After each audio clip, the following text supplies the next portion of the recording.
1993, Qinghe County. Mom, Where's my shirt? If I can't find it, you'll be sorry.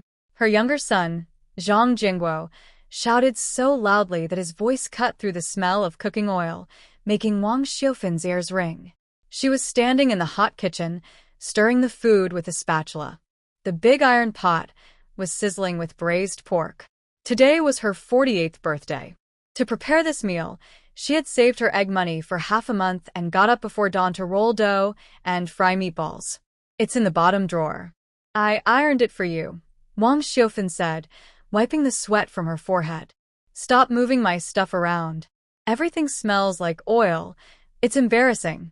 Zhang Jingguo shouted from the main room.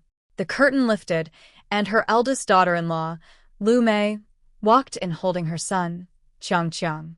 Without asking, she reached into the pot, grabbed a piece of meat, and stuffed it into the child's mouth. The boy yelped from the heat. Mom, did you buy Qiang his toy robot? It's his birthday today. you can't be stingy as a grandma. Wang Xiufan froze. Today. Isn't it my birthday? Oh, come on. Are you really competing with your grandson over a birthday? Lu Mei rolled her eyes. It costs 120 yuan. If you didn't buy it, just give me the money. Wang Xiufan touched her pocket. Inside were only 3 yuan and 50 cents she had saved from selling old bottles.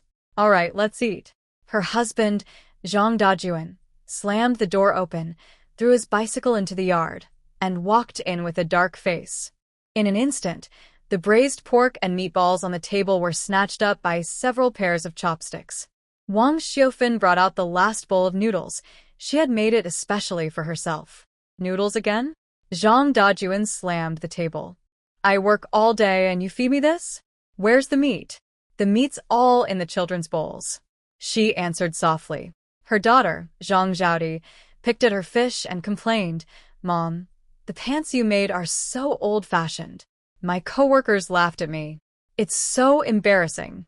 Looking at the family around the table, Wang Xiufan felt a heavy ache in her chest, as if it were stuffed with wet cotton. She had cared for her bedridden mother-in-law for 3 years and raised 3 children, only to end up with a house full of ungrateful people. What are you staring at? Go get more rice. Standing there like a statue, Zhang Dajuan shouted, pushing the bowl of noodles toward his grandson. Qiang, eat this. I don't want it. It's awful. The boy waved his little hand, and with a sharp crack, the porcelain bowl shattered on the floor. The boiling noodle soup spilled all over Wang Xiufan's mended cloth shoes, burning painfully. Ah. Qiang, are you burned? Lu Mei screamed. Mom, did you do that on purpose?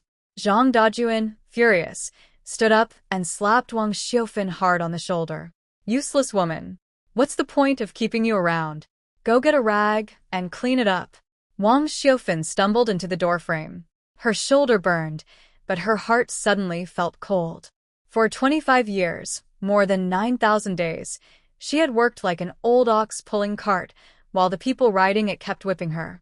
This life was truly unbearable. I'm not cleaning it. Her voice wasn't loud, but the room fell silent. What did you say? Zhang Dajuan glared. Wang Xiufan lifted her head. The obedience in her eyes was gone, replaced by a calm as still as death. She tore off her apron and threw it hard onto the spilled soup. I said, I'm done. Whoever wants this life can have it. You've lost your mind. Zhang Dajuan grabbed a bottle, ready to strike. I'll teach you a lesson today. Wang Xiufan didn't move. She stared at him so coldly that his hand froze in midair. She turned and went into the inner room, took out a shoebox, and pulled out the 382 yuan and 50 cents she had saved over half her life. She had planned to buy him a therapy device with it. Now? Forget it. She packed a few old clothes, took her sewing scissors, and picked up a woven bag. Late at night, Zhang Dajuan's snoring filled the house. No one asked if her foot was burned. No one asked if she was in pain. Wang Xiufan walked out of the kitchen, holding a kitchen knife. Snap. She turned on the bedroom light. Zhang Dajuan opened his eyes in confusion, only to see the cold blade glinting inches from his face. Ah. What are you doing? He cried, terrified. Tomorrow morning at 8, Bring the household papers and go file for divorce, Wang Xiufan said steadily, her voice quiet but firm. If you don't go, I'll make sure neither of us stays in this world. I'm done living like this. That night, the Zhang family's bed felt unusually crowded, filled with a chilling silence. Zhang Dajuan curled up at the edge of the heated brick bed, his eyelids heavy, but he didn't dare to close them completely. Every time he blinked, he saw Wang Xiufan's lifeless eyes and the cold glint of the kitchen knife near his nose. Wang Xiufan, on the other hand, lay at the other end of the bed, fully dressed, breathing evenly. Her right hand was in her coat pocket, tightly gripping a pair of cold sewing scissors. The metal pressed into her palm, but it gave her a sense of security she hadn't felt in 25 years. When the heart turns hard, the cold no longer matters. The old clock on the wall ticked steadily, pointing to 6 in the morning. At this hour, the kitchen in the East Room should already be busy, the bellows blowing, the big iron pot simmering with thick millet porridge, mustard greens sliced into thin strips, and 2 tails of warm liquor ready for Zhang Dajuan. Wang Xiufan opened her eyes on time. It was a habit carved into her bones, like an invisible whip driving her. She sat up, looked through the paper window at the gray sky outside, and her stomach growled. She was hungry, but she didn't move. She just stared at the dusty rope hanging from the beam and almost felt like laughing. Wah! A sharp cry came from the West Room, followed by her eldest daughter-in-law Lu Mei's impatient voice. Mom, Qiangqiang's hungry. The milk bottle isn't washed yet. Can't you hurry up? What's taking you so long this early in the morning? The voice came through the wall, full of lazy arrogance. Wang Xiufan didn't answer. She slowly put on her patched black cloth shoes. With a loud bang, the door was pushed open. Her daughter Zhang Zhaodi rushed in, hair messy, holding an empty thermos, sleep still in her eyes. Mom, why's the thermos empty? I need to wash my hair. The boss is visiting today, and if I'm late, they'll cut my bonus. What's wrong with you today?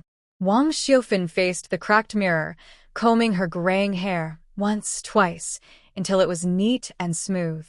Seeing her mother ignore her, Zhang Zhaodi grew angry and slammed the thermos on the table. I'm talking to you. Are you deaf? Wang Xiufan put down the wooden comb and turned around. She didn't look at her daughter's spoiled face. Her eyes fell instead on the bright red plastic thermos that seemed so out of place. Bang! She kicked out with her foot, and the thermos rolled to the ground. The dull sound of the glass liner breaking startled Zhang Zhaodi, and hot water splashed everywhere. Are your hands broken, or your eyes blind? Wang Xiufan's voice wasn't loud, but it carried a sharp chill. If there's no hot water, boil it yourself. If you want to wash your face, go drink cold water from the well. I'm your mother, not a servant who signed her life away to your family. Zhang Zhaodi stared at her mother in shock, speechless, as if she were seeing a stranger. What's going on here? Lu Mei rushed into the main room, holding the still crying Qiangqiang.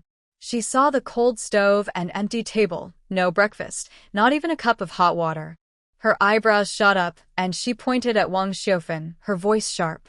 Mom, if you and Dad had a fight, that's between you two. Don't take it out on us. Everyone has to go to work, and Qiangqiang is still growing.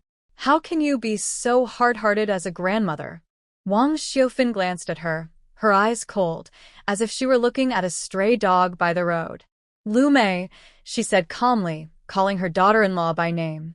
I took care of you after you gave birth, looked after your child for 3 years, and washed all his dirty clothes by hand.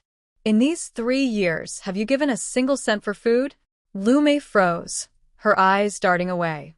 We're family. Talking about money just hurts feelings. If you have no money, then be quiet. Wang Xiufan cut her off. No food to eat? Then take your son back to your mother's house. And if you keep talking nonsense, I'll hang all your unwashed clothes on the pole at the end of the street. Lu Mei's face turned dark red, and the child in her arms cried even louder. Enough.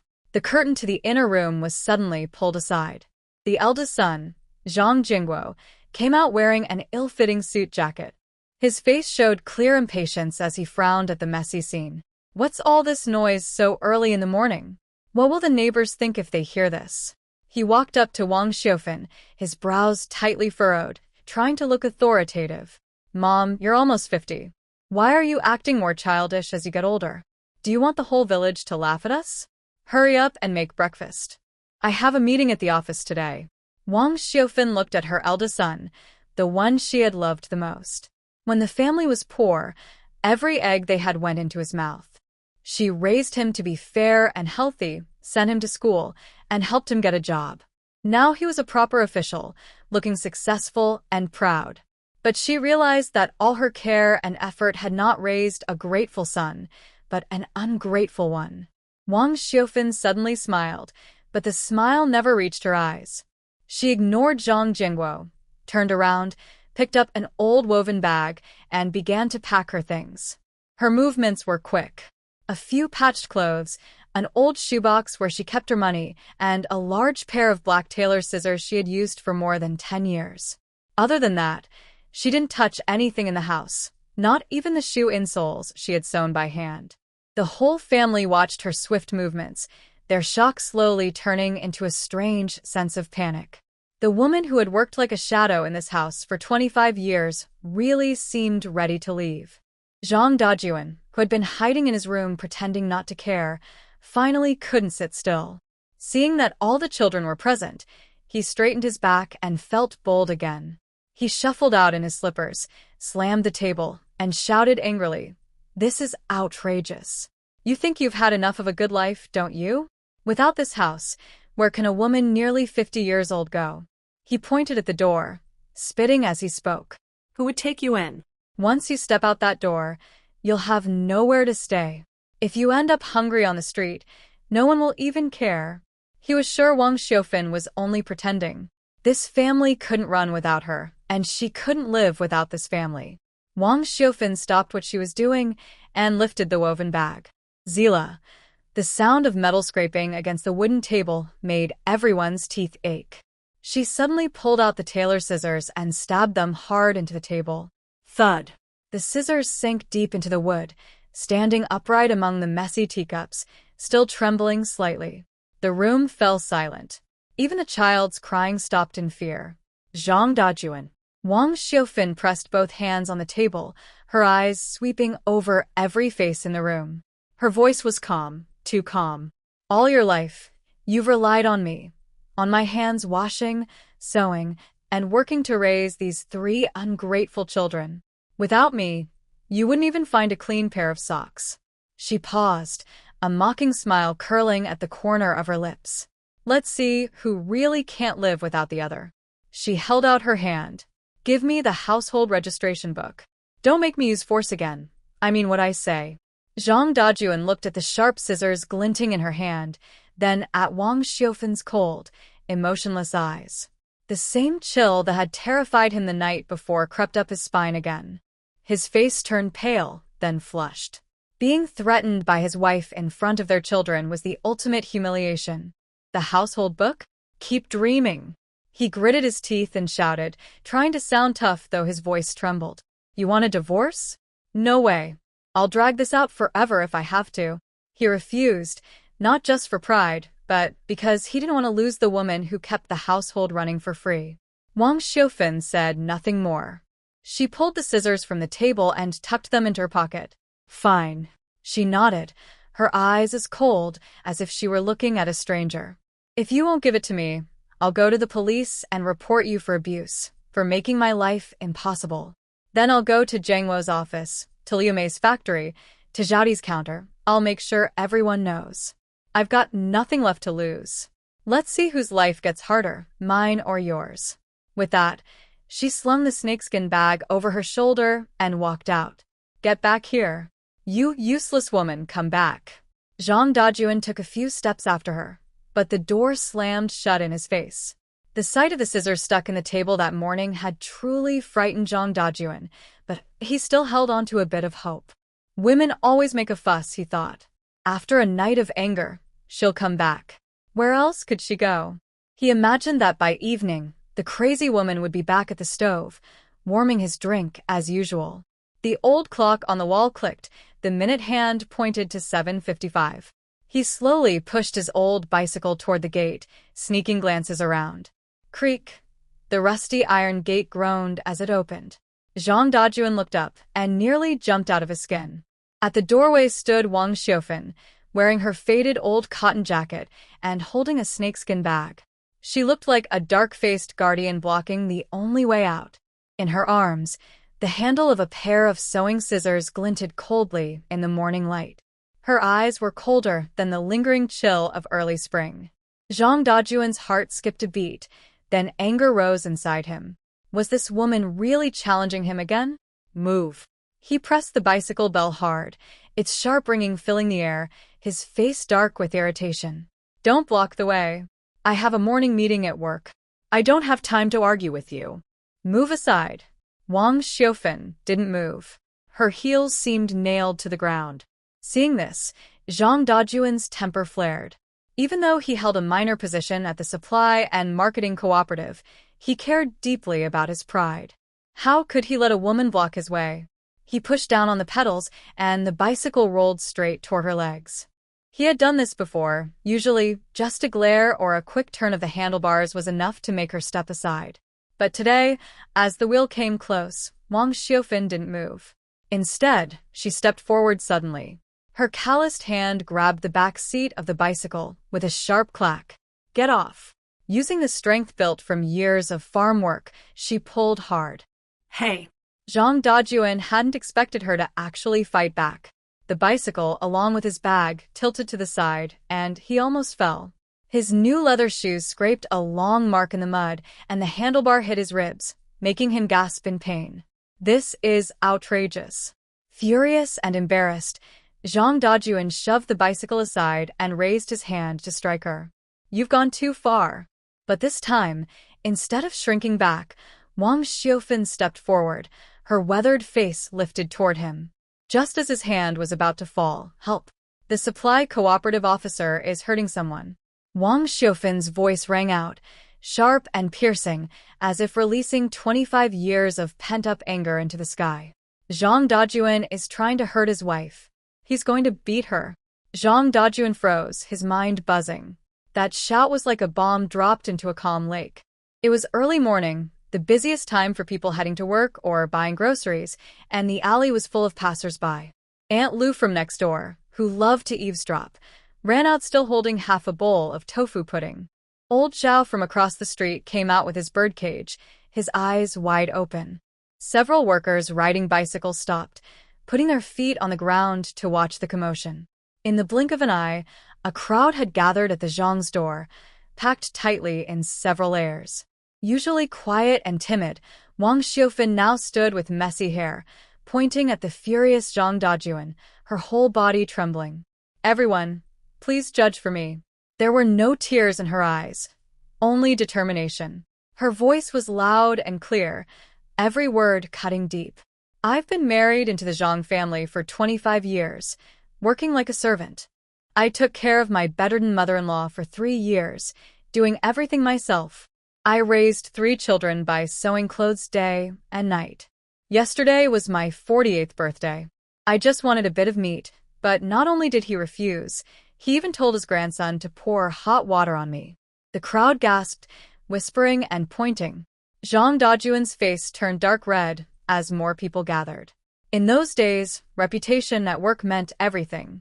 If this reached the party secretary, how could he face anyone? You're crazy. Stop shouting nonsense. Panicking, Zhang Dajuan rushed forward, trying to cover Wang Xiufan's mouth. Go home. We'll talk about it inside. Don't embarrass us out here. I'm not going back. Wang Xiufan pushed his hand away and stepped back, standing firmly in the middle of the crowd. If I go back, you'll hurt me again, just like you did earlier. She's just having mood swings, everyone. Don't listen to her nonsense. Sweat rolled down Zhang Dajuan's forehead as he tried to explain to the neighbors, forcing a smile uglier than a cry. I'm the one who's sick? Wang Xiufan gave a cold laugh. In front of dozens of neighbors, she suddenly bent down and pulled up the leg of her cotton pants. Hiss! The crowd gasped in shock, and a few timid women even covered their mouths. On the top of that foot, the skin was red and swollen, covered with blisters. Some areas were wrinkled and stuck to the sock, looking painful and frightening, with yellowish fluid seeping out. This was spilled by his grandson yesterday. Burned like this, and no one even asked if it hurt. They still made me clean and cook. Wang Xiufan straightened up, pointed at Zhang Dajuan's nose, and her voice suddenly turned sharp. Zhang Dajuan, let's go. We're going to your supply and marketing office right now. We'll find your secretary. We'll find the Women's Federation. I want to ask the leaders. Does mistreating your wife count as a serious conduct problem? Let's see if you still have the nerve to be called a model worker this year. In the early 1990s, the words conduct problem were like a curse that could ruin a person's life. One wrong move, and you could lose your job. The crowd erupted. The neighbors who had just been watching for fun now looked completely different. Disgust, shock, and judgment filled their eyes, stabbing at Zhang Dajuan like needles. Didn't expect that. He looks so polite, but he's so cruel at home. Oh my, that burn looks awful. What a heartless man, treating his wife like a servant. You never really know people. He always acted decent, but turns out he's just a bully at home. The tide of opinion turned instantly. At the edge of the crowd, a plump ant cracked sunflower seeds and whispered to the woman beside her. Well, maybe it's good if Xiufan really leaves him. I heard that old lay from the brick factory is looking for a cook. The pay's good, though he's a bit fierce. But with Xiufan's cooking skills, she wouldn't have to put up with this kind of life there. Her voice wasn't loud, but it was like a stone dropped into the calm lake of the future. By now, Zhang Dajuan's back was soaked with cold sweat. He looked around at all the eyes staring at him like he was some kind of criminal, listened to the harsh whispers, and then looked at Wang Xiufan, who seemed ready to fight to the end. He understood. This woman was serious today. If she really made a scene at his workplace, his secure job would be gone. His reputation completely ruined.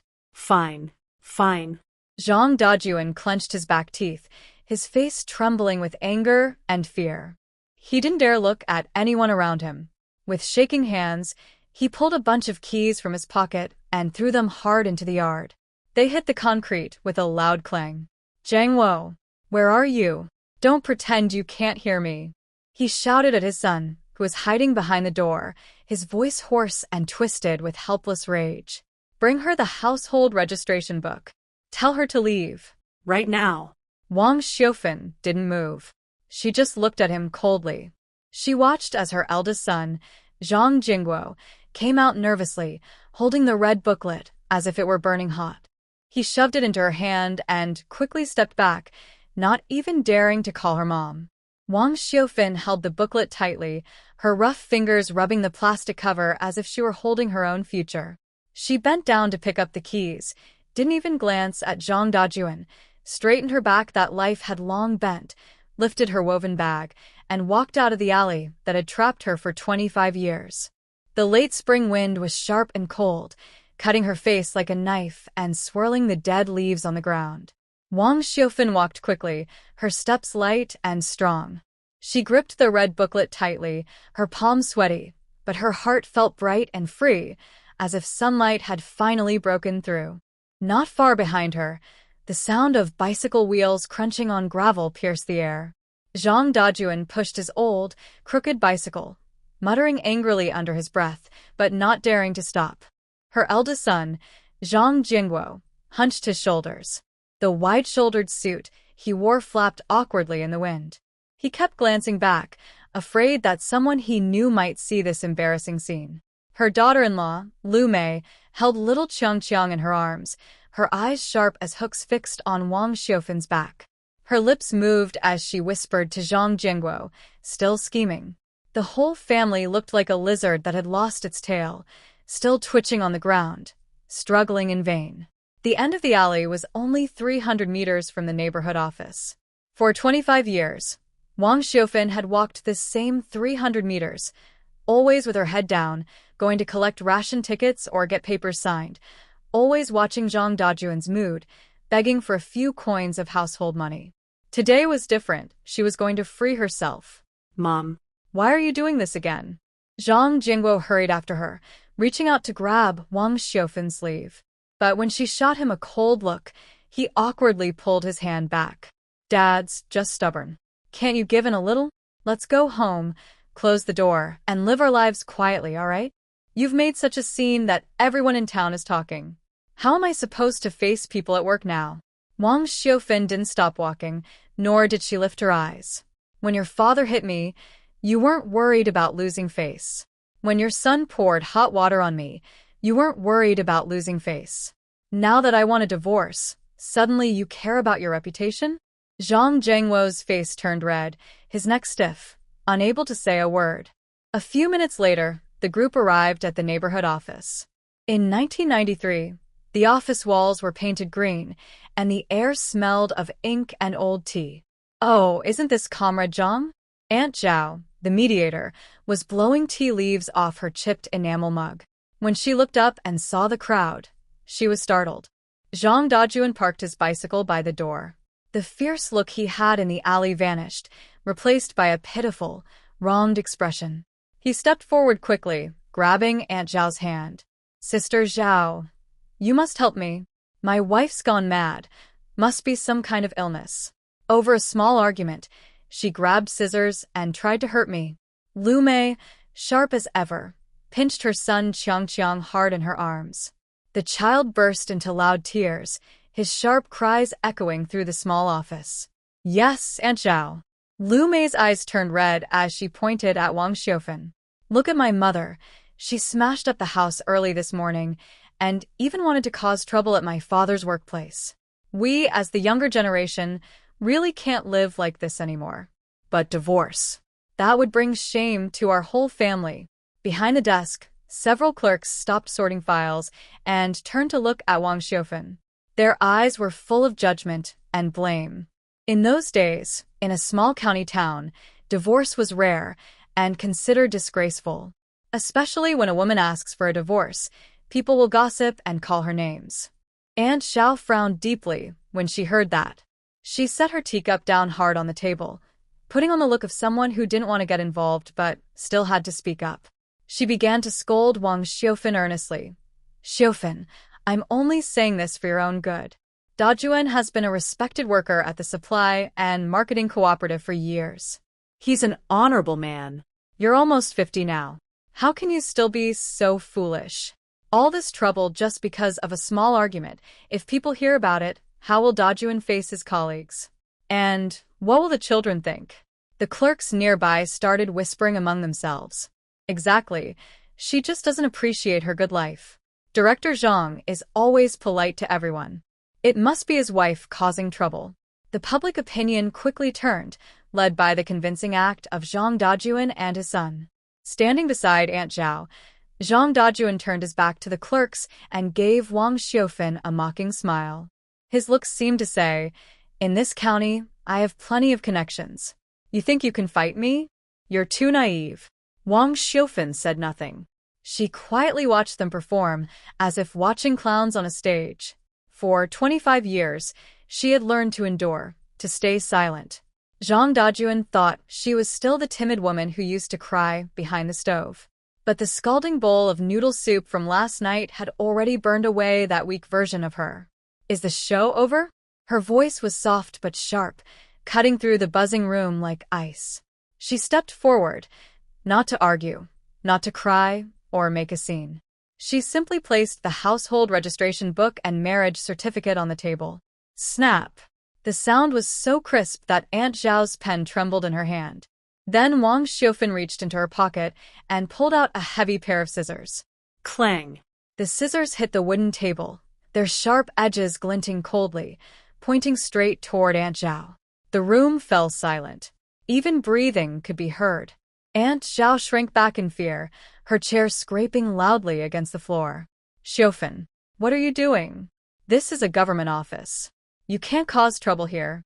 Wang Xiufan pressed both hands on the edge of the table and leaned forward. Her eyes showed no emotion, only a fierce determination as she stared hard at Zhang Dajuan. Sister Zhao, did you just say Zhang Dajuan is respectable? A mocking smile appeared on Wang Xiufan's lips. Then take a look. Does this look respectable to you? She suddenly bent down and rolled up her pant leg again. Under the bright light, Her foot was fully exposed, swollen, blistered, and covered with sores. Some blisters had burst, and the skin looked raw and painful. The sight made everyone in the office gasp. Several young female clerks covered their mouths in shock. "This," Wang Xiufan said calmly, pointing at her injured foot, "is what I got yesterday when his grandson spilled hot noodle soup on me during his birthday." She straightened up and pointed a finger right at Zhang Dajuan's nose. When that happened, Zhang Dajuan didn't say a word to help me. Instead, he slapped me and forced me to clean the floor. Her voice grew colder. "Zhang Dajuan, I'll ask you one question. Are you going to write the divorce letter or not?" Zhang Dajuan's face turned pale, and sweat trickled down his temples. He opened his mouth to argue, but Wang Xiufan's next words stopped him cold. "If you refuse, I'll take this pair of scissors and this injured foot straight to your office and have a talk with your supervisor." Her eyes were sharp as blades, and every word struck deep. "I'll also go to the County Women's Federation and ask them, isn't treating your wife like a servant a leftover from old feudal habits?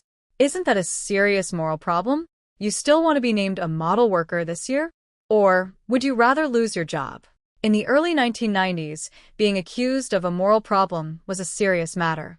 In a state-owned company, reputation meant everything. If someone was labeled as abusive or immoral, not only would promotions and housing be out of reach, even keeping one's job would be uncertain. Zhang Dajuan looked at the scissors, then at Wang Xiufan's cold, determined eyes. He finally realized she wasn't bluffing. She was ready to risk everything. The room fell silent. Even Aunt Zhao didn't dare to speak. She looked at Zhang Dajuan with a complicated expression. All right. All right. Zhang Dajuan clenched his teeth, so hard it felt like they might break, forcing out a few words through the gaps. He knew there was no way out today. He had completely lost control of the situation. Divorce. Right now. Zhang Dajuan shouted angrily, trying to hide his fear behind his loud voice. "Aunt Zhao, start the paperwork. I don't want to see this woman for another day." Aunt Zhao, quick to adapt, hurried to fill out the form, afraid that if she delayed even a second, things might turn violent. Just then, Lu Mei, who had been quietly watching from behind, suddenly had an idea. She leaned close to Zhang Dajuan and whispered a few words in his ear. Zhang Dajuan's pale face softened, and a greedy, cruel look appeared in his eyes. He slammed the table and pointed at Wang Xiufan. "Wait. We can divorce, but we need to settle the accounts first." Lu Mei immediately joined in, raising her sharp voice. "That's right. This house came from Dad's workplace. The furniture was bought by Zhang Wo, and everything in this home belongs to the Zhang family. Mom, since you want to leave, let's make things clear. The money you have is for Qiangqiang's schooling. It's family property. You can't take a single cent." This was their final move. In their eyes, Wang Xiufan, a nearly 50-year-old housewife with no job and no income, would have nowhere to go if she left with nothing. They wanted to force her to give in, or, even if she left, to make her suffer. Yes, leave with nothing. Zhang Dajuan grinned coldly, as if he had found a lifeline. "You want a divorce? Fine. But except for the clothes on your back, you're not taking a thing. Not the savings, not the cash, not the furniture. Let's see how you survive without this home." Everyone in the office was stunned. Too cruel. He was pushing her to the edge. Aunt Zhao opened her mouth to say something, but when she saw the fierce look on Zhang Dajuan's face, she swallowed her words. All eyes turned to Wang Xiufan, waiting for her to cry, to beg, to change her mind. But instead, Wang Xiufan smiled. It wasn't a bitter smile. It was one of quiet sadness and freedom, as if she had finally seen the truth of everything. She took a handful of small change from the pocket of her cotton jacket, 3 yuan and 50 cents she had saved from selling scrap, along with a few worn bills, and slapped it on the table. "Here's the money. Take it." Then she bent down, lifted the snakeskin bag by her feet, and set it heavily on the table. "There are a few old clothes in here, and a pair of scissors. If you want them, take them too." Wang Xiufan's voice was as cold as ice.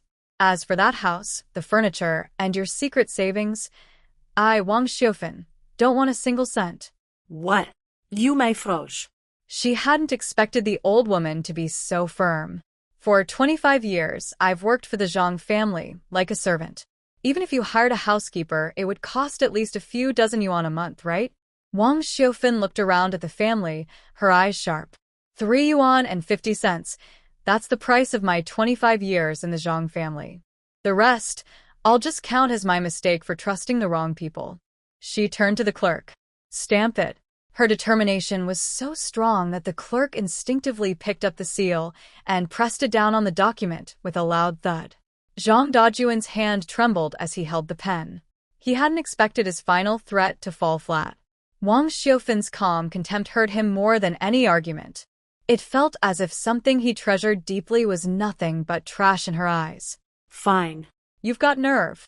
Zhang Dajuan quickly signed his name and threw the pen down angrily. Wang Xiufan, don't regret this. Once you walk out that door, even if you starve on the street, don't come begging me for leftovers. Leftovers? Wang Xiufan took the thin piece of paper, gently blew on the red ink to dry it, folded it carefully, and tucked it into her inner pocket. Then she picked up the snakeskin bag and turned to leave. Zhang Dajuan, keep your leftovers. You and your family might need them more than I do. At the doorway, she stopped and looked back. The alley where she had lived for 25 years, filled with smoke, shouting, and endless work, was slowly fading from her sight. Zhang Jingguo kept his head down, not daring to look at her. Lu Mei was happily calculating how much money they would save, while Zhang Dajuan still looked furious, breathing heavily. A bunch of poor fools. They had no idea what that divorce certificate really meant to her. Wang Xiufan pushed open the door of the neighborhood office. The wind outside was still cold, but when it brushed her face, it felt fresh and new. She took a deep breath, as if all the frustration she had carried for half her life was finally leaving her body. Across the street, the sound of a small engine rumbled. A tall man in an old military coat was squatting beside a smoking tractor, fixing it. His face was smudged with oil, his brows tightly furrowed. Hearing the noise, he looked up. His sharp, fierce eyes glanced across the road toward her. The tractor's engine faded into the distance, leaving behind black smoke and dust that made her throat sting. Wang Xiufan stood on the edge of the concrete road outside the office, not looking back. She pulled her thin cotton coat tighter and clenched the 3 yuan and 50 cents in her pocket. The blisters on her feet burned in the cold wind, and every step felt like walking on blades. But she kept her back straight and walked with determination. It took her an hour to limp the 5 miles back. At the entrance of Wangjia village, the old locust tree was just sprouting green buds. The noon sun was harsh and bright. At the east end of the village stood the third house, a red iron gate shining under the sunlight. 10 years ago, she had used her own wedding money, along with years of savings, to help her younger brother Wang Debao build that little Western-style house. As she reached the gate, the smell of stewed cabbage and fried pork filled the air, making her mouth water. She swallowed hard, her throat dry. She smoothed her windblown hair and pushed open the unlocked gate. Oink, oink. In the yard, 2 half-grown black pigs were fighting over food, smacking their mouths noisily. Her sister-in-law, Zhao Guiying, wearing a bright red floral apron, was pouring slop into the trough. When she heard the gate creak, Zhao Guiying turned around. The smile on her face disappeared in an instant, faster than flipping a page. Her sharp, triangular eyes swept over the bulging snakeskin bag in Wang Xiufan's hands. Then she shifted her body sideways at the main room's doorway, blocking it tightly, as if guarding against a thief. Oh, big sister? Zhao Guiying set down the slop bucket with a thud, her voice sharp and thin. It's not a holiday or weekend. Why are you back with so many bags? Our rice jar is almost empty. We don't cook for idle guests. Every word carried a hidden sting. Wang Xiufan didn't respond. She set the snakeskin bag by her feet. I'm tired from walking. Just want a drink of water and a short rest. The curtain at the main room lifted, and her younger brother, Wang Debao, poked his head out. There was still a bit of oil on his lips, and he held half a steamed bun in his hand. Seeing his sister's worn-out look, he froze for a moment. Just as he was about to call out sister, Zhao Guiying shot him a sharp glare. Wang Debao shrank his neck, swallowed both the word and the bun, and slipped back behind the curtain like a frightened child. This was the same younger brother she had raised by saving her own food since childhood. Watching the curtain sway, the last bit of warmth in Wang Xiufin's heart turned cold. You can have some water, but what's in that bag? Zhao Guiying still didn't move aside, crossing her arms and leaning against the doorframe. Big sister, don't tell me the Zhang family kicked you out? I'll say this first, times are hard for everyone. Don't think you can take advantage of us. I'm divorced. Wang Xiufin's voice was quiet but firm, like dry wood snapping. The yard fell silent for a moment. Even the sound of pigs eating seemed louder. What? Zhao Guiying jumped like a startled cat, her voice rising so high that bits of dirt fell from the courtyard wall. Divorced? Wang Xiufin, you're almost 50 and you're talking about divorce? Have you lost your mind? She rushed down the steps, grabbed a broom from the corner, and pointed it at Wang Xiufin. I'm warning you. Don't even think about this house. A married woman is like water that's been poured out. The house is under Debao's name. It's the Wang family's root. Don't even dream of touching a single brick. The neighbors, hearing the commotion, leaned over the walls to watch, whispering and pointing, their voices buzzing like flies. Oh my, Xiufin got divorced at her age? TSK, she must have done something shameful to be sent away. Zhao Guiying got even more excited, waving her broom and sweeping dirt right at Wang Xiufin's feet. The dust rose and blew straight into Xiufin's face. Go. Hurry up and leave. Don't bring bad luck into my house. Unlucky woman. Wang Xiufin didn't move or try to avoid the dust. Through the swirling dirt, she stared hard at the blurry face hiding behind the window. Debao, she called. The shadow behind the paper window moved slightly. After a while, Wang Debao slowly came out, crouching by the wall with his hands tucked into his sleeves. He didn't dare look her in the eye, looking like a timid child. Cease, he mumbled, his voice barely above a whisper. Guiying just has a sharp tongue. Don't take it to heart. But getting divorced is really embarrassing. Mom and Dad passed away early, and our family can't afford to lose face. You should go back to the Zhang family and apologize. Your ex-husband cares about appearances. If you bow and admit fault, it'll all blow over. Just bow, and it'll all be over. Wang Xiufin looked at the man crouching there like a pile of dough. Back in the famine years, she had broken her leg digging wild vegetables on the mountain, just to get half a bag of sweet potatoes, all of which he ate. When he got married, she worked day and night sewing shoe soles until her eyes nearly went blind, just to help him afford the wedding gifts. So, half her life had been spent raising ungrateful people and supporting a selfish leech. Wang Xiufin suddenly laughed. The laugh was dry, but there was a sharp edge to it that made people uneasy. Good. Very good. Wang Debao, you've really got some nerve. She nodded, bent down, and fumbled in the pocket of her worn cotton jacket. Zhao Guiying's eyelids twitched. Thinking Xiufin was about to pull out a knife, she stepped back in fear, holding the broom across her chest. But what Wang Xiufin took out were 2 10-cent coins. She had planned to use them to buy candy for her nephew. Clink. She flicked her hand, and the coins drew a silver arc through the air, landing precisely in the pig trough full of slop, splashing up a foul-smelling spray. 2 black pigs grunted as they lowered their heads to nudge a coin, eating happily. Debao, this money is for you. Think of it as the interest for the 20 years I've helped this family. Wang Xiufin brushed the dust off her hands as if wiping away something dirty. Her eyes were as cold as ice. From now on, we go our separate ways. I'll pretend you never existed. These 20 cents, feeding pigs with it makes a sound, but giving it to you? That would be a waste. The whole place fell silent. Zhao Guiying's mouth hung open, and the broom slipped from her hand. Wang Debao suddenly looked up, his face full of shock. The sister who had always worked hard and never talked back, no matter how much she was scolded. How had she changed so completely? Wang Xiufin didn't look at them again. She picked up her woven bag, turned around, and walked quickly out through the red iron gate. Behind her came Zhao Guiying's angry shouting.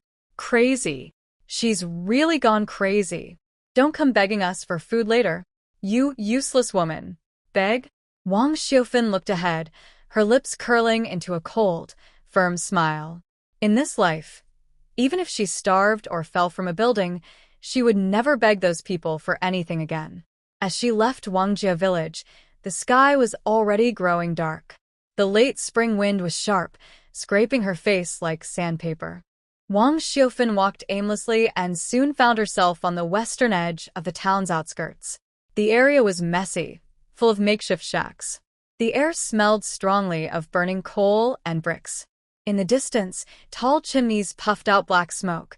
That was the county's well-known Red Star brick factory, said to belong to a man called Lei the Tiger. By the roadside lay a stretch of ruins waiting to be torn down. Behind a half-collapsed wall stood a roofless red brick house, once used by a site guard. Now it looked like a haunted place, with half a window frame hanging loose and creaking in the wind. An old man in a military coat, missing 2 front teeth, sat on a small stool at the door, smoking a dry pipe beside a pile of broken bricks. Wang Xiufan stopped, looked at the drafty house, then touched the 3 yuan and 30 cents left in her pocket. Stay at the county guest house? That amount wouldn't even get her through the door. Sleep on the street? If her injured foot froze, how could she ever earn money and change her life? She took a deep breath and stepped forward. Sir. Wang Xiufan tried to make her voice sound steady. This place is empty anyway. Can I rent it for one night? The old man lifted his eyelids. His cloudy eyes glanced at her swollen foot, then at her worn snakeskin bag. He understood her situation. 2 yuan. He tapped his pipe and named a high price. This area isn't safe.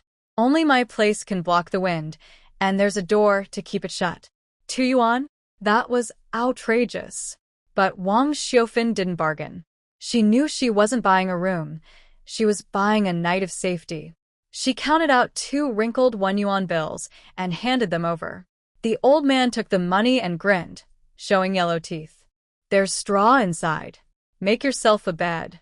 And lock the door tight tonight. There are many rough men around. Don't say I didn't warn you. Thank you. Wang Xiufan went inside. The room smelled of mold and urine.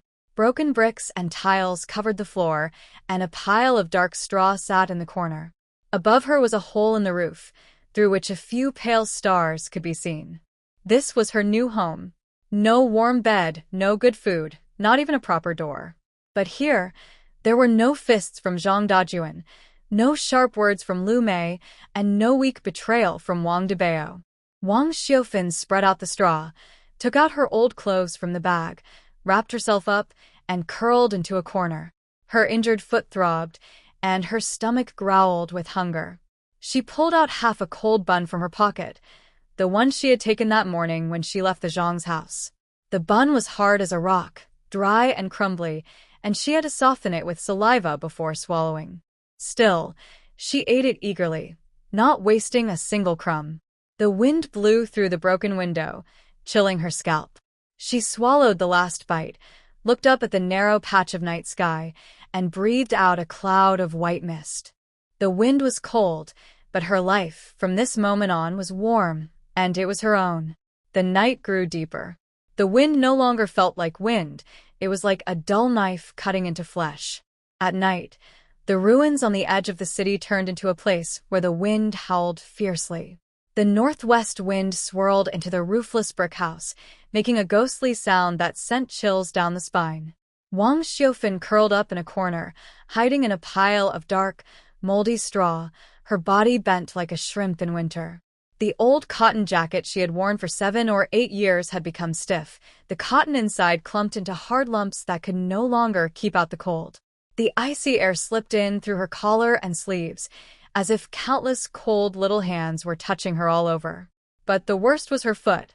During the day, she had forced herself to keep going, but now that she had stopped, the burned top of her foot was swollen like a steamed bun, red and shiny. When the cold wind hit it, the pain stabbed like needles, pulsing all the way up to her head.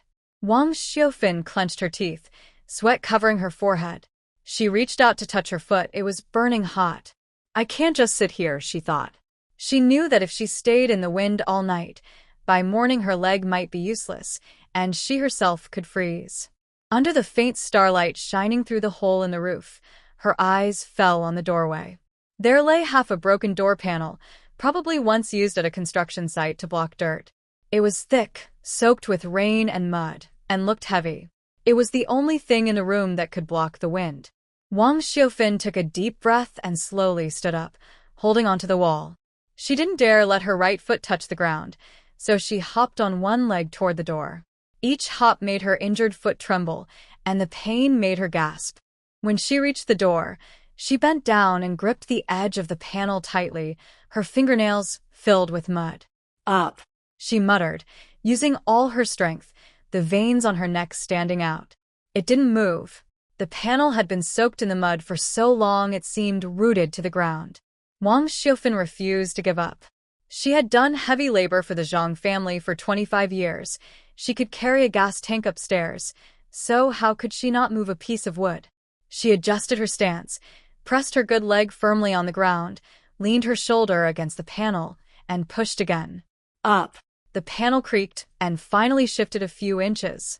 But just as she gathered her strength again, her right foot accidentally brushed against a piece of broken brick on the ground.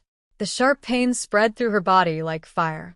Wang Xiaofan's knees gave out, and all her strength was gone. Bang. The heavy doorboard slammed back into the muddy ground, splashing cold, dirty water all over her. She fell to the ground, mud running down her face and into her mouth, salty and bitter. Breathing hard, she looked at the broken piece of wood that seemed to mock her, and her eyes began to sting. She hadn't cried when she left the Zhang family, nor when her own brother drove her out. But now, facing this useless piece of wood she couldn't move, a wave of helplessness rose inside her. Without a man to rely on, without a roof to keep out the wind and rain, life was truly hard. Ha ha ha. Lao San, that move was terrible. You keep losing every round. Stop complaining. You lost, so drink up. A burst of noisy footsteps came from the dirt road outside the ruins, mixed with rough laughter and shouting. Beams of light from metal flashlights swept through the darkness, flickering across the broken brick house. Wang Xiaofan's heart tightened. She didn't even wipe the mud from her face. She just shrank back into the shadows of the corner. She knew this place wasn't safe. Those were workers from the Hongxing brick factory, just off their night shift. They were strong men with short tempers, used to heavy labor. After a few drinks, they could cause all kinds of trouble. Hey, what's that noise in the old kiln? One sharp-eyed worker spotted fresh footprints and shone his flashlight straight into the broken house. The bright light made Wang Xiaofan squint. She raised her hand to shield her face. Well, look at that. There really is someone here. The man, excited by his discovery, set his bottle down and shouted, slurring his words, "Hey, guys, come check this out. There's actually a woman hiding in this place." 3 or 4 men in dusty work clothes came over, their faces red from drink, the smell of alcohol heavy in the air. They stood outside the broken window frame, staring at Wang Xiaofan inside, as if she were some strange sight. "TSK, TSK, look at all that mud," like a beggar. "Hey, auntie, where are you from? You actually live in a place like this?" A man with a buzz cut whistled, his tone mocking. Could she be some crazy woman thrown out by her family? Ha ha ha, looks like it. Look at her eyes, like a wild dog guarding its food. Their laughter echoed across the empty ruins, sharp and harsh. Wang Xiaofan pressed her lips tightly together. Her hand quietly slipped into her coat, gripping a cold pair of tailor's scissors. Humiliation. Worse than the cold was the shame of being treated like trash, like a joke.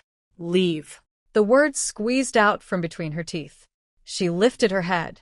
Her eyes, bright against her weathered face, locked firmly on the men. Oh? Got quite a temper, huh? The buzz-cut man, feeling insulted, kicked at the crumbling wall and sneered. "Old woman, don't you know whose place this is? This is the Hongxing brick factory.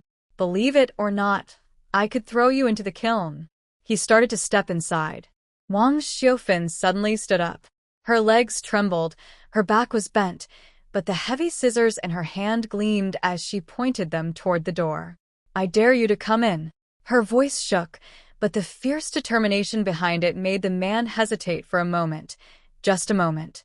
The men exchanged glances, grinning with cruel amusement. To them, dealing with an old woman was easier than crushing an ant. "Don't know what's good for you, huh?" The buzz-cut man rolled up his sleeves. Just then, "What's all this noise?" A voice came from behind them.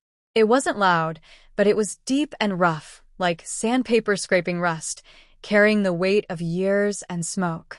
At once, the rowdy men fell silent, as if someone had gripped their throats. The buzz-cut man froze mid-step, his sneer turning into fear. Elele. "Brother Lei?" From the darkness, a tall figure slowly emerged.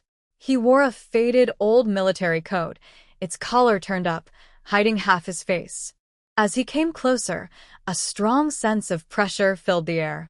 He was very tall, about 1.90 meters, with shoulders as wide as a door. His hair was cropped short, his skin darkened by years under the sun.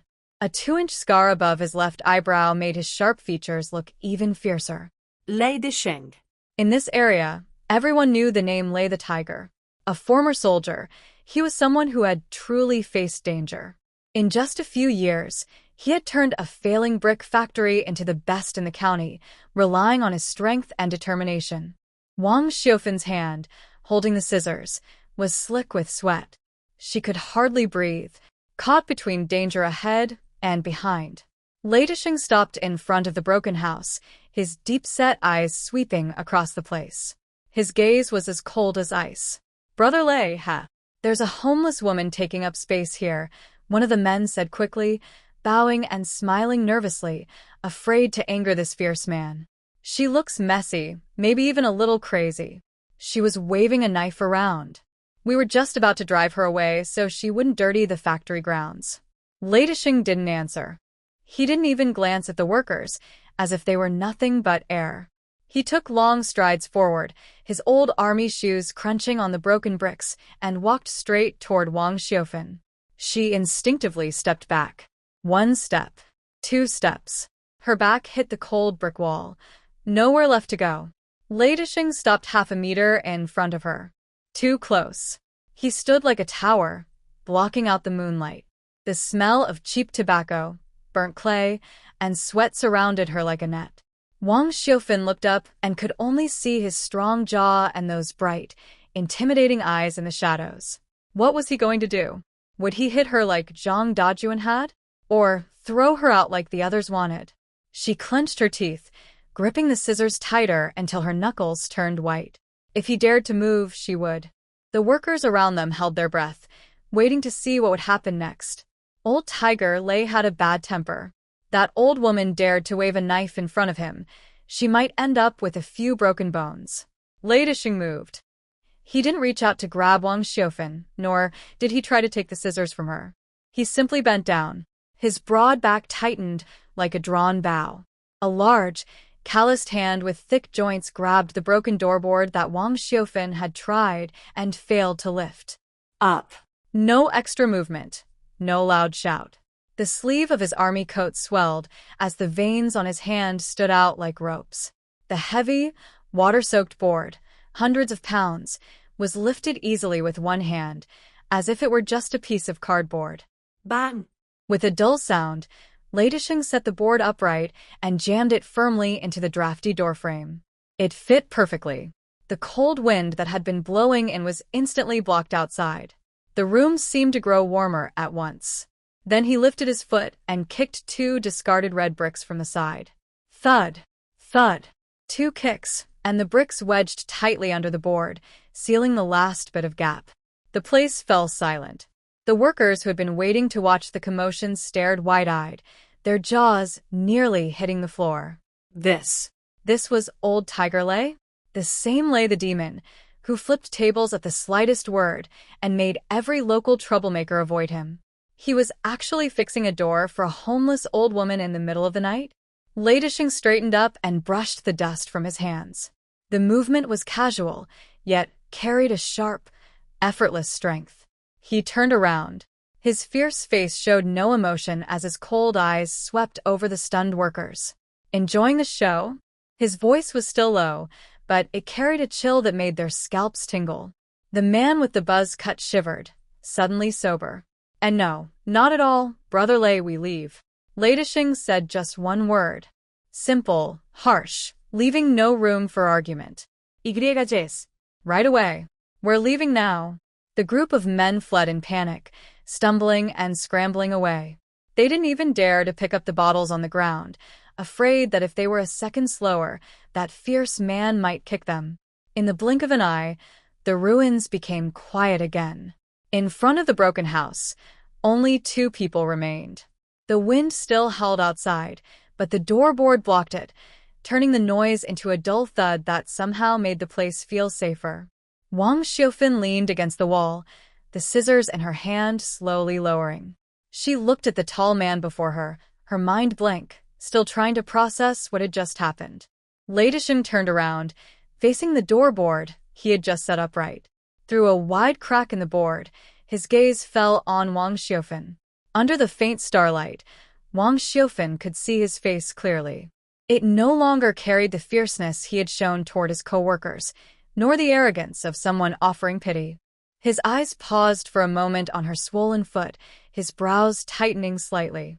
Then his gaze moved upward, meeting Wang Xiufan's wary eyes. Their eyes met. Lei Disheng's expression was deep and unreadable, as if hiding something she couldn't quite understand. There was a trace of awkwardness in his look, and a hint of unease, like a boy who had done something wrong and didn't know how to apologize. His dry lips moved slightly, as if he wanted to speak. Wang Xiufan instinctively held her breath. But in the end, he said nothing. Lei Disheng gave her one last long look, then turned sharply, pulled his army coat tighter, and strode into the darkness. His tall, silent figure slowly disappeared into the night, like a mountain fading into shadow.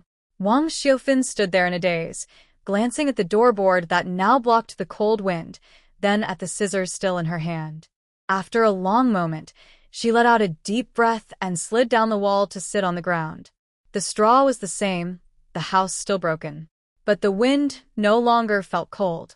The tension in her heart, the readiness to fight at any moment, finally eased. Wang Xiufan placed the scissors beside her pillow and wrapped her cotton coat tightly around herself. It was her first night after leaving home, and it was the most peaceful sleep she had had in 25 years. At dawn, the wind over the ruins finally stopped. Wang Xiufan woke up from the cold, but her heart felt steadier than ever before. When she opened her eyes, the first thing she saw was the broken doorboard tightly wedged in place, with 2 red bricks pressed against the bottom. The fierce-looking man from last night hadn't said a word when he left, but he had given her a peaceful night's sleep. Only people with full stomachs have the time to be sentimental. The emptiness in her belly and the pain on her feet reminded her she still had to live, and she still had to eat. Wang Xiufan sat up and took out a small, worn handkerchief bundle from her pocket. Layer by layer, she unwrapped it. Inside were some wrinkled bills. She wet her fingers and carefully counted them one by one, afraid to make even the smallest mistake. 382 yuan and 50 cents. That was all she owned, her entire fortune, her money for survival. Outside, she heard the noise of people and the ringing of bicycle bells. The early shift workers from the Hongxing brick factory were heading to work. Wang Xiufan peeked through the crack in the doorboard. She saw men in rough work clothes, holding hard, cold buns, eating as they walked. Their faces showed both sleepiness and the weariness of long labor. This lousy cafeteria only serves boiled cabbage leaves every day, not even a drop of oil. Are they feeding rabbits? Just eat what you can. As long as you've got strength to move bricks, it's fine. A few workers grumbled as they passed by. A light suddenly flickered on in Wang Xiufan's mind. She had spent 25 years taking care of a big family. She knew exactly what kind of food hardworking men needed. These men lacked oil in their meals and flavor in their mouths. They didn't need fancy dishes. What they wanted was something filling, tasty, and strong in flavor. What could she make? Stir-fried dishes took too long and cost too much. Steamed buns needed time to rise. Her mind quickly went through all the recipes she knew and finally stopped at one: oil splash noodles. Wide, hand-pulled noodles that were chewy and filling, hot oil poured over chili powder and minced garlic with a sizzling sound that spread a mouth-watering aroma, a few blanched green vegetables on top, and a spoonful of aged vinegar.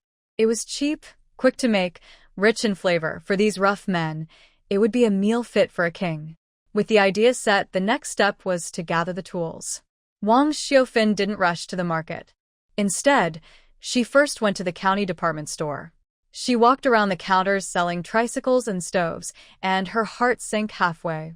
A brand-new flying pigeon tricycle cost 260 yuan, a finished coal stove with a chimney cost 35, and with pots, bowls, tables, and chairs added, the money she had wasn't even close to enough. But there's always a way to live, even without money. No one ever gives up just because life is hard. Wang Xiaofin pulled her collar tighter, left the department store, and headed straight to the recycling station on the west side of town. The place was on the outskirts, not far from the brick factory, a huge junkyard. From a distance, she could already smell rust and engine oil. Buying scrap metal. At the gate, the owner, a balding middle-aged man, sat with his legs crossed, sipping tea, his small eyes darting around as he watched people pass by. Wang Xiaofin walked in without a word and went straight to the pile of scrap iron that looked like a small hill. She searched through it for a long time, her gloves turning black, until she finally spotted an old, rusty tricycle in a corner. It was an old Forever brand heavy-duty model. The cargo bed was bent, the chain broken, and the whole thing covered in rust, as if it had been dug out of the ground. But when Wang Xiaofin touched the frame, it felt solid, real old steel, strong and heavy. Nearby lay a coal stove with a cracked inner lining. "Boss, how much for this tricycle?" She patted the dust off the seat. The boss lifted his eyelids and glanced at her. Wearing an old cotton jacket, gray hair, and worn cloth shoes, she looked like a simple old woman from the countryside. "Well, auntie, you've got a good eye. This is a heavy-duty one, can carry 500 Gene easily." He put down his teacup and started talking. "Steel prices are up now. It's old, sure, but with a bit of oil, it'll ride fine. You look like you've had a hard life, so I'll give you a deal, 100 yuan, and I'll throw in the stove." 100 yuan? Wang Xiaofin sneered inwardly. In 1993, that was a month's salary for an average worker. This man clearly thought she was easy to fool. She didn't argue or walk away. Instead, she bent down and picked up a steel rod from the ground. Clang, clang. 2 sharp sounds rang out. Wang Xiaofin struck the rear axle of the tricycle hard with an iron rod. Rust fell off in flakes, revealing the dark metal underneath. The shop owner was startled, almost spilling his tea on his pants. "Hey, "What are you doing, old lady?" he shouted. "If you break it, you'll have to pay for it." "Break it?" Wang Xiaofin straightened up and pointed at a nearly invisible crack where the axle connected. "Boss, this bearing's been damaged for a long time. The inside is already weak," she said. "For 100 yuan, do you want me to buy it just to push around for fun, or wait until it breaks halfway while I'm hauling goods and causes an accident?" The boss froze. He hadn't even noticed that crack when he got the tricycle. How did this old woman spot it so quickly? And that way she struck the metal. She clearly knew what she was doing. "It's just a small surface crack, nothing serious." The boss muttered, his confidence fading though he tried to sound firm. "Besides, scrap iron is worth 20 cents a pound now. This tricycle alone weighs over 100 pounds. Scrap iron is 20 cents, but that's for wrought iron," Wang Xiaofin interrupted calmly, as if discussing the price of vegetables. "This frame is welded from cast iron pipes. The recycling station will only give you 12 cents a pound at most. Plus, the cart bed is bent, the chain's broken, and the tires are all worn out. If I buy it, I'll have to replace everything. So tell me, are you selling a tricycle or trying to cheat someone?" The boss's face turned pale, then red. He hadn't expected such a tough customer. He slammed his teacup on the table, angry and embarrassed. "If you think it's too expensive, don't buy it," he snapped. "Go to the department store and get a new one. Always trying to get a bargain, so stingy. It was a typical trick, using insults to pressure the buyer into giving in. But Wang Xiaofan wasn't the type to fall for that. She tossed the iron rod aside and walked straight to a messy pile of junk nearby. She rummaged through it, picking out a large iron pot missing a handle, a dozen chipped porcelain bowls, and a rusty pair of tongs. These, she said, plus that broken tricycle and the old stove. Arms full of scrap, Wang Xiaofan walked back and stood in front of the boss. The stove's lining is cracked. When I get back, I'll have to dig some yellow clay by the river, mix it with coal ash, and rebuild it. Just fixing the fireproof clay will take me half a day. The bike chain is stuck too. I'll need to find some wire to fix it. She put her things down and started calculating. The bike counts as 40 pounds of scrap iron, and the pots and pans are worth 10 yuan. One price, 50. 50? The shop owner almost jumped up. Ma'am, that's too low. 50 yuan doesn't even cover the cost.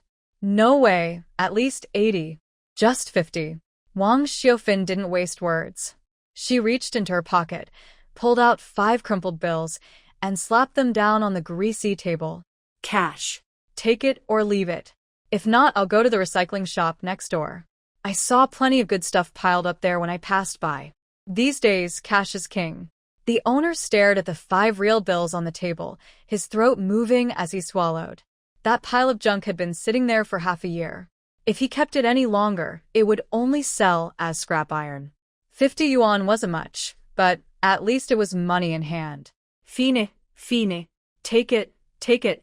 He grabbed the money, wincing as if it hurt. Guess I'm unlucky today, running into someone who really knows how to bargain. Just get it out of here. I'm tired of looking at it. The deal was done. The owner stuffed the money into his pocket and leaned back in his chair, waiting to see a show. The tricycle's chain was broken, and the cart bed was crooked. How could that old lady move it by herself? Surely she'd have to ask him for help fixing it. Then he could charge her another 10 yuan or so. But Wang Xiaofan didn't even glance at him. She walked over to the pile of scrap, picked up a piece of thin wire, and found half a brick. Squatting beside the tricycle, she held the 2 ends of the broken chain together, threaded the wire through, twisted it tight with a pair of tongs, and tucked the extra wire inside. Her movements were quick and neat, like she was sewing. Then she stood up and went to the bent cart bed. Bang, bang, bang. She swung the brick with her full strength, hitting it several times. The raised sheet of metal was hammered flat again. The boss only realized when the cigarette fell on his pants and burned a hole. This is not a typical housewife. Her skills and strength are even faster than factory workers. Wang Xiaofan quickly moved the stove, iron pot, and porcelain bowl onto the cart, removing her worn cotton jacket to cushion the load. She held the handlebar with both hands, her right foot still sore, but her left leg pressed firmly on the ground, her back straight and tense like a drawn bow. Lift, a low shout. The heavy tricycle, weighing hundreds of pounds and filled with broken items, was pushed steadily forward with a creaking sound that made teeth ache. The wheels rolled over the debris on the junkyard ground. Under the setting sun, the thin woman with white hair pushed a larger, broken tricycle, walking briskly with a strong, iron-like back. Wow, that old sister-in-law is really tough, the boss muttered to himself. When they returned to the ruins, it was almost dark. Wang Xiaofan didn't stop working. She parked the tricycle at the broken house's door, ignoring her thirst, and carried a broken bucket to the small river nearby. She dug out half a bucket of sticky yellow glue mud and collected some unburned coal ash from the roadside, crushing it into the mud. This is an old craft, using this kind of mud to make a durable, fire-resistant, crack-free stove. She rolled up her sleeves, dipped her hand into the cold mud water, stirred, and carefully applied it to the cracked furnace, smoothing and pressing it flat. Next was the large iron pot. She grabbed some sand, dipped a bundle of straw in water, and scrubbed the rusty pot vigorously. Sha-sha. Sha-sha. The rubbing sound echoed across the empty ruins, simple but full of hope. Until the moon climbed the treetops, the dark iron pot finally revealed its original bluish-gray color, shining with a cold, hard glow under the moonlight. The stove was repaired, and most of the rust on the tricycle was cleaned off. Though still old-looking, it was a cooking tool, an asset that could bring in money. Wang Xiufeng sat on a brick in front of the door, her waist aching almost to break, and her swollen, burned foot throbbed painfully with each jump. But she looked at the row of belongings in front of her and smiled. All this cost 50 yuan. The remaining 332 yuan and 50 cents will be enough to buy flour, rapeseed oil, chili powder, garlic, and greens at the morning market tomorrow, covering half a month's expenses. She took out half a cold steamed bun from her pocket and took a bite with cold water. This bun smells really good. That day, she didn't rely on a man, her children, or anyone's charity. She only relied on her own hands and her deeply calculating heart, stubbornly building a shelter from the chaos of her life. Tomorrow, I will open for business. Wang Xiufeng swallowed the last bite of her bun, her eyes shining brightly in the night. On the third day after Wang Xiufeng left, the sky over Qinghe County was dark and gloomy, as if the sky was holding back a storm ready to burst. The glass window of the Zhang family, which Wang Xiufeng had cleaned until it shone and reflected people's images, was now covered with a layer of dull dust, looking very unlucky. Water. Pour water. At 6:30 in the morning, Zhang Dajuan closed his eyes and habitually reached for the bedside table, which was the place Wang Xiufeng had cared for him over 25 years. He felt around but found nothing. With a snap, only the old-fashioned clock he had used for over 10 years kept ticking. Zhang Dajuan shouted until his throat was sore, then impatiently rolled over, his palm hitting the cold bedspread. That brief moment of coldness shot through his palm into his bones, making him suddenly open his eyes. The room was dimly lit, filled with the smell of spoiled food, mixed with the sour smell of sweat from 3 days of dirty clothes fermenting, and the foul odor from yesterday's bedwetting incident that hadn't been cleaned, hitting him right in the head. God. Zhang Dajuan cursed as he sat up, feeling dizzy. He instinctively reached for his slippers under the bed, but didn't step into them. Instead, he stepped on a pile of sunflower seed shells. His foot slipped, and he fell backward, hitting the back of his head hard against the wooden frame of the bed. Thud. Ouch! That hurts so much. Zhang Dajuan covered his head, tears welling up in his eyes. He staggered to the main room, looking for something to calm his nerves. When opening the slightly rusty aluminum pot lid, inside was a dark, lumpy mass, leftover undercooked rice from last night. The surface had hardened into a dry crust, and 2 green-headed flies were crawling on it, rubbing their legs. When they saw the light, they suddenly buzzed and flew away. In the sink, dirty dishes and chopsticks piled up into a small mountain. The top plate still had a layer of congealed red oil, which looked disgusting. I can't live like this. This life is unbearable. A sharp scream broke the quiet of the morning, followed by the sound of the door in the west room being slammed open. Daughter Zhang Zhaodi rushed out with messy hair and eyes full of sleep. Her pink sleepwear was wide open at the collar, with one button undone. She was frantically searching the living room sofa, tossing a pile of dirty clothes everywhere. Where is that white shirt? Where is my silk tie? Today, the city leaders are coming for inspection. I must wear formal clothes. Who hid them from me? After shouting, she suddenly froze.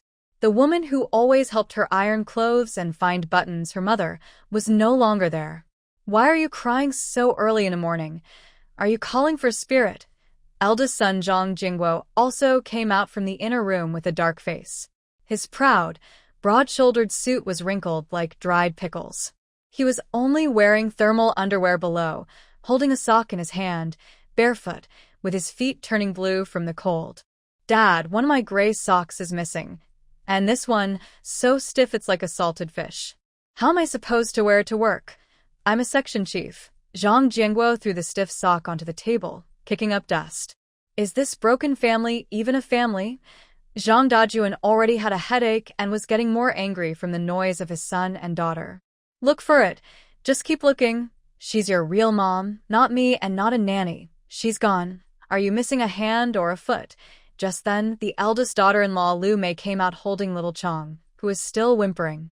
She wore a red sleepwear with a few oil stains, her hair messy, and dark circles under her eyes from staying up late watching tapes. Seeing the cold stove and empty kitchen, Lu Mei's face instantly looked longer than a donkey's. "Hey, Dad, what time is it? Why aren't you cooking yet?" Lu Mei was soothing the child in her arms while rolling her eyes. "Zhaodi, too. You're a grown girl now. Don't you know how to help out at home? Our whole family has to work. Are we supposed to just sit around and do nothing?" Zhaodi was angry and snapped back. "Sister-in-law, I don't want to hear that. You've been unemployed at home for half a year. All you do is eat and sleep. Do you expect us to take care of you while we work? I married into your family to enjoy life, not to be a servant." Lu Mei's voice was sharp. "When Mom was here, we didn't have to worry about these chores.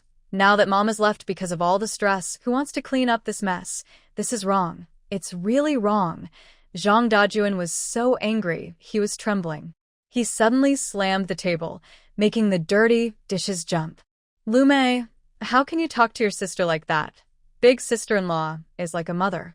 Since your mom is gone, it's your job to cook and do laundry." He tried to sound commanding, like the head of the family. "Hurry up and reheat the leftovers from last night, then wash the clothes.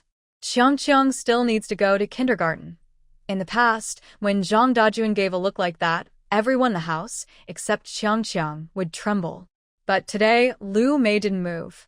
Instead, she sneered and threw Qiang onto the sofa. "Dad, you're showing off your authority in the wrong way." Lu Mei crossed her arms, looking bold and fierce. "You're the father-in-law, and I'm the daughter-in-law. There's no reason for you to boss me around.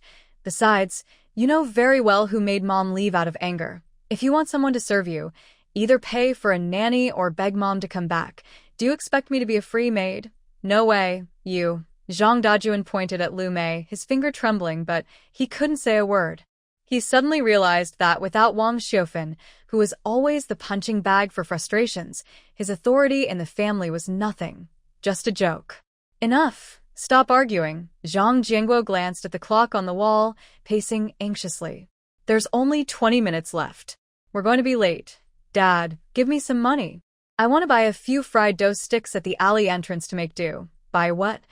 Zhang Dajuan pats his pocket, which is as empty as his face. His salary used to be handed over as soon as he received it, and Wang Xiufan managed the household expenses. Lately, he hasn't looked for the hidden money in Wang Xiufan's cabinet to save face. The small change in his pocket is already used up on cigarettes. "No money? Then make it yourself." Zhang Dajuan grits his teeth and rolls up his sleeves. "After divorcing that yellow-faced woman, are you all going to starve? I'm going to show you what I can do today. It's just boiling some noodles. What's so hard?" 10 minutes later. The kitchen is filled with smoke, and the strong smell of burnt oil hits the nose. Zhang Dajuan coughs, so hard that tears come to his eyes. He holds a spatula, busy with the large blackened iron pot. He hasn't been in a kitchen for 25 years and doesn't know how to cook noodles. Before the water boils, he throws the noodles in, turns the heat up too high, and the noodles stick together into a hard lump. "Salt. Where's the salt?" He fumbles through the spice box, accidentally knocks over the salt jar, and half a jar of coarse salt spills into the pot. "Forget it." Zhang Dajuan makes a bold decision, stirs the pot wildly with his spatula, and pours in a splash of cold water. In the end, what is served on the table is a bowl of grayish, thick stuff that looks like glue. The noodles are undercooked, broken into pieces, with a thick layer of salt grains and black burnt bits on top. The whole family sits around the table, staring at this breakfast, and no one dares to pick up their chopsticks. "Eat it. Why are you all just sitting there?" Zhang Dajuan, with a grim face, scoops himself a bowl and forces himself to take a bite. Puff. As soon as it hits his mouth, he can't help but spit it out. It's salty, bitter, and has a strange raw fishy taste. This isn't food. It's more like pig feed. Wow. Qiang, who has been staring at the bowl, finally can't hold back. He throws his chopsticks on the ground and opens his mouth wide to scream. Tastes terrible. This is poop. I won't eat it. I want Grandma's handmade noodles. I want to eat meat stew. This loud cry seems to be a signal, and the atmosphere at the table completely collapses. Dad, are you trying to poison us? Zhang Zhaodi pushed her bowl away, grabbed her bag, and headed outside. I'm not eating anymore. I'll go to the company cafeteria. Come back. Where can I eat without money? Zhang Dajun shouted. I'll borrow some. Better to be hungry than to be ashamed. Zhaodi didn't look back. She walked away in high heels with a loud click. Zhang Jingguo sighed, forcefully stuffed the stiff socks into his shoes, and picked up his briefcase. I'm leaving too. As for this meal, just feed it to the pigs. In the blink of an eye, only Zhang Dajun, Lu Mei, and the crying, restless Qiang Qiang remained at the table. Lu Mei looked coldly at Zhang Dajun, then picked up Qiang Qiang. Let's go, son. Let's go inside and eat some cookies. Relying on Grandpa, the two of us will starve. Zhang Dajun sat alone in the messy main room, staring at the bowl of rotten noodles untouched, his face twitching. That day, Zhang Dajun spent the day in the supply and marketing cooperative feeling lost. News spread quickly at work. The gatekeeper, Grandpa Wang, looked at him strangely and whispered behind his back. He wanted to get angry but felt guilty, so he held in his frustration until after work. When he opened the door at home, he almost thought someone had broken in. The bowl of noodles from this morning was still on the table, now hardened like cement. The sofa was piled with Qiang Qiang's toys, torn paper, and leftover cookie wrappers from Lu Mei. Footprints covered the floor, the dirty dishes in the sink had stacked higher, and a sour smell wafted out. I want to eat meatballs. I want to eat meatballs. Qiang Qiang was rolling on the living room floor, kicking his feet wildly and knocking over the coffee table. When he saw Zhang Dajun come in, the mischievous child got up, grabbed a teacup from the table, and threw it forcefully at the TV. Bang! The cup hit the 18-inch color TV screen, making a loud noise even though it didn't break. You naughty kid! Zhang Dajun's nerve snapped. Lu Mei sat nearby, eating sunflower seeds, shells scattered everywhere, without even lifting her eyelids. Why are you shouting? The kid hasn't eaten all day. What's wrong with wanting something tasty? It's all your fault, wife, leaving this family to fend for itself. Dad, I tell you, if there's no food tonight, I will take Qiang Qiang back to my parents' house. Back to your parents' house. Zhang Dajun threw his briefcase on the ground, his eyes red with anger. Besides going back to your parents' house, what else can you do? What did you do at home all day? Didn't even wash a bowl? Why should I wash it? Lu Mei threw the sunflower seeds in her hand, stood up, and pointed at Zhang Dajun's nose. I'm your daughter-in-law, not your maid. This life can't go on. Zhang Dajun, if you have the guts to yell at me, then go and bring your wife back. What kind of man are you? Bullying at home. Wow. Grandpa is naughty. Grandpa is a big troublemaker. Qiang Qiang saw the adults arguing and cried even harder, rushing up and biting Zhang Dajun's leg. A sharp pain shot through him. All the frustration, shame, and hunger of the day burst out at this moment. Zhang Dajun suddenly kicked back and slapped him. Smack. The slap landed firmly on Qiang Qiang's face, making the 5-year-old spin around and sit on the ground, half of his face swelling instantly. Eat, eat, eat. All you do is eat. That's your grandma's bad habit. If you cry again, I'll throw you out. The room instantly fell silent for a second. Then came Qiang Qiang's heart-wrenching crying and Lu Mei's frantic screams. Zhang Dajun, you dare to hit my son. I will fight you. Lu Mei, like a lioness, pounced forward, scratching Zhang Dajun's face with her long nails. Zhang Dajun couldn't dodge in time, and 3 bloody scratches appeared on his face. Zhang Jingguo, who just came in, saw this scene and was so scared he nearly fainted. He hurriedly stepped in to break it up. Stop fighting. Stop fighting. What will people think if they see this? Get out of here. There isn't a good person in your Zhang family.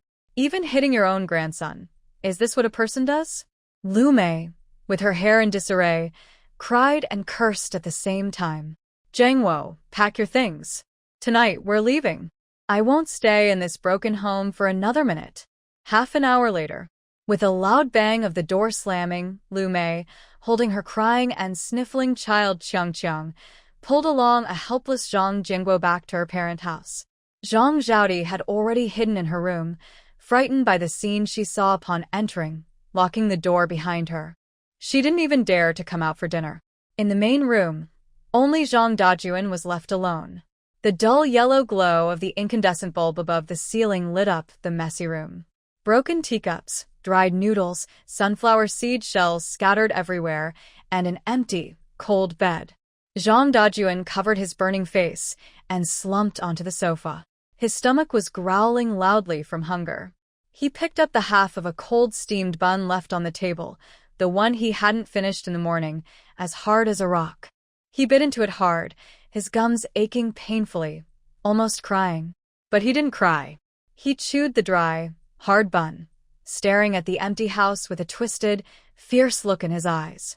Let them make trouble. Let them all make trouble. He swallowed the rough piece of bread, sneering at the air, his voice hoarse like a broken windbag.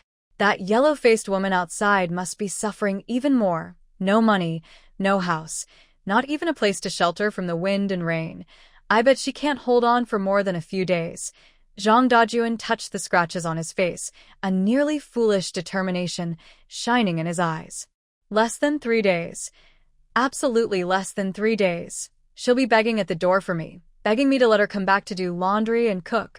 By then, I'll make her kneel and clean this place thoroughly. Outside the window, night deepened, and the wind howled. What Zhang Dajuan didn't know was that, 5 miles away at the ruins of Hongxing Brick Factory, the woman he believed couldn't survive outside the home was sitting by a warm fire. The coke stove was burning brightly, casting a red glow on Wang Xiufan's face. In a broken iron pot, a large ball of well-risen dough was steaming, white and plump, with the fresh aroma of wheat. She hummed an unknown tune, placing chopped green onions, minced garlic, and bright red chili pepper powder at the bottom of a bowl, waiting for the first splash of hot oil in the morning. That fragrant smell could even lure a person's soul out. At 4 a.m, the wind in the ruins sounded like a wild beast still not fully awake. It occasionally whimpered, but was kept outside by a tightly sealed door. Inside a broken brick house, the faint glow of a coal fire flickered on the walls. Wang Xiufan didn't sleep well. For half her life, she had been busy taking care of the Zhang family's elders and children, making her restless. Today, she was worried about her own future and couldn't sleep. She lifted the damp cloth covering a porcelain basin. The dough she had kneaded all night was white like fresh snow and soft like a baby's bottom. Gently poking it with her finger, the dough slowly bounced back, carrying a sweet smell from the old fermentation. "It's ready," she whispered softly, a small smile forming at the corner of her mouth. She had mixed just the right amount of lye water, ensuring the noodles would be strong and chewy. She chopped the pork fat she had prepared last night into small pieces, then arranged the bright red chili powder, minced garlic, and chopped green onions on the side of her tricycle's basket. She moved the coal stove onto the cart, lit the fire, and watched the blue flames lick the bottom of the black iron pot. Before leaving, Wang Xiufan looked at her small, cracked mirror. In the reflection, her eyes were lined with wrinkles, and her face looked pale and sallow from years of poor nutrition. She dabbed some water on her face, tidied her graying hair, and tied it back tightly with a black rubber band. She couldn't afford to lose her spirit. A person must keep their breath. A tree must keep its bark. "Let's go," she muttered, gripping the cold handlebar. Her injured right foot, though less swollen, still throbbed painfully with every step, as if a needle was poking inside her bones. Grinding her teeth, she pushed off with her left leg, her back stiff and tense like a stretched bow. The modified donkey cart groaned heavily as it carried Wang Xiufan's hopes for the future, rolling over broken bricks and tiles in the ruins, then plunging into the early morning fog. She pushed the cart for 40 minutes over 5 miles. When she reached the gate of the factory, the sky was just beginning to lighten. The air smelled of cheap cigarettes and sweat, an aroma unique to the morning shift workers. This place was a hot spot for small vendors from all around. Vendors selling mixed grain pancakes, cold steamed buns with pickles, porridge, and tea eggs had already claimed their spots. Each stall owner, wrapped in military coats, looked at the newcomer pushing a broken tricycle with suspicion. Wang Xiufan felt a bit nervous. She looked at the shiny stainless steel cart next to her and then at her own, which was made from scrap parts and even a little crooked. The feeling of being poor and inferior was deeply rooted in her, growing like wild grass. "Is there no one here?" she whispered to the ant selling porridge nearby, hiding behind a wall for shelter.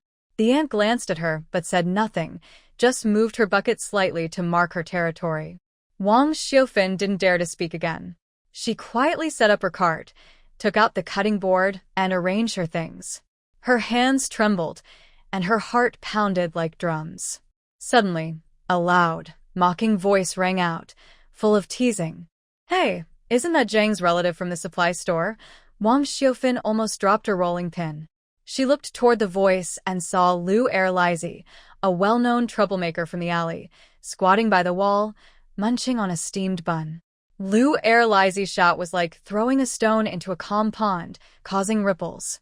A few men nearby who knew Wang Xiaofan, and some workers buying breakfast, all turned to look. "What's up? Did Zhang's husband chase you out? Did he make you sell food on the street?" Lu Erlizi stuffed the last piece of bun into his mouth, brushed off the crumbs, and staggered over, pointing at her patched-up cart and laughing loudly. "Everyone come see. This is the wife of that so-called respectable Zhang. Now she's fallen so low, she's fighting with us laborers for food. Look at that crooked cart. What good stuff can she make?" Suddenly, a burst of laughter erupted from the crowd. "Wow, she looks so refined, but how did she end up like this? I heard her husband kicked her out. Maybe she's not faithful. Can that broken cart even make edible food? Maybe it's made from spoiled leftovers." The gossip buzzed like flies, flying into Wang Xiaofan's ears. Wang Xiaofan's face instantly turned a sickly color. The shame of being stripped and thrown onto the street made her tremble all over. She wanted to argue, to loudly say she made a living with her skills and was not shameful. But her words got stuck in her throat, blocked by a lump of cotton. 25 years of obedience made her instinctively want to run away at this moment. Just push the cart and leave. As long as she leaves, she won't hear these words anymore. Wang Xiaofan's hands already gripped the handlebar, and she took a step back. "Hey, feeling guilty now, you're going to run away." Lu Erlizi cheered even more, teasing her. "Everyone look, I was right. This is a broken shoe that was abandoned, too ashamed to face people. Broken shoe." These two words felt like sharp needles stabbing into her heart. Her foot suddenly stopped moving backward.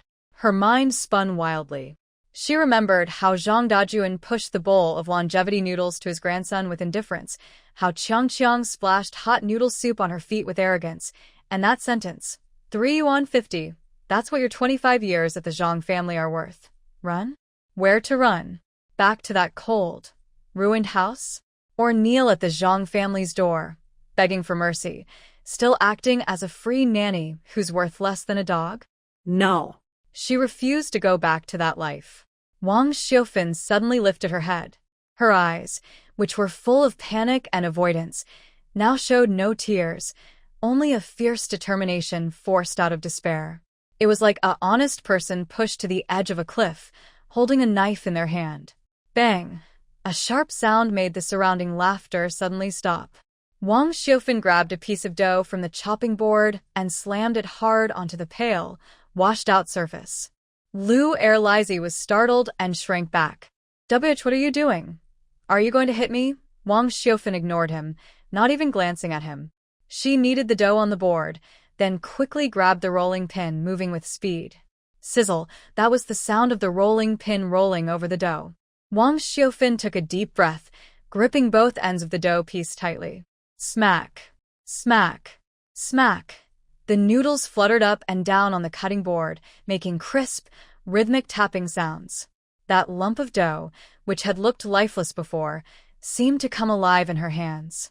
It was quickly pulled into wide, evenly thick strips of noodles. Everyone around was stunned. This skill is truly expert work.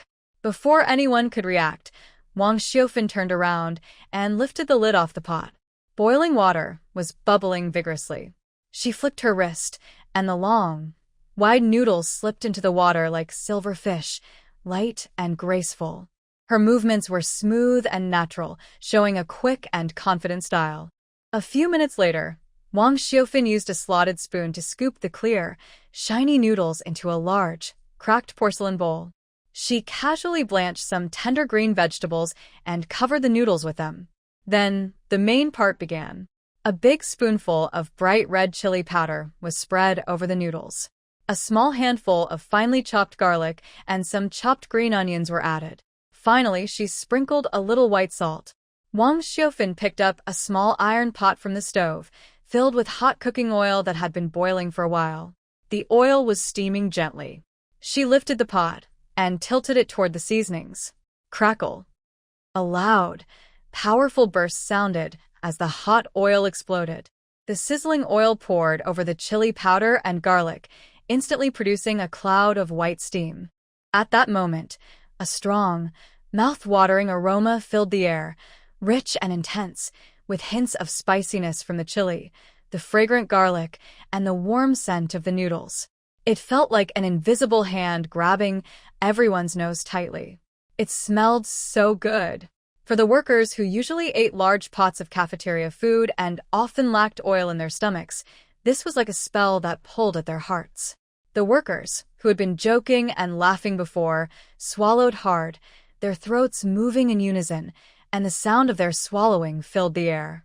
Even Lu Erlizy, who had been cursing loudly just moments ago, was now sniffing eagerly, eyes fixed on the bowl of noodles. But no one moved. Everyone looked at the tempting, red-gloss noodles, then at Wang Xiaofan's shabby tricycle, and remembered the rumors about her broken shoes. They hesitated, feeling a bit unsure. These days, sometimes appearance mattered more than hunger. No one wants to be the first to try the new dish, afraid of being laughed at as someone who picks up scraps to eat. The situation became tense. Wang Xiaofan held her bowl of noodles, her palms sweaty. If she couldn't sell this first bowl, her confidence would break, and today's effort would be wasted. Just then, behind the thick concrete pillar at the factory gate, a shadow moved. Leidisheng, wearing an old military coat and holding a half-smoked cigarette, slowly stepped out. He didn't speak or approach the stall. He leaned against the pillar, his deep-set eyes coldly scanning the crowd. His gaze was sharp, like a knife, focusing on a man with a crew cut at the front, who was eagerly scratching his head. That was the worker who last night tried to chase Wang Xiaofan away, but was scolded by Leidisheng to leave. The crew-cut man hesitated about buying, then suddenly felt a chill at his back. He turned his head and met Leidisheng's half-smile, which carried a cold edge. Leidisheng slightly tilted his chin toward Wang Xiaofan's stall, as if saying, "Be sensible." The crew-cut man shivered, instantly understanding. He worked under Leidisheng's command, and if he lacked this insight, he would have been thrown into the brick kiln long ago. "Step aside. Step aside. What are you all crowding for? Get out of my way so I can eat." The crew-cut man shouted loudly, pushing aside Lu Erlai, and strode to the tricycle stall. Bang! A crumpled 1 yuan bill was slapped hard onto the chopping board.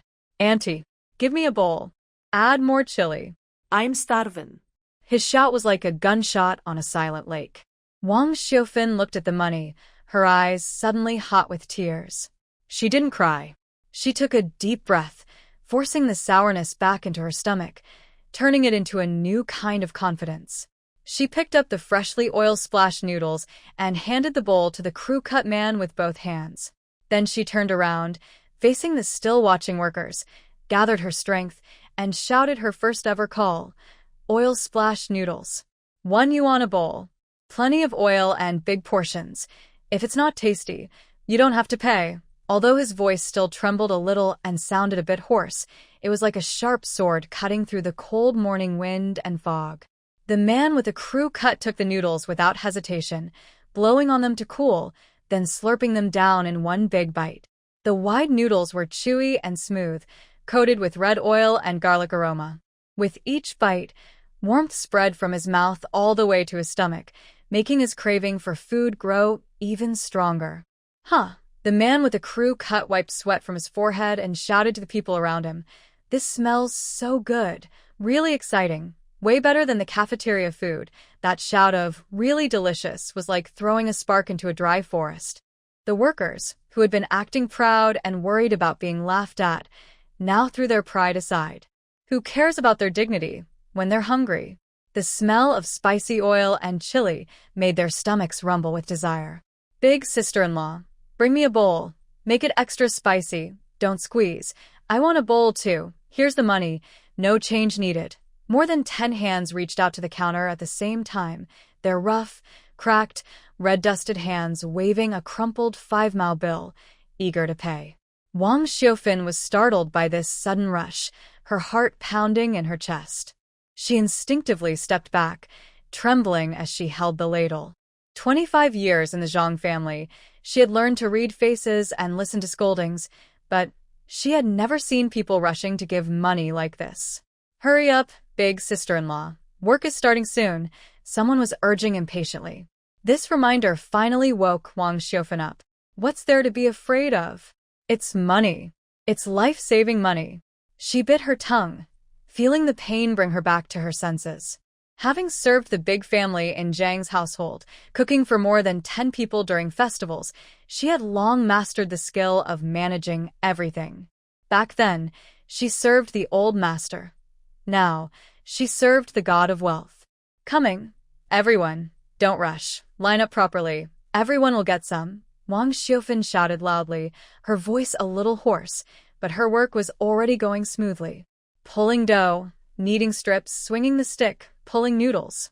Snap, snap, snap. The sound of noodles hitting the chopping board was sharp and rhythmic like drum beats. She ignored the sharp pain in her right foot and spun around like a spinning top. Under the boiling water, chopsticks stirred, creating white waves. After a few dozen seconds, she scooped up the clear, wide noodles with a strainer and placed them into a large ceramic bowl that looked like a small mountain. Adding blanched greens, sprinkling scallions, pouring minced garlic, and covering with spicy chili. The last step and the most important one. Wang Xiaofan lifted a small oil pot with one hand, her wrists steady as iron, and poured hot oil over the neatly arranged bowls, one by one. Sizzling, sizzling, sizzling. The hot oil hissed and steamed, filling the air with a strong, overpowering aroma. In that moment, the small street stall was completely covered by a rich, bold smell. It was a mix of wheat aroma, garlic, roasted scent, and oily fragrance. For these rough men who often had little energy, it was more tempting than a cozy bed. Workers held their bowls, not bothering to find a seat, squatting on the curb, using chopsticks to gobble up the noodles. Ah, huff, hot. This smells so good. The noodles are so chewy. Better than what my wife makes. For a moment, the sounds of slurping noodles and satisfied sighs filled the ruins. The beads of sweat rolling down their foreheads were the highest respect for this bowl of noodles. Wang Xiaofan was so busy she didn't even touch the ground, sweat dripping from her forehead down her cheeks into her eyes, stinging painfully. She didn't bother to wipe it, feeling full of endless energy. Suddenly, a strange, mocking voice like a crow cackling interrupted, sounding like a crow that had eaten a dead fly. Eat, eat, eat. Aren't you afraid of getting a stomach ache? A bunch of starving ghosts reincarnated. Lu Erlizi was pushed to the very edge, staring at the increasingly thick stack of bills in Wang Xiaofan's hand, his eyes turning red with jealousy. He put his hands in the sleeves of his worn cotton jacket, tiptoed, and spat inside. Everyone, take a good look. This old lady lives in the ruins over there. That place doesn't even have a water tap. Has she washed her hands properly? Is that bowl just rinsed in dirty water? She's wearing worn-out shoes that have been abandoned, and they're dirty. Those words are really harsh. A few workers, who were busy eating noodles, suddenly paused. The noodles in their mouths lost their flavor. Nowadays, with many contagious diseases, everyone is poor but still worried about hygiene. Next to them, an aunt selling porridge was worried about losing business. When she heard this, she immediately joined in the teasing. Yeah, I wonder why this noodle smells so good. Maybe they put some strong-smelling stuff in it. Besides, that bowl is so dark. Who knows if it was cleaned properly? The crowd started to get noisy. A few workers who hadn't paid, yet quickly pulled their hands back, looking suspicious. Wang Xiaofan paused for a moment. She looked up at Lu Erlizi's face full of malice, then glanced at the hesitant people around her. If it had been before, she would have blushed and explained, or felt ashamed and wanted to hide. But now, she didn't have the time or the mood to explain. That's something weak people do. Wang Xiufan said nothing. She turned around, took out a neatly folded piece of cloth from her pocket. It was new fabric she bought yesterday from the supply store, pure white and very bright, standing out against the dusty ruins. In front of everyone, she carefully wiped the edge of the chopping board with this white cloth. Once, twice. The cloth, except for some flour, had no dirt or black spots. Then she picked up a hot water jug, pouring boiling water directly into a stack of new porcelain bowls, sterilizing them thoroughly. The steam rose up warmly. Finally, she stretched out her hands. Though her hands were rough with calluses, her nails were trimmed short, and her fingers were clean. No dirt or dust could be seen. My bowls, my hands, are right here. Wang Xiufan's voice was quiet but firm. Everyone, take a look yourself. The whole place went silent for a second. Go to hell with your nonsense. A loud shout broke the silence. It was the worker with a crew cut who was the first to eat noodles. He placed the empty bowl on the ground, wiped the red oil from his lips, and pointed at Lu Erlaizi's nose, scolding. Lu Er, you shameless troublemaker. I've never seen such a clean stall in my life. That big sister-in-law's hands are even fairer than your face. Are you jealous because her business is doing well? If you dare to talk nonsense again, I'll shut your mouth. Exactly. If the noodles are dirty, I'll eat the bowl myself. Another worker stood up and showed everyone the bottom of his bowl. Clean as can be, not even a speck of sand. The crowd's eyes are sharp, especially these straightforward workers. They know well who treats them kindly and who tricks them. Their tongues are the best judges. Lu Erlaizi was stared at by dozens of fierce eyes, so scared he shrank back, slipped away into the crowd, and ran off. The big aunt selling porridge saw the situation was not good and quickly shut her mouth, but her eyes kept glancing at Wang Xiufan's pocket, muttering unkind words. Fools are the ones doing business like this. That spoon of oil costs 2 cents, and she puts so much meat and vegetables in it. I think she won't last 3 days before losing money. This is just a grand opening promotion. Who knows how she'll cut corners later? Her voice was soft, but just enough for Wang Xiufan to hear. Wang Xiufan ignored her. Just then, a thin, old worker stepped forward. The old man looked to be about 60, wearing a worn-out work jacket with cotton stuffing showing, his face full of worry. He held a few coins, hesitating whether to buy. Big sister, just a small bowl is fine. The old man swallowed nervously and said shyly, My wife is sick at home, so I need to save some money. Wang Xiufan looked at him, as if she saw herself in the past, trying to buy medicine for Zhang Dajuan to save money. That feeling was bitter like bitter herbs. Without hesitation, she grabbed some dough, deliberately pinched a big piece. Clap, clap. The noodles went into the pot and then came out. When she served the noodles, she shook her wrist, and instead of 1 spoonful of meat and vegetables, she added 2, then poured a generous amount of bright red chili oil on top. A big bowl, with noodles almost overflowing. Uncle, this bowl is on me for you to try. Wang Xiufan handed over the heavy bowl, but did not take the old man's coins. Eat well, and if you think it's worth it, come back next time to support us. The old man was stunned. He held the steaming bowl of noodles, and his eyes suddenly turned red. Wang Xiufan turned around and faced the workers still waiting in line. For the first time, she straightened her back and loudly shouted, Everyone, enjoy your meal. I'm Wang Xiufan, a straightforward person and also a person with a hard life.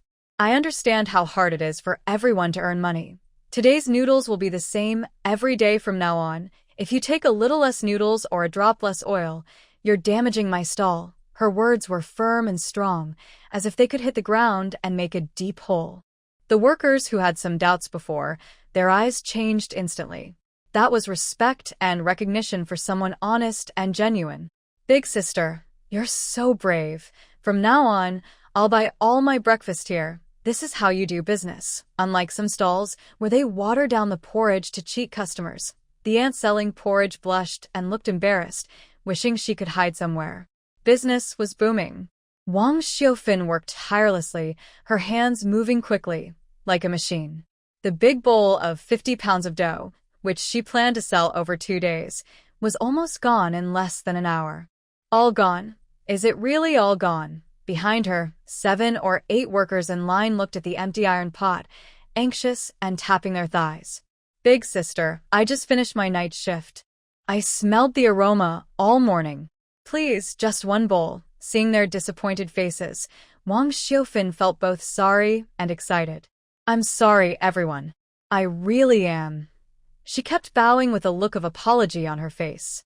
Since it's the first day, I didn't prepare enough. Tomorrow, I'll make 20 more pounds of dough. I promise everyone will be full. Come early tomorrow. The crowd reluctantly dispersed, each one turning back a few times, still hoping to be the first in line tomorrow morning.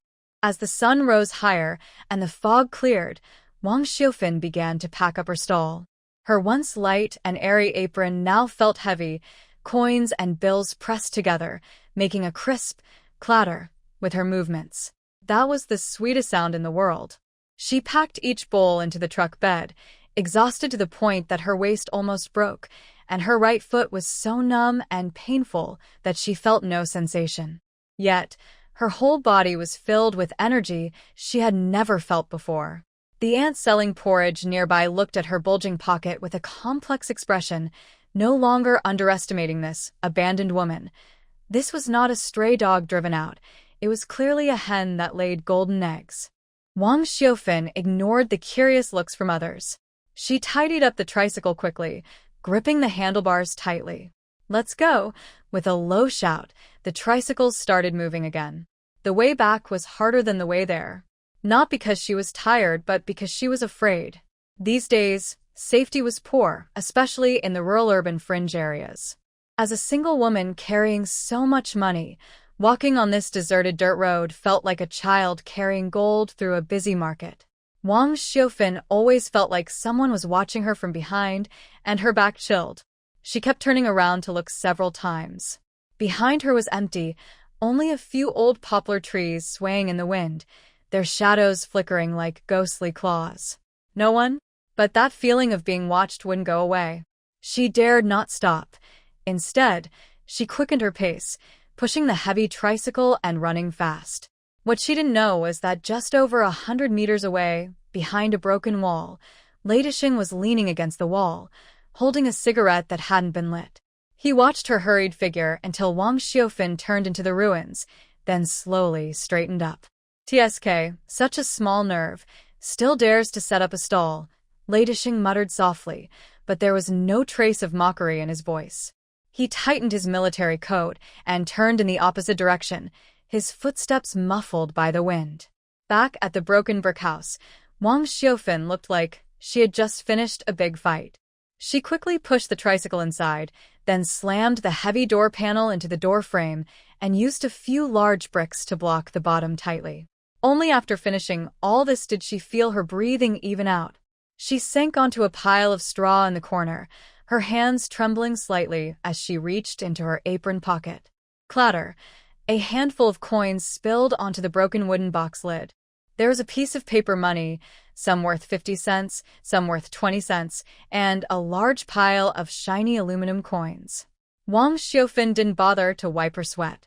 She knelt on the straw and started counting the money like a miser. 1, 2, 3. She carefully smoothed out each crumpled bill and sorted them neatly by denomination. Using her saliva on her fingers, she counted over and over, afraid of missing even a single cent. This counting took half an hour. Finally, her eyes fixed on the total number. 58 yuan and 60 cents. Wang Xiaofan was stunned. After subtracting the cost of flour, oil, and seasonings, she had earned more than 30 yuan in just 2 hours this morning. More than 30 yuan. She had worked as a servant in the Zhang family for 25 years. Every month, Zhang Dajuan only gave her 20 yuan for groceries, and he checked her accounts for even a little extra. She saved money bit by bit, selling scrap and saving, and after 25 years, she had only saved over 300 yuan. But now, she had earned what she would normally make in 2 months in just one morning. It turned out her labor was so valuable. It also turned out that without that family, without that man, Wang Xiufan not only wouldn't starve but could live so well. Looking at the pile of crumpled bills, Wang Xiufan suddenly felt her nose sting. She wanted to smile, but just as her lips curled, tears started to fall. Plop! A drop of murky old tears splashed onto a 1 yuan bill, spreading a small water stain. Then came the second drop, the third. Wang Xiufan covered her mouth, not wanting to cry out loud, but the grievances she had suppressed for 25 years broke free at that moment. She hugged the pile of money tightly, as if holding her lost and found life. In this drafty ruin, on this moldy straw, this nearly 50-year-old woman cried like a child. After crying, she wiped her face and her gaze changed from confusion to an unprecedented determination. She carefully hid the money close to her body and patted her chest. This money was real. This life was warm. Zhang Dajuan, just wait, Wang Xiufan softly said to the empty roof. She stood up, her legs still trembling, but her back straight. Tomorrow, she would need to buy 20 more jean of flour. She could make it through this day. And also, live a prosperous life to show those who watch and laugh. 3 a.m. The wind blowing through the ruins feels sharper than a knife, biting into her face. Wang Xiufan was awakened by the pain. Her right foot, which was burned yesterday, was swollen like a freshly steamed bun. The moment her heel touched the ground, a sharp pain shot straight to her head. If she were at the Zhang family's house, she would be biting her pillow, tears in her eyes, afraid to move too much and wake Zhang Dajuan, risking a scolding. But today, she didn't cry. Instead, she smiled. She reached under her pillow and found a stack of bills with her body heat. 58 yuan and 60 cents. The money was real, but her heart felt warm. Wang Xiufan gritted her teeth and got up, forcing her swollen foot into a pair of ill-fitting liberation shoes. Pain? She endured it. Poverty was more painful than pain itself. She opened the coal stove. Blue flames shot up a foot high, turning her wrinkled face red. Today, she had to fight even better. 50 jean of flour, that was carried back from the grain station yesterday afternoon after she bit the bullet. Besides making noodles, she also steamed 2 big baskets of plain buns overnight. These days, workers doing physical labor lacked energy and oil in their stomachs. Eating only noodles wasn't enough to stave off hunger. They needed some dry food. She took out about 20 salted duck eggs from a clay jar in the corner. She had secretly preserved them with thrift, originally meant for her grandson Qiang to eat alone. Now, those were golden nuggets for trading money. She peeled the shells, took out the yolks, and crushed them.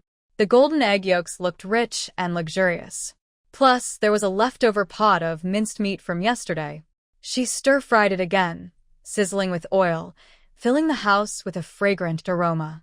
At 4:30 a.m., Wang Xiufan pushed her modified tricycle out the door.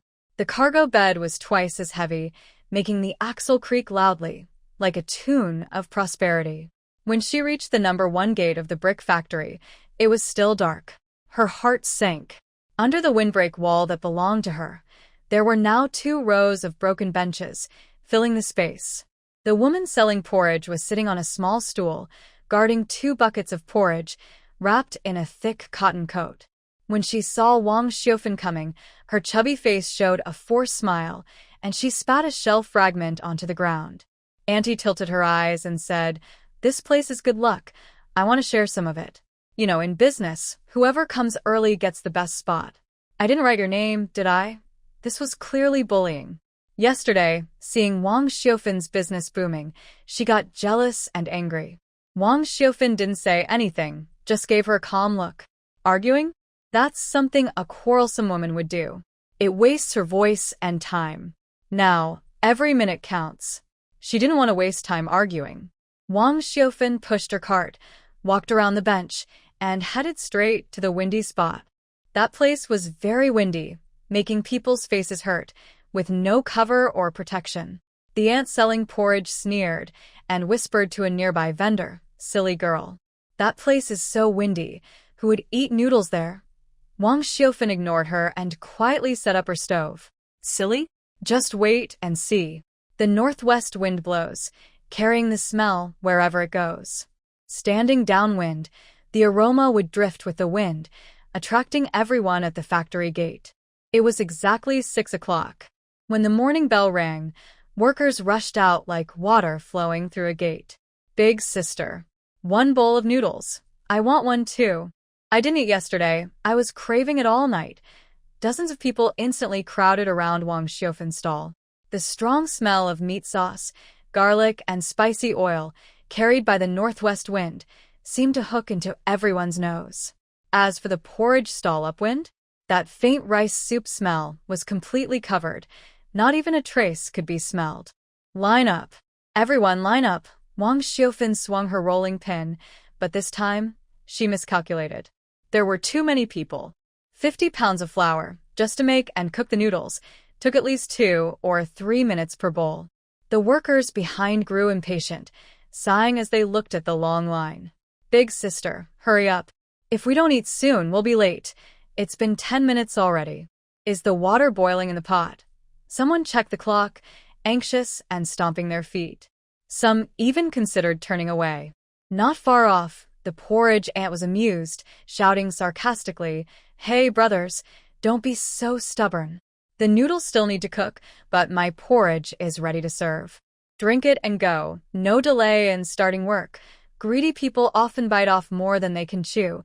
If you don't have the skills, don't take on difficult tasks." This saying sounds harsh, but it's true. Seeing a few workers wavering and about to walk toward the porridge stall, Wang Xiufan kept working, but sweat appeared on her forehead.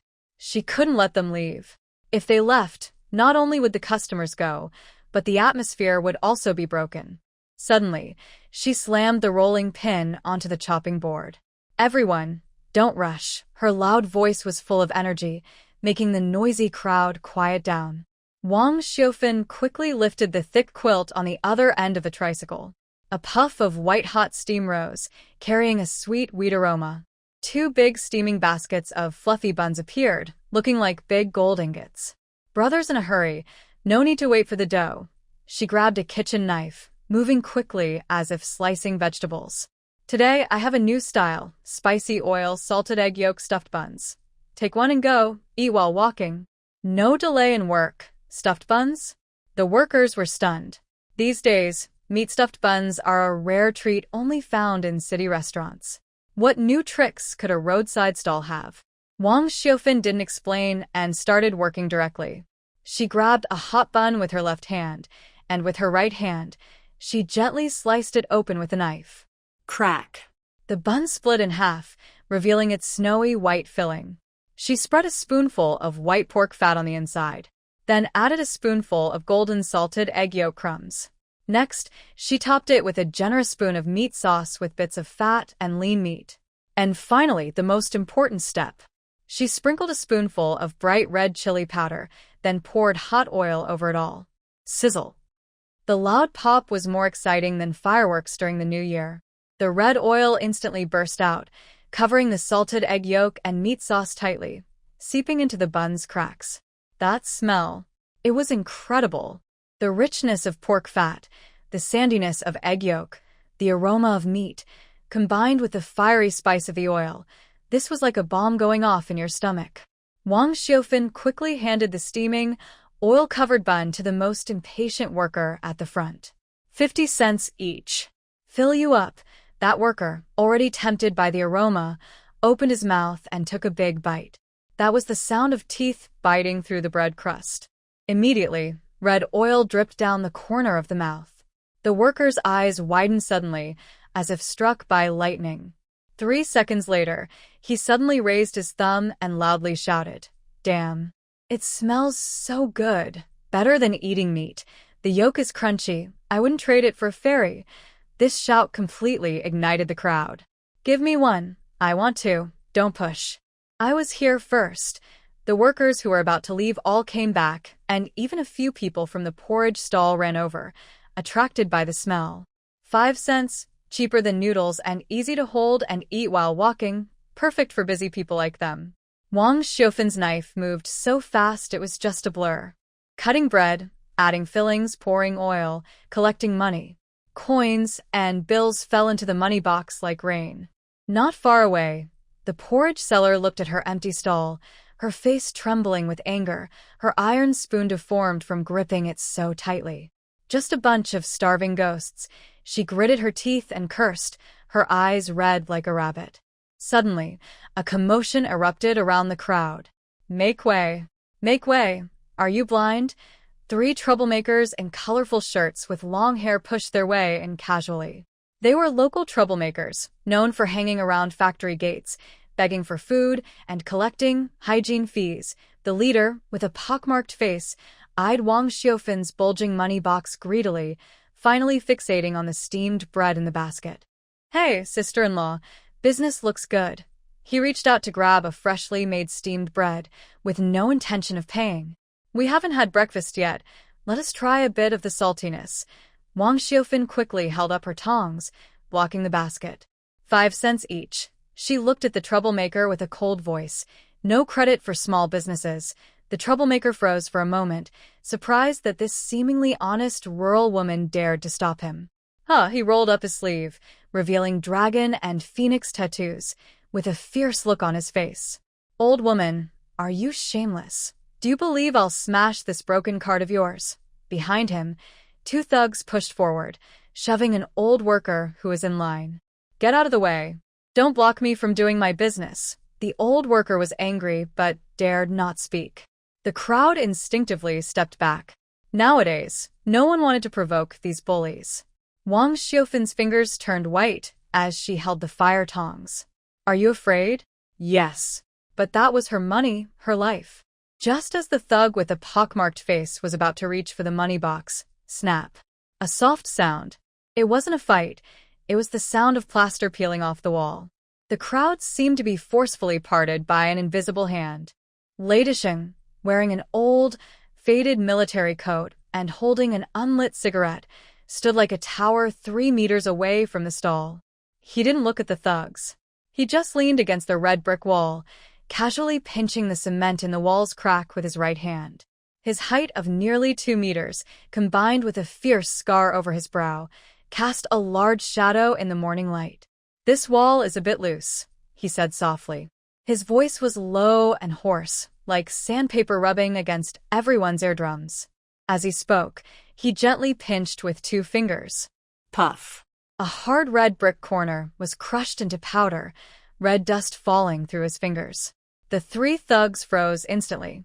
The pockmarked man's hand stopped midair, only an inch from the money box, but he couldn't reach it. That was Lei Laohu from Hongxing Brick Factory, the king of this area. Leidisheng slowly lifted his eyelids. His deep-set eyes showed no warmth, coldly sweeping over the pockmarked man. Trying to smash the cart, Leidisheng spat out his cigarette and took a step forward. "Or should I smash you first?" The pockmarked man's legs started to tremble. "Lei. Lord Lei." He forced out a smile worse than crying. "It's a misunderstanding. All a misunderstanding. We just wanted to buy a bun." "Buy a bun?" Leidisheng raised an eyebrow. "Line up and go." "Yes, yes. Line up." We're lining up. The 3 thugs who had been so arrogant just moments ago looked like mice seeing a cat. They nervously slipped to the end of the line, not daring to make a sound. A suppressed laugh burst out from the crowd. The crisis was over. Wang Xiufan let out a breath, her palms sweaty. She looked up and just happened to meet Leidisheng's gaze. But Leidisheng wasn't looking at her. Instead, he was staring intently at the freshly made, still sizzling meat bun in her hand. His Adam's apple moved up and down clearly. In his eyes, there was no longer any anger. Only 2 words written plainly, "Wanna eat." But he didn't move. He was the factory director, the boss here. To snatch a vendor's bun in front of so many workers would be embarrassing. Leidisheng forcibly looked away from the tempting bun and, with a serious face, shouted at the crowd still watching. "What are you looking at? Not working? Everyone get in line. Anyone causing trouble will never get into the brick factory again." After saying that, he tightened his military coat and turned to leave. But his steps seemed a little reluctant, as if he didn't want to leave. It was exactly 7 o'clock. Every bit of flour and dough had been scraped clean. 50 pounds of flour, 2 big baskets of steamed buns, and a bowl of meat sauce, all sold out. Wang Xiaofan sat beside her tricycle, starting to pack up her stall. Though she was so tired her back ached, seeing the bulging, heavy money bag in her hand made her feel lighter, as if her bones had lost a few pounds. Not far away, the aunt selling porridge had long lost face and quickly packed up her stall and left. At 7 o'clock, the Zhang family courtyard was deathly silent, only the rumbling sound from Zhang Dajuan's stomach breaking the quiet like thunder. Zhang Dajuan was awakened by hunger. He habitually reached for the bedside table, wanting a hot cup of tea to soothe his throat, but found nothing. When he opened his eyes, he saw the thermos bottle had fallen to the ground, the stopper missing somewhere, leaving only a dry water stain. A strange smell filled the room. The foul smell of fermented dishes that hadn't been washed for 4 days filled the sink, mixing with the smell of sunflower seed shells and rotten vegetable leaves, hitting straight at the top of the head. Damn it, Zhang Dajuan cursed as he turned over and got out of bed.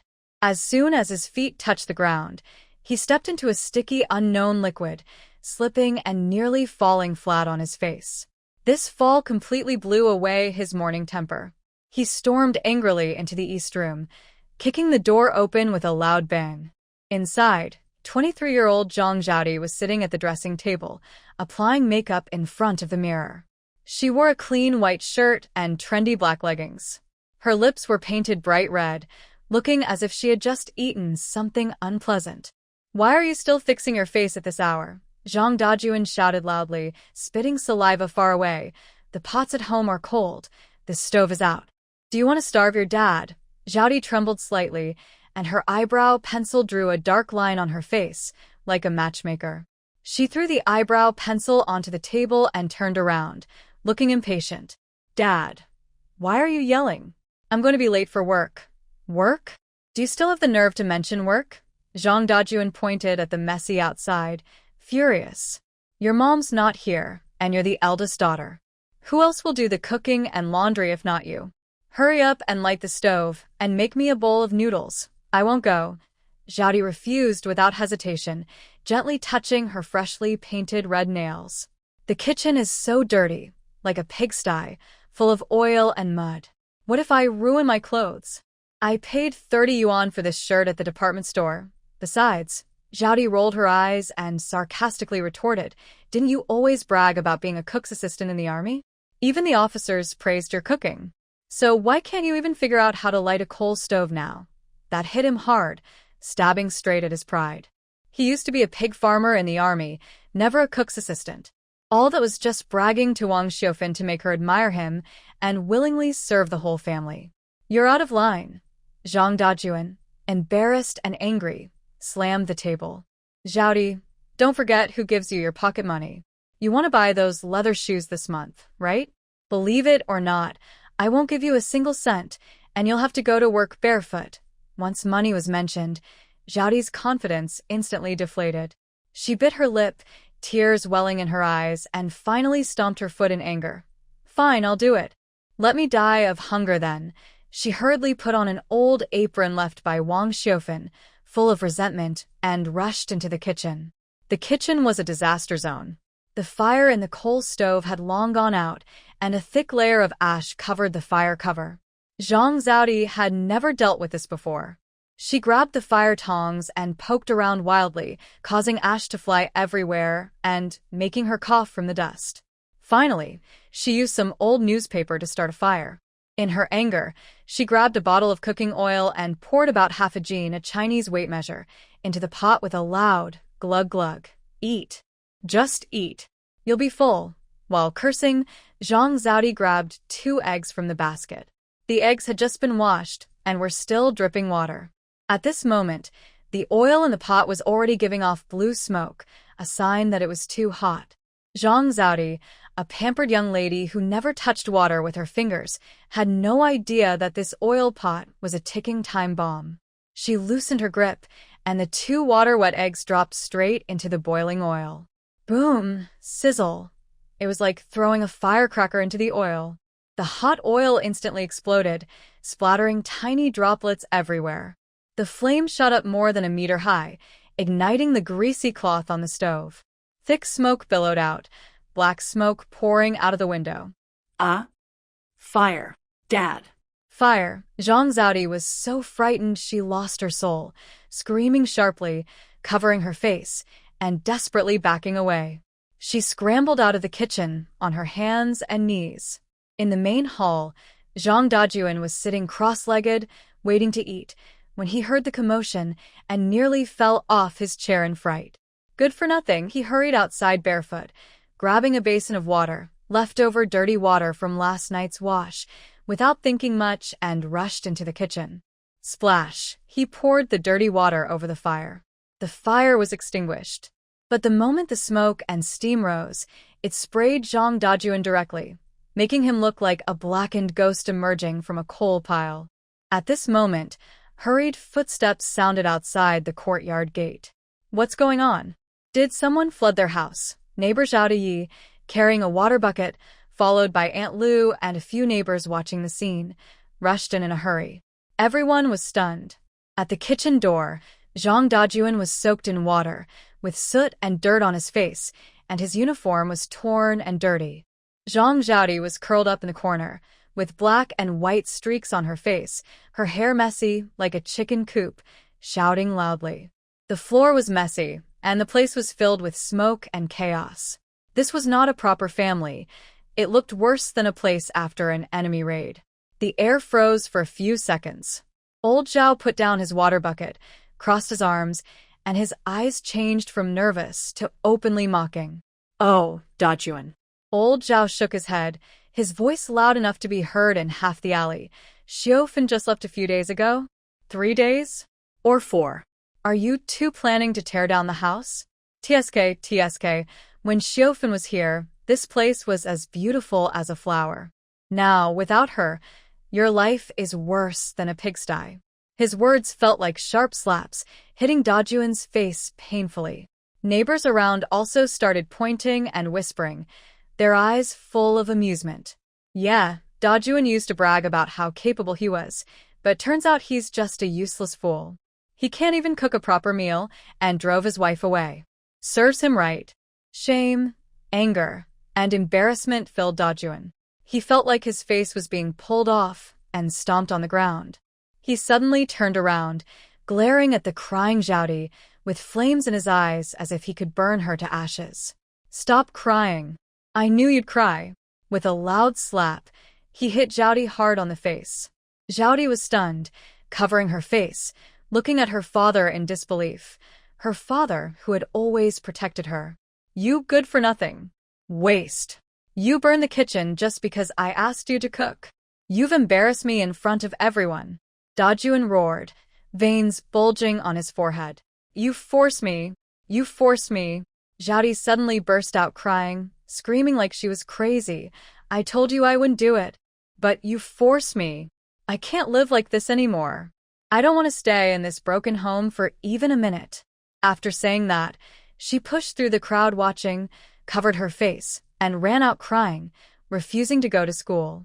Zhang Dajuan stood still, his chest heaving heavily. He watched his daughter's distant figure and then looked at the sneering faces around the yard. Get lost. All of you get lost. Stop staring. He chased the neighbors away like a mad dog, trying to hide his final shame.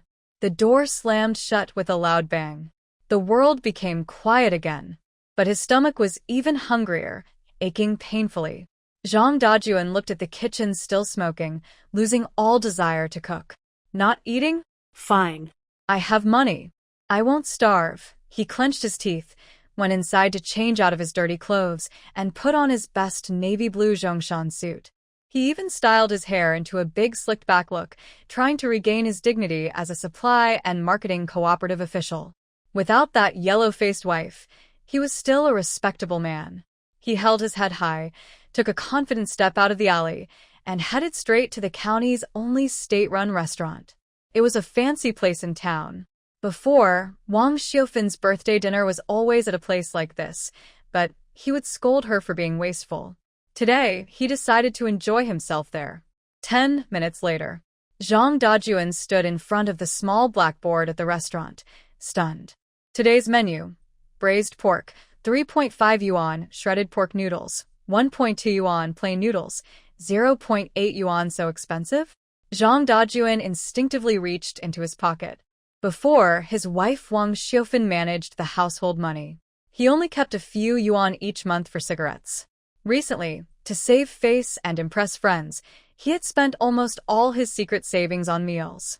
He searched all his pockets and found 2 crumpled 1 yuan bills and a few coins. Total, 2 yuan and 40 cents. He could afford to eat. But looking at the people inside, all dressed neatly with meat and vegetables on their tables, he hesitated. If he went in, he'd only get the cheapest plain noodles and have to share a table with others. Especially the waiter at the door, wearing a white coat, was giving him a disdainful look, as if saying, "No money, no entry." His poor sense of pride flared up again. Cough. "I have no appetite today. Too greasy." He pretended to cough and, with his hands behind his back, turned around and walked away in a hurry. Finally, he found a small, fly-ridden stall by the roadside and sat down. "Boss, 1 bowl of noodles, please." For Mao. The noodles were served. The soup was thick and greasy, like dishwater. The noodles were soft and mushy, piled in the bowl, topped with 2 yellowed, rotten vegetable leaves. Not a single drop of oil was visible. Zhang Dajuan was so hungry that his chest pressed against his back. He picked up his chopsticks, took a bite, and put it in his mouth. Ugh, a strong alkaline taste hit his head.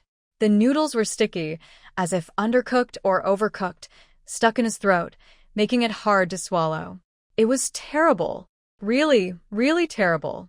In that moment, Zhang Dajuan couldn't help but remember the hand-pulled noodles made by Wang Xiufan. Those noodles were chewy and smooth, with a wheat aroma.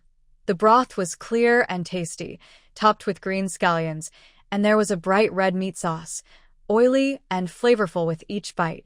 That was real food. Taste memories are the most honest. But this didn't make Zhang Dajuan feel any regret. On the contrary, a deeper resentment surged from his heart. He slammed his chopsticks onto the table, causing the soup in the bowl to spill all over. Wang Xiufan. Zhang Dajuan gritted his teeth, his eyes red, like a gambler who had lost everything. "You heartless woman. Are you doing this on purpose? Just want to see me fail? Want to force me to bow down with this trick? No way." He looked at the bowl of noodles, which looked like pig feed, and made a vicious vow. "Without you, I can still live. Let's see who kneels first and begs for mercy." At 4:30 a.m., the sky in Qinghe County was as dark as a pot lid. The northwest wind was so strong it hurt to the skin. Creak, creak. Wang Xiufan pushed her modified tricycle, braving the wind, arriving right on time at the Hongxing brick factory gate. In the cart, besides 50 jin of hand-pulled noodles, a big basin of meat sauce, and 2 baskets of steamed buns, there was also a stack of freshly washed, coarse porcelain bowls, clean and neatly arranged on the corner of the cart. As soon as she arrived, Wang Xiufan raised an eyebrow. Next to her, in the corner where she usually stood, there was now a Buddha figure. The fat woman selling porridge, wrapped in a shiny black cotton-padded coat, was huddled on a small stool, hands tucked into her sleeves, with swollen eye bags like water balloons. Last night's busy business probably made her jealous enough to stay awake all night. Seeing Wang Xiufan come over, Aunt Fatty didn't smile falsely as usual. Instead, she snorted through her nostrils and turned her face away. Next to her, there was a large black plastic bucket she had never seen before, with the lid slightly open. A sour, rotten smell drifted toward people's noses. It's the smell of old, mixed water with spoiled vegetable leaves. Wang Xiufan ignored her. Doing business means some people are jealous, which is a good sign, means you're making money. She quickly took apart the stove, lit the fire, and set up the pot. The flames flickered, making the surrounding area a little warmer. Just as dawn was breaking, the first group of early workers' footsteps sounded, stomping from the dormitory area. At that moment, "Oh my goodness, oh my!" a loud, exaggerated scream suddenly exploded. Wang Xiufan was slicing scallions when she heard a loud crashing sound before she could look up. Then, a strong foul smell hit her face. Aunt Fatty, as if she had oil on her feet, tilted her body dramatically to the side, causing the black plastic bucket to tip over. A full bucket of sticky, black, rotten water spilled out like a dam breaking, splashing right in front of Wang Xiufan's stall. This place was already soft and loose from being trampled on by people. The dirty water instantly mixed with the soil, turning into a muddy, foul-smelling swamp. A few drops of black water splashed onto Wang Xiufan's freshly cleaned wheels, making them look especially glaring. This move was very sneaky. It was right in the path where customers lined up to buy noodles. Anyone wanting to eat Wang Xiufan's noodles had to step through this muddy mess and endure the disgusting rotten smell. Oh no, it's ruined! Aunt Fatty hurriedly picked up the bucket, shouting in panic, but her triangular eyes sparkled with mischief. Sorry, little sister. Really sorry. Look at my old back. I was just trying to move the bucket when I slipped. And it spilled. She pretended to pat her thigh and shouted loudly, "This mess has made it impossible to stand here. Little sister, maybe you should take a break today? The smell is too strong, and no one will want to come here."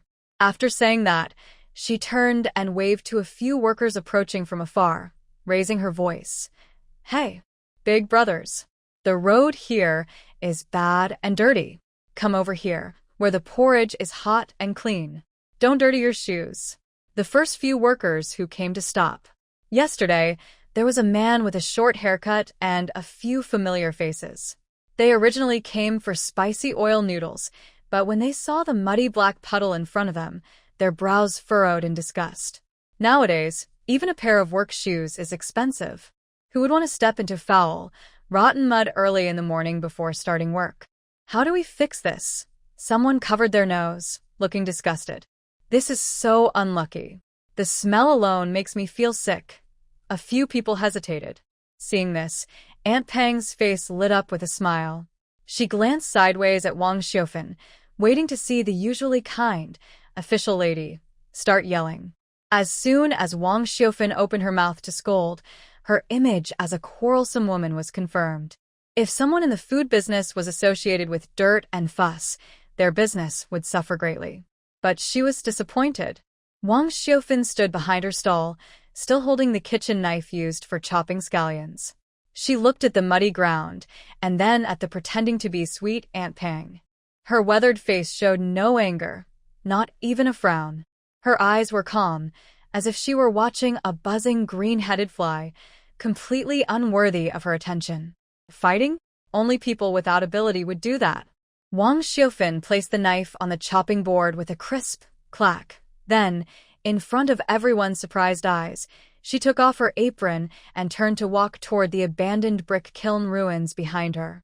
Her steps were steady, without hesitation. The workers were stunned. Aunt Pang sneered and whispered to the old man selling tea eggs nearby. "Did you see that? She's a spoiled official lady. She can't even handle a little dirt. She's giving up? Bah. She still thinks she can compete with me." But before she could finish, a steady sound of footsteps returned. In the morning light, Wang Xiufan reappeared. She was holding a stack of sharply edged red bricks. These were the most common items at Hongxing Brick Factory, discarded defective bricks from the ruins. But in Wang Xiufan's hands, these broken bricks looked like treasures. She walked to the muddy pond. Without hesitation or disgust, she bent down. Her hands, rough from 25 years of hard work at the Zhang family, firmly picked up a red brick.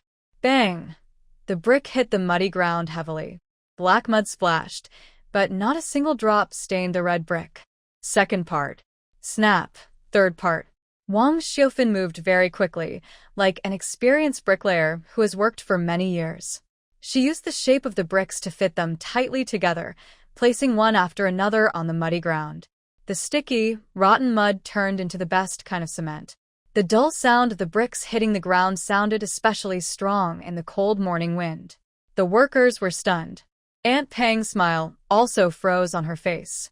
In less than 2 minutes, a half-meter wide, smooth, dry red brick path was built right across the foul-smelling mud.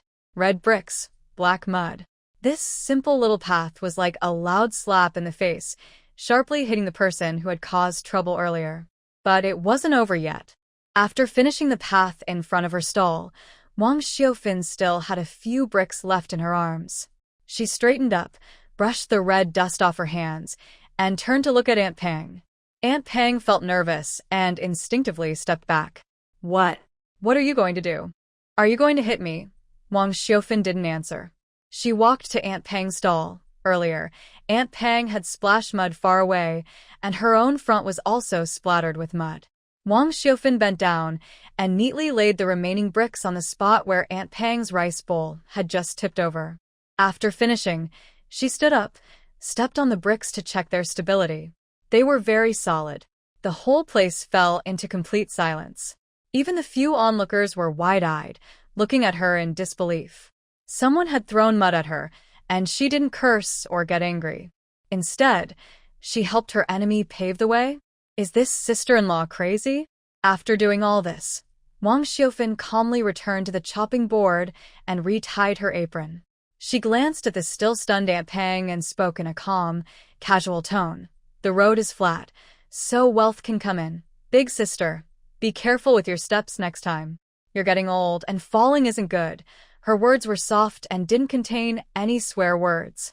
But to Aunt Pang, they felt more painful than hot porridge splashed on her face. This wasn't concern. It was outright humiliation. She didn't care about your petty tricks. You threw mud. She paved bricks. You tried to destroy. She built a road. This act of returning kindness with virtue made Aunt Pang's little schemes look as shameful as a rat hiding in a gutter. In the crowd, the worker with a buzz cut suddenly slapped his thigh and shouted loudly. Impressive. Sister-in-law did a great job. His loud voice seemed to ignite a spark. The workers who had been hesitating now all looked at him differently. They admired the strong and respected the respectable. Everyone no longer minded the crowd. Some even stepped onto the newly paved red brick road, stomping their feet on the bricks with a loud thud. Nice road. It feels solid under my feet. With this skill and character, sister-in-law, give me a big bowl. Add 2 eggs. I want one too. This is how you do business. Unlike some people who only use sneaky tricks.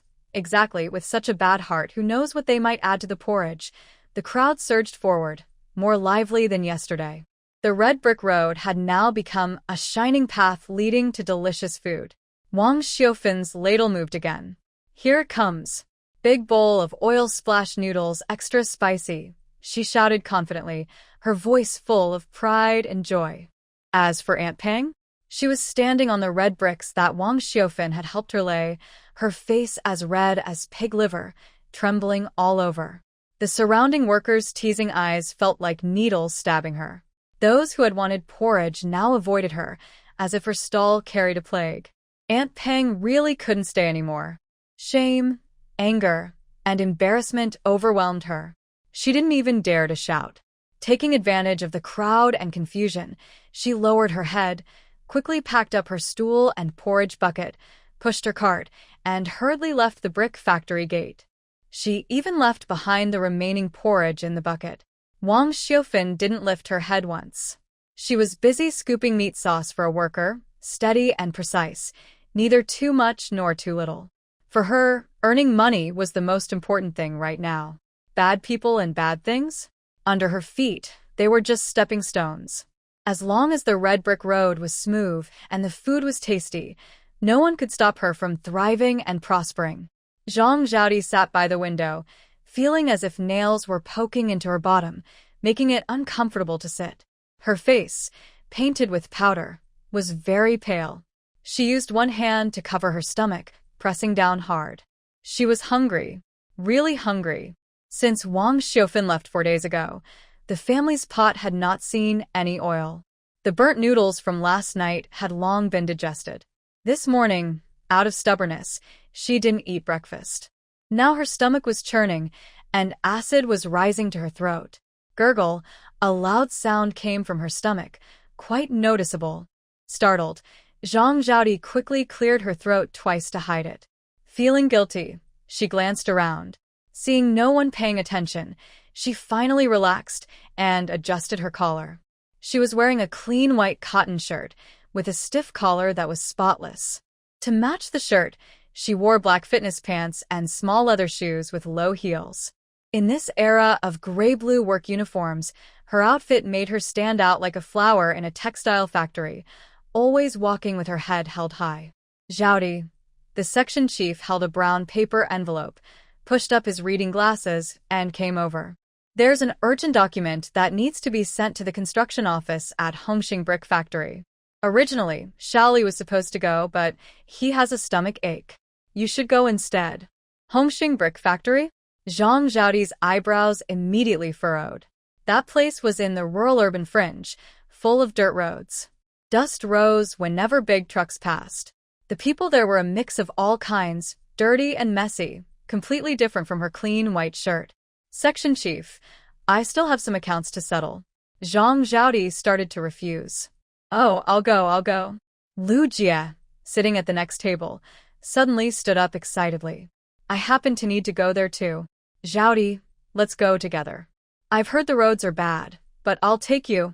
Lu Jie was famous in the factory for being loud and nosy, and she loved to chase after excitement and good food wherever she could find it. The section chief nodded. All right, then it's settled. Thank you both. Zhang Zhaodi felt very reluctant, but since the leader had spoken and it was to show she was hardworking and willing to endure hardships to earn recognition at the end of the year, she had no choice but to accept the envelope. Outside the factory gate, two small trucks, side by side, started down the road. The further west they went, the worse the road became. The smooth asphalt turned into pothole-filled coal slag roads, lined with weeds and scattered stones. A northwest wind blew, kicking up clouds of yellow dust.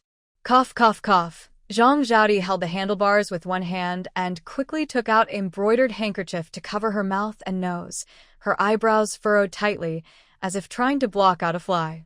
This place is so terrible. She looked at the dust on her white shirt, feeling upset. Sister Lu, let's hurry up. I feel dirty just staying here for a second. Sister Lu was riding very fast, her legs pedaling like a windmill, and her face showed a strange excitement. Zhaodi, you don't know. I took this job on purpose today because I had a reason. Sister Lu leaned in close, lowering her voice a bit. I heard there's a new snack stall at the brick factory entrance. The smell... Oh, it's amazing. A street stall? Zhang Zhaodi looked with a hint of disdain. Those are just for workers to eat. How good can it be? I'm afraid it'll upset my stomach. She was the daughter of a supply and marketing cooperative official, spoiled since childhood. Even though her family was now in chaos, she still carried a sense of superiority. A street stall? That's for lower-class people. You're so naive. Sister Lu rolled her eyes. Yesterday, old Wang from the purchasing department went there and couldn't stop praising it. He said the cooking was better than the chefs at the state-run restaurants, especially that spicy oil bun. Oh, it made my mouth water just thinking about it. Zhang Zhaodi pursed her lips and didn't reply. All she wanted now was to finish her work quickly and escape this dusty, sweaty place. 20 minutes later, the two women came out of the brick factory's construction office, just in time for lunch. The big iron gate of Hongxing Brick Factory was wide open, and workers poured out like a tide. The air was filled with the smell of coal ash, sweat, and a very strong, tempting aroma.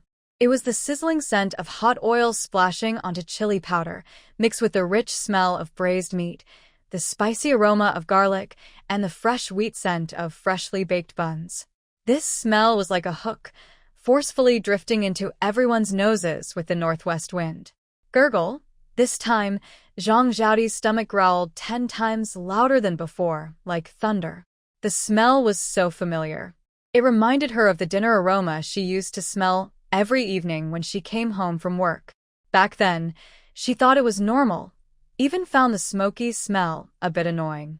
But now, this smell felt like a life-saving potion. Zhang Zhaodi instinctively swallowed, her throat tightening. This is it. This is the smell. Sister Lu's eyes lit up like a light bulb instantly. She moved her bicycle to the side of the road, grabbed Zhang Zhaodi, and rushed into the crowd. Come on, come on. Sister is treating. If we're late, we won't even get the soup. Brother Lu, I don't want to go. Zhang Zhaodi still hesitated, but her feet seemed rooted to the ground. drawn in by the delicious smell. It was really too fragrant.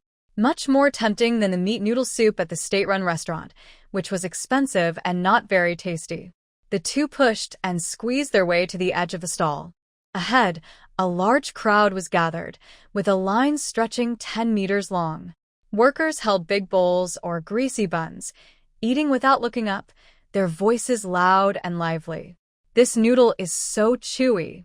Sister-in-law, your skills are amazing. Add another bun for me." "The salted egg yolk is fantastic, so oily and flavorful." Zhang Xiaodi stood outside, watching the men in dirty work clothes with blackened hands, feeling disgusted. She shrank back slightly, worried about getting her white shirt dirty. "How can you eat at a place like this?" she muttered quietly, full of disdain. But her eyes couldn't help but fixate on the bright red noodles in the worker's hands, her stomach twisting with longing. Maybe just take a bite? No one would recognize her anyway. "Oh wow, business is booming." Sister Lu was friendly and eager. She tiptoed forward, sighing, "This stall owner is really talented. Look at that red brick road on the ground. So neat. Not a speck of mud." "Red brick road?"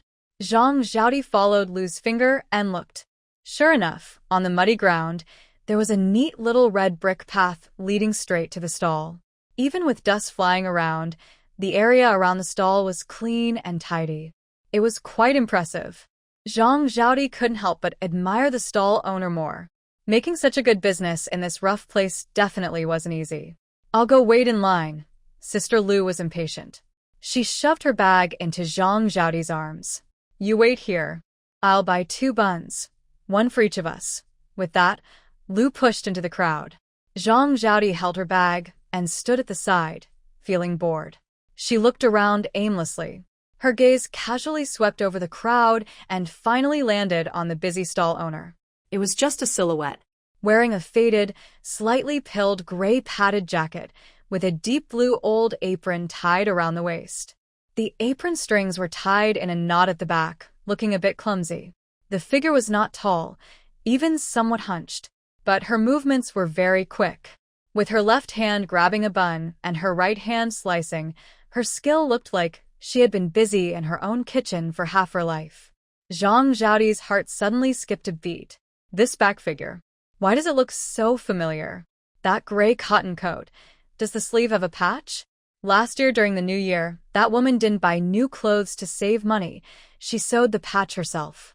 And that habit of rolling up her sleeves, before kneading dough, she would always roll her sleeves up 3 times, revealing an old-fashioned watch on her wrist. Impossible. Absolutely impossible. Zhang Xiaodi shook her head wildly inside, forcing a stiff smile at the corner of her mouth. Wang Xiufan, that useless woman, had left the Zhang family and didn't even have a place to live. How could she be selling food at a stall here? Besides taking care of people at home, what else could she do? Moreover, people who do this kind of public-facing small business are usually those without real skills. Her mother, although uneducated, was at least related to a cooperative store's staff. How could she lower herself to do this? "Hey, Sister-in-law, give me 2 deluxe buns. Make them extra spicy." In front, Lu Jie's loud voice cut through the crowd, loud and clear. The stall owner seemed to hear her, wiped her hands on her apron and turned around. Her face was flushed red from the heat. Her forehead was covered in tiny beads of sweat, and a few strands of gray hair were stuck to her temples with sweat. Her eyes, usually shy and obedient, were now bright and full of energy, shining with a spirit Zhang Xiaodi had never seen before. got it." 2 deluxe buns. Familiar voice. Familiar face. Even that familiar, somewhat flattering smile. Boom! Zhang Xiaodi's mind felt like it exploded with a bomb, going completely blank. Wang Xiufan. It really was Wang Xiufan. That same mother she looked down on as old-fashioned, called shameful, and ran away from home for days. After the shock came a wave of overwhelming shame. At that moment, Zhang Xiaodi felt all her blood rush to her head, and her face seemed to be ripped off and stomped on the ground. Her mother was really selling food at a roadside stall, still in such a dirty, messy place filled with many men, acting like a servant. nodding and bowing to earn a few coins.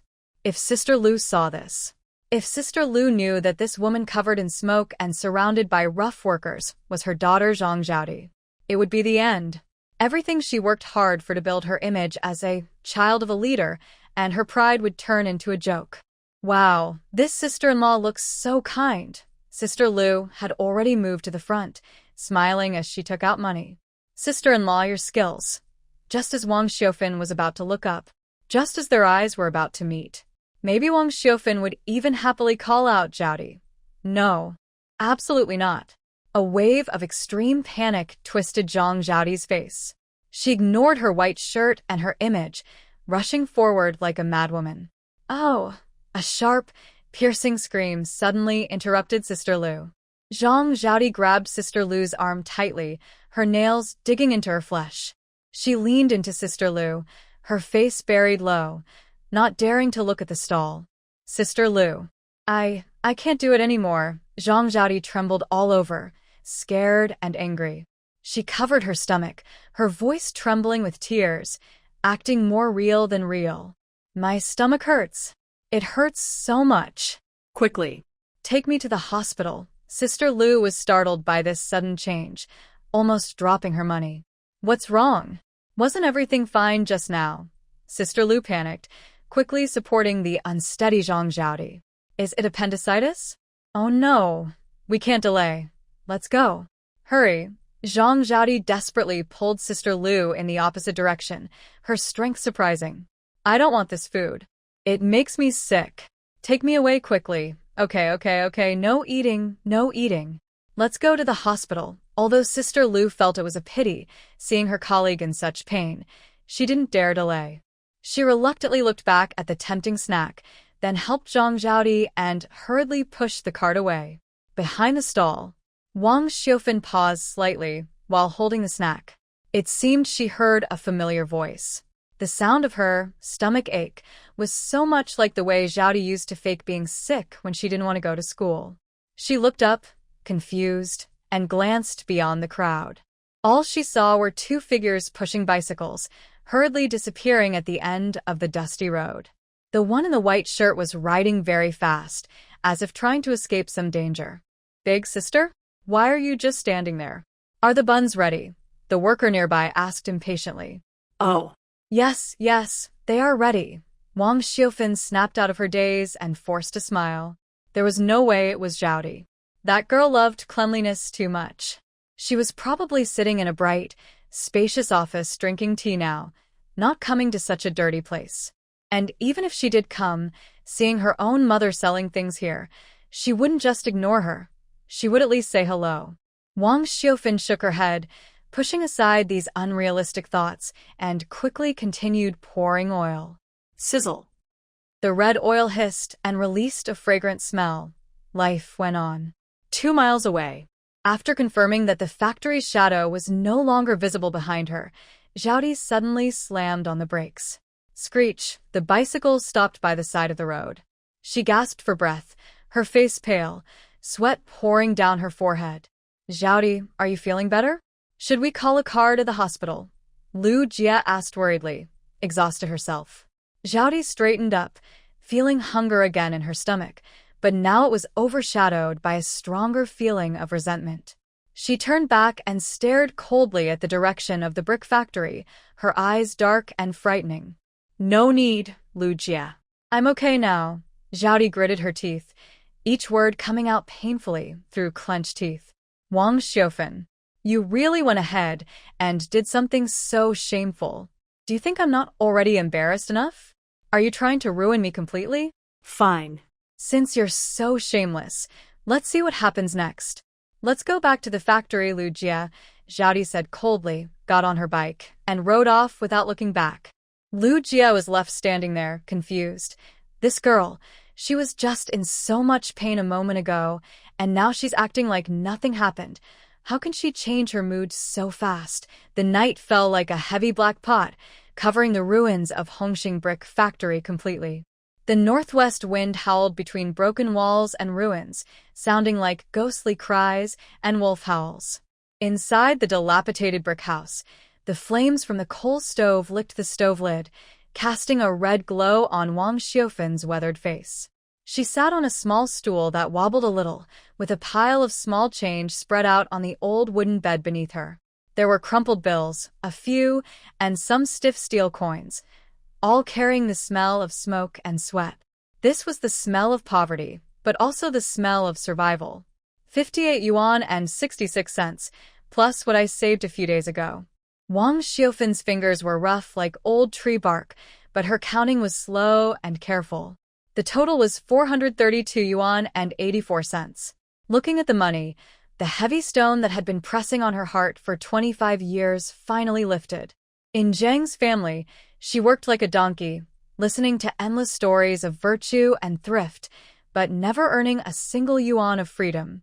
Now, with her hands covered in grease, she felt strangely pure. Cough, cough. Suddenly, a suppressed cough came from outside, footsteps approaching unevenly, crushing the coal ash on the ground, sounding a bit impatient. Bang! The rotten door Wang Xiufan had just fixed was pushed open forcefully, and cold wind with dust rushed in.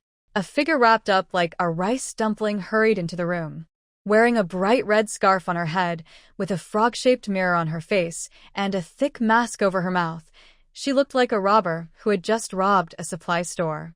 As she entered, she first vigorously fanned her nose twice, as if she had entered a toxic room.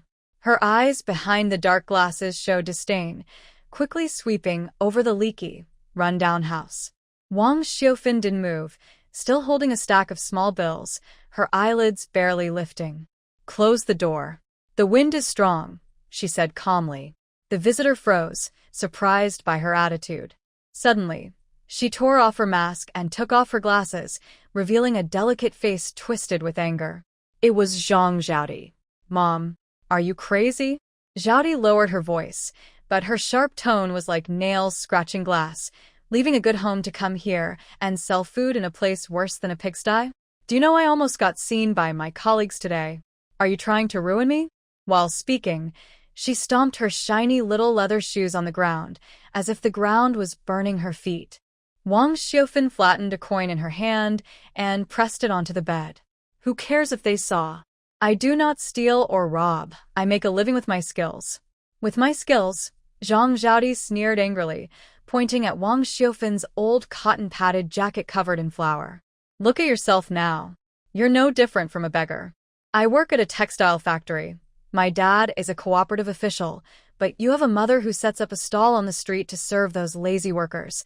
She became more upset, took a few steps to the bed, and looked down at Wang Xiufan's nose. "How can I stand tall at work now? Who would introduce me to a partner? People would say, Zhang Zhaodi's mother is just a small business owner selling oil and noodles. A petty trader." Back then, although small business owners started earning money, they were still looked down upon by those with secure jobs. Wang Xiufan paused for a moment.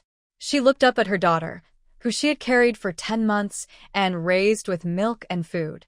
She was 23 years old, wearing a clean, white shirt and small leather shoes, looking proper. But sadly, her heart was broken. "Zhaodi," Wang Xiufan's voice was calm, as if talking about someone else. "I remember when you had a fever as a child. I wanted to borrow money to take you to the doctor, but your grandmother wouldn't let me. I carried you 10 miles to the health clinic. Why didn't you say I was shameful then?" Zhaodi's face changed, her eyes flickered. Then she became even more angry and ashamed. "Why bring up those old stories now? This is the present." She pointed outside the door, her tone firm. "Pack up quickly. If you want to sell, go to the countryside. Stay as far away from the county town as possible. Absolutely cannot be seen at places like Hongxing Brick Factory. It's too close to our factory." Wang Xiufan ignored her and lowered her head to carefully pack the last few coins into an old rusty tin box. "I won't go. Business is good here. You." Zhaodi was completely furious at being ignored. At home, whenever she glared, Wang Xiufan would always be obedient and silent, not daring to make a sound. When did this pale-faced woman start talking back to her? "You're doing this on purpose. You want to get back at me. You want to embarrass me in front of my colleagues." Zhaodi screamed and kicked over the enamel wash basin beside the bed. Clang! The basin rolled several times on the floor, making a harsh noise. You selfish person. You don't deserve to be a mother. For that dirty money, you don't care about your daughter's future. Zhang Zhaodi's eyes reddened with anger as she reached out to lift the metal box on the bed. Stop counting. Come home with me. You're not allowed to do this lousy business anymore. Her hand just touched the edge of the metal box. Suddenly, a rough, large hand shot out and tightly grabbed Zhang Zhaodi's wrist like pliers. It was a hand hardened from years of kneading dough and doing laundry, incredibly strong. Ah! It hurts, Zhang Zhaodi screamed, feeling as if her bones might be crushed. She desperately tried to break free, but the hand held firm. Wang Xiaofan slowly stood up.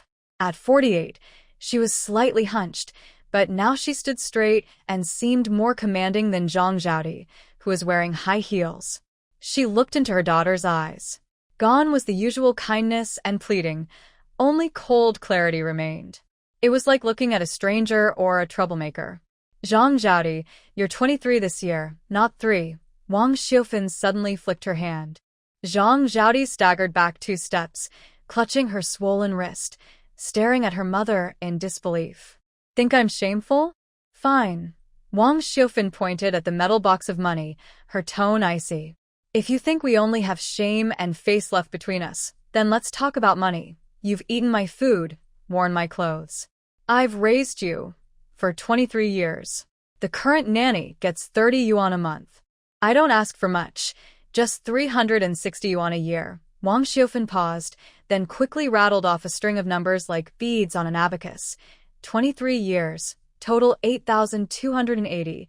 8,280. In a time when even small towns valued savings, this was an astronomical amount. Zhang Zhaodi froze. Her mouth opened wide, like a fish gasping for air, and she was stunned for a long moment. You. What did you say? 8,280. Wang Xiaofan repeated, her eyes sharp as knives, sweeping over Zhang Zhaodi's fancy clothes. Pay this child support, and I'll disappear. I'll never say I'm your mother again. If you want to be a fairy or a leader's child, go ahead. You're just after my money. Zhang Zhaodi's face turned pale like pig liver, and she stammered, You're impossible. I'm your daughter. Isn't it natural for you to raise me? Natural? Wang Xiaofan sneered and bent down to pick up a broom with a bald brush head from behind the door. I have a dog, and even it knows to wag its tail at me. You? Besides thinking I'm shameful, what else can you do? If you have no money, don't pretend to be a big shot here. This is my home, and I don't welcome ungrateful people. Before she finished speaking, the broom swept through the air toward her. Wow. Dust flew up directly into Zhang Zhaodi's face. Cough, cough, cough. Are you crazy? I will tell my dad. Zhang Zhaodi choked and coughed, screaming as she awkwardly backed away. Wang Xiaofan ignored her nonsense. She swung the broom vigorously, like chasing flies, gradually forcing Zhang Zhaodi out. Get out. The broom's tip struck Zhang Zhaodi's expensive little leather shoes, leaving a few dusty marks. Zhang Zhaodi was both angry and scared. She had never seen such a fierce mother. As the broom was about to come down again, she was so frightened she turned and ran. Her high heels caught on the broken bricks, nearly causing her to fall flat on her face. Wang Xiaofan, just wait. You will regret this. Zhang Zhaodi stood in the darkness outside the door, stomping her feet in anger, leaving a harsh but harmless threat, then covered her face and disappeared into the night. Wang Xiaofan stood at the door, watching that figure vanish. Bang! She slammed the door shut and locked it. The world was quiet again. Wang Xiaofan put the broom back in the corner, brushed the dust off her hands, and sat back on the bed. She picked up the metal box and carefully placed the remaining coins inside, one by one, making a crisp jingling sound. 432 yuan and 90 cents, 430. The stove inside was still burning bright red, occasionally making a soft popping sound. Wang Xiaofan's face remained calm and expressionless. As long as the money was real, life was warm. As for those ungrateful people, they could go to hell. The night was as dark as a covered pot, so dark you couldn't see your hand in front of you. The northwest wind swept through the dry grass and coal ash, swirling across the empty yard of the Red Star brick factory, making a strange, woo-woo sound that was quite eerie. Zhang Zhaodi hadn't gone far. She stood on a dirt hill a few meters from the broken brick house, her small leather shoes sinking into the half-dried mud. Her thin white shirt was blown through by the wind, making her shiver from the cold. Her wrist hurt badly, caused by the rough hands of Wang Xiufen just now. Old fool. Why don't you just die? Zhang Zhaodi stared tightly at the broken door that was shut tight. Her face, painted with powder, twisted in the pale moonlight like a ghost. 8,000 yuan? Dream on. I won't give you a single cent. Just stay rotten in this broken brick kiln. When you freeze or starve to death someday, no one will even come to bury you. She cursed loudly, her voice sharp and harsh, echoing far in the quiet night. It seemed only the most vicious curse could restore her dignity after being chased out by her own mother with a broom. Trash. Trying to ruin my future? You're not even worthy. Zhang Zhaodi spat on the ground fiercely, ready to curse a few more harsh words. Suddenly, Huff, huff, a heavy breathing sound unexpectedly came from a shadow among a pile of bricks less than 5 meters away. It was the sound of a beast, carrying a hot, bloody smell, directly hitting the back of her neck. Zhang Zhaodi's scalp prickled, and her curses stopped abruptly. She stiffly turned her head. In the shadow, a flickering spark of firelight revealed a face with sharp features and full of hostility. Lei Desheng, wearing an old military coat, held a half-smoked cigarette in his mouth, looking at her coldly. His gaze was colder than the northwest wind, filled with disgust for someone he wanted to see dead. Next to him, a large black shepherd dog, half a person tall, crouched. The dog was completely black, with only 2 greenish eyes glowing faintly. Its throat was low and growling, like a ready-to-strike meat grinder. Lei. Old Tiger Lei. Zhang Zhaodi was so frightened her legs trembled instantly. Everyone in Qinghe County knew Lei Desheng's notorious reputation at Hongxing Brick Factory. He was known to stop even a child's crying at night. Lei Desheng said nothing.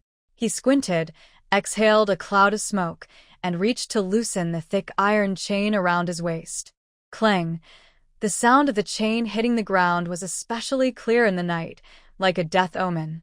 Lei Desheng patted the dog's head, then pointed at Zhang Zhaodi with his rough, calloused hand, and only uttered one word. Go, woof. A loud thunder-like bark suddenly tore through the night sky. The big dog called, Black Tiger, rushed forward like an arrow, with a fierce wind behind it. Ah! Zhang Zhaodi let out a scream that didn't sound like a human voice. All her pride as a government official's child and the glory of working at the textile factory were gone in that moment. She turned around and ran wildly toward the main road, using her hands and feet. She lost one high heel, but she didn't care about the pain from the sharp stones under her feet. She stumbled and crawled, looking like a frightened, scruffy chicken. Help! The dog is biting. Someone's in danger. Black Tiger didn't really bite her. It just stayed about 2 meters behind her, making quick lunges to pretend to attack. Its growling roar made Zhang Zhaodi's ears hurt, until her desperate scream disappeared into the night in the town. Lei Desheng whistled. Whoosh! Black Tiger suddenly stopped and ran back happily, wagging its tail and rubbing against Lei Desheng's leg as if proud. Pathetic. You want to bite such a dirty thing. Not worried about breaking your teeth, Lei Desheng snorted and reattached the leash. He turned around and looked at the broken brick house a short distance away, faintly lit by a weak fire. His brow furrowed even more. He threw the cigarette butt on the ground and stomped out the smoldering end with his heavy leather shoe. Inside the house, Wang Xiufen was sitting by the bed, kneading dough. She heard the barking and Zhang Zhaodi scream outside. She didn't move, only paused her hands slightly, then continued pouring water into the basin. There are bad people, and there are worse people. Since she had cut ties with her, whether the girl was alive or dead had nothing to do with her. But the light was too dim. The only oil lamp in the room had a blackened, crusted wick. The small flame flickered in the draught, casting her shadow long and short, like a fierce ghost. Wang Xiufen had to squint and lean her face close to the chopping board. Even so, the impurities in the flour were hard to see clearly, making her eyes tired. Sigh, she sighed, and was about to reach out to adjust the wick. Suddenly, there was a loud knock on the door. The force was strong, causing the door frame's dust to fall down, but the rhythm was calm and steady. Wang Xiufin's heart tightened.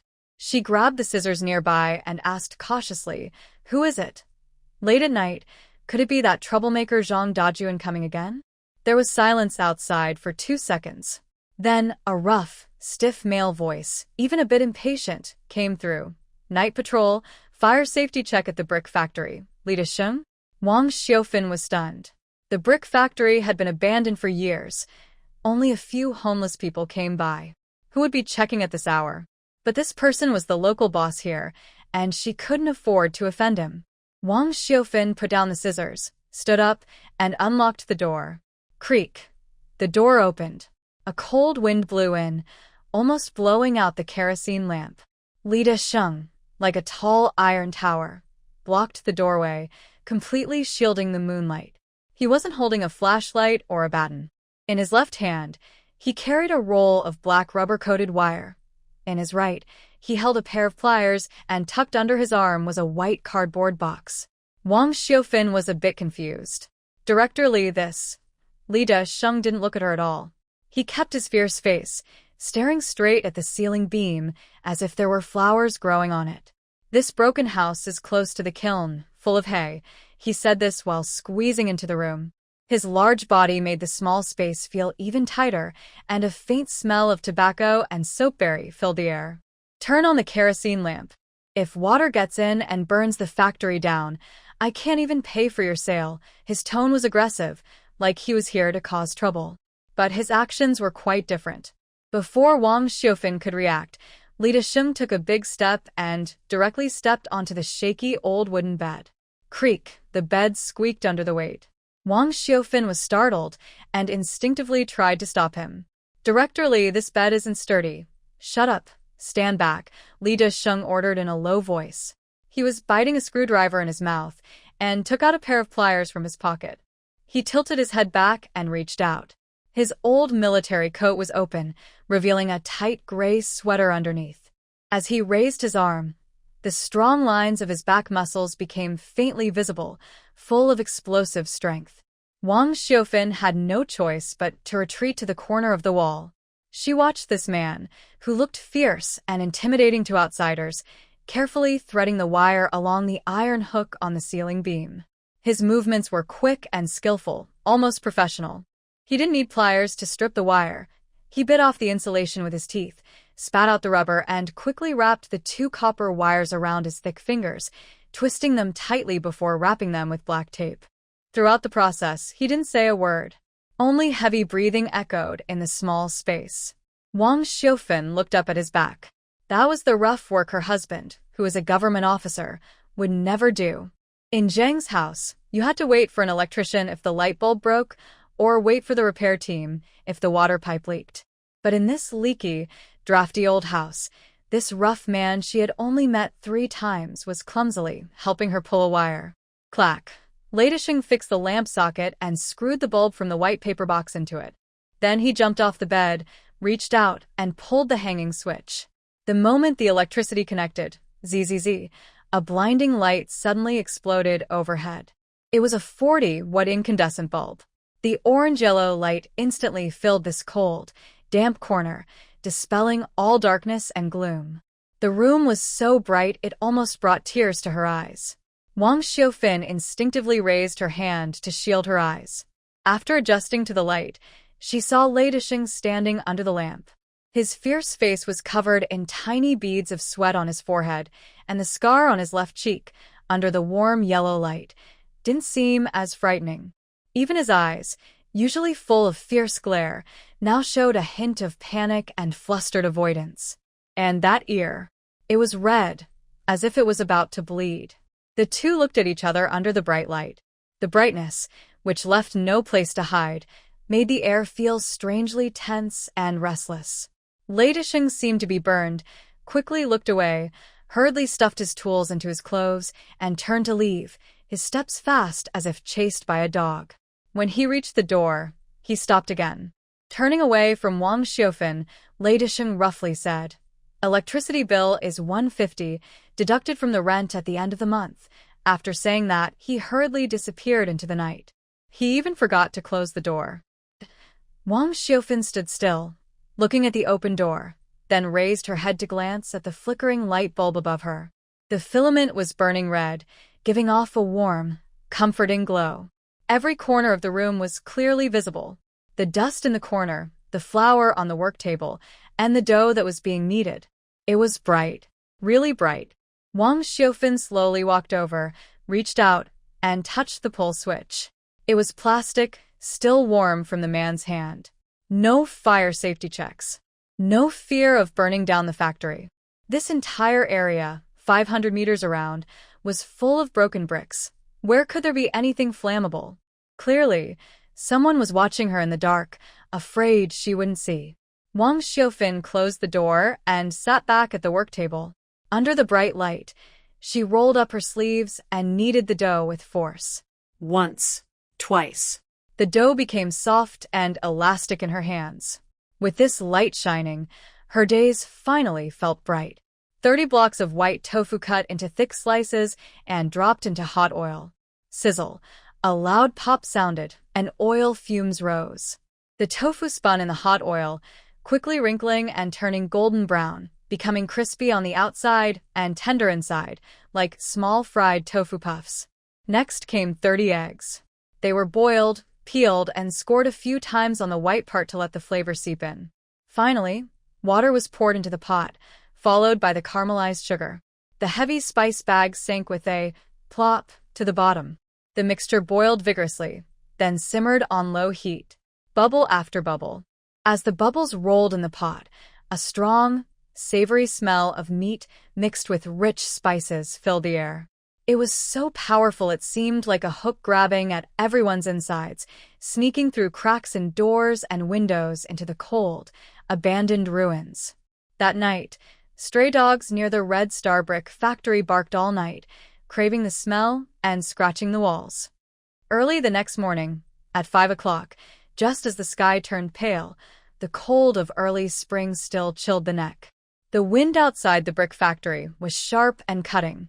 Next door, the fat aunt selling porridge arrived especially early.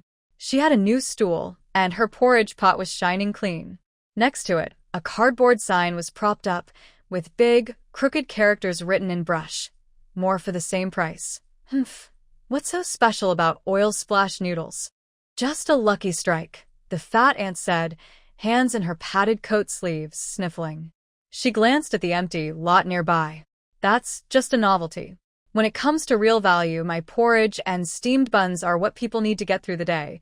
Just then, the sound of a tricycle chain squeaking came. Wang Xiufan arrived. Before her vehicle stopped, a strong, almost sneeze-inducing aroma hit the air ahead of her. The smell was intense. Not the greasy perfume that makes you feel sick, but genuine, slow-cooked meat and spice aroma. It was like an invisible hand grabbing the empty stomachs of the early workers, squeezing them tightly. A few workers waiting in line for porridge at the aunt's stall sniffed involuntarily, their throats moving up and down. What's that smell? So fragrant? Like stewed meat. No, even more tempting than meat. The workers' eyes involuntarily looked toward Wang Xiufan's tricycle, and their steps seemed rooted to the ground, hesitant to move. Auntie Pang's heart skipped a beat, and her face instantly darkened like a pot bottom. It was broad daylight. Wang Xiufan quickly packed up her stall and lifted the lid of the large aluminum pot. Wow! White steam rose up quickly, and the aroma became 10 times stronger, hitting the forehead. The workers stretched their necks to look and were stunned. Inside the pot was a dark mass. There were 30 wrinkled, deep brown eggs and similarly dark, sauce-soaked dried tofu. In a time when supplies were limited and everyone was used to eating plain, tender boiled eggs, this strong-flavored appearance was a bit frightening. "Oh, I knew it," Auntie Pang exclaimed dramatically, slapping her thigh. "Everyone look. These eggs are cooked like coal balls. Did they cook the ashes into the pot?" She pointed at Wang Xiufan's pot, spitting with disgust. What do you call this? Black-hearted tofu? Can people really eat this? Don't be fooled by the strange smell. You'll get sick. Better to eat my porridge, clean and bright. Initially, some workers were tempted, but after hearing Annie Pang's words and seeing the dark stuff, they started to doubt.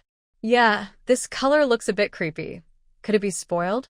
Looks like herbal residue. A few timid ones stepped back, turning to buy porridge. Wang Xiaofan remained calm, gently stirring the pot with long chopsticks, letting the fragrant smell spread more intensely. She didn't explain. Good things don't need words. Just one bite, and even a fairy would kneel. At that moment, a figure pushed through the crowd and squeezed in. It was the crew cut guy. He had 2 dark circles under his eyes, clearly exhausted from a sleepless night, probably craving the tempting aroma carried by the breeze.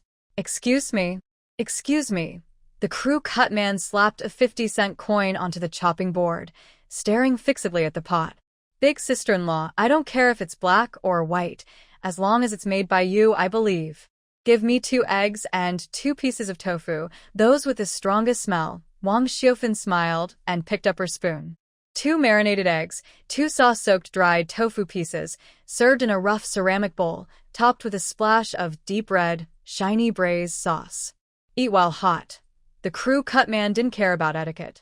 He picked up his bowl and eagerly bit into a marinated egg. Snap. First, the crispy outer layer after frying, then the teeth cut into the egg white, which is chewy and smooth.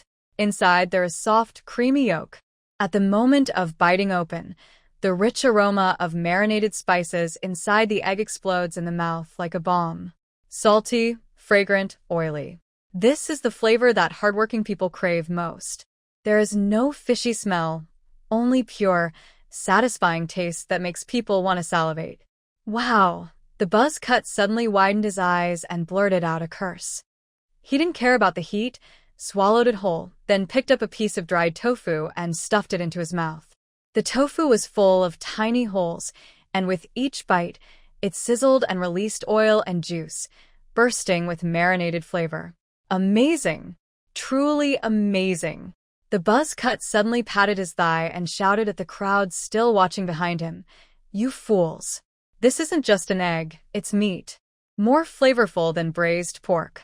Anyone who doesn't eat will regret it for life. His shout was loud enough to shake the walls. Plus, his expression of bliss, almost floating, and the oil dripping from his mouth completely broke everyone's defenses. In a time when people lacked oil and water in their stomachs, who could resist the temptation of something more fragrant than braised pork? Give me 2 too. I want 3 eggs. Big sister, pour more soup. I want to dip bread in it. Give me 2 pieces of that black tofu too. The workers surged forward like a tide, surrounding Wang Xiaofan's small stall. Rough hands raised money eagerly, afraid to miss out on this delicious treat. Fat Aunt stood aside, watching her coal ball dish, which she had mocked, being snatched up wildly, while her porridge pot remained empty. Not even a fly dared to land. Her face turned a pig liver color, lips trembling. She wanted to curse, but the strong aroma made her swallow repeatedly. Upstairs, the factory director's office. Ladishing stood by the window, wearing an old military coat, holding a half-smoked cigarette, with a frown so deep it could crush a fly. The window wasn't closed tightly. That deadly aroma of marinated spices, as if it had eyes, drifted in with the wind, swirling around his nose. Gulp! Ladishing's stomach growled loudly, so embarrassingly that even he felt ashamed. He is a typical meat-eater, but this smell is even more delicious than the meals he used to have at state-run restaurants in the provincial city. That mysterious, hard-to-describe spicy aroma makes his stomach churn and his throat feel dry. Through the window glass, he watches the small stall below, overwhelmed by the crowd. The little figure there is busy moving quickly, like a spinning top. This is so popular, Ladishing mutters softly, angrily stamping out his cigarette on the windowsill. He really wants to eat. Truly he does. But who is he? He is the feared Tiger Lei, the boss of the Hongxing brick factory, who rules with an iron fist. Would he, like those rough workers, line up just for 2 eggs? Or buy from that woman who just did some electrical work for him last night. What would happen to his reputation then? How could he still command respect? Annoyed, Lei Dishing scratches his buzz cut and paces around his office, like a trapped beast. Suddenly, the door opens. Shaoli from the construction office rushes in with some documents. Boss, there's a form you need to sign. Lei Dishing's eyes light up. He suddenly stops, grim-faced and fierce, snatches the documents without looking, and signs quickly. Then, he pulls out a crumpled 5 yuan bill from his pocket and slaps it on the desk. Shaoli, Lei Dishing's voice is deep and commanding, with an undeniable authority. Shaoli Shiberes. Yes, boss. Go to the gate. Lei Dishing points outside, his tone sharp as if issuing a battle order. See what those people are arguing about. It's not proper. It affects the factory's image. Also, Lei Dishing pauses, his throat moving as he looks up at the ceiling, eyes flickering. Buy some of the things they're selling there. Huh. Shaoli is stunned. Boss, you want to eat. Eat what? Lei Dishing glares fiercely, slapping the table. I'm checking the hygiene. To see if it's clean. If workers get sick from eating bad food, who will work? Hurry up. Buy 10 of those black eggs. And the dried tofu. All of it. Shaoli looks at his boss's intimidating expression and notices the suspicious glint in his eyes. He knows exactly what he's thinking. If he wants to eat, just say so. But claiming he's checking hygiene. That's a pretty weak excuse. Yes. I promise to complete the task.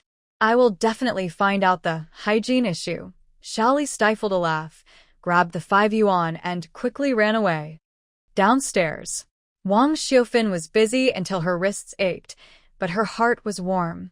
Before 7:30, a big pot of marinated food, including soup and water, was sold out completely.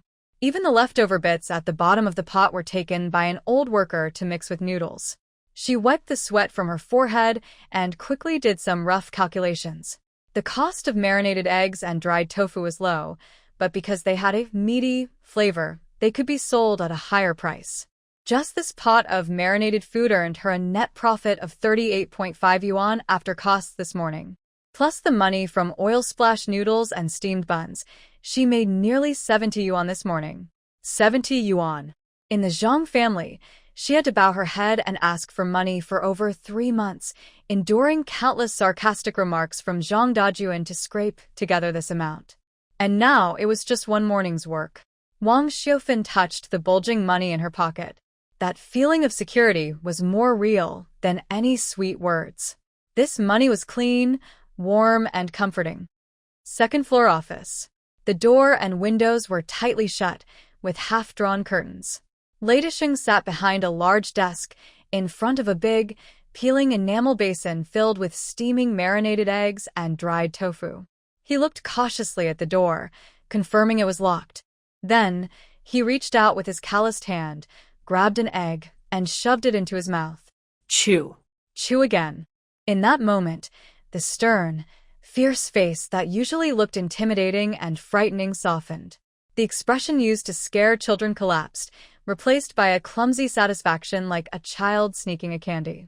His eyebrows relaxed, his mouth curved into a smile, and the scar at the corner of his eye softened a bit. It smells so good. This woman. Her cooking skills are a bit strange. Lei Dishing ate 5 marinated eggs in one go, then finished half a kilogram of dried tofu.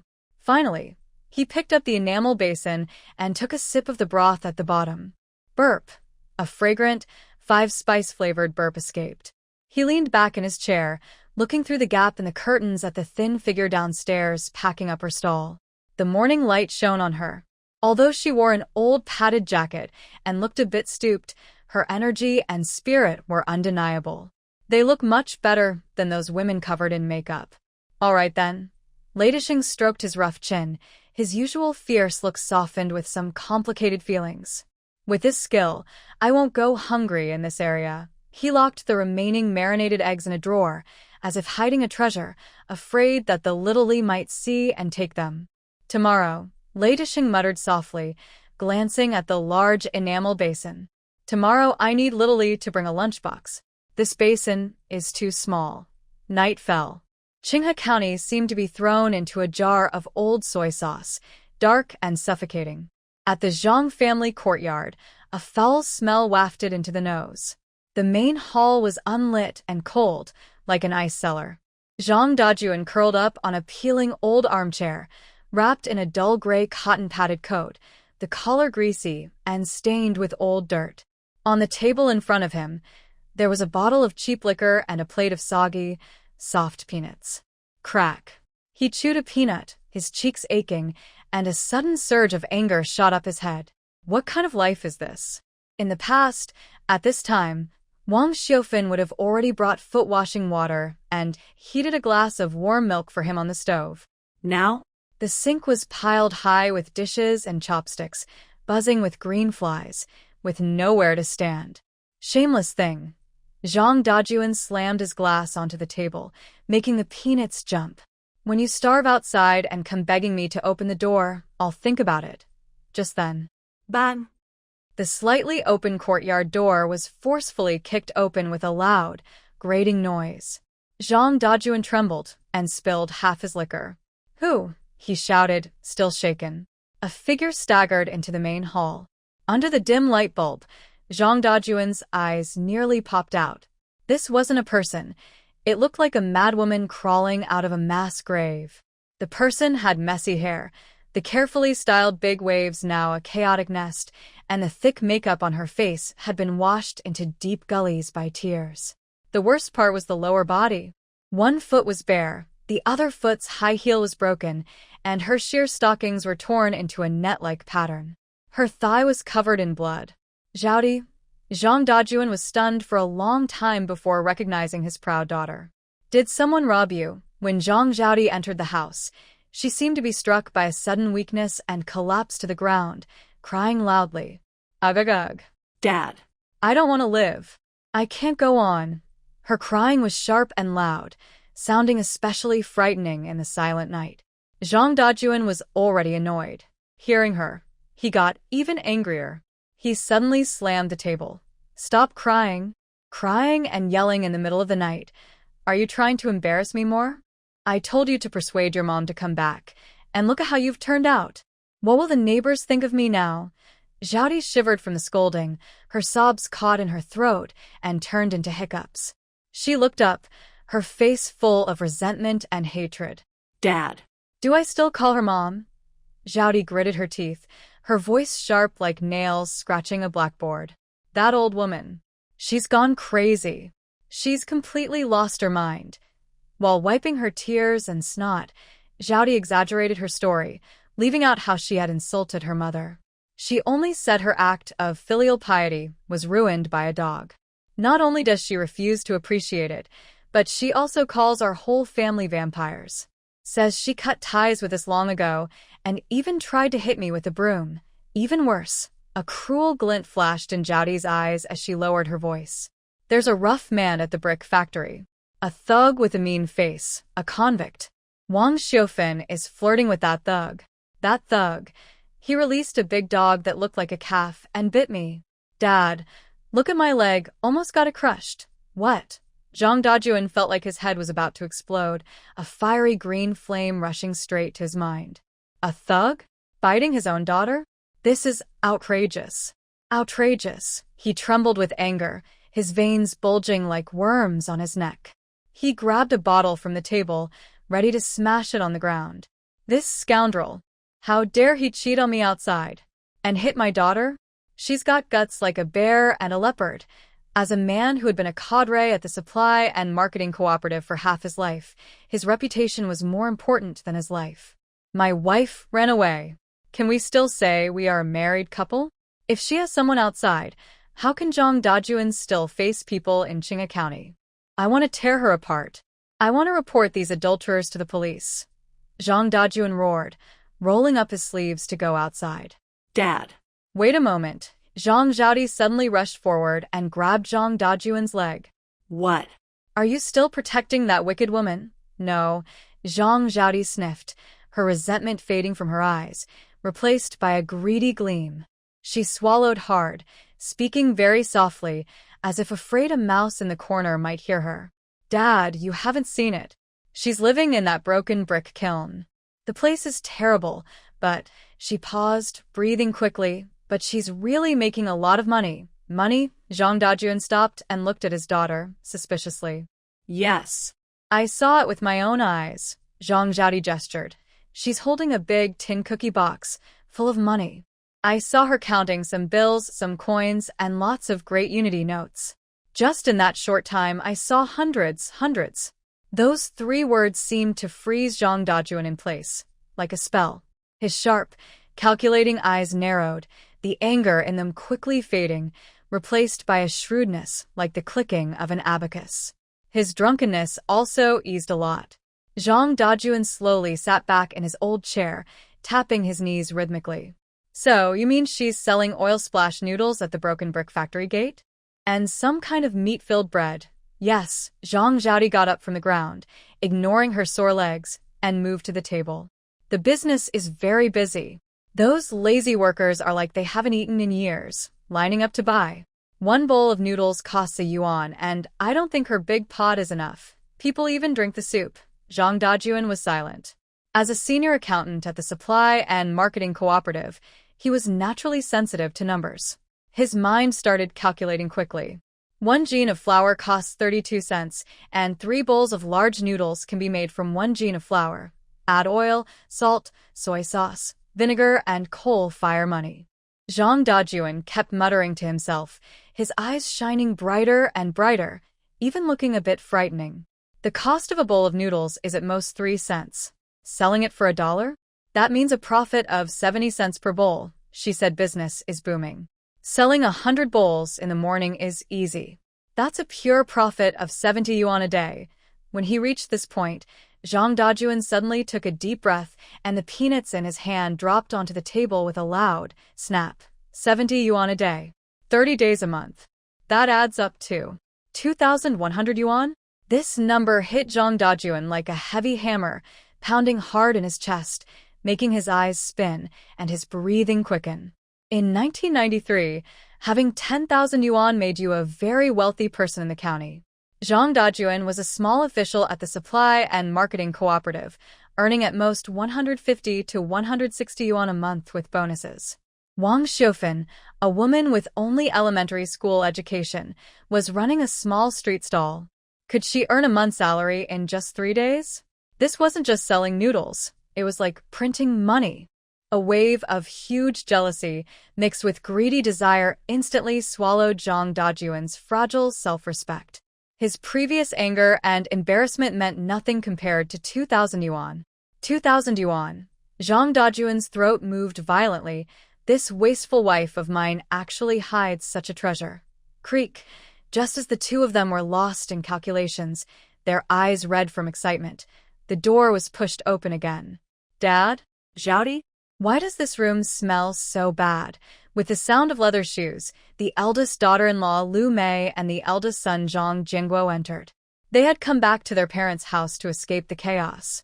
Lu Mei originally planned to pick up a few change of clothes and also pressure Zhang Dajun to pay for a nanny to take care of Qiang. Seeing the messy, trash-like state of the house, Lu Mei frowned, about to get angry and scold. But her sharp ears caught the words, 2,000 yuan, getting rich, and treasure, lingering in the air.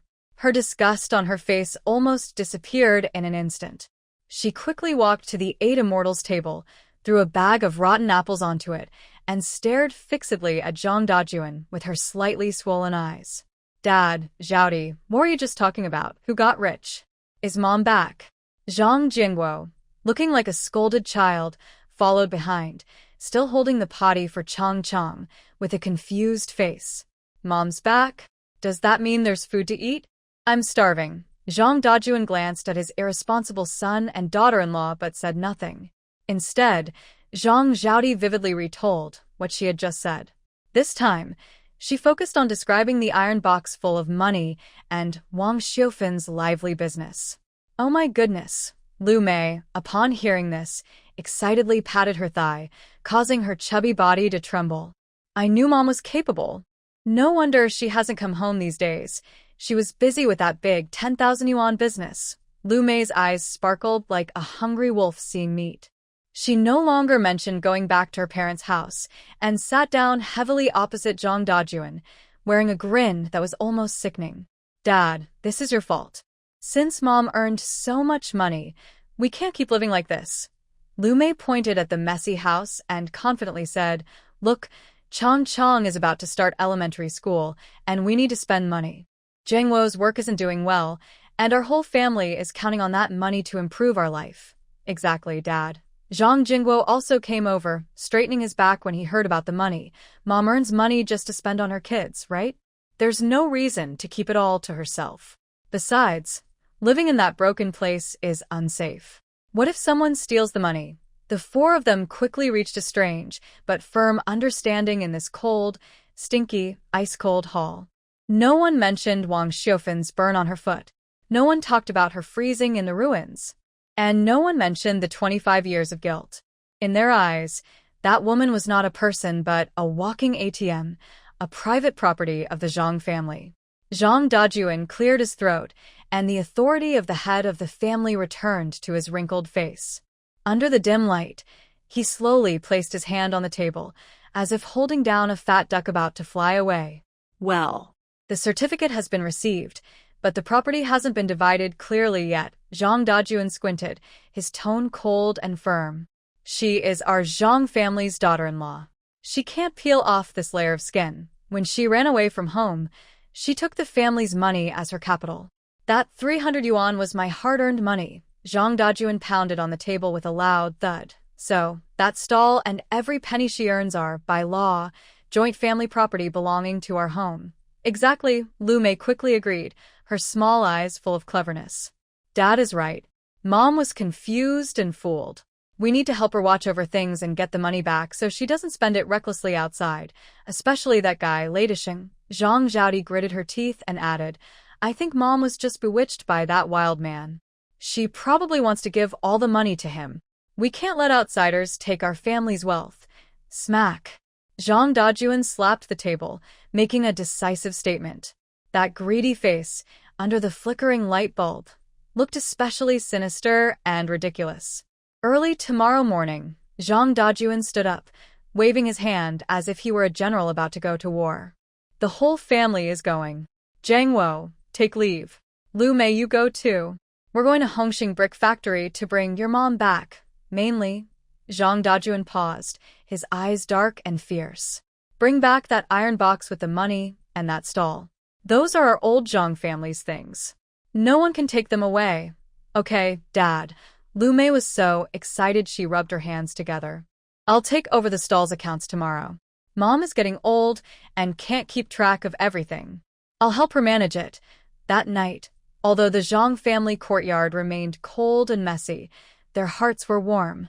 They lay in their beds, listening to their stomachs growl, dreaming of golden, shining, great unity. In their twisted worldview, Wang Xiufan was still the soft target they could easily manipulate, someone who couldn't fight back or speak up. As long as they beckoned her with a finger, she would obediently bring the money, kneel, and thank them. But they didn't know that the Hongxing Brick Factory was no longer the muddy pit they once thought.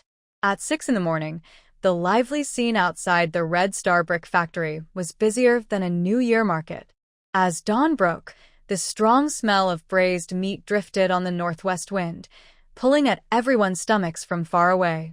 Wang Xiufan's small stall, made from scrap metal welded together, already had a long line of customers. Big sister, add a spicy egg. Pour more red oil. This dried tofu is amazing. Give me 5 yuan's worth to take home for lunch.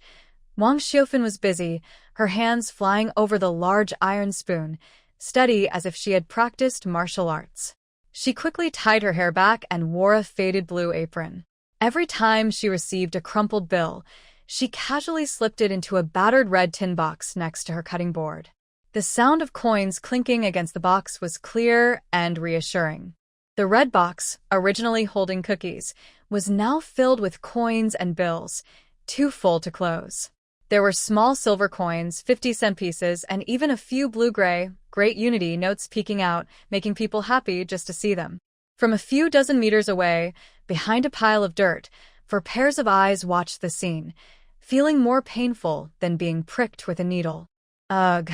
Lu Mei stared tightly at the tin box, swallowing loudly. Her swollen little eyes sparkled with greed, almost as if her eyeballs wanted to stick to the money. Dad, look at that box. It's about to burst. Lu Mei tugged at Zhang Dajuan's sleeve, her voice urgent. How much do you think is in there? That's our money. We should go quickly, or the greedy workers will take it all. Zhang Jingguo also looked on with envy, rubbing his hands and stirring up trouble. Yeah, Dad, Mom can't handle all this alone. She's counting money nonstop. We're just here to help. Zhang Dajuan, standing with his hands behind his back, wore a dark blue Zhongshan suit, buttoned up tightly, with 2 shiny pens in his chest pocket, trying to look like a leader. But his triangular eyes kept fixed on the tin box. Last night, he thought there was 2,000 yuan inside. Seeing how busy the stall was today, Zhang Dajuan felt that 2,000 was too little. This wasn't just a stall, it was a treasure chest. Zhang Dajuan cleared his throat, tugged at his clothes, and covered the black mud on his neck that hadn't been washed for days. Come on. Stand up straight. We're here to pick someone up and save the family. Don't look like you've never seen the world. You're embarrassing the Zhang family. After speaking, he took the lead, walking confidently like a local official inspecting the countryside, heading straight toward the crowd. Lu Mei, Zhang Jingguo, and Zhang Zhaodi quickly followed, forming a strange formation that looked fierce and determined as they pushed into the busy morning market. Hey. Don't push. Do you have eyes? Queue up properly. A crew cut worker was suddenly shoved, nearly knocking over the colleague in front. He wanted to get angry, but when he turned around, he saw 4 oddly dressed people forcing their way in. Zhang Dajuan ignored the complaints. Relying on his Zhongshan suit, he forcefully pushed through the crowd and stood at the front of the stall. Wang Xiaofin was lowering her head, serving noodles to an old worker, when suddenly she felt the light in front of her dim.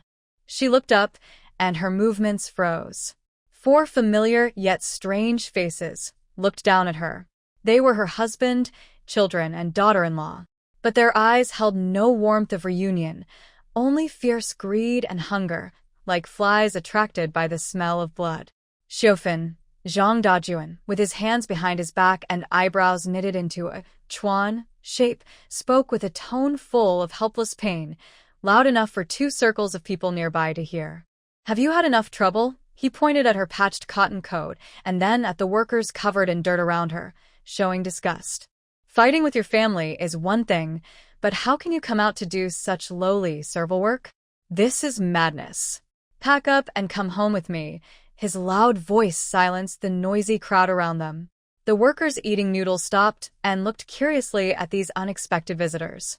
Before Wang Xiaofin could speak, Lu Mei, like an actress in a play, hurried over with a worried look. Mom. What are you doing? Lu Mei called her mother, but her chubby hands reached past the chopping board straight for the metal money box. Dad came to pick you up himself. What more do you want? Stop it. We won't take this dirty money. Here, give me the money. I'll keep it safe for you. Let's go home and enjoy life. Her movements were quick, precise, and forceful, almost touching the cold edge of the metal box with her fingertips. Suddenly, a rough hand sharply slapped the back of Lu Mei's hand. The sound was loud and sharp, almost painful to hear. Wang Xiaofin had turned aside unnoticed, one hand holding the money box and the other unkindly pushed Lu Mei's hand away. Lu Mei cried out in pain, quickly pulling her hand back, which instantly turned red. Who do you think you are? Wang Xiaofin looked coldly at her former daughter-in-law, her voice calm like still water. Want money? Go ask your own family. This money has nothing to do with you. The workers around burst into laughter. Yeah, coming straight to grab money. That's so rude. You're dressed fancy, but your hands are so dirty. Hearing the gossip, Zhang Dajuan's face turned red. He had been a cadre at the supply and marketing cooperative for half his life, and his pride was very important to him. Being laughed at by what he saw as lower-class people was more painful than anything else. Wang Xiaofin, Zhang Dajuan's face darkened, but he quickly changed his strategy. He sighed heavily, turned around, and bowed to the workers around him, putting on a victim's sad face. Everyone, all my friends and colleagues, please forgive me for the trouble. He pointed at Wang Xiufan and said painfully, there's an old saying, family matters shouldn't be made public, but this woman really doesn't know how to behave. She argued with me and ran away from home. I accepted that. But what she did was wrong. She took the money we saved for the grandson's medical treatment and ran out to set up a stall. As soon as he finished, the crowd erupted in shock. What? She stole the money. Even the money meant for the grandson's treatment? That's so unkind. In that era, honest people hated those who ignored their family's needs.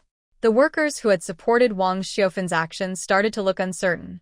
Seeing the change in their attitude, Zhang Dajuan was secretly pleased. He took the opportunity to press on. That was 300 yuan. Chong Chong has a high fever and needs to go to the hospital. Xiufan, how could you be so cruel? Hurry up and give me that 300 yuan so we can take the child to see a doctor. Yes. That money is my son's life-saving money. Lu Mei reacted quickly, immediately covering her face and pretending to cry, saying, Mom, we support your stall, but you can't joke about Chong Chong's life. A series of heavy accusations of moral wrongdoing were thrown at her, making it hard to breathe. Just when everyone thought the fragile woman would be overwhelmed, bang, a loud crash echoed, making everyone's ears ring. Wang Xiufan grabbed the heavy metal money box and slammed it onto the chopping board. Rust on the bottom of the box dented the wooden surface. She didn't cry or argue. She simply looked up, her eyes, worn by 48 years of life, burning with fierce anger. Zhang Dajuan. Wang Xiufan's voice was clear and sharp, cutting through the noise. You are the accountant at the Supply and Marketing Cooperative. Today, let's settle the accounts in front of everyone. She pointed a finger at Zhang Dajuan's fake face. You say I stole 300? Fine, then tell me, what does that 300 look like? Is it whole bills or change? Which drawer did you hide it in? Zhang Dajuan hesitated, his eyes flickering. It. Of course, in the cabinet. Nonsense. Wang Xiufan suddenly cursed, startling Zhang Dajuan into a shiver. I've served this family for 25 years. I know even if there's a mouse hole, whether there's a few grains of rice inside. If you, Zhang Dajuan, can produce 50 yuan in cash, I, Wang Xiufan, will peel out my eyeballs and make them into soap. She suddenly pulled out her worn cotton coat pocket and turned out the lining inside. It was empty. Only a few dull, gray threads remained. On the day I left, I only had 3 yuan and 50 cents. That was leftover change from buying vegetables, saved little by little. She grabbed the tricycle nearby, patting the rusty cart bed, making a clattering sound. Everyone, open your eyes and see. What is this? This is scrap metal that no one at the junkyard would buy for 100 yuan. This stove has cracks. This bowl is full of chips. And this is what I supposedly stole 300 yuan to buy. Wang Xiufan pointed at everything around her, her voice trembling but firm. If I had 300 yuan, would I be sleeping in this drafty, broken brick kiln in the middle of winter? Would I not even be able to afford decent shoes? The whole place fell silent. The workers' eyes shifted between Zhang Dajuan's neat Zhongshan suit and Wang Xiufan's worn-out cotton shoes with exposed toes. Facts speak louder than words. That broken tricycle, clearly cobbled together, is the strongest proof. Damn. That man is really no good. The crew-cut man was the first to react, slamming his chopsticks on the table. Dressed up like that, he's probably here to blackmail his ex-wife. That's just shameless. He's probably jealous of her good business, even using the grandson's name to threaten for money. Doesn't he fear karma? The public opinion quickly turned, like a sharp slap across Zhang Dajuan's face. His face turned a sickly color, and veins on his forehead throbbed. He never expected that this usually quiet, weak-looking woman would suddenly become so sharp-tongued. You.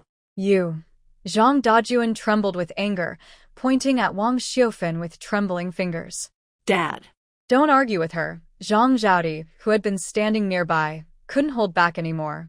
She screamed and rushed forward like a shrew. Even if the money isn't stolen, The money you've earned these days is from our family's reputation.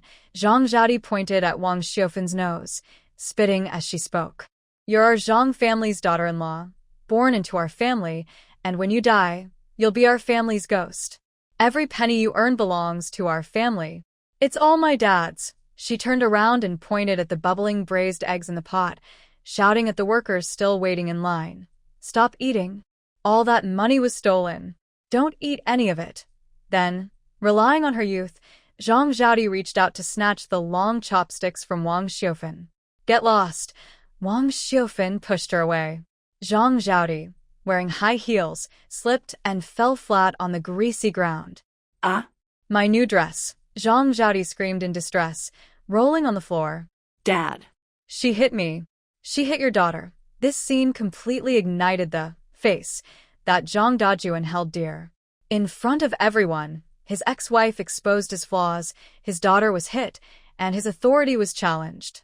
The shame and anger overwhelmed his last bit of reason. Rebel. Rebellion against heaven. Zhang Dajuan roared like a wild beast, rushing forward uncontrollably.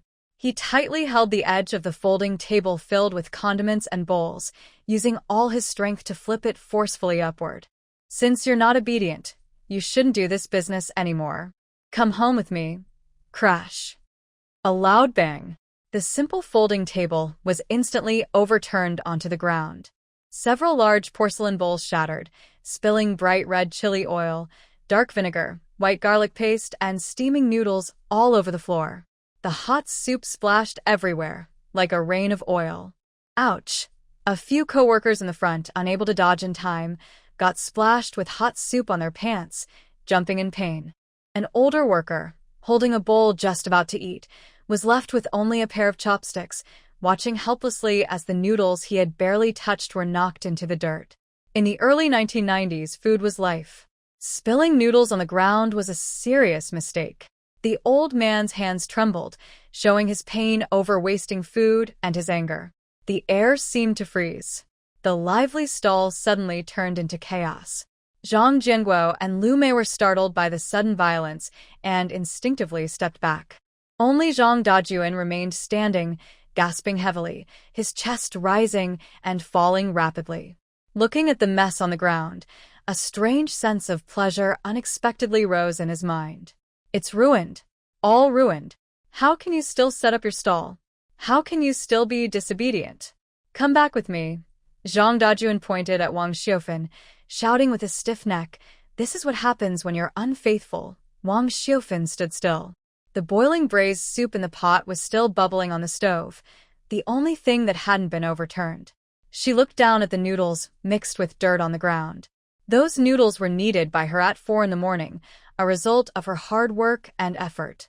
She didn't cry, not even trembling with anger. Wang Xiufan slowly raised her head. Her face, weathered and full of wind and frost, was now terrifyingly calm. She turned around and extended her hand. From the boiling large aluminum pot, she slowly pulled out a heavy iron skimmer. This was an old-fashioned noodle skimmer, with a rag wrapped around the handle to prevent burns. The skimmer was still dripping with hot dark brown braised sauce, steaming and white with smoke. Tick-tock. Tick-tock.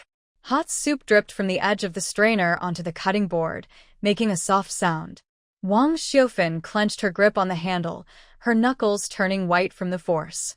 She took one step, then another, walking out from behind the stall. Her old cotton shoes crunched on broken tiles and red oil, making a squeaky, creak sound. Zhang Dajuan watched the woman approaching him, feeling a sudden jolt in his chest. That look in her eyes. He had looked at Wang Xiufan's face for 25 years and had never seen this kind of gaze. It wasn't the look of a wife's love. It was the look of an enemy's hatred, a fierce glare that seemed ready to risk her life. You. What are you trying to do? Zhang Dajuan instinctively took a half step back, his voice trembling slightly. I'm your husband. Do you dare to hit me? Wang Xiufan didn't stop. She raised the strainer, still dripping hot oil, and pointed it straight at Zhang Dajuan's forehead. The fierce energy radiating from her made everyone watching hold their breath unconsciously. Zhang Dajuan, she said. Every word sounded like a nail being squeezed out from between her teeth. This table was knocked over by you. Today's matter isn't over. It is about disrupting stability and unity. While speaking, he glanced around at the workers, trying to use the excuse of household matters to cover up and stop outsiders from interfering. But at this critical moment, someone had bad intentions. While Wang Xiufan and Zhang Dajuan were arguing, everyone's attention was on the ladle. Lu Mei's swollen little eyes darted around and locked onto the rusty, chipped metal cookie box on the corner of the chopping board. Inside, there was money. Just now, she saw clearly that a stack of small bills was so thick they couldn't all fit, with some sticking out. Dad is right. Lu Mei suddenly shouted loudly, then quickly crouched down like a fat mouse, sneaking past from the side. Mom, since we are family, I'll hold on to this money for you. Qiang is still at home waiting to go to the hospital. You can't be so selfish. Before she finished speaking, her plump hand had already crossed over the chopping board, her greedy fingertips almost touching the cold edge of the metal box. Snap! Without hesitation or any wasted words, Wang Xiufan didn't even look at Lu Mei. She suddenly lifted her right foot, and her old cotton-padded black cloth shoe stomped down with force. This kick landed firmly on Lu Mei's outstretched hand, with all her strength. Ah! A pig-like scream tore through the morning air instantly. Lu Mei's face twisted in pain, turning a dark purple. She desperately tried to pull her hand back, but her black cloth shoe was like a rooted tree, crushing her finger bones with a loud grinding sound. My hand is broken. Jiangwo, help me. Lu Mei cried out in pain, tears and snot streaming down her face, her earlier bravado about grabbing money gone. Wang Xiufan coldly shot her a glance, then stepped down hard with her foot, releasing her. In this stall, anyone who dares to touch my money, I will cut off their claws. Wang Xiufan's voice was quiet but carried a chilling coldness. She casually placed the still oily ladle back on the chopping board with a sharp thud, leaving a deep impression. Then, in front of everyone's shocked eyes, she reached into her inner pocket of her padded coat. She took out a small package wrapped tightly in an old handkerchief, with a waterproof plastic bag inside. Wang Xiufan slowly untied the handkerchief, revealing a dark red document and a crumpled piece of paper folded into a square. She took a deep breath, as if trying to release 25 years of bad feelings. Then she raised the red document high above her head. Zhang Dajuan, open your eyes and see clearly. Wang Xiufan held the dark red document up for everyone to see. This is the divorce certificate we got 4 days ago at the street office. It has a big red government stamp. From that day on, I, Wang Xiufan, and you, Zhang Dajuan, are no longer married. Who is your wife? Who are you married to? The bright red color looked especially eye-catching under the dull, gray sky. Before Zhang Dajuan could react, Wang Xiufan unfolded the piece of paper.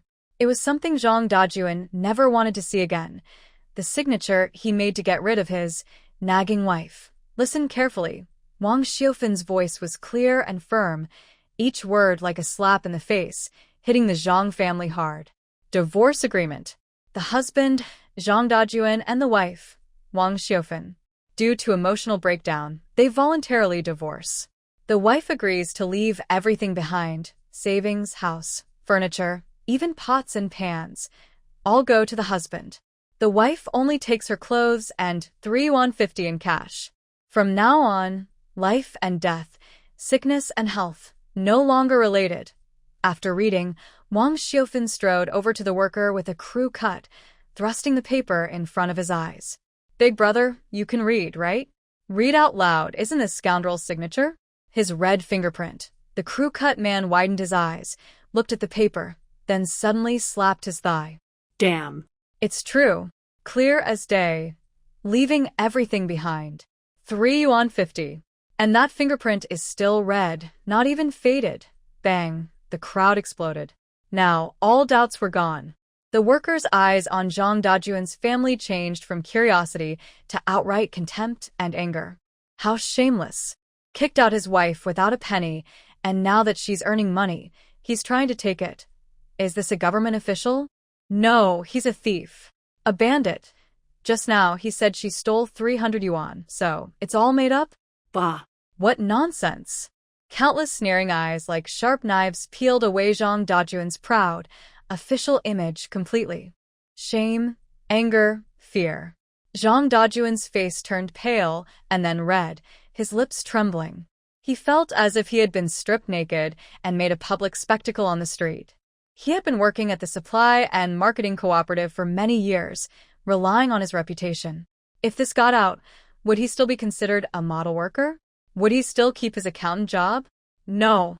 The evidence can't stay. That's false. You forged it. Zhang Dajuan suddenly let out a beast-like roar, his features twisted as he lunged forward. Give me the paper. It's just scrap paper. It doesn't count. He tried to grab the letter, tear it apart, and swallow it, wishing to erase everything that had happened. Next to him, Zhang Jingguo and the newly risen Zhang Zhaodi saw their father attacking and rushed forward like mad dogs. Mom. You're pushing the whole family to the brink of disaster. Give it to me. That's our family's money. The three of them, 6 hands, with reckless desperation, seemed about to drown Wang Xiufan, who was all alone. Wang Xiufan clutched the letter tightly, ready to grab a scoop and fight these ungrateful people. At that moment, a rough, calloused, thick-fingered hand suddenly reached in from the side. Smack! That big hand, like a pair of iron tongs, precisely and fiercely grabbed Zhang Dajuan's wrist. Zhang Dajuan felt a sharp pain in his wrist, as if his bones were about to be crushed, and his momentum was suddenly halted. Ow! He cried out in pain, forced to stop. Looking up, he saw Lei Disheng, dressed in an old military coat, standing like a black iron tower, blocking Wang Xiufan's front. Behind him, 3 or 4 burly brick factory workers held iron shovels and crowbars. Lei Disheng's face was expressionless, but his eyes held a chilling, murderous glare. Especially the scar near his eye, which looked especially fierce due to the bloodshot, like a living centipede. Fooling around on Red Star Brick Factory's territory, Lei Disheng tilted his head slightly, his voice low and hoarse, like 2 pieces of sandpaper rubbing together. Did you ask old Tiger Lei if he agreed? Zhang Dajuan broke out in a cold sweat from the pain, desperately trying to pull his hand back, but the strong grip didn't move at all. Who? Who are you? Let go. I'm from the Supply and Marketing Cooperative. The Supply and Marketing Cooperative? Lei Disheng gave a cold laugh, the kind that only someone who had truly seen danger could make. He didn't even let Zhang Dajuan finish his sentence. With a sudden burst of strength, Lei Disheng lifted his arm, pulling Zhang Dajuan's wrist upward while grabbing the collar of his jacket with his other hand. Up. With a low shout, the man weighing over 100 kilos was lifted off the ground like a helpless chick. His feet dangled in the air, kicking wildly. The collar of his jacket tightened around his neck, making his face turn red and his eyes bulge. Lei Disheng tilted his head slightly, his fierce face close to Zhang Dajuan's, their noses almost touching. Listen carefully. His voice wasn't loud, but it carried a chilling tone, each word sharp and cold. She works here as a cook. She's under my protection. If you dare bother her again, or even touch her money box. Lei Disheng narrowed his eyes, a cruel smile forming on his lips. I'll make sure you regret it. Do you believe me? The strong smell of tobacco mixed with the man's rough, intimidating presence filled Zhang Dajuan's nose. He knew exactly what the name Lei the Tiger meant in Qinghai County, a man who wasn't afraid to fight. Overwhelmed by fear, Zhang Dajuan's body went stiff, and he lost control of himself. Drip, drip. A pale yellow liquid ran down his dark blue trousers, forming a wet patch on the dusty ground. A sharp smell spread through the air, even overpowering the aroma of noodles nearby.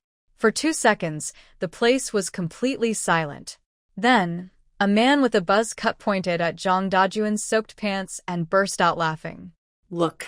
He wet himself. The cooperative officer wet his pants. He really did. Is this really being so cowardly?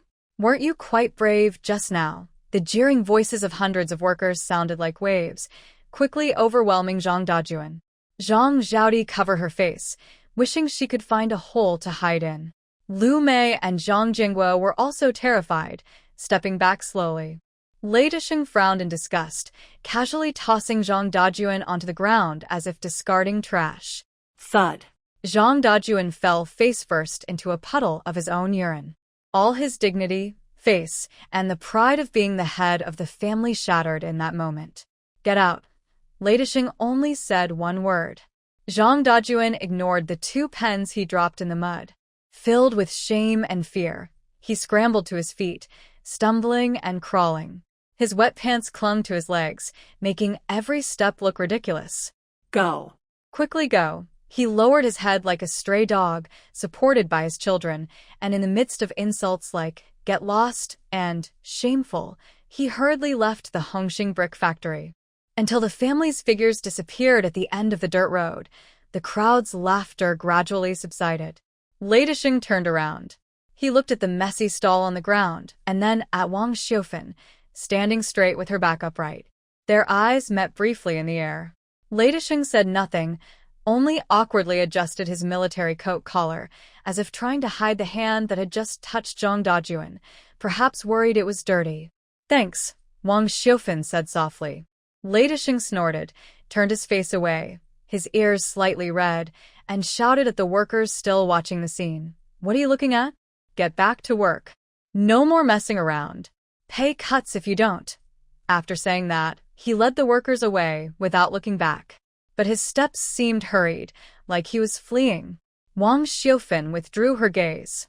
She bent down, picked up the iron scoop, and carefully set the overturned tables upright. Everyone, ladies and gentlemen.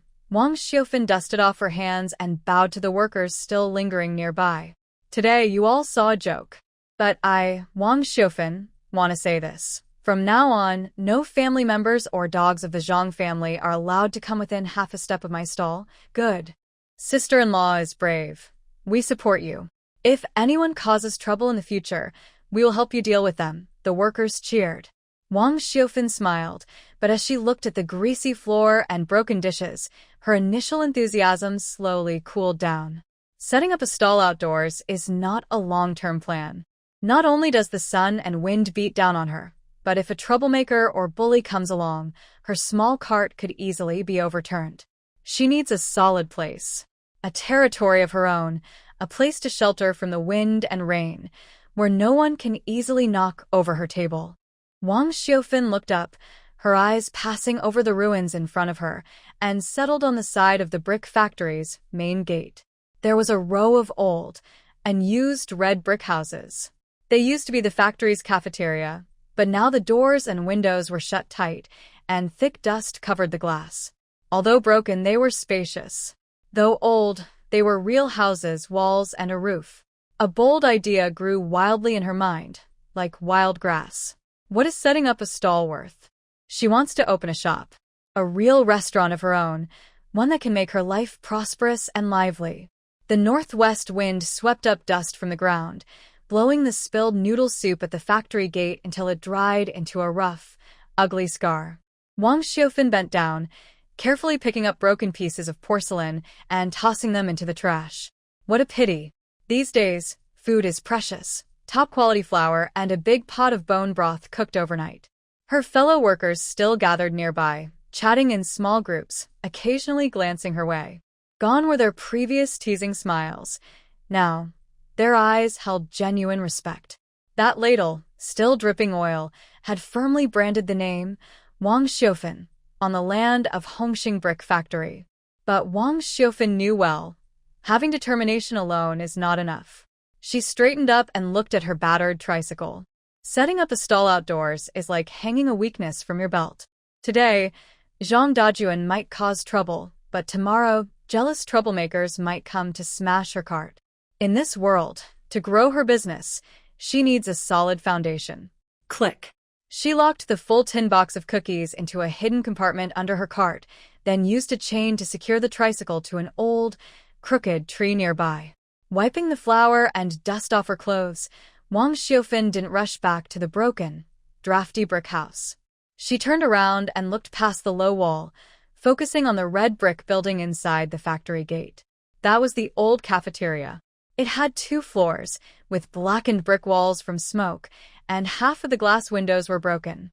It looked like an old woman with no teeth, open-mouthed, looking sad. It was a broken building, but it was a proper house. It had walls, a roof, and a lock on the door. No one could mess with her here. Wang Xiufen took a deep breath. She didn't bother to wash her oily hands and simply walked toward the factory office building. On her way, a few workers saw her coming and automatically moved aside, politely calling out, "Big sister-in-law." She nodded in response and walked quickly upstairs to the factory director's office. Before she reached the door, a strong smell of cheap, dry tobacco wafted out from the crack. Knock, knock, knock. Wang Xiufen raised her hand and knocked on the heavy wooden door. Her knuckles hit the door steadily, calmly, without rushing. Come in. A impatient voice responded from inside, like a tiger disturbed during its nap. She pushed the door open. The office wasn't big. The paint on the walls was peeling like a map. Retribution was sitting with his long legs on the desk, slouched in a squeaky rattan chair, lazily playing with a windproof lighter he had found somewhere. Click, click. The flame flickered, casting shadows on his face, which was full of flesh and looked fierce. But when he saw Wang Xiufen, Retribution looked like he had been burned. His long legs shot back from the desk with a loud bang, hitting the drawer, making him grimace in pain. However, his face quickly turned cold. His eyebrows knitted tightly, and his sharp eyes glared fiercely. "What's wrong now?" Retribution threw the lighter onto the desk, his voice loud like thunder. "Didn't you beat up that weakling just now? Or did the police come to arrest someone? I tell you, this is a brick factory, not a women's club. Don't bring your messy family affairs here." This loud voice made Xiaoli, the clerk who was about to bring hot water, shrink back, almost dropping the kettle. Wang Xiufen didn't blink. She had lived 48 years and was very familiar with how men behaved. The more someone pretends to be confident, the more they are hiding something inside. She walked to her desk and looked calmly at Retribution across a table covered in cigarette ash. "Director Lei, I'm not here to complain." Her voice was quiet but steady, like a solid rock. "I want to talk about business." "Business?" Retribution sneered, leaning back in his chair, which creaked painfully. "What business do you want to discuss? Selling oil noodles in my office? I don't give credit. I want to rent the old cafeteria." Wang Xiufen pointed outside the window, getting straight to the point. "It's empty and just attracts rats. Better to rent it out for a restaurant." Retribution was surprised and paused his actions. He didn't expect this woman to be so brave. She just got divorced, and she still has some money, yet she dares to plan opening a shop? That broken-down building? He stood up and walked to the window, turning his back to Wang Xiufen. Looking at the shabby small building outside, his tone was full of clear dislike, or maybe a subtle way to discourage her. "The windows are mostly broken. When it rains, water gets inside, and fish could even swim in. The location isn't good either. The last master who worked there got drunk and fell, breaking his leg. It's bad luck." He turned back, crossing his arms, looking down at Wang Xiufen with a sharp smile. "Don't take it the wrong way. You're a woman, and you just have a little money, and now you want to show off? Running a restaurant is a bottomless pit. Better to stop now, or you'll end up losing everything and coming back here crying." Literally, the clerk listened at the door with a big grin. The director's words were tougher than bricks. Just a few days ago, he had someone clear the weeds around the cafeteria because it looked messy. Now he's making that building sound worthless. Wang Xiufen didn't speak. She simply slammed the metal money box she was holding onto the old, chipped red desk with a loud bang. The heavy metal box made the teacups on the table jump. "If I fix the broken house, I'll attract people." She stared at Retribution's eyes, which kept trying to avoid hers, and said clearly, "Director Lei, I just want to ask, are you going to rent it or not?" Her eyes shone brightly, like 2 flames, burning with intensity, making Retribution feel uneasy and a little embarrassed. He irritably scratched his buzz cut, feeling embarrassed and angry after being teased. Fine. If you want to mess around, go ahead.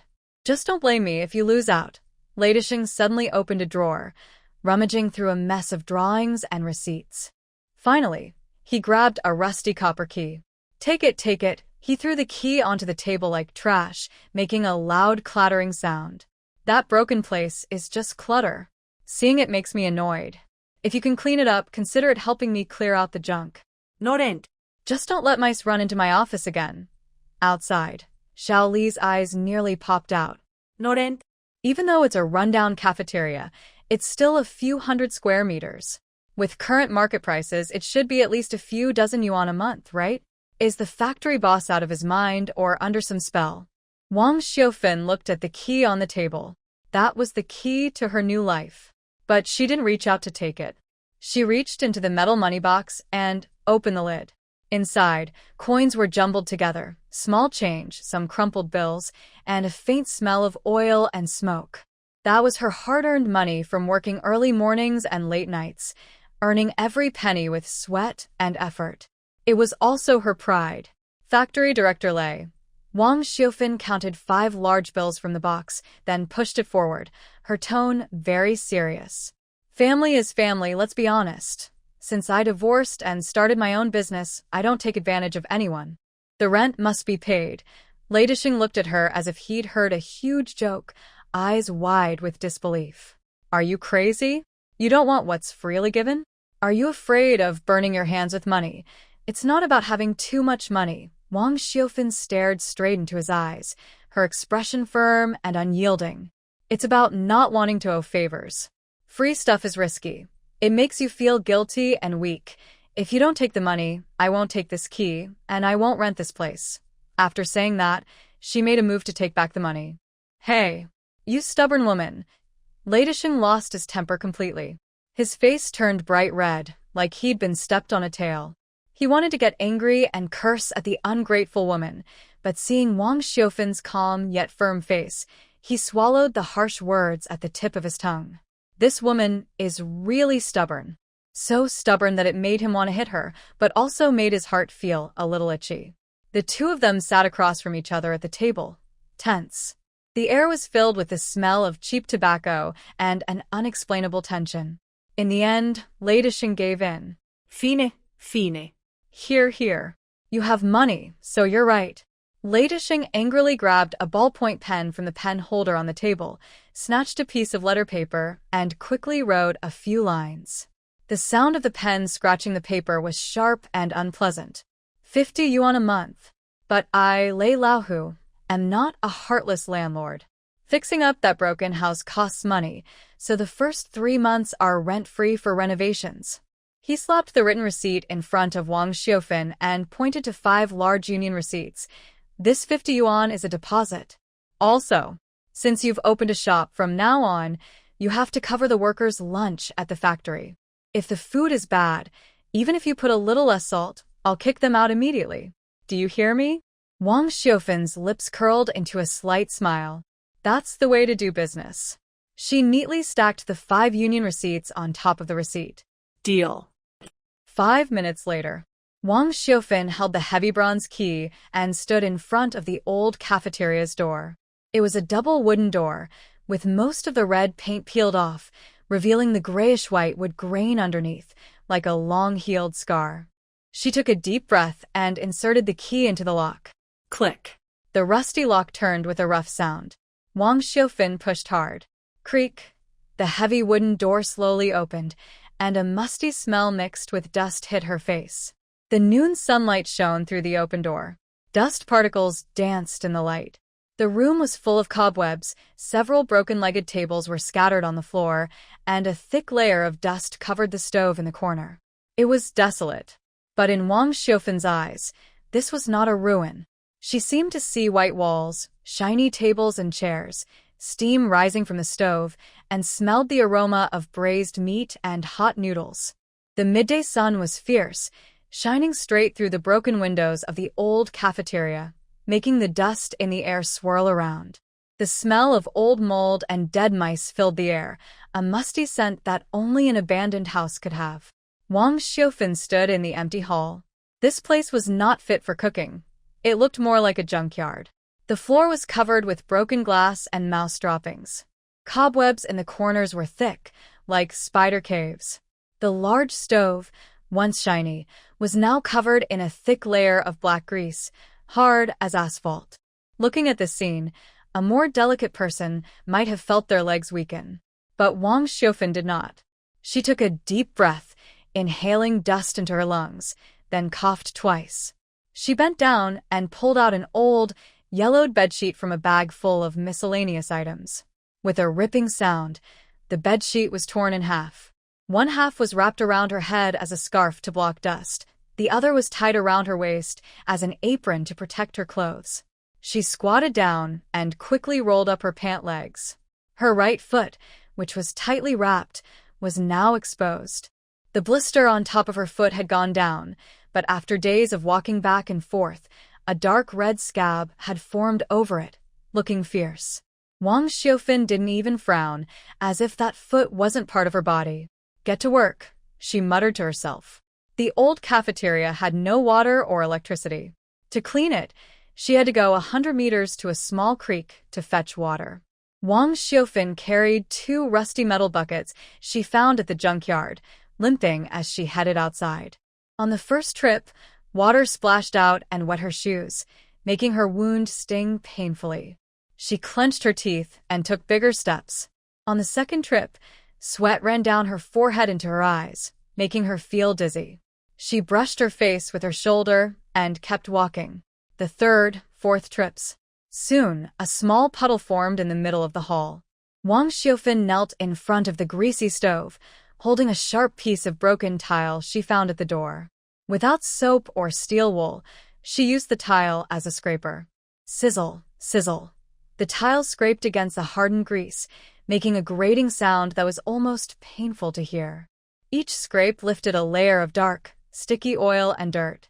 The grease had built up over more than 10 years, as hard as stone. Wang Xiaofan's hand quickly went numb from the shock, and her nails were covered in black mud. "Hey, isn't that our boss Wang?" A teasing voice came from the doorway. A chubby woman selling porridge was leaning against the doorframe, munching sunflower seeds. Her eyes, shaped like triangles, slanted mischievously, and her face showed clear amusement. Behind her, 2 or 3 idle men peeked inside. Curious. Uffed. The woman spat out a seed shell and pointed at the shaky wooden beam overhead. "Sister Xiaofan, listen to me. This old temple has been abandoned for over 800 years. The feng shui is bad. The last master, who worked here, broke his leg. You, with your old bones, better not get hurt here." "Are you crazy for money?" The idle men cheered her on. "Yeah, sister-in-law, this work isn't for women. Go home and spoil your grandchildren instead." Wang Xiaofan kept working without stopping. Crack, she scraped again. A big chunk of black and red grease was pried loose, flying through the air like a bullet, making a whoosh sound. It landed right next to the chubby woman's worn-out cloth shoes, splattering a little black mud. "Ow!" The woman jumped back in surprise. "What are you doing? Are you blind?" Wang Xiaofan finally straightened up. Her face was covered in gray dust, but her eyes shone brightly and fiercely. She held a sharp piece of tile, staring coldly at the crowd outside who were watching and laughing. "Sister-in-law, if you're bored, just add a little more water to your porridge and make it thicker. Don't just stand here gossiping." Her voice was quiet but cold enough to send chills. "Whether I get hurt or not is up to the Lord of Death. It's none of your business. Also, this place now belongs to me. If you don't want to help, stay somewhere cool and comfortable." The woman was speechless, her face turning red. "Ungrateful. I want to see what trouble you can cause." She cursed and walked away angrily. The men followed, looking disappointed. Wang Xiaofan turned back and continued scraping the grease. 1 hour. 2 hours. Finally, the stove revealed its original cement surface. She supported herself on her knees and stood up, feeling dizzy. Her legs felt heavy, like they were filled with lead. She looked up at the ceiling. Above a beam more than 4 meters high, thick cobwebs covered it, looking like clumps of old cotton. If not cleaned, they could fall into the food later, which would be a big problem. In the corner, there was an old wooden ladder that hadn't been moved for a long time, reinforced with wire. Wang Xiaofan tried it. It wobbled a lot, but it was still usable. She found a long bamboo pole, tied a broom to it, and climbed up. One step, then another. The ladder creaked loudly, as if it might fall apart at any moment. When she reached the top, Wang Xiufan held tightly to the edge of the ladder with one hand, while the other hand used the bamboo pole to reach the cobwebs. It was too high. Plus, she hadn't eaten all morning, and her low blood sugar made her head buzz. Just as she stretched to reach the last corner, the horizontal bar under her suddenly slipped. The ground was too wet with moss. Clang. The ladder tilted sharply and lost its balance instantly. Wang Xiufan was suspended in the air, her heart pounding. If she fell, she would land right on the cement stove, likely getting seriously hurt or worse. She instinctively closed her eyes. Just at this critical moment, a dark shadow suddenly darted in like a cheetah. The wind howled, followed by a strong, iron-like hand. Bang! That hand precisely grabbed the leaning ladder beam and with brute strength held the over 100-pound ladder in place. The inertia caused the ladder to jerk suddenly. Wang Xiufan's body swayed and almost fell. At that moment, another hot hand reached out and supported her waist. That hand was large, rough, with thick calluses, and radiated a powerful, unresistible force and warmth. Through her thin old cotton coat, it seemed to burn into her flesh. A strong smell of dry tobacco mixed with the dust from the brick factory instantly surrounded her. She felt safe. Wang Xiufan opened her eyes, still shaken.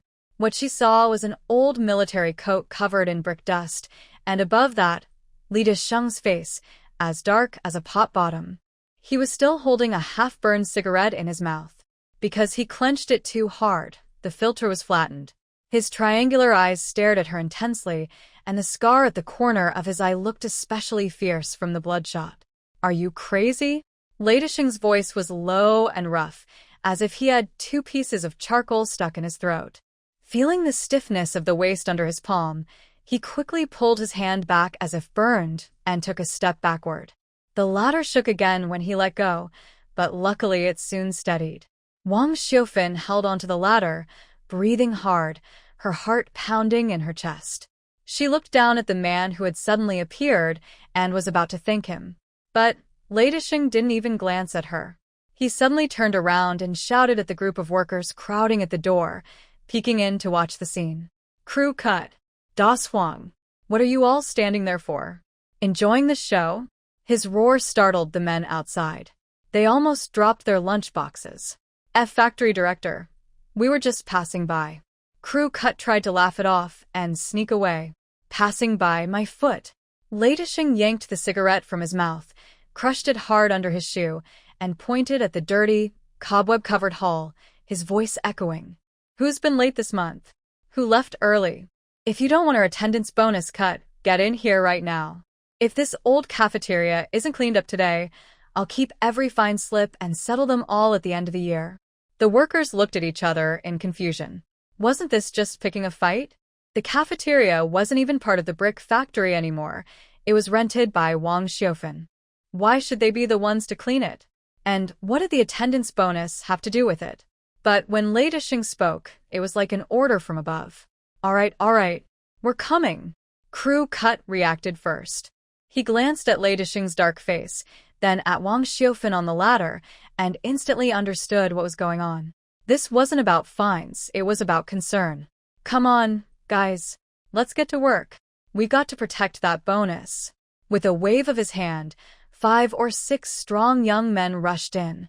"Ma'am, come down. It's dangerous up there. I'll sweep. I'll clean up the broken glass on the floor. I've got safety shoes. No worries.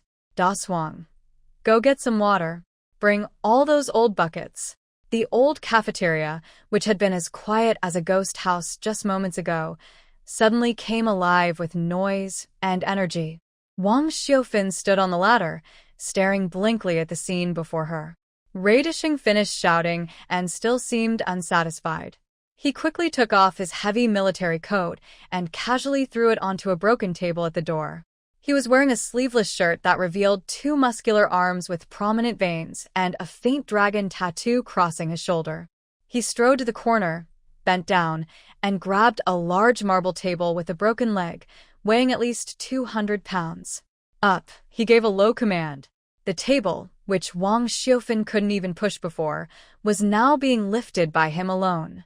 He moved like a tireless machine, carrying heavy old furniture outside one piece at a time. Sweat dripped down his bronze-colored back, soaking his tank top. Wang Xiufan came down from the ladder and approached Retribution, wanting to help. Step aside, he didn't turn around, but bumped her with his shoulder and threw a pair of large leather-work gloves into her arms. These gloves were heat-resistant, durable, and still warm from a man's body. "What are you looking at? Can't you tell what to do?" Retribution scowled, his tone fierce and commanding. "Put them on. Hurry up and clean your pots and pans. If you delay the workers' lunch tomorrow, I'll hold you responsible." Wang Xiufan silently accepted the gloves without saying a word. She turned around, picked up a cloth, and headed toward the window. They worked like this all afternoon. The sun slowly moved west, casting dust inside the old cafeteria like gold dust. With the help of these strong workers, the progress was astonishing. Tushu was sweeping the ceiling, Dazhuang was washing the floor, and Retribution was moving furniture.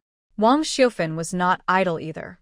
She was like an unstoppable spinning top, wiping windows, scrubbing walls, and cleaning floor cracks. Her hair was soaked with sweat, sticking to her face in strands. Her old cotton jacket had darkened from sweat. Her burned foot trembled slightly from standing so long, but she said nothing. "Damn, is this big sister-in-law made of iron?" Dazhuang straightened up, wiped sweat from his face, and quietly muttered while looking at her small figure. "Even us big guys are exhausted, and she hasn't even had a sip of water." Tusha stood on the ladder, looked down, and his expression changed from playful to respectful. Once thought to be an inexperienced housewife, now it seems she is a tough person, thought Quodu. "Look at that stove. It's so clean it reflects shadows. That's why Director Lei has good eyes. He saw right away that she's capable." Retribution was moving the last broken table. When he heard this, he paused briefly, then kicked Dazhuang in the backside. "Stop talking nonsense. The floor isn't clean yet. If you leave a black mark, you won't eat dinner tonight." At dusk, the last rays of sunset shone into the old dining hall. The place, once like a trash yard, had completely changed. The red brick walls were painted back to their original bright color. The cement floor, though uneven, was thoroughly cleaned. The stove shone with a reflective surface, and the windows were bright and clear. The musty smell in the air was gone, replaced by a fresh scent from water vapor evaporation. The workers, exhausted, sat on the steps outside, smoking and looking at their work. Surprisingly, they felt a sense of pride. "All right, everyone, go home." Retribution put his military coat back on, covering his strong muscles. He looked like the stern, tough Lei Lahu again. About the fine?" Quota hesitated to ask. "Go away." Retribution glared at him. "We'll talk tomorrow." The workers laughed and dispersed. Only 2 people remained in the hall. Wang Xiufan stood in the empty center of the hall. The space was cleared and clean, but it looked so empty. Except for the large, immovable stove, there wasn't a proper table or a chair to sit on. The broken tables and chairs with missing legs had been moved outside to burn as firewood. You can't run a restaurant and make guests sit on the ground, right? Wang Xiufan took out a crumpled small notebook from her pocket and, in the glow of the sunset, started to record accounts. Her hand trembled from overuse, and her writing was crooked. Retribution was about to leave when he looked back.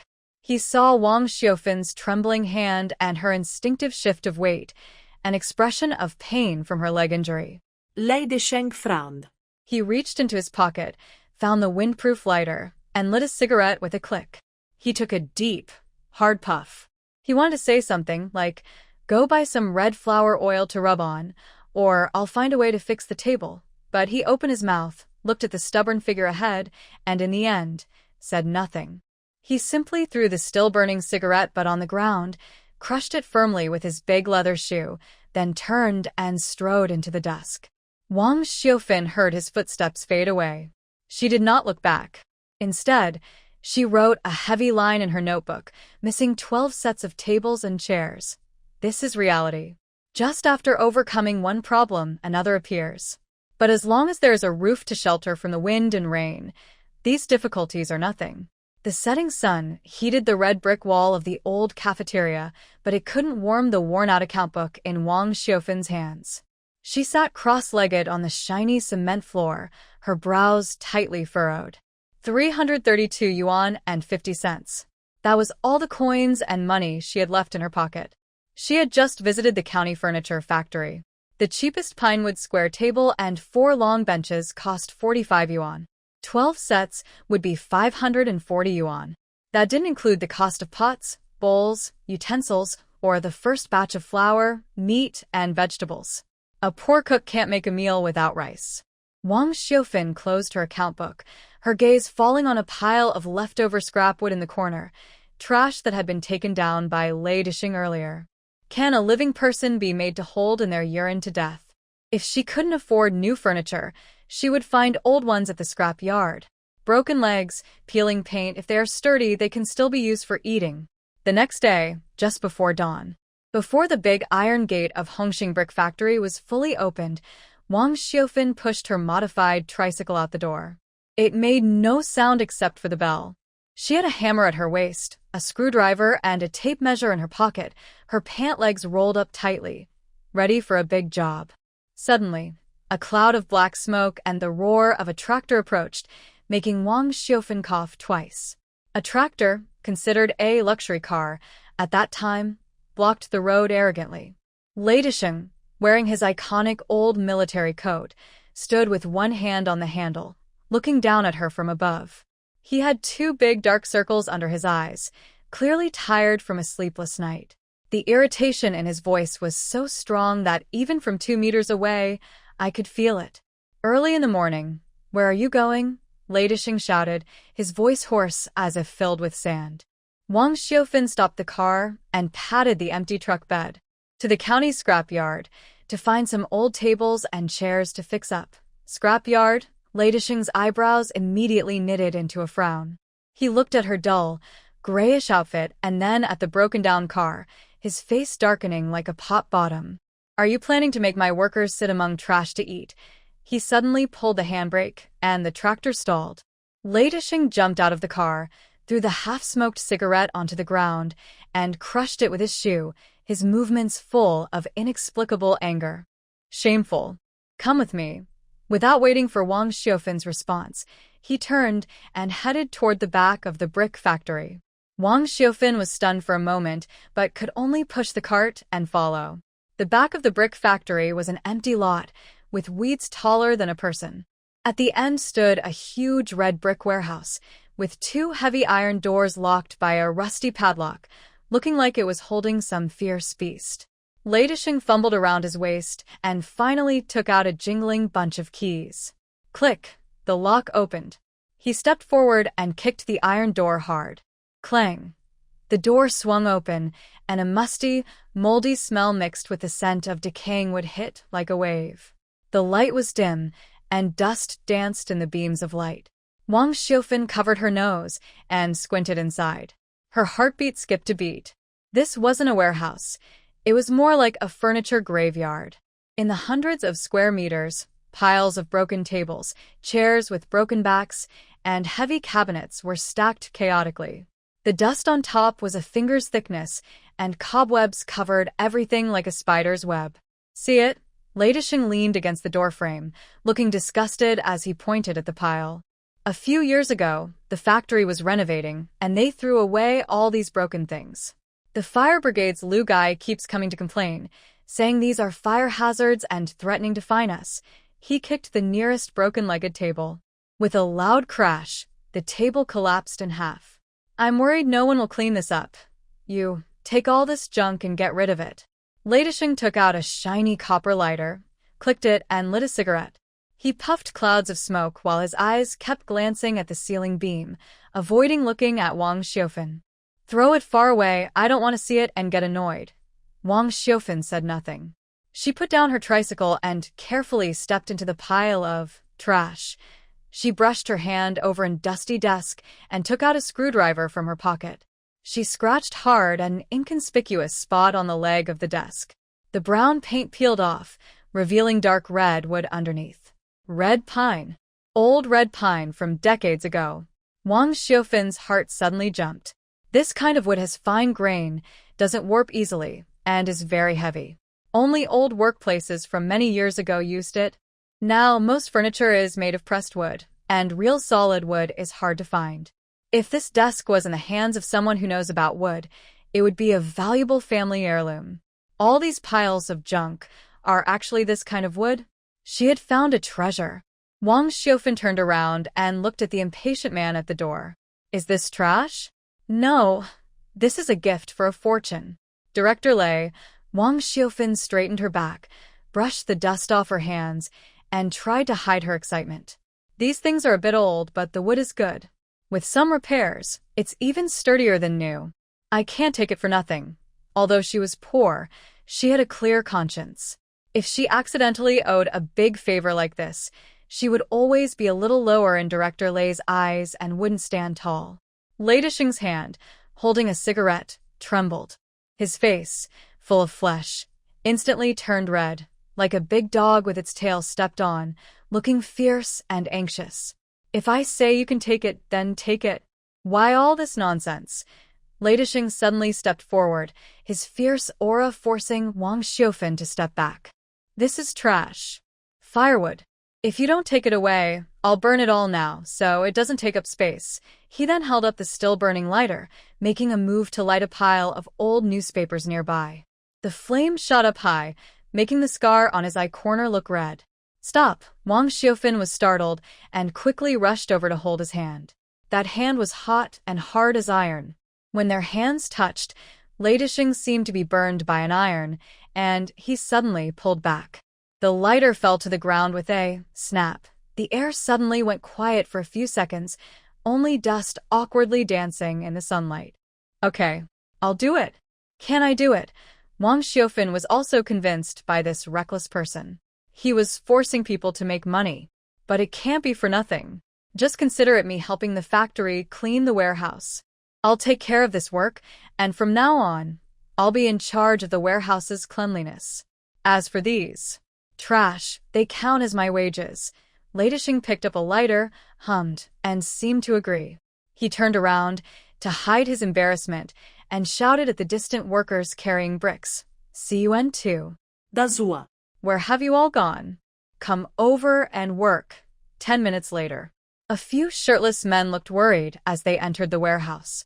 Director, we're just making bricks. This trash-moving job. CUN2 wanted to complain. Stop talking. Move a set of tables and chairs to the old cafeteria.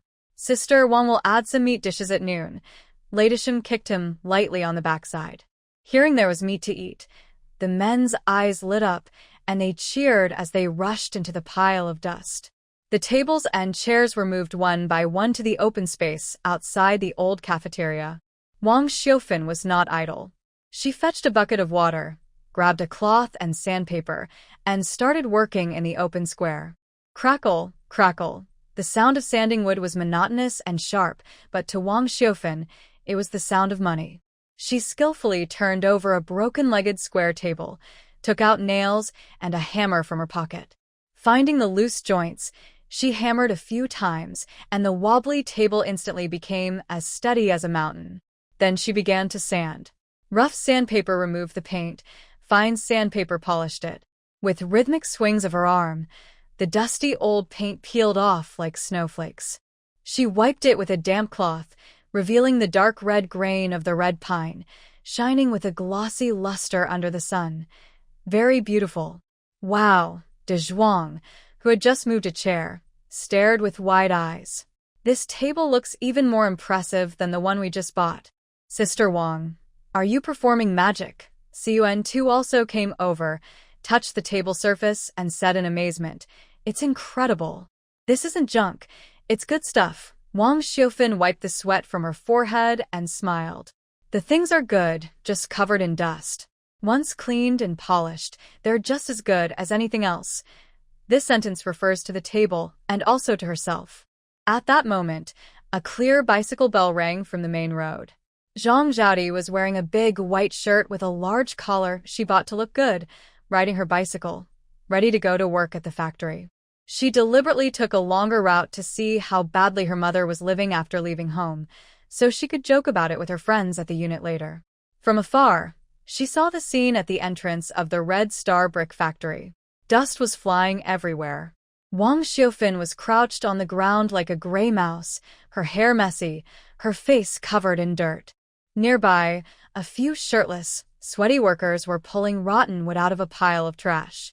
The scene was very poor and shabby, very low class. How embarrassing! Zhang Zhaodi felt her face flush, as if she had been slapped hard. She was the daughter of a family member of the supply and marketing cooperative, yet she had fallen so low as to be mingling with these laborers, picking through trash. If her colleagues from the textile factory, especially the technician who was chasing her, saw this, how could she still be respected? They would surely gossip behind her back. Look, that's the daughter of the woman who picks through trash. The woman cleaning the table suddenly looked up, seeming to sense something, and glanced toward the roadside. Zhang Zhaodi was terrified. She quickly lowered her head, pedaled furiously as if chased by a ghost, and ran away in a panic. As she passed by, she even spat on the ground hard, as if trying to wipe out this blood relation. Wang Xiaofin only saw a white back flash past. She paused for a moment, then shook her head, and her eyes grew cold. She knew that back too well. She had raised a treacherous person for over 20 years, and even in death, she would recognize her. Huh. Wang Xiaofin sneered softly and continued working. Disgusted that her mother was ashamed? Fine, then watch closely as this junk turns into gold. At dusk, the fiery clouds filled half the sky.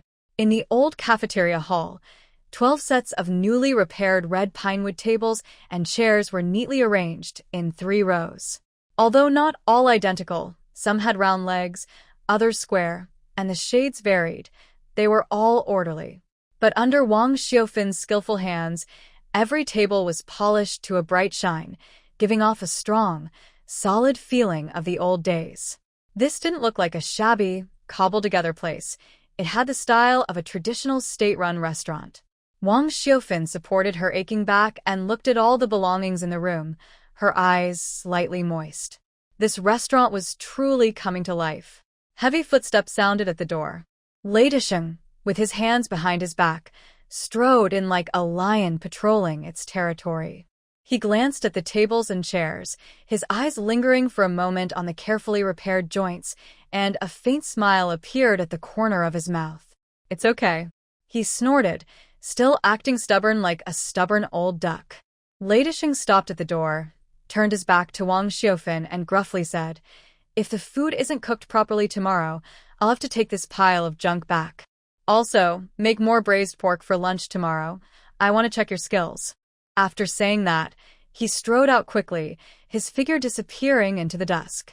Wang Xiaofin smiled. She reached out and touched the nearest table surface, feeling its warm, solid texture. At 4 a.m., the Red Star brick factory was still shrouded in a silent, bluish-gray fog. In the back kitchen of the old canteen, a large iron pot that had just been scrubbed clean of old grease was steaming with blue smoke. Wang Xiaofin cut 2 jin of carefully selected pork belly into small square pieces like mahjong tiles, blanched and drained them, moving quickly as if she had been working in this kitchen her whole life. Sizzling. The rock sugar melted in the hot oil, bubbling with a reddish hue. When the pork was added, the caramelized, greasy aroma burst out instantly, drifting through the broken wooden window that wasn't fully closed, invading the cold early morning air and reaching the noses of workers in the brick factory dormitories hundreds of meters away. Wang Xiaofin had no time to enjoy the smell. She carefully put the small ledger she had organized overnight into her pocket, holding it close to her chest, where every expense was clearly recorded. Although the canteen was rented to her by Retribution half for free, she had her own sense of balance. Personal relationships were one thing, business was another. These days, gossip was common, and mixing the two could easily cause trouble. "Must make it successful. Show everyone I can do it," Wang Xiaofin whispered to herself as she looked at the shining stove. She looked around at the bright room, and a big weight in her heart finally lifted. Life seemed to be getting out of the muddy pit. Just after 6 o'clock, the sky was beginning to lighten.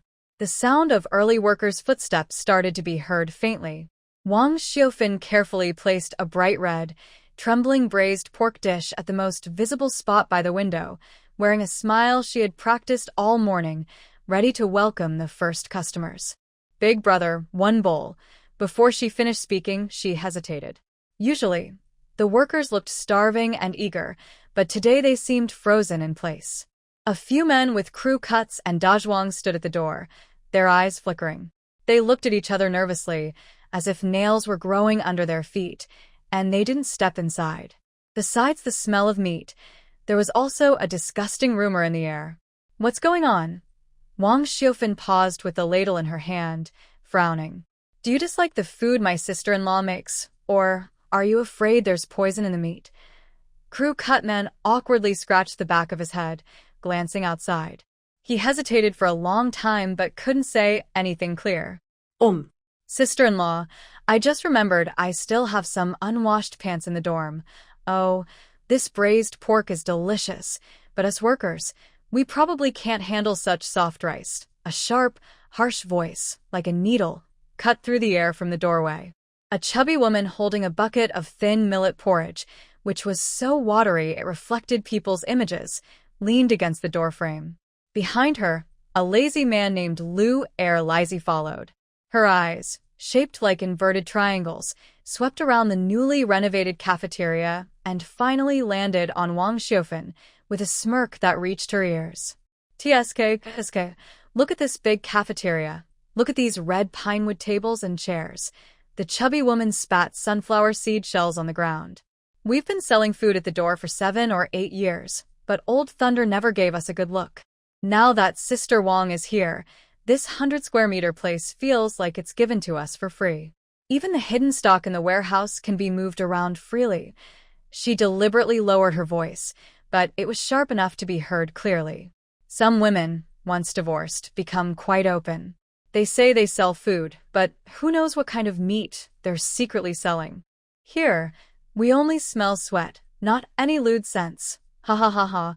A few idle men nearby burst into lecherous laughter. The workers' faces darkened. In the early 1990s, issues of morality could be serious and damaging. Although everyone is tempted by that piece of meat, if these rumors turn out to be true, no one wants to be associated with a bad girl. Wang Xiaofan's hand holding the skimmer suddenly trembled, and a drop of hot oil splashed onto her hand, causing sharp pain. She looked up and saw a familiar small truck parked on the dirt slope a few dozen meters away. Zhang Dajuan was leaning on one foot, stretching his neck to look this way, with a look full of hostility. Hearing Aunt Pang's words, Zhang Dajuan not only showed no intention of defending his ex-wife but also sighed loudly at others. "I told you, she was well at home for over 20 years. Why did she suddenly go crazy and want a divorce? Turns out she's been after Director Lei all along. Of course, he's rich and powerful. I'm just a small worker at the supply and marketing cooperative. How can I compare to someone who's like a blooming old tree?" Onlookers looked at Zhang Dajuan with sympathy, then at Wang Xiaofan with only contempt. "Vixen, really shameful for women." The petty insults buzzed around like flies. Wang Xiaofan stood behind the window, her face pale. If it had been her before, she would have already gone inside to cry. But now, Wang Xiaofan's eyes were tearless, only burning with a murderous fire. Clang. She threw the heavy skimmer, weighing about 2 jin, forcefully into the meat basin. The splashing hot oil made a few people at the door recoil. Wang Xiaofan took off her apron and strode out from the kitchen. She didn't look at Zhang Dajuan but went straight to Aunt Pang. Aunt Pang was startled by her fierce aura and instinctively stepped back. What do you want to do? Are you going to hit me?" Wang Xiaofan sneered coldly, pulling out a crumpled receipt and a small ledger filled with tiny handwriting. Smack! She slammed both items onto the round red pine table at the door. "Everyone who can read, come over and look." Wang Xiaofan's voice was not loud but made everyone's hearts tremble. "This is the lease contract I signed with Hongxing Brick Factory. Clear as day. 50 yuan rent per month. It has Director Lei's signature and the red official seal of the brick factory. She flipped open the small ledger, pointing at each record, her finger tapping the paper loudly. This is the bill for repairing tables and chairs. 12 sets of furniture, all made from rotten wood pulled from the scrap yard. Wang Xiufan, polished each piece with sandpaper and nailed them one by one. Which table isn't made with my sweat? Which bench wasn't built with my hands? Wang Xiufan suddenly raised her calloused hands, still taped with bandages at the fingertips, and pressed them against the nose of Aunt Fat. Look carefully. These are hardworking hands, not those shady hands. Wang Xiufan, have never taken a single dirty penny from a man in my life. We run this restaurant honestly, with our backs straight and proud. If anyone is blind and can't read the words, I'll ask the police to help them read with a magnifying glass. Let's see if my contract is fake or if some people's hearts are rotten. The room fell silent. A few workers with crew cuts leaned over to look at the receipt. It clearly showed every detail, even the small amount for nails, confirming it was indeed bought by the woman herself. Aunt Fat's face turned a dark purple, and her lips trembled. Who knows if this is just for show? For show? A deep, hoarse roar exploded like thunder from behind the crowd. Who the hell said it's just for show? The crowd split apart like waves being cut by a sharp blade. Retribution, wearing his iconic old military coat and with a stern face like the king of hell, strode over confidently. He wasn't holding any documents, but dragging a thick, 2-meter-long rebar steel rod. That was a tool used in brick kilns, heavy and weighing dozens of pounds. The steel rod scraped along the cement ground, making a grating sizzle sound, sparks flying everywhere. Retribution didn't even look at Wang Xiufan. He went straight to Aunt Fat. Bang! He suddenly swung the steel rod and stabbed it into the ground hard. The hard cement floor instantly left a white mark, and debris flew everywhere. Aunt Fat screamed in fear, sitting down hard, splashing her porridge all over herself, looking like a drowned rat. Retribution propped the steel rod with one hand, his fierce triangular eyes glaring. No one dared to breathe loudly in his sight. Even Zhang Dajuan, far away, was so scared his legs went weak, and he pushed his cart to run away. Stop right there, Retribution coldly said. Zhang Dajuan froze completely, standing as if rooted, sweat pouring down. Retribution pointed at the chubby woman on the ground and gave a sidelong glance at Zhang Dajuan in the distance. Wang Xiufan is the chef I hired. I rented this cafeteria to her officially. If anyone thinks there's something fishy, now's the time to step forward and explain to me. No one dared to move. Retribution snorted coldly and turned to the workers who were cowering like quails. And you? Are you all full and bored? If you have the guts, talk back here. If not, get to work. Little Lee, the clerk hurried over. Director, go check. Anyone who utters a single unkind word today, no matter which workshop they're from, will have their wages cut and be sent away. Red Star Brick Factory only keeps hardworking men. We don't tolerate gossiping about women. His words were harsh. Losing this job meant the whole family would suffer. Director, we didn't say anything. It was chubby woman and Zhang Dajuan's stirring trouble. The workers suddenly turned against each other, pointing at Zhang Dajuan and cursing loudly. Zhang Dajuan looked terrified, his face turning green. He pushed his bicycle and ran away, stumbling and crawling like a stray dog. Retribution ignored these troublemakers. He walked over to the dazed Wang Xiufan and looked at the bowl of slightly cooled braised pork on the table. Is this today's meal? Retribution asked, his tone still firm. Wang Xiufan took a deep breath, holding back tears that threatened to fall. She straightened her back. Yes, pork belly, 1 yuan per serving. It fills you up. Retribution took out a crumpled 1 yuan note from his pocket and slapped it onto the dark red wooden table. One order. More meat. Let me see if it's worth the rent. Then he sat down confidently, picked up his chopsticks, and took a bite of the shiny red pork belly. Retribution chewed twice, then relaxed his brow and shouted at the still-dazed workers. Stop standing around. Do you want to be exhausted in the kiln this afternoon? If we can't sell all this meat, everyone will work overtime. That shout was like a starting gun. Coming. Big sister, one for me. Me too. More meat. The workers rushed forward, eager to pay and buy their meals. Wang Xiaofan stood behind the window, watching the hands reaching out, her nose feeling sour. She turned around and wiped her face hard. When she turned back, her face was already lit up with a cheerful smile. "Don't worry. There's plenty of meat. Hey, Das Wang, stop pushing. There's some fatty pieces saved just for you." In the kitchen, spatulas clattered and steam filled the air. After finishing his last bite, Ladisheng lit a cigarette but didn't leave right away. Through the greasy glass window, he watched the woman working busily at the stove. Sweat dampened her hair, and she occasionally raised her arm to wipe it away. Her stubborn movements made his chest tighten with emotion. "Foolish woman, always pushing herself," Ladisheng muttered softly, blowing out a smoke ring. But in his eyes, there was a trace of hidden tenderness. Lunch hour had passed, but the strong aroma of braised pork still lingered in the old cafeteria, refusing to fade. In the kitchen, Wang Xiaofan was washing dishes with her apron tied tight. The sound of running water couldn't cover the whispers coming from the corner of the wall. Ladisheng's earlier outburst had silenced the gossip for a while, but the bitterness in people's hearts didn't disappear so easily. A few workers, just done eating, squatted in the shade, their cigarette tips glowing faintly as they sneaked glances toward the kitchen like rats hiding in the dark. Did you see that? The way the director defended her, his eyes nearly popped out. "Yeah, I bet that 50 yuan rent is just an excuse. There's something else going on, right? Otherwise, since when does Lei the tiger go soft?" That Wang Xiaofan may be nearly 50, but she still...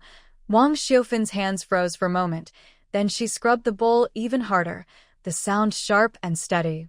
She knew that in times like these, a divorced woman had to be tougher than iron to stand on her own. As long as the cafeteria stayed open and her cooking held up, the gossip would eventually die in their throats. But peace never lasted long. Outside the Red Star Brick Factory's big iron gate, about 50 meters down the dirt road, Aunt Peng's porridge stall was still open. Earlier, she had been frightened by Ladisheng's anger, but once she stepped outside the factory grounds, her boldness returned. She grabbed a few women who had come to bring clean clothes to their husbands, her lips painted with cheap lipstick, talking loudly and dramatically. "Girls, listen to me. I'm telling you this for your own good. Don't let your men eat at that cafeteria." Aunt Fat's eyes widened in shock as she lowered her voice nervously. 1 yuan can buy braised pork? You better count your money. That meat might not be real. It could be old pig meat or some other questionable stuff. Eating it could make you sick. The family members listening turned pale and tightened their bags nervously. In the early 1990s, food safety was not well controlled, and everyone was most afraid of this. There's more. Seeing that they were paying attention, Aunt Fat put on her typical street-smart, slightly vulgar and sneaky look. "That woman named Wang is a broken shoe dumped by old Zhang from the supply store. If she didn't have some sneaky tricks, how could she fool Thunder Tiger? How could she use the public canteen for her own benefit? Aren't you afraid your husbands might get bewitched by her? That they might stop bringing their wages home and just leave them at that shabby restaurant?" Her words were very harsh. Not only was she attacking Wang Xiaofan's job, but she was also trying to ruin her reputation and drag her through the mud. Upstairs, in the factory director's office, behind the peeling wooden window, Ladisheng was holding a half-smoked cigarette between his fingers. He wasn't sitting or turning on the light. He looked like a fierce beast hiding in the dark, coldly watching the chaos outside the door through the dusty glass. Although he couldn't hear exactly what the woman was shouting, the disgusted looks on the family members and how they tightly clutched their wallets made it clear. This was dirty water. Stupid fool. Ladisheng squinted, and the scar at the corner of his eye twitched sharply, as if alive. Suddenly, he pressed the cigarette stub hard against the windowsill, extinguishing it. The ashes scattered like a signal for battle. Then, his hand moved toward the red button on the windowsill. Zizi. A sharp, piercing, almost shrill electric bell suddenly broke the silence over the Red Star Brick Factory. It wasn't the usual end-of-shift bell. It was an emergency alarm. Only sounded when the kiln collapsed, a fire broke out, or there was a serious accident. The workers, who were peeling their teeth, playing cards, or gossiping in the corner, froze completely, dropping their poker cards to the ground. Damn. Something's wrong? Hurry, hurry. Thunder Tiger is causing trouble. Everyone gather. Although hundreds of workers were reluctant, they were afraid of Lei Dishing's usual harshness. No one dared to slack off. They pulled up their pants and buttoned their shirts as they slowly gathered in the open space of the yard. Even the chubby woman outside the gate, who looked confused, was startled by the noise. She stretched her neck and tiptoed to peek inside, wanting to see what was happening. After 5 minutes, hundreds of men stood in a line, though their formation was crooked and covered in brick dust. No one dared to speak. Lei Dishing did not use a loudspeaker. He wore his old military coat, stained with brick dust, and stood proudly on top of a pile of red bricks. Behind him was a large brick kiln chimney billowing black smoke. The sky above was dark and gloomy. His face was as dark as the weather, looking like a local god of death. His triangular eyes looked cold and sharp, like two freshly sharpened knives, sweeping over the crowd. The buzzing noise of the workers suddenly stopped, and everything became silent. Not even a cough could be heard. "Have you all eaten enough?" Lei Dishing spoke softly, but with a chilling tone. "Are you feeling strong now?" No one dared to answer. They shrank their necks, acting like quails. "This is the Red Star Brick Factory. We make bricks." Lei Dishing suddenly raised his voice, shouting loudly like thunder. "This is not a duck farm. If anyone can't keep their mouth shut and likes to yap loudly, get out of here now." His shout made the timid workers in the front tremble. Lei Dishing didn't give them time to react. He suddenly raised his hand, pointed his index finger at the gate outside where a chubby woman was peeking in. Among the crowd, Lu Erlizy, who had been gossiping loudly earlier, was also noticed. "Head shaved." "Yes, sir," Head shaved quickly responded. "Take a few people and clear that porridge stall at the gate." Lei Dishing's tone was firm, like a brick wall.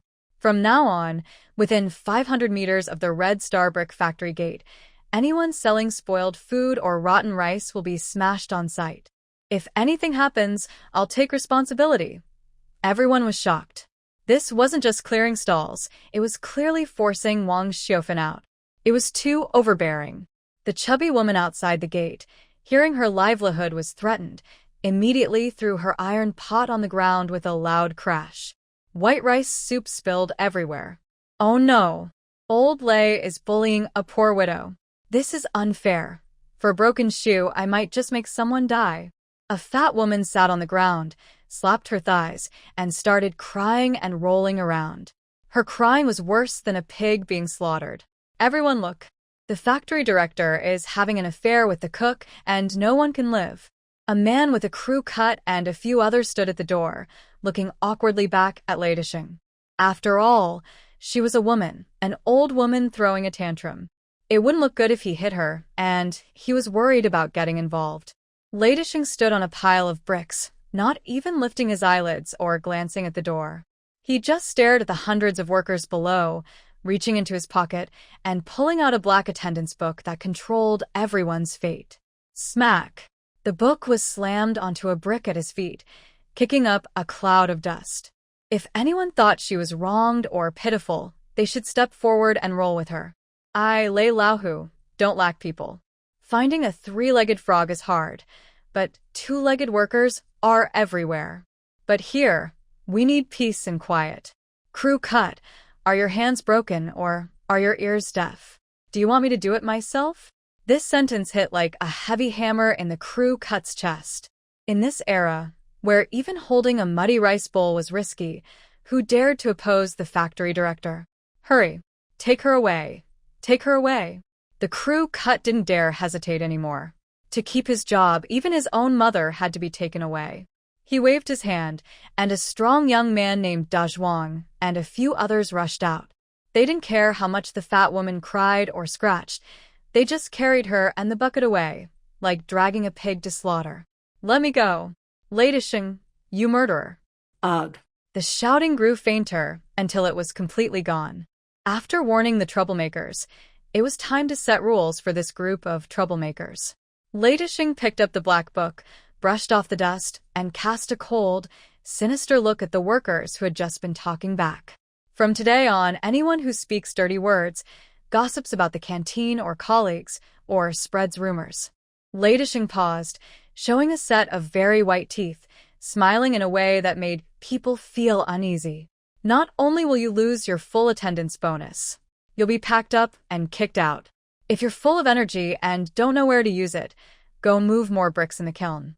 Don't bring that stinky mouth of yours to the factory and make people sick. Do you understand? Understood. A few hundred people gathered sparsely, their voices filled with obvious fear. They are truly scared this time. Chief Lei was not joking. He was willing to fire anyone for the new cook, Wang Xiaofan. This fear quickly spread among the crowd, turning into respect for the old cafeteria and the woman. The few meal tickets they had, which they wanted to return after hearing rumors, were now tightly clenched by rough hands and quietly tucked back into their deepest pockets. Who dares to return them? Doing so would offend Director Lei, and that would be asking for trouble. Meeting dismissed. Lei Dishing waved his hand dismissively, like shooing away flies.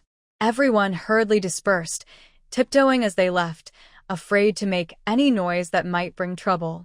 At the cafeteria entrance, Wang Xiaofan stood on the steps, still holding the wrung-out cloth. She saw everything clearly. She saw the man standing on the high brick pile, like a mountain, shielding her from gossip and clearing away all the dirt in front of her. That feeling was very strange. Having lived 48 years and worked as a maid in the Zhang family for 25, she had always been the one to stand in front, blocking her mother-in-law's trouble, her husband's coldness, and her children's demands. No one had ever been so domineering, unreasonable, and yet so genuinely protective of her. Lei Dishing jumped down from the brick pile, brushing dust off his coat, and walked quickly toward the office, his steps hurried, as if he had done something wrong and wanted to escape. Wang Xiaofan took a deep breath, placed the cloth on the windowsill, and hurried to catch up. Director Lei, she called out. Lei Dishing stiffened all over, stopped in his tracks, but did not turn around. Wang Xiaofan stopped 2 steps behind him, looking at his broad, sturdy back, her eyes slightly moistened, but her voice was gentle.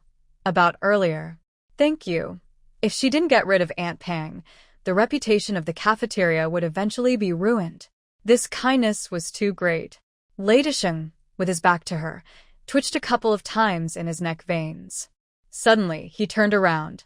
His dark face was full of impatience, his eyebrows knitted tightly, looking fierce enough to eat someone. Thanks? Forget it, Lei Dishing shouted roughly, his eyes darting around, sometimes looking at the sky, sometimes at the ground, but never daring to meet Wang Xiaofan's bright eyes. Don't get the wrong idea. I just can't stand that woman's loud voice. She gives me a headache and ruins my nap. To make his words sound more believable, he even pointed at his ear. It's got nothing to do with you. No matter who is yelling like that, I'd still chase them off. Wang Xiaofan looked at him. Even though this man looked fierce and talked tough, at that moment, under the midday sun, the part of his ear showing above his coat collar was red and glowing, like a freshly baked brick. Wang Xiaofan couldn't help but laugh. Her laughter made Lei Dishing jump like a cat whose tail had been stepped on. What are you laughing at? Go make dinner. If there's no good dish tonight, I'll cut your rent. After throwing out this empty threat, Lei Dishing pulled up his coat collar to hide his burning ears and hurried toward the office building, taking the stairs 2 at a time. His back looked every bit like someone running away in embarrassment. Wang Xiaofan stood there, watching him disappear into the stairwell, unable to stop smiling. This rough man, how could he be so honest and simple-hearted? She turned around and looked out at the empty gate. The sky was bright and clear. Without the buzzing of flies, the Red Star brick factory finally felt peaceful and bright again. Back to work. Humming an old song, walking on the great road, Wang Xiaofan stepped lightly into the canteen. Since someone had already taken charge of the place, she had to play her part even better, to match the kindness behind that disturbed nap. Zhang Dajuan pedaled his old bicycle as if something was chasing him, his feet pressing so hard that sparks almost flew. Only when he turned into his alley and made sure that no one with a steel rod was following him did his legs give out. He collapsed against the wall with his bike, his back soaked in cold sweat. When the wind blew, a chill ran straight through him. My mind was buzzing with thoughts of Lei Dishing's dark, stern face and the dull sound of a steel rod hitting the concrete floor. Damn, that really is a fierce enforcer. Zhang Dajun trembled as he reached for a cigarette. When he opened the pack, he realized it had been crushed flat during his escape, and the cigarettes were broken into pieces. He wandered into the yard feeling lost.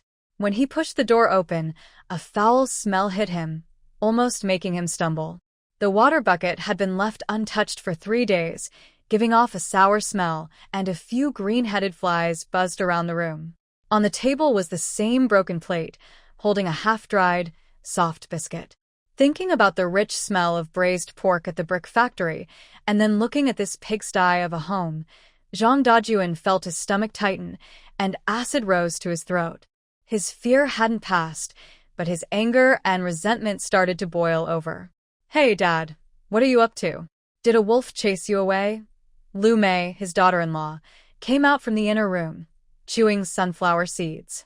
Her triangular eyes swept over Zhang Dajun's empty hands.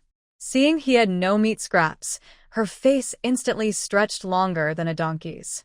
"When you left, you were so loud, saying you had money. And now? Coming back empty-handed, just drinking northwest wind." Lu Mei spat the seed shells on the ground, sneering sarcastically. "You're a supply and marketing cooperative official, and you can't even control an ex-wife? Let her show off outside, making our Zhang family the laughingstock of the whole town. You're talking nonsense." Zhang Dajun was so angry he almost burst a blood vessel, jumping up and down, his voice trembling. "That Lei Tiger isn't someone to mess with.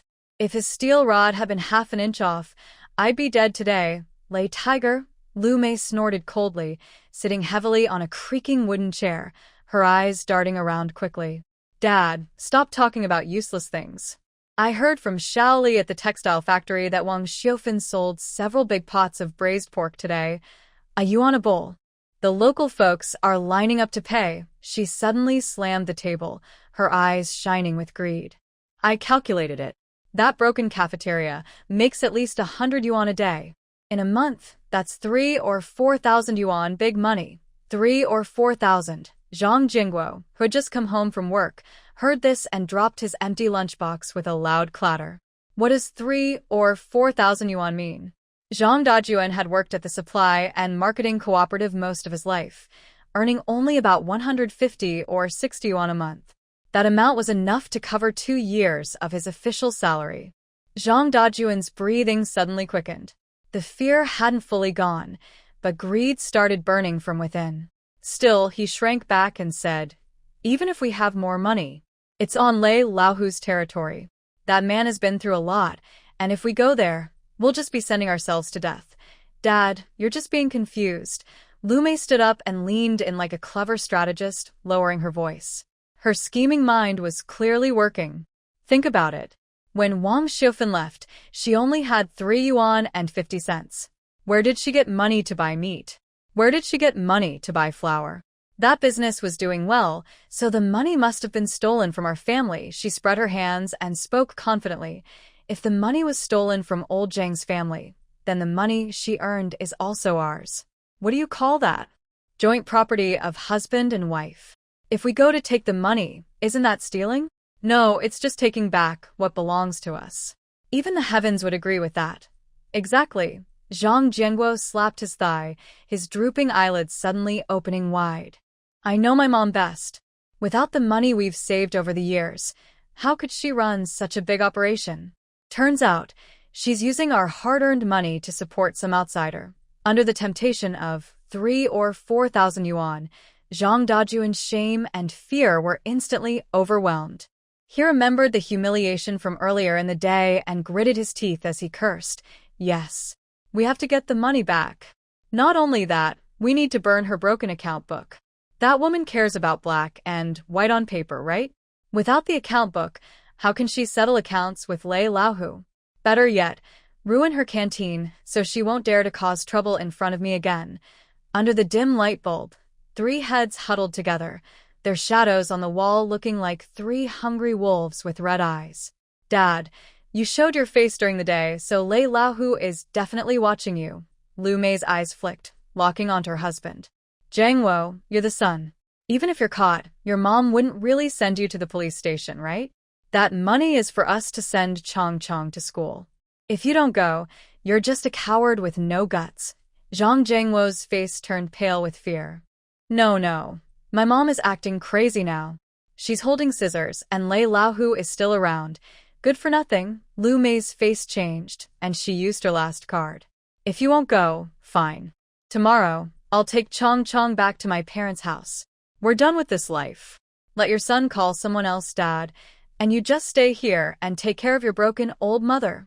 Build a country, listen to your wife. Zhang Dajuan also straightened his face and showed his authority as a father. Filial piety is the most important virtue. Your mother is now confused, and we are helping her restore proper family values.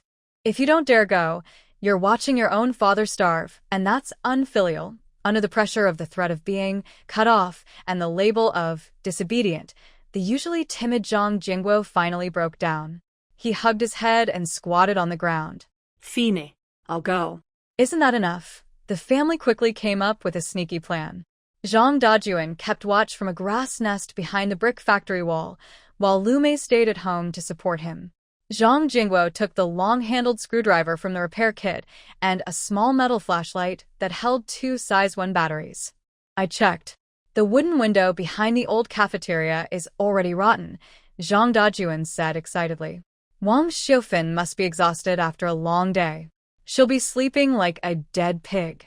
You slip in, grab that metal cash box, and walk out quietly. No one will notice. But what if she wakes up? Zhang Jiangwo's legs were trembling. If she wakes up, just say you're here to apologize. I dare her to do anything to you, Lu Mei added. She's a mother. She wouldn't really hurt you. Night fell, and the moon hid behind thick clouds, making it so dark you couldn't see her hand in front of your face. 3 sneaky shadows, dressed in dirty, old dark work clothes, crept toward the Red Star brick factory, crouching low. At this time, the brick factory was eerily quiet, except for the faint red glow from the distant kiln. The workers, exhausted from a long day, were already snoring loudly. Inside the old cafeteria, Wang Xiufan was completely worn out. She leaned on an old lounge chair by the back kitchen door, covered with a faded thin blanket. Her day had been full of ups and downs, from being splashed with dirty water to the domineering strike of ladishing with a steel pick, and then the burning sensation on her ears. She slept deeply, breathing evenly. The metal biscuit box filled with coins was tightly pressed under her pillow. It was her hope for the future, her lifeline. What she didn't know was that in the thick, impenetrable shadow behind the back door of the old cafeteria, a large figure silently stood up. Lady Xing's guard dog, Black Tiger, was not chained tonight. Its glowing green eyes looked like 2 ghostly flames in the dark. It didn't bark. It just lowered its body, its black fur standing on end like steel needles, and let out a low growl from its throat. It heard it. Outside the wall, very quiet and sneaky footsteps were stepping on dry grass, slowly moving toward Wang Xiufan's area. Outside the wall, Zhang Jingguo was holding a screwdriver, his palms sweaty, and his heart was pounding loudly in his chest. Dad, I feel a cold breeze behind my neck, he whispered. Shut up. The money is inside. Hurry and search. Zhang Dajuan whispered harshly from behind, giving him a push. Zhang Jingguo gritted his teeth, stepping on a protruding red brick, trembling as he slowly peeked his head over the back window sill. He never expected that he was not entering a vault, but a wide-open, blood-red mouth. Roar. A deep roar, as if coming from underground, suddenly exploded at the base of the window. Zhang Jiangwo's hand, which was just on the windowsill, hadn't even pressed down firmly, when 2 faint green ghostly flames suddenly appeared in front of him. Before he could shout Mom, a foul, hot breath sprayed directly onto his face, followed by a heavy weight, like a stone pillar weighing over 100 pounds, crashing into his chest. Ah! Help! A piercing scream tore through the midnight silence of the Red Star brick factory, even scaring the stray dogs in the distance into barking wildly. Zhang Jingguo was thrown back like a broken sack, his back hitting a pile of broken bricks hard, nearly breaking his spine in two. Before he could catch his breath, a huge dark shadow pressed down on him. The black tiger's two front paws held his shoulders, its sharp teeth just half an inch from his throat. It made a gurgling sound, saliva dripping from its fangs onto his neck. Don't bite. I was wrong. Zhang Jingguo was so scared he was trembling all over. His legs went weak, and a warm, foul-smelling liquid suddenly soaked his pants, flowing down his leg into the dirt. Inside the house, Wang Xiufan, who was already a light sleeper, instinctively rolled out of bed when she heard the noise. Having grown up in the Zhang family's environment, where she had to watch her manners, she was always alert even while sleeping. The moment she got up, she clenched a large tailor's scissors hidden under her pillow. "Who's there?" she shouted sharply, reaching for a heavy metal flashlight, flipping the switch with a snap. A beam of dim but piercing yellow light cut through the darkness like a sword, shining straight toward the wide-open back window. Outside, dust filled the air. The beam shook twice before settling on a tangled shadow at the base of the wall. The black dog had pinned someone down. The man's face was pale as paper, covered in tears and snot, his features twisted in fear. But those eyes, that face, Wang Xiufan had known them for 28 years. He was her own flesh and blood, the son she had carried for 10 months and worked hard to send to college. Wang Xiufan's hand trembled as she held the flashlight, the beam shaking wildly. Her chest tightened as if struck hard, making it hard to breathe. "Jingguo." Hearing his mother's voice, Zhang Jingguo, pinned to the ground, looked up as if grasping his last hope. His twisted face instantly turned pitiful. Ignoring the dirt and smell around him, he cried out desperately, "Mom, it's me, Jingguo. Get this dog off me. It's going to bite me. Help me, Mom." Wang Xiufan stood by the window. The rush of emotion that had surged moments ago was quickly fading. She didn't move or call off the dog. She just stared coldly at the man rolling in the mud. In the middle of the night, "Why are you climbing through the window?" Her voice was hoarse, as if filled with sand. Zhang Jingguo's eyes darted around. Driven by fear, he started lying without thinking. "Mom, I was worried about you. Lume said you were living in this old place, and I was afraid someone might bully you. I came secretly to check on you, really, Mom. I just wanted to show I care." "Show you care?" Wang Xiufan found the words bitterly ironic. Does caring mean climbing through windows? Does caring mean sneaking into your mother's house in the middle of the night? She took a deep breath and moved the flashlight beam slightly to the side. Not far from Zhang Jingguo's hand lay a dark blue cloth bag. When the dog had knocked him down, it had fallen open. Inside were a long screwdriver and a rusty pair of pliers, glinting faintly under the light. Wang Xiufan's heart turned completely cold, frozen like shards of ice. "You brought tools for breaking locks to come see me?" Wang Xiufan sneered, her laugh more unpleasant than crying. "Are you here to see if I'm dead, or do you plan to break into your mother's pillow and take that little bit of money for safety?" Zhang Jingguo's face turned pale, and he tried to defend himself. "No. Mom, listen to me, that's for fixing bicycles." Bang. Hey, who seemed to not understand human speech, but it could sense evil in people's hearts. It suddenly let go of Zhang Jingguo, turned its head, and grabbed the cloth bag, then shook its head sharply. Clatter. The cloth bag burst open completely. Besides tools, a glass bottle filled with liquid rolled out. The bottle cap wasn't tight, and when it fell, the liquid spilled out. A strong smell of kerosene instantly replaced the smell of urine and spread in the cold night. Next to it, there was a box of red matches. Wang Xiufan's pupils shrank suddenly. Although she was uneducated, she had been in the Zhang family's chaos for many years and saw things more clearly than anyone. During the day, Zhang Dajuan's eyes, fixed on the account book, were as venomous as a snake. And there was the dirty water from Aunt Pang about sex for money and broken shoes. These father and son weren't just trying to steal money. They wanted to burn this place down. Burn the old cafeteria. Burn her carefully kept account book. Without the account book, she couldn't prove her innocence, and the dirty rumors of being kept or affairs would be completely thrown on her, impossible to wash away. They were forcing her to the brink of death. Very, very good. Wang Xiufeng squeezed out these words through her teeth. She was no longer trembling. She suddenly pushed open the back door, wearing patched cotton slippers, and strode quickly to Zhang Jingguo. Get up. Zhang Jingguo lay on the ground pretending to be dead. Wang Xiufeng didn't waste words. She bent down, and the sharp tailor's scissors, gleaming with cold light, pressed directly against Zhang Jingguo's nose. I told you to get up. Her shout shattered all her patience and grievances built over 28 years. Zhang Jingguo was so frightened he let out a scream, trembling as he crawled up and knelt on the ground, not daring to look into his mother's fierce eyes that seemed ready to devour him. Did your father teach you that? Wang Xiufeng kicked aside the kerosene bottle. Steal the money I fought for with my life, then set fire to my livelihood. This is your idea of filial piety. Is this the family tradition of the Zhangs? Mom. I was wrong. I really was wrong. Lu Mei forced me, and my dad made me do it. Zhang Jingguo completely broke down. He kowtowed and tried to shift the blame outward. His weak and submissive appearance was truly disgusting. What's going on in the middle of the night? A few flashlights shone from a distance.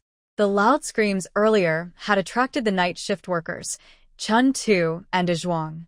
A few people ran over, shining their flashlights on the ground. When they saw Zhang Jingguo kneeling and smelled the kerosene, Zhuang, who was straightforward, immediately exploded. Shit. Isn't this the son of the supply store officer from earlier? Chun Tu picked up the kerosene bottle and sniffed it, his face changing instantly. Sister Wang, this scoundrel is trying to set a fire. There's a coal shed behind, and if it burns, our entire factory will suffer.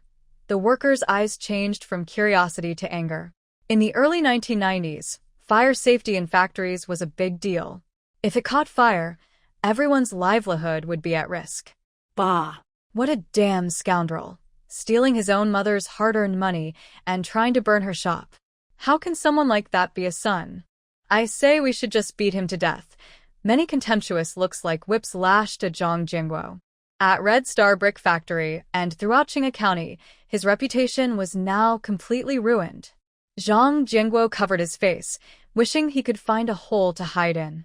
Get out. Wang Xiufeng didn't look at him again.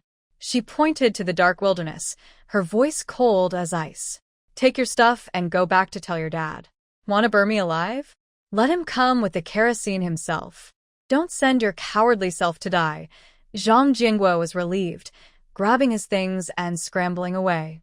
He didn't even dare to pick up his lost shoe, stumbling into the darkness in a shameful hurry. Heil Hu wanted to chase after him, but Wang Xiufeng stopped him. Forget it, Heil Hu. She waved her hand wearily.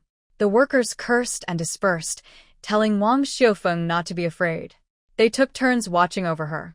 Wang Xiufeng stood in the wind, looking at the broken back window, feeling empty inside. It was broken. That night, the blood ties of family were completely severed by that bottle of kerosene. A soft creak sounded. Wang Xiufeng turned around. At some point, Retribution was already standing in the shadows. He wore an old military coat, holding no weapons, only a coil of thick iron wire and a pair of pliers. He said nothing and didn't ask what had just happened. It seemed he had seen everything just now. He walked to the window, stretched out his rough hands, grabbed the shaky window frame, and shook it hard. Then, he took out the iron wire from his pocket, skillfully threaded it through the latch, and quickly tightened the window shut. His movements were quick and firm. After finishing, he turned around and looked at Wang Xiufeng's pale face. Under the moonlight, this usually fierce and rough man looked surprisingly calm. Tomorrow, I'll have the repair team weld a security grill with steel bars as thick as a thumb. Retribution's voice was low, with a rough but reassuring tone. No flies will come in, and no mice will get through. Wang Xiufeng looked at him, her nose suddenly feeling sore.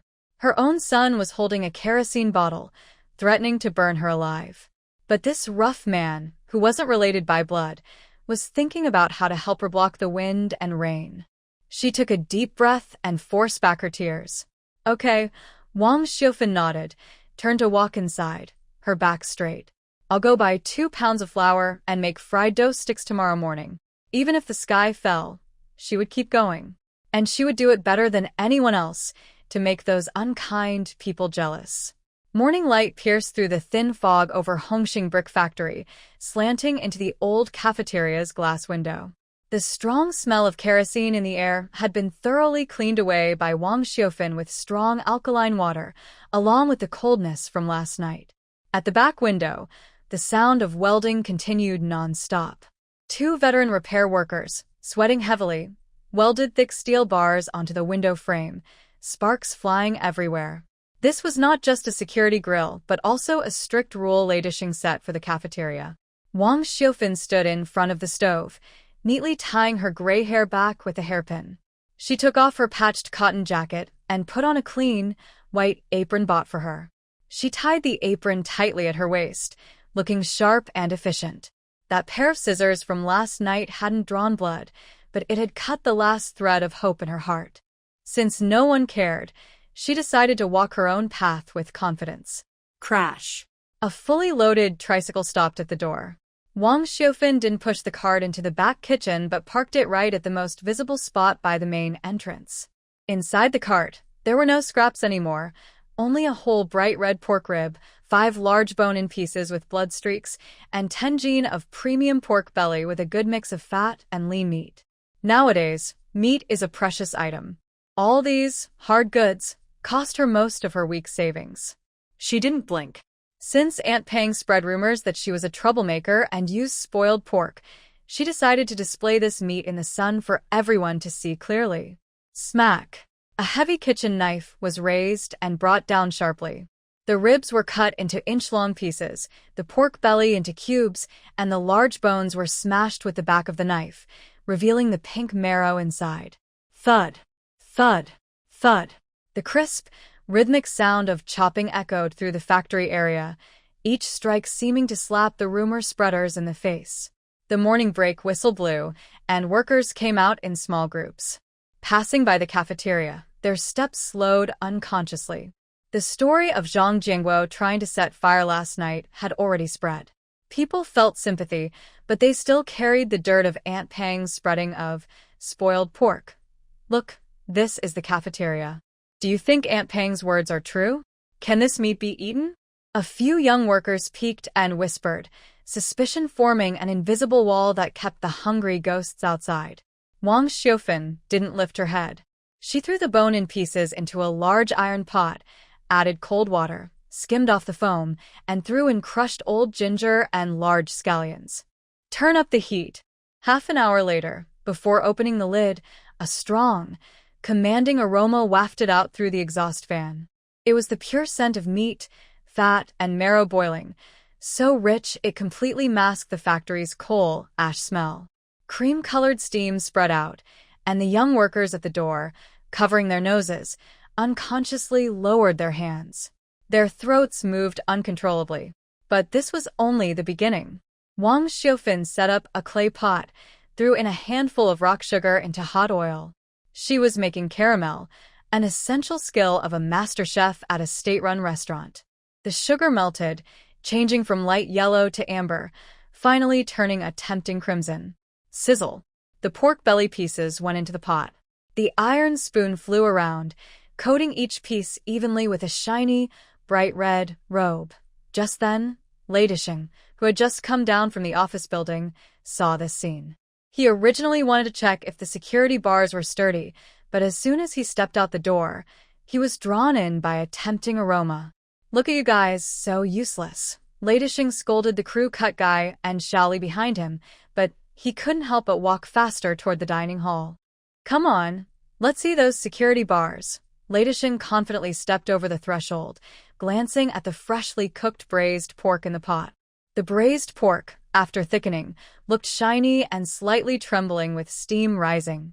The rich, oily smell filled the air and made his head feel warm. Director Lei, you're just in time, Wang Xiufan said politely, wiping her hands. This is the first batch out of the pot. Help me taste if it's salty enough. She didn't mention last night's frustrations, acting as naturally as if welcoming an old friend. Lei Desheng felt a strange warmth easing inside him. Since Master Wang asked, "Shall we try it?" "Sit down." He scooped a big spoonful of rice into a bowl, then poured the thick, flavorful braised pork and its sauce over it. The red sauce soaked into the rice, and each bowl was topped with 5 or 6 chunks of meat about the size of mahjong tiles. Next to it was a bowl of milky bone soup sprinkled with chopped green onions. "Eat," Lei Desheng barked. His teeth sank into the tender, chewy skin. The fatty meat melted in his mouth without feeling greasy. The lean meat soaked up the soup, leaving a sweet, slightly charred aftertaste. It was delicious. Truly delicious. Lei Desheng's eyes widened, and a scar at the corner of his eye twitched twice. He didn't say a word, waving his chopsticks like fighting in a battle, devouring the food quickly. In less than 5 minutes, the 3 big bowls of rice were finished, even wiping the plates with a piece of bread. He let out a big burp, then took out a cigarette and lit it. "Master Wang, this meat. I could swallow my tongue. Better than what they serve at the county guest house. In this small town, that was the highest praise." But then he frowned again. "But this is ribs and pork belly, so the cost isn't low. How much do you plan to sell it for? If you set the price too high, these rough folks won't be able to afford it."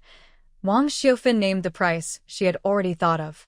Braised pork rice, large portion for 1 yuan 50, small for 80 cents. Bone soup is free, rice is filling, and no charge. What? The crew cut guy almost choked on his tongue. 150? And rice is free? Sister Wang, can you really make a profit like that? This was practically charity. Wang Xiaofan smiled gently, her eyes firm. "I'm doing this to increase sales. Everyone is doing physical work, and without profit, we can't keep going. As long as we have more people and sell in bulk, I won't lose money. Plus. I want to keep working here for a long time." Lei Desheng understood. This woman is smart. She is trading profit for people's loyalty. As long as the red braised pork at 1 yuan 50 cents sells well, the hundreds of workers in the factory will be her strongest support. "Good. You're brave." Lei Desheng suddenly stood up, his tall frame full of authority. He stomped out his cigarette and shouted loudly at the workers still peeking outside. "Listen up. From now on, anyone who dares to talk nonsense about Master Wang's food or prices, I will personally shut their mouth. For 1 yuan 50 cents, you can buy the red braised pork. Once this batch is gone, there won't be another. If you want to eat, come in and line up." His loud voice was like cold water poured into a hot pan. Boom. The workers erupted in excitement. Really 1 yuan 50 cents. The factory director ate it too, so it must be real. Hurry up and grab some. Doubts faded, and the delicious smell won. The workers flooded into the dining hall like a tide. "Master Wang, I want a big portion. Give me 2. I want to take some home for my wife to try." Seeing their eager faces, Wang Xiaofan stood behind the steaming stove, her eyes slightly moist. These days, doing business requires a proper reputation. Especially for small shop owners. Without a signboard, people just call them the guy who works at the brick factory's kitchen, which sounds quite low class. "Older sister-in-law, you must be exhausted." A young man with a crew cut, holding a toothpick in his mouth, sat with a few others under the wall, enjoying the sun. When he saw Wang Xiaofan staring at the shop sign, he quickly grinned and said, "I think our business is finally getting some recognition. But, sister-in-law, we don't even have a proper name here. If we tell people, it won't sound impressive." Wang Xiaofan wiped her sweat and smiled. "Yes, we need a name. I was thinking. I've got it." The young man clapped his thigh, looking clever again. "Let's call it Boss Lady's Restaurant. What do you think? Listen, this name sounds smooth. Everyone in the factory knows you're in charge of the cafeteria. Calling you Boss Lady makes it friendly." Yes. Boss Lady's Restaurant. It sounds profitable. Big, strong, the simple-minded guy cheered along. When they said this, a few workers nearby exchanged glances and showed a knowing, mischievous smile. Their eyes drifted toward the second-floor director's office. In this group of men, the words Boss Lady didn't sound proper. Who is the boss? It's Lei Desheng, the Thunder Tiger. And who is the boss lady? The subtlety in that phrase was obvious, even to a fool. Wang Xiufin's smile froze. A wave of embarrassment and anger rose up her neck. She was a divorced woman, already carrying the shame of being called a bad girl, and she hated such vague gossip the most. "Stop shouting nonsense." Wang Xiufin's face darkened, her voice rising 2 notches. "I'm just a small shop owner, earning my living with my skills. I'm not anyone's wife, nor anyone's subordinate." "Oh, sister-in-law, this makes it sound like Director Lei. You know, like family." The young man still smiled foolishly, lacking awareness. Suddenly, a dull thud sounded, as if something heavy had been slammed onto the ground, causing the pavement to tremble. Everyone shivered in fear. When they looked back, they saw Lei Dishing standing not far away. He had a thick red pine board at his feet, and his face was dark enough to drip water. His fierce eyes swept over the young man, who was so scared that his toothpick fell into his pants, burning him so he jumped in place. "Everyone shut up." Lei Dishing's voice was not loud, but it carried the fierce spirit of a soldier. "Every day, they don't do proper work, just gossip. Anyone who dares to mock Master Wang's reputation, I'll knock out their teeth and stuff them in their backside." The scene instantly fell silent. Even the crickets stopped chirping. Dazhuang shrank his neck, wishing he could hide his head in a crack in the wall. Everyone could see that Lei Laohu was truly angry. He wasn't angry about anything else. He was upset that these troublemakers didn't respect others. Wang Xiufin was a skilled worker earning her living honestly, not someone to be mocked for fun. Wang Xiufin looked at the man standing under the sunset, tall like a steel tower. Her earlier feelings of shame and anger suddenly disappeared. Instead, she felt a sense of calm she had never known before. 25 years had passed. In the Zhang family, she was called Mother Zhangwo, the wife of Zhang Dajuan, or that yellow-faced woman who cooks. No one ever asked her who she thought she was. Wang Xiufin took a deep breath, stood up, and brushed the dust off her pants. She didn't look at her crew cut or Lei Dishing. Instead, she walked to the empty doorway and pointed at the spot where a sign should hang. "I've made up my mind." Her voice was soft but firm, like wild grass growing through a crack in the wall. "I won't be called the boss lady, nor will I call it the Red Star restaurant." She turned around, her gaze sweeping over everyone present, finally resting on Lei Dishing's face. "It's just called Xiufin's home cooking." The surroundings fell so silent that only the wind blowing through dry grass could be heard. Zhang Dajuan opened his mouth wide, as if he didn't recognize the woman before him. In this era, women doing business usually took their husband's surname or chose lucky words like prosperity or wealth. Putting their own name on the sign was like declaring themselves a star. "Xiufin." Wang Xiufin repeated her name, a slight smile on her lips, tears shining in her eyes, her back straight. "I am Wang Xiufin. I won't be anyone's boss lady. I am just myself." At that moment, the timid housewife was gone. Standing here was Wang, the boss who could earn enough for her family with her own hands. Lei Dishing looked at her, his throat moving fiercely. His eyes, used to violence and fighting, now showed pure admiration. This woman, her bones were stronger than steel. "Good," Lei Dishing shouted loudly, breaking the silence. He bent down and picked up a piece of red pine wood about 2 inches thick. This was old wood he found in the abandoned warehouse that day. He had it carefully planed smooth and coated with clear varnish, making the wood grain look like flowing water. "Go, bring me that bottle of gold paint from my office," Lei Dishing shouted at Shaoli. Everyone was surprised. Gold paint? That was the paint Lei Dishing had planned to use for writing on the brick factory sign, but he had never opened it. Before anyone could react, Shaoli hurried over, panting, with the paint and brush. Lei Dishing didn't ask anyone else. He placed the wood on 2 long benches, rolled up his sleeves, revealing thick, tangled veins on his forearm and a faint dragon tattoo over his shoulder. He grabbed a thick, coarse brush and dipped it into the gold paint. Normally, he was just a rough worker who hammered steel and broke bricks, but now he held the brush as steady as if he was holding a gun. He took a deep breath, and the scar on his forehead twitched slightly. Start drawing. The brush's tip was sharp like a knife, falling silently. When the first stroke was made, those who knew calligraphy could tell right away.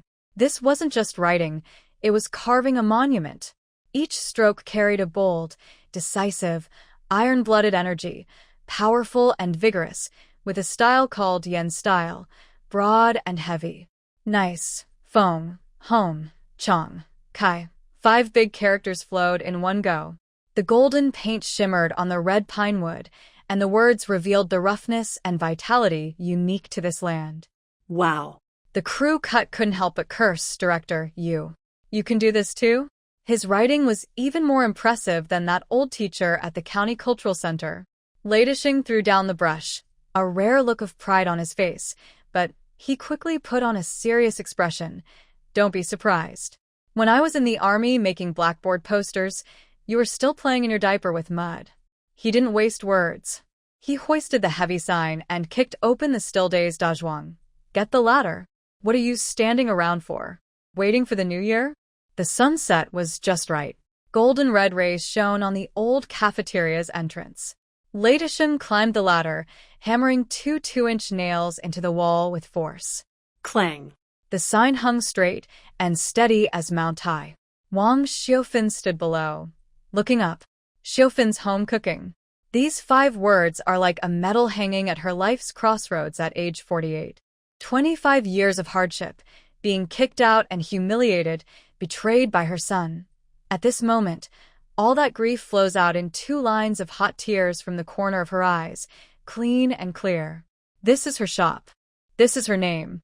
This is her fate. Master Wang, look, is it straight? Ladishing stands on a ladder, looking down at her. His voice is unusually gentle, with a touch of awkward flattery.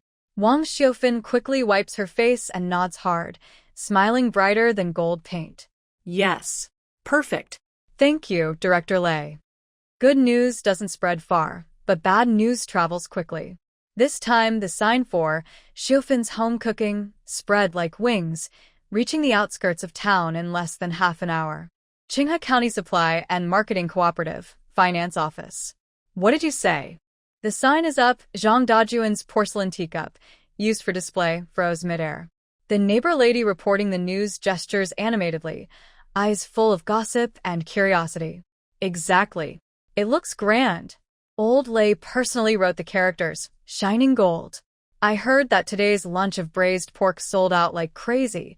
They even collected a big box of cash, and the soup was licked clean. Peske, Dajuan, your ex-wife really is full of surprises. Since leaving you, she's really made it. Crash. A sharp sound interrupted her chatter. The porcelain teacup with "Advanced Worker" printed on it was smashed hard on the cement ground, breaking a large piece of porcelain, and the tea spilled everywhere. Get out. All of you get out. Dajuan's face turned a liver color, veins bulging on his forehead. He pointed at the door, shouting hysterically, completely losing his usual composure as an official. The neighbor lady was startled, pursed her lips, and walked away with disdain. Crazy. No wonder your wife left. Only Dajuan remained in the office. He panted heavily, staring fixedly at the puddle of water on the ground, his eyes bloodshot. Wang Xiufan, that timid, meek woman who dared not speak loudly in front of him, the abandoned wife who would have starved on the street if she left his family, she dared to put up a sign? And call it Xiufan's home cooking? How dare she? How could she? A wave of unfamiliar panic and jealousy gripped Zhang Dajuan's heart like a poisonous snake. He always thought Wang Xiufan couldn't live without him, but now he saw that the real person dependent on the false image was himself. Moreover, that woman could earn 70 or 80 yuan a day, which hurt even more than being exploited. Very good. Very good indeed. Zhang Dajuan clenched his teeth, a sinister light flashing in his eyes. You really think you're something special? Selling food in the town and countryside? Do you have a license? Is it up to health standards? Without me, Zhang Dajuan, how long can you stay popular? He suddenly opened a drawer, pulled out an old, yellowed phone book and trembling fingers, saliva on his lips, flipped to a number. It was the private number of Lao Lu, the head of the county epidemic inspection team. Zhang Dajuan grabbed the phone receiver, a cruel smile on his face. Hello, Lao Lu? I want to report. Yes, there's an unlicensed black restaurant near Hongxing Brick Factory, using spoiled pork, with terrible hygiene, and it could make people sick. At 5 in the morning, the air at Hongxing Brick Factory in Qinghe County still carried a cool morning dew. In the back kitchen, the stove fire licked the bottom of the pot, making soft crackling sounds. Wang Xiufan was squatting on the ground, inspecting hundreds of ingredients under the light of an incandescent bulb. The pork belly skin was firm and red, the cabbage stalks were translucent, and even the baskets of potatoes looked freshly dug, shiny like gold nuggets. Her palms were sweaty, rubbing repeatedly on her white apron at her thighs. In over 40 years, even on the day she got her marriage certificate, her heart hadn't beaten this fast. Across from the restaurant, behind a pile of broken bricks and tiles on a dirt wall, 3 shadows hunched over, sneaking a cautious glance this way. Zhang Dajuan crouched at the front, clutching 2 cold, hard-steamed buns tightly, dark circles under his eyes, a sign of a stomach full of bad intentions. Dad, did Lao Lu really agree? Lu Mei, brushing away stinging weeds from her pants and speaking softly, asked. Her eyes were sharp, like poisoned hooks, staring past the dirt wall and fixating on the shiny golden sign. Lao Lu and I have known each other for many years. Zhang Dajuan took a bite of the hard bun, puffed out his cheeks, and his eyes turned fierce. He's the head of the epidemic inspection team. He hates these unlicensed black restaurants the most. Just wait and see. Once the red warning notice is posted, Wang Xiufan will be behind bars. At that time, the few hundred yuan in capital and the signboard would still belong to old Zhang's family. Zhang Jianguo stayed in the back, not daring to speak. His head still felt cold, as if a black dog was secretly watching his neck. The auspicious time was 6:58. Ladishing moved. Today, he wore a sharp new blue work uniform, sleeves rolled up neatly to his elbows, showing his strong forearms. Shave your head, light the fire. Ladishing shouted loudly, like a thunderclap. 2 long firecrackers, each 10 meters long, were laid out at the door. Sparks flew, and they exploded instantly. Red paper scraps floated everywhere, like a joyful red rain. Wang Xiufan came out from the kitchen, dressed in a spotless chef's uniform. Her hair was neatly wrapped in a cloth, standing under the signboard. She grabbed some candies and threw them into the crowd, shouting, "Grand opening! Everyone, eat well and drink happily." This celebration not only didn't attract the police, but also stopped passing long-distance truck drivers and villagers heading to the market. Oh wow! In this remote countryside, there's such a grand place. A bearded driver got out of his truck, smelling the gunpowder and the rich aroma of meat, saliva almost dripping to the ground. As the firecracker stopped, the big pot lid in the kitchen suddenly flew open. Bang! The smell of braised pork, for happiness meatballs, and pickled cabbage with pork mixed together like a wild beast, sweeping fiercely over 100 meters. The aroma was intense, pure meat, heavy oil, and rich broth, domineering and strong. The workers, who had been watching the fun, rushed forward first. Wang, give me a big bowl of braised pork rice. Pour more meat broth. The scene instantly exploded. In less than 10 minutes, the wide dirt road was packed. Drivers and workers in lines stretched their necks, salivating. At this moment, a white Jeep with health inspection written on it screeched to a stop at the roadside. Behind the earthen wall, Zhang Dajuan was so excited he almost jumped up, patting his thighs repeatedly. They're here. Old Lu is here. Look, Wang Xiufan is doomed this time. A chubby man, Captain Lu, got out of the car with a dark face. He looked up at the golden signboard, then at the bustling crowd. His brows furrowed deeply as he pushed through the people and headed inside. Zhang Dajuan hid behind the wall, almost grinning from ear to ear. He seemed to already see Wang Xiufan crying loudly when she was taken away. However, Ladishing strode forward confidently. Captain Lu, what wind blew you here so early in the morning?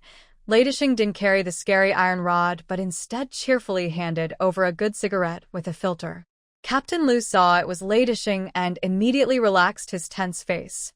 Old Lei, someone reported that you have a black restaurant here, using lymph meat. The county asked me to check. Wang Xiufan was calm. She took out a few neatly folded documents and handed them over. Captain Liu, here is my business license, quarantine certificate, and health certificate.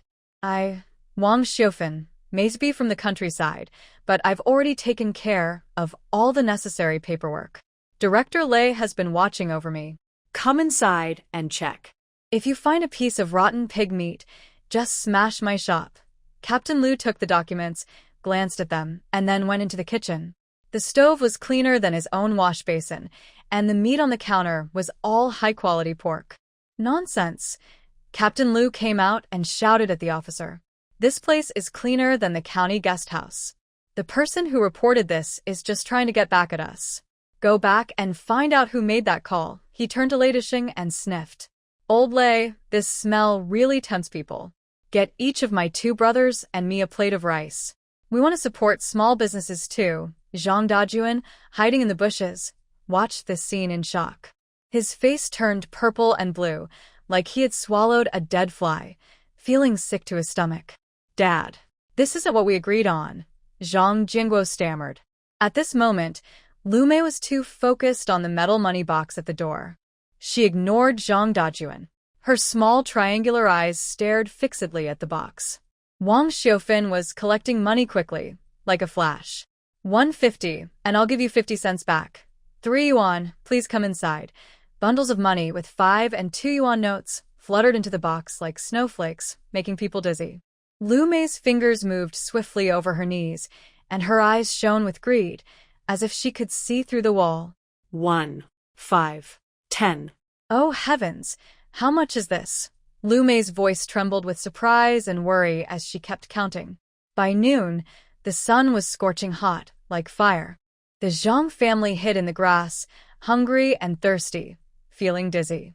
There was still hot rice at home, but since Wang Xiufan left, the kitchen had become a rat's nest. Today, to see the joke, they woke up early and drank 2 sips of cold water. Now, smelling the strong aroma of meat from across the street, their stomachs felt like they had blades scraping inside. Smells so good. Zhang Jingguo instinctively swallowed, his stomach growling loudly like thunder. Eat, eat, eat. All you do is eat. Lu Mei suddenly slapped the man's back, her voice low and full of deep anger. That money box of your mom's is almost full. We'll probably get 2 or 300 this afternoon, right? Zhang Dajuan, is this what you mean by if we leave old Zheng's family, we'll starve? The money they make in a day is enough for a whole family to work hard for half a year. Zhang Dajuan crouched there, looking like a wilted eggplant. His Zhongshan suit was soaked with cold sweat. He looked at Wang Xiufan, who moved easily among the crowd and looked more spirited than when she was young. For the first time, he felt overwhelming regret. But he couldn't admit it. If he did, his proud image as a cadre would be shattered forever. At 3 p.m., Wang Xiufan hung a sign that said, "Resting," outside the door. The workers had left, and only the sound of the fan blowing filled the cafeteria. Wang Xiufan slumped into an old wooden chair, feeling all her bones loosened, but her eyes shone brightly. Let's count it. Lei Dishing sat opposite her, handing her a bowl of warm water with sugar. Wang Xiufan carefully took out a heavy tin box. It was full of cash, money in hand. In 1993, when a monthly salary of over 100 was considered high, this pile of banknotes smelled of tempting ink. Wang Xiufan moved the abacus, the crisp sound sounding especially pleasant in the quiet cafeteria. When the last bead fell, she froze, stiffening in place. What's wrong? Lost money. Lei Dishing raised an eyebrow, about to comfort her. Director Lei. Wang Xiufan looked up, her eyes welling with tears, her voice trembling uncontrollably. After subtracting costs, I earned 380 yuan this afternoon. 380 yuan, that was Zhang Dajuan's entire salary for 2.5 months. Wang Xiufan clutched the stack of cash, tears falling rapidly. This wasn't frustration. After 48 years, she realized for the first time that without that man, she could stand so firmly and live so boldly. As the sunset fades, the golden red glow colors the entire brick factory. Wang Xiufan stands under the sign, looking at the distant bushes. There are no more people there, only a few flattened, rotten breadcrumbs. The Zhang family has left, looking ashamed, as if they were slapped hard by the combined smell of food and money. The sun has completely set behind the western hills, and night falls like a dark iron pot covering Qinghe County perfectly. The Zhang family, for people, slowly and awkwardly walk back to their big yard, looking like defeated chickens. The yard is very quiet, except for the chirping crickets at the base of the west wall, which make people feel uneasy. Compared to the lively, fragrant scene at the Red Star Brick Factory, here feels like a freezer, cold and empty. I want to eat braised pork. What? I want meat. That smell of meat is so good. As soon as he enters the main room, grandson Qiang plops on the ground, kicks his legs, and starts crying loudly. His voice is sharp, like a needle stabbing into Zhang Dajuan's head. Stop crying. Zhang Dajuan's stomach is full of hunger and anger. He kicks a small stool nearby, sending it flying 3 meters away. Eat, eat, eat. All you think about is eating. Are you a ghost that died of hunger? Qiang is stunned by the loud shout, then cries even louder, tears and snot bubbling out, shining under the lamp. Zhang Dajuan frowns and sits heavily at the dusty 8 immortals table. His stomach growls loudly, like thunder, clear in the empty house. He instinctively presses his thin belly, thinking about the big jar of unity he saw earlier today and the shiny, oily braised pork ladled over rice. The more he thinks, the more his stomach feels like a hand is squeezing it tightly. Suddenly, he looks up, eyes red, glaring at his daughter-in-law Lu Mei, who is swinging her high heels. Why are you just standing there? Are you blind? Zhang Dajuan, acting like a shop director, pounds the table loudly. Go. Make some food. Even if it's just porridge, fill this stomach. Usually by this time, Wang Xiufan would have handed him a hot towel, and the smell of food would be filling the air. But today, Lu Mei doesn't even lift her eyelids. Humph. Lu Mei sneered and loudly slammed the fake red leather bag onto the table. Dad, who are you ordering around? I married into the Zhang family to be a daughter-in-law, not to be a servant. What did you say? Zhang Dajuan widened his eyes, thinking he must have heard wrong. I said I won't do it anymore. Lu Mei sat down heavily across from him, crossed her legs, and raised an eyebrow. Today, I went to the brick factory, hoping to get back a few hundred yuan so our family could enjoy a meal at the state-run restaurant. But what happened? I didn't get the money, and I lost face. Now you expect me to serve your useless family? Dream on. You're rebellious. Rebellious. Zhang Dajuan trembled with anger, pointing his finger at Lu Mei's nose. Jiangua, look at your wife. What kind of person is she? Such a shrew. Just divorce her. Zhang Jiangua, who had been hiding in the corner, shivered in fear and looked miserable. He stepped forward, caught between 2 fires. Dad, Mei's just hungry. Mei, say less. Dad is the elder. Get out of here. Lu Mei slapped him back hard, causing Jiangua to stumble. Elder? An elder can let someone go hungry? Zhang Dajuan, I tell you. Only that fool Wang Xiufan could tolerate you for 25 years. Anyone else would have slapped you long ago. A useless waste, can't even control his own wife, and still wants to control his daughter-in-law. You. Zhang Dajuan's face turned red with anger, and his vision blurred. Xiang was still rolling on the ground, crying out, I'm starving. Grandpa is mean. I want Grandma. Grandma's noodles are so tasty. I want Grandma. Each cry of Grandma shattered Zhang Dajuan's last shred of dignity. Fine. Very good. Zhang Dajuan suddenly stood up, rolled up his sleeves of his Zhongshan suit, and gritted his teeth.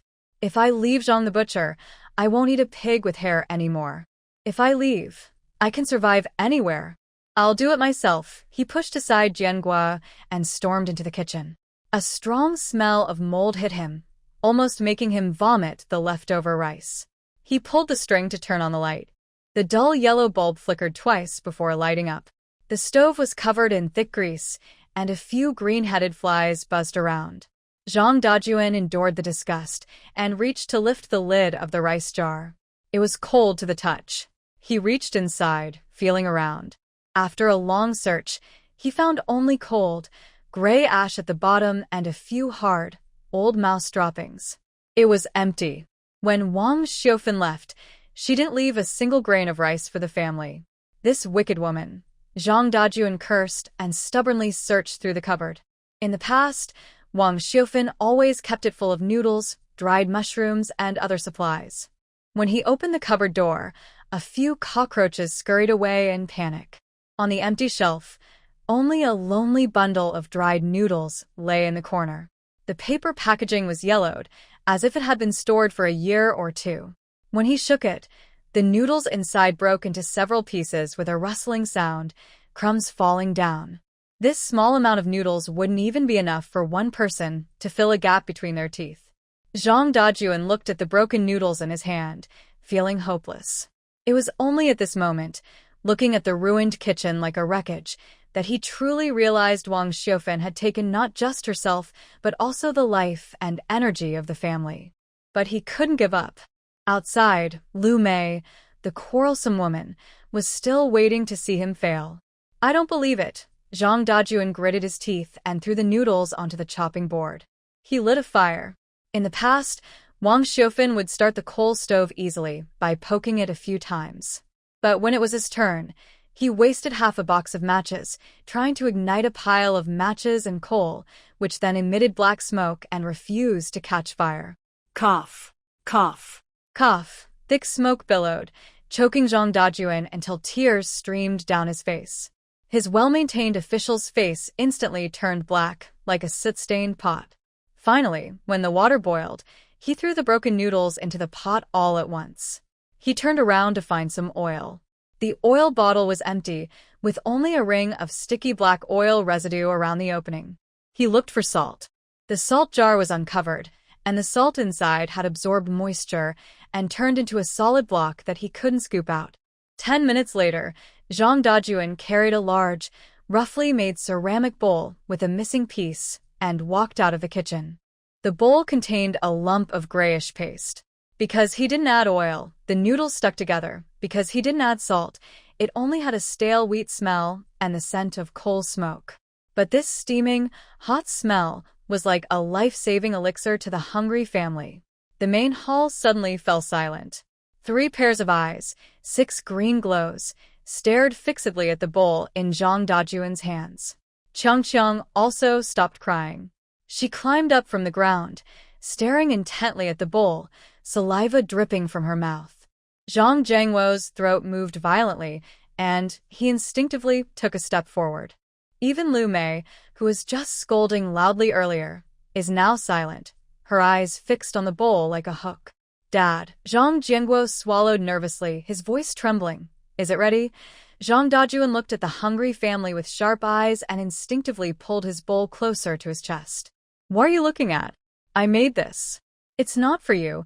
His words were like a splash of water in hot oil. "Why should I?" Lu Mei shouted sharply, like a protective mother hen rushing forward. "Qiang is still young, growing, and you, as a grandfather, are fighting with your grandson for food. Aren't you ashamed?" She reached out to grab the bowl. "Get lost." Zhang Dajun was furious.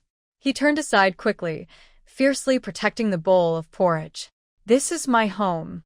I am the head of the family. I decide who eats what. Dad, just leave me a bite, just one."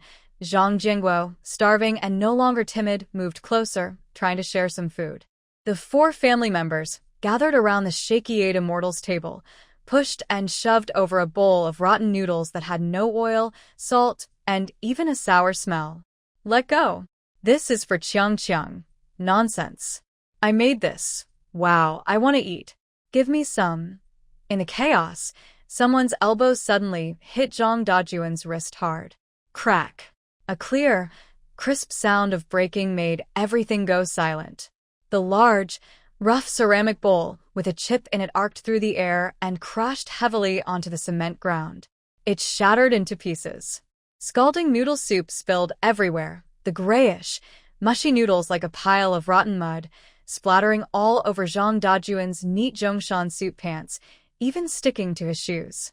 Steam rose, carrying a smell of despair and sourness. The whole family froze, staring at the mess on the ground as if mourning someone. Ah! My noodles! Qiang let out a heartbreaking scream, threw himself on the ground, and grabbed a handful of noodles mixed with dirt and ceramic shards, stuffing them into his mouth. Despite the burning heat, he refused to let go, crying out loud. Qiang! Lu Mei's eyes instantly turned red. She hugged her son tightly, then looked up fiercely at Zhang Dajuan, her eyes full of hatred, as if she wanted to eat him. Zhang Dajuan, you old fool. Do you want to starve us both to death? Lu Mei completely lost her mind and ignored all notions of propriety between mother-in-law and daughter-in-law. She lunged at Zhang Dajuan's face and started scratching wildly. Ow! You shrew! How dare you hit me? Zhang Dajuan's face instantly showed 3 fresh scratches, and he gasped in pain. He pushed back angrily. The noise inside was so loud that several heads peeked over the wall from the neighboring yard. Old Xiao held a purple clay teapot, leaning on the wall, watching with interest. He didn't forget to comment to the plump woman beside him. To say, look at this. Is this how the family of a supply and marketing cooperative official behaves? For a little food, the father-in-law and daughter-in-law are fighting, and the grandson is on the ground eating dog food. This show is more exciting than a traditional opera. Exactly, the plump woman chewed sunflower seeds, looking pleased. When Wang Xiufan was here, this family was as neat as a flower garden. It's only been a few days since she left, and now it's like a pigsty. Their mocking voices pierced Zhang Dajuan's ears like needles. He suddenly pushed Lu Mei away, clutching his bleeding face in a mess. He looked at the chaos on the ground, at his grandson licking his plate like a wild animal, and at his son, who was standing nearby crying helplessly. A wave of shame unlike anything he had felt before washed over him, like a tide. It's over. It's truly over. Zhang Dajuan sank into a chair, gasping heavily. His stomach was growling uncontrollably, each growl reminding him of his miserable situation. He reached into his pocket, only to find a few coins, his last savings. He couldn't just starve to death. He absolutely couldn't let Wang Xiufan, that despicable woman, laugh at him. His eyes turned cold and fierce. He clenched his teeth and squeezed out a sentence through gritted teeth. Tomorrow morning, I will go to the office and find the finance department. Even if it meant losing face, he would borrow next month's salary in advance. As long as he had money, Zhang Dajuan could still be the respectable official he once was. At dawn, the first puff of murky, white smoke rose from the chimney of Hongxing Brick Factory. Inside the old cafeteria's kitchen, the rhythmic sound of chopping vegetables had already begun. Clack, clack, clack. Wang Xiufan's knife moved so fast it was just a blur, and the pile of shredded potatoes on the cutting board grew taller. But as her movements grew more vigorous, her brow furrowed slightly, and her left hand instinctively supported her lower back. Recently, business has been very busy. She is the only one cooking and preparing food for hundreds of people. Her 48-year-old body is starting to feel the strain. Especially her old back injury, which she got when she was pregnant with her 3rd child, Zhang Jingguo. It happened when she was carrying sweet potatoes in the field. On rainy days or when she is very tired, it feels like a needle is stabbing inside her bones. I need to find someone to help. Wang Xiufan straightened her back, clenched her fists, and pounded her sore spine twice. Her eyes looked at the pile of half a pig carcass and some muddy radishes just delivered in the corner. She was holding on with her determination alone. The business isn't big yet, and if she collapses now, Zhang Dajuan would just laugh at her. She took a piece of leftover red paper, dipped it in ink, and clumsily but clearly wrote 2 big characters, "Help Wanted." She spread some glue on the paper and stuck it on the golden-painted signpost at the door. It was like throwing a big stone into this peaceful rural urban area. The reputation of Xiufan's home cooking, which now makes a lot of money, had already spread through the town and nearby villages because of the delicious braised pork smell. In less than half an hour, a crowd gathered at the restaurant entrance. At the front were not honest workers looking for jobs, but some idle men who usually sat in the village square, sunbathing and saying, "I'll never work for others in this lifetime." "Hey, old sister-in-law, are you hiring workers because your business is booming?" A man in a floral shirt, bell-bottom pants, with his shirt open to his belly button, pushed through the crowd and swaggered in. This man was Lizi, a distant cousin of Wang Xiufan. He was usually lazy and known in the village as a dog's plaster, someone who freeloaded. Lizi was chewing a half-smoked cigarette and sat heavily on a shiny red pinewood bench. One of his feet was restlessly tapping on the bench, shaking like chaff in the wind. Behind him were two rough-looking followers, their eyes sneaking glances at the metal cash box on the counter. "Sis-in-law, I heard your business is doing well, making hundreds of yuan a day." Lizi blew out a smoke ring, showing his big yellow teeth, and chuckled. "But I see you're just a woman. The kitchen work, lifting rice and flour, can't be easy for you. It's better for us men to keep the place running. This troublemaker is known for being dishonest. If he gets into the kitchen, there won't be any good outcomes." On the second-floor window, Lei Dishing was holding a teacup, his knuckles slightly white.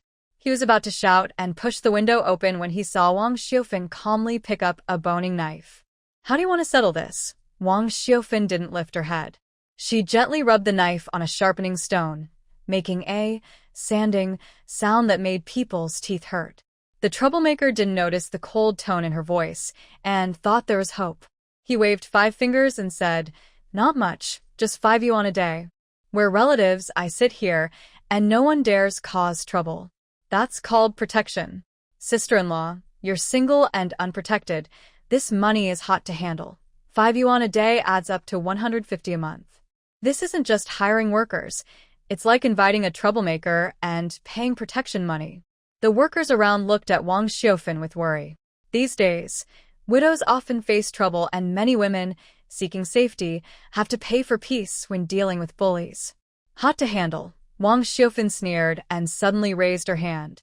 "Stop." The shiny boning knife pressed against the troublemaker's shoe tip on the stool, then forcefully chopped into the red pine wood. The blade hummed and vibrated, making a sharp sound. The troublemaker shivered in fear. His cigarette fell into his pants, burning him, and he yelped loudly, flailing to pat out the fire. "Wang Xiufan, are you crazy?" The troublemaker's face turned pale as he pointed at her and cursed. Wang Xiufan stepped out from behind the counter, her gaze sharper than the knife. She pointed at his long, muddy nails and spoke quietly but sharply. "Look at your hands. The dirt under your nails is thicker than the ground. How dare you come into my kitchen? I hire workers, not troublemakers. If you want free food, go somewhere else." Also, she stepped closer, staring at him. "Whether my money is hot or not is none of your business. But if you want to test how sharp this knife is, go ahead." In that moment, Wang Xiufan's commanding presence made the men instinctively step back. It was the fierce spirit of someone who had fought through despair and faced life with a knife. Fine, Wang Xiufan. "You're shameless." Lizi was so angry, he turned red with shame. He stepped back and shouted, "I dare anyone to do that to you. Without a man, your broken shop will close sooner or later." After saying that, a few of them slipped away quietly, causing the workers to laugh loudly. "Who says a woman can't do anything without a man?" In a corner of the crowd, a shy figure was trying to quietly leave. She wore a patched old coat, had yellowed hair, a visible bruise on her face, and carried a broken basket. She looked frightened by the scene just now. "Guohua." Wang Xiufan saw her and called out. The woman trembled and quickly covered her face with her sleeve, turning away with shy eyes. "Sister Xiufan, I was just passing by, just passing." This was Guohua from the neighboring village. Her husband was a drunk who often beat her when he was drunk. Wang Xiufan looked at her and saw her own past from 25 years ago. "Can you peel potatoes?" Wang Xiufan asked directly, pointing at a basket of potatoes. Lizi, who hadn't gone far, heard this and spat. "Bah. Wang Xiufan, are you stupid? You want a half-dead, useless person instead of a strong worker? What can she do? She'll just fall over at the slightest breeze." Guohua shrank back, unsure of herself, tears welling up in her eyes. Wang Xiufen ignored Liang Laizi. She went over, pulled Guohua into the kitchen, and handed her a peeling knife. Try it. Guohua took the knife, her hands trembling. But as soon as the blade touched the potato, she seemed to change completely. Swish, swish, swish. Her hands, rough like bark and full of frostbite and cuts, moved surprisingly fast. A potato about the size of a fist spun twice in her hand and was peeled smooth and clean in seconds, even the sprout eyes carefully removed. This wasn't talent. It was an instinct developed from years of taking care of her family and surviving amid scolding and abuse. It was a skill ingrained in her bones. In less than a minute, she peeled over 10 potatoes, neatly stacking them in a basin. Everyone was silent. Liang Laizi opened his mouth, as if someone was choking him, unable to speak for a long time. Stay, Wang Xiufen said firmly, her voice loud. 3 meals a day, 60 yuan a month, and good performance will earn you a bonus. What? The crowd erupted in surprise. 60 yuan? Although it's not a lot of money these days, for a rural woman, it's real cash. You should know that working in the fields all year doesn't leave much behind. Guohua's skin scraper clanged as it fell to the ground. She looked at it in disbelief, her lips trembling. Sister Xiufeng. How much did you say? 60. Wang Xiufeng walked over, bent down to pick up the scraper, and handed it back to her. She also tidied Guohua's messy hair. You earn your own keep, so this money is deserved. Suddenly, Guohua's knees buckled, and she knelt down in front of Wang Xiufeng, tears streaming down her face. Sister, I don't ask for money, just a meal to eat. My man won't give me food. Wang Xiufeng quickly pulled her up with surprising strength. Stand straight, she said firmly, looking into her eyes. Here, no kneeling. Good days for women are earned while standing. The workers watched the interaction between these two hardworking women, and no one dared to make any sarcastic remarks. Ladisheng watched from upstairs, a slight smile on his face as he finished his tea. This woman is interesting. In the back kitchen, the two women started working busily. With Guohua joining, the preparation speed doubled. While crying and working, Guohua suddenly remembered something and whispered to Wang Xiufeng, Sister, when I came just now, I saw someone at the county credit union. It seemed like your ex-husband. Wang Xiufeng paused her kneading and asked, Zhang Dajuan? What was he doing there? Borrowing money. Guohua sniffed, her voice carrying a hint of satisfaction. I saw him begging the loan officer, saying he hadn't received his wages yet, and the family was about to run out of food. He wanted to borrow some money, but they refused because he had no collateral, and the security guard kicked him out. He looked terrible, his Zhongshan suit all worn out, like a beggar. Wang Xiufeng kept working, her movements steady, but a cold smile appeared on her lips. Serves him right. She slammed the kneaded dough onto the chopping board with a loud bang. Guohua, work hard. Wang Xiufeng patted the thin, bony shoulder of the frail woman, her eyes firm as she looked out the window at the large chimney billowing black smoke. Our good days are still ahead. At dawn, just as the Red Star Brick Factory's tall chimney was painted with a golden edge, the back kitchen of the old cafeteria was already busy and bustling. Guohua was holding an empty oil drum, sweating and anxious. Sister Xiufeng, it's not going to work. Yesterday's business was so busy that the half of the pig meat is already gone, and we're out of spices. We have hundreds of people to feed by noon. What can we do? Wang Xiufeng was squatting on the ground, counting the few remaining woven bags, her brows furrowed tightly. Without rice, even a good cook can't do much. Business just started to pick up, and if we run out of supplies now, our reputation will be damaged. It's okay. I'll go to the county to buy some, Wang Xiufeng said, standing up and brushing off the flour on her pants. She turned to push her rickety 3-wheeled cart, which made noise except for the bell. As she reached the door, she heard a loud rumble of engine noise, shaking the door frame and causing dust to fall. A tractor with a big red flower on the front and black smoke coming from the exhaust pipe was blocking the cafeteria door like a stubborn donkey. Ladisheng was sitting on the driver's seat, his worn work clothes rolled up at the cuffs, revealing his tanned arms with muscles as firm as rocks.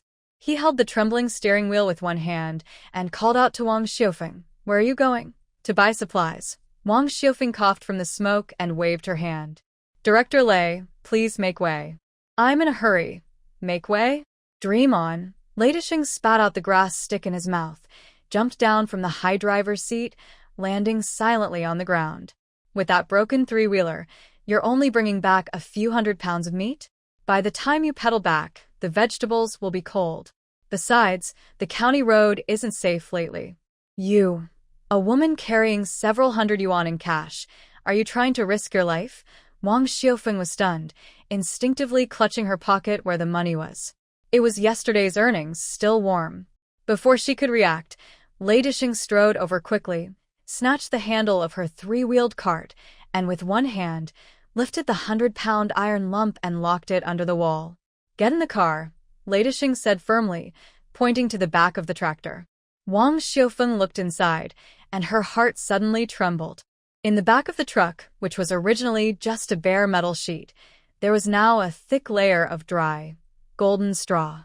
On top of it, a clean but old military green blanket was spread. In this rough man's heart, there was surprisingly a touch of tenderness.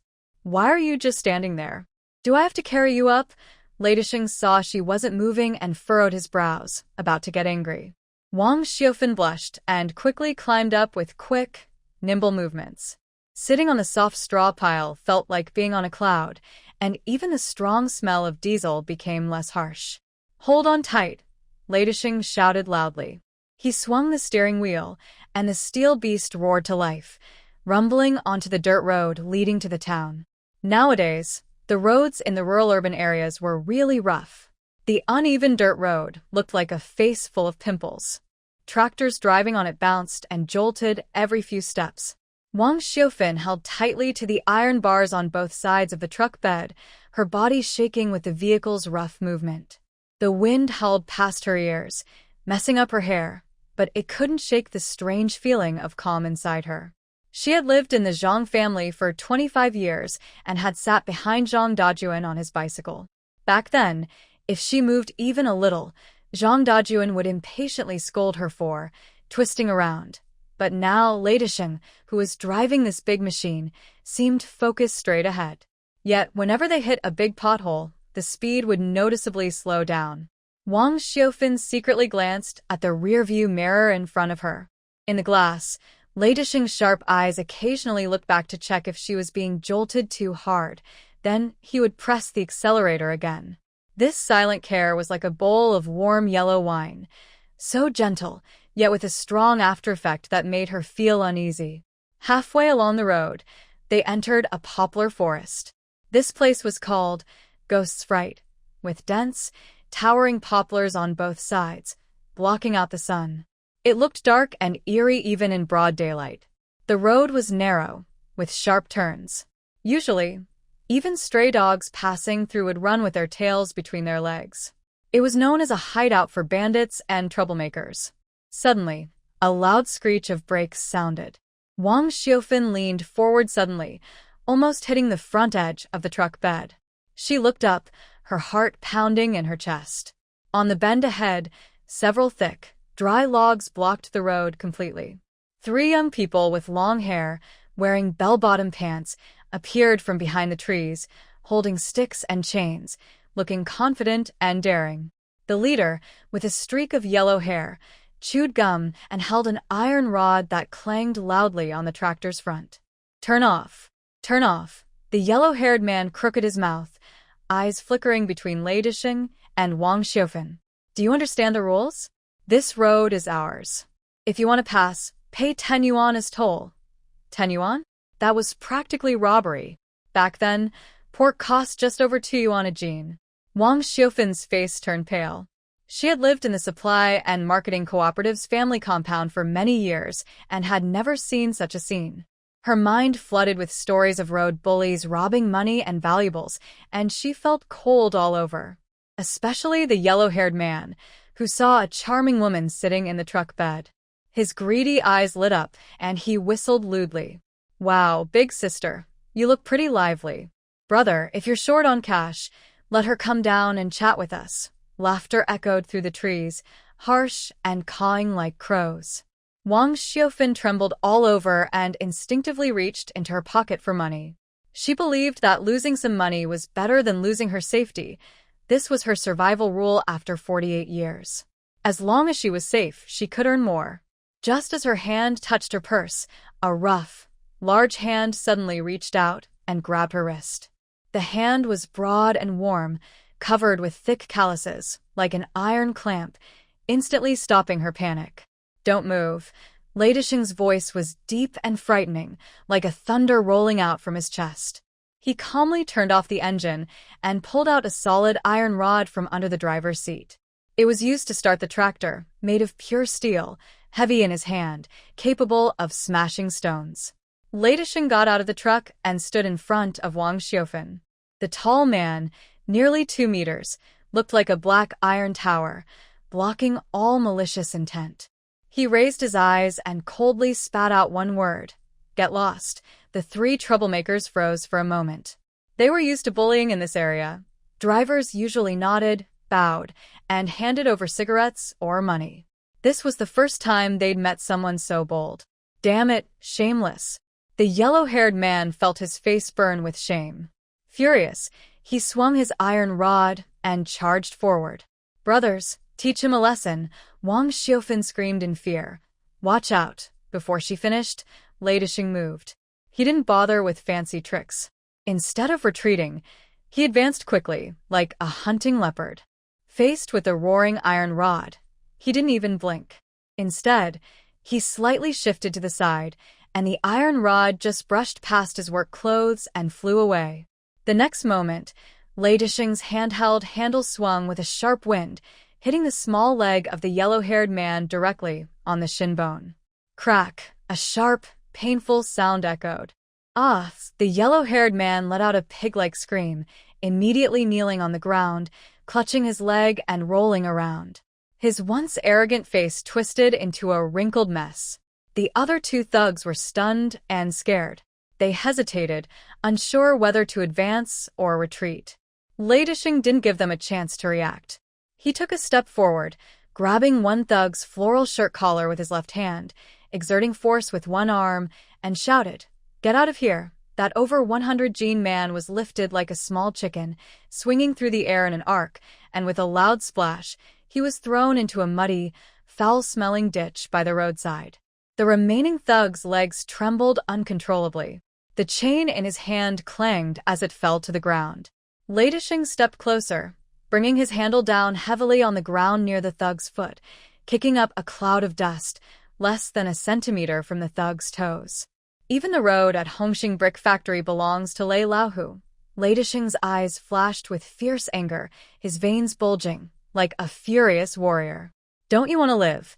A person's reputation is like a tree's shadow." Lei Laohu. The thug was terrified out of his wits. Who in this area didn't know about Lei Laohu's past? He single-handedly knocked down 7 or 8 thugs with just 2 bricks. He was a real tough guy, someone who had shed blood before. "Master Lei, spare us. Spare us. We didn't know who you were." The thug no longer dared to be disrespectful. Dragging the injured yellow-haired man and pulling the muddy monkey from the ditch, they scrambled into the woods, not even daring to look back. The woods returned to complete silence. Lei Disheng stood in the middle of the road, took a deep breath, and his chest heaved twice. He casually tossed the handle back onto the driver's seat and turned around. When his gaze fell on Wang Xiaofan, trembling in the truck bed, the fierce anger in his eyes suddenly melted away like ice and snow under spring breeze, disappearing without a trace. He hesitated and nervously rubbed his hands. The fierce face he had just shown suddenly looked clumsy and honest. Did I scare you?" Lei Disheng scratched his crew cut and lowered his voice, afraid he might frighten the woman in front of him. "These kids really need a lesson. Actually, I don't usually fight." Wang Xiaofan looked at the man in front of her. That moment of violence didn't make her afraid. Instead, it made her feel a sense of relief she hadn't felt in 25 years. In the Zhang family, whenever something happened, Zhang Dajuan always pushed her forward to face the trouble or made her endure it. No one had ever stood in front of her like this, fighting for her or protecting her. I. I wasn't scared. Wang Xiufan shook her head, her eyes a little teary. Thank you, Factory Director Lei. Why thank me? You're My cook. Lei Disheng's ears turned slightly red. He quickly turned and got into the car. Sit tight, we're going to the city. The tractor roared to life again. This time, Wang Xiufan didn't hold onto the railing. She looked at the broad back ahead and felt that there was no safer support in the world. When they reached the county department store, Lei Disheng fully embraced the role of a hard worker. He carried 2 50-pound bags of flour, one in each hand, effortlessly on his shoulders. He also used his shoulder to carry half a pig. Wang Xiufan wanted to help by taking a bag, but he glared at her and shook his head. Your hands are for sewing with a knife, not for heavy work, Lei Disheng grunted as he walked ahead, muttering. After buying the big items, they passed by the cosmetics counter on the first floor. Back then, the first floor of the department store was filled with the sweet smell of soap and snow cream. Lei Disheng suddenly stopped, set down what he was carrying, and pulled Wang Xiufan to the counter. Comrade, I want that. That tin box, the Friendship brand. Lei Disheng pointed at the snow cream on the counter, speaking loudly enough to startle the clerk. Factory Director Lei, I don't need it. I have what I need. Wang Xiufan quickly declined. That snow cream costs 2 yuan a box, enough to buy several pounds of meat. Buy meat, get it free. Lei Disheng insisted, took out money, and slapped it on the counter. He picked up the snow cream, as if it were hot, and shoved it into Wang Xiufan's hand. I see your hands are always in water, all cracked. This is protective gear. Yes, protective gear. Wang Xiufan held the box of snow cream still warm from a man's touch, looking at Lei Disheng's ears turning bright red, feeling a sweet, sour sensation inside her like honey. They were about to leave when they passed the women's clothing section on the second floor. Darling, this coat is so nice, and it's imported from Hong Kong. I want this one. A delicate voice suddenly whispered into her ear, making her skin crawl. Wang Xiufan instinctively stopped and looked toward the voice. Not far away, at a boutique women's clothing counter, a brightly dressed young woman was clinging tightly to the arm of a middle-aged man with a Mediterranean hairstyle. The man looked older than Zhang Dajuan, carrying a black leather bag under his arm, with a big belly and an oily face. The young woman wore a tight-fitting skirt, bright red lipstick, and held several shopping bags with big mall logos. She was almost pressed against the old man, smiling flatteringly. Wang Xiufan froze. Her eyebrows, her figure, she would recognize her even if she turned to ash. It was her own daughter, Zhang Zhaodi. Zhang Zhaodi, who at home refused to wash dishes, looked down on her mother's plain clothes and boasted at the textile factory about being a flower. Right now, she was smiling like a cheap courtesan in front of that old man, who could easily be her father, just for a coat worth over 100 yuan. Feeling her gaze, Zhang Zhaodi turned her face. Their eyes met. The smile on Zhang Zhaodi's face instantly froze. She looked at Wang Xiufan, dressed in old work clothes and covered in dust, then at Lei Disheng, carrying pork like a laborer. Her panic only lasted a second. Then, that panic turned into deep shame and even disgust. She didn't call out Mom, but instead, as if she saw a ghost, she suddenly turned around, grabbing the old man's arm and trying to walk away. Hey, Zhaodi, who's that? Why is she staring at you? The old man's lecherous eyes swept over Wang Xiufan and then looked at Lei Disheng's fierce appearance, showing some suspicion. Zhaodi covered her face with the paper bag in her hand, lowered her voice, and spoke with disdain. Don't look. That's a poor, starving country bumpkin.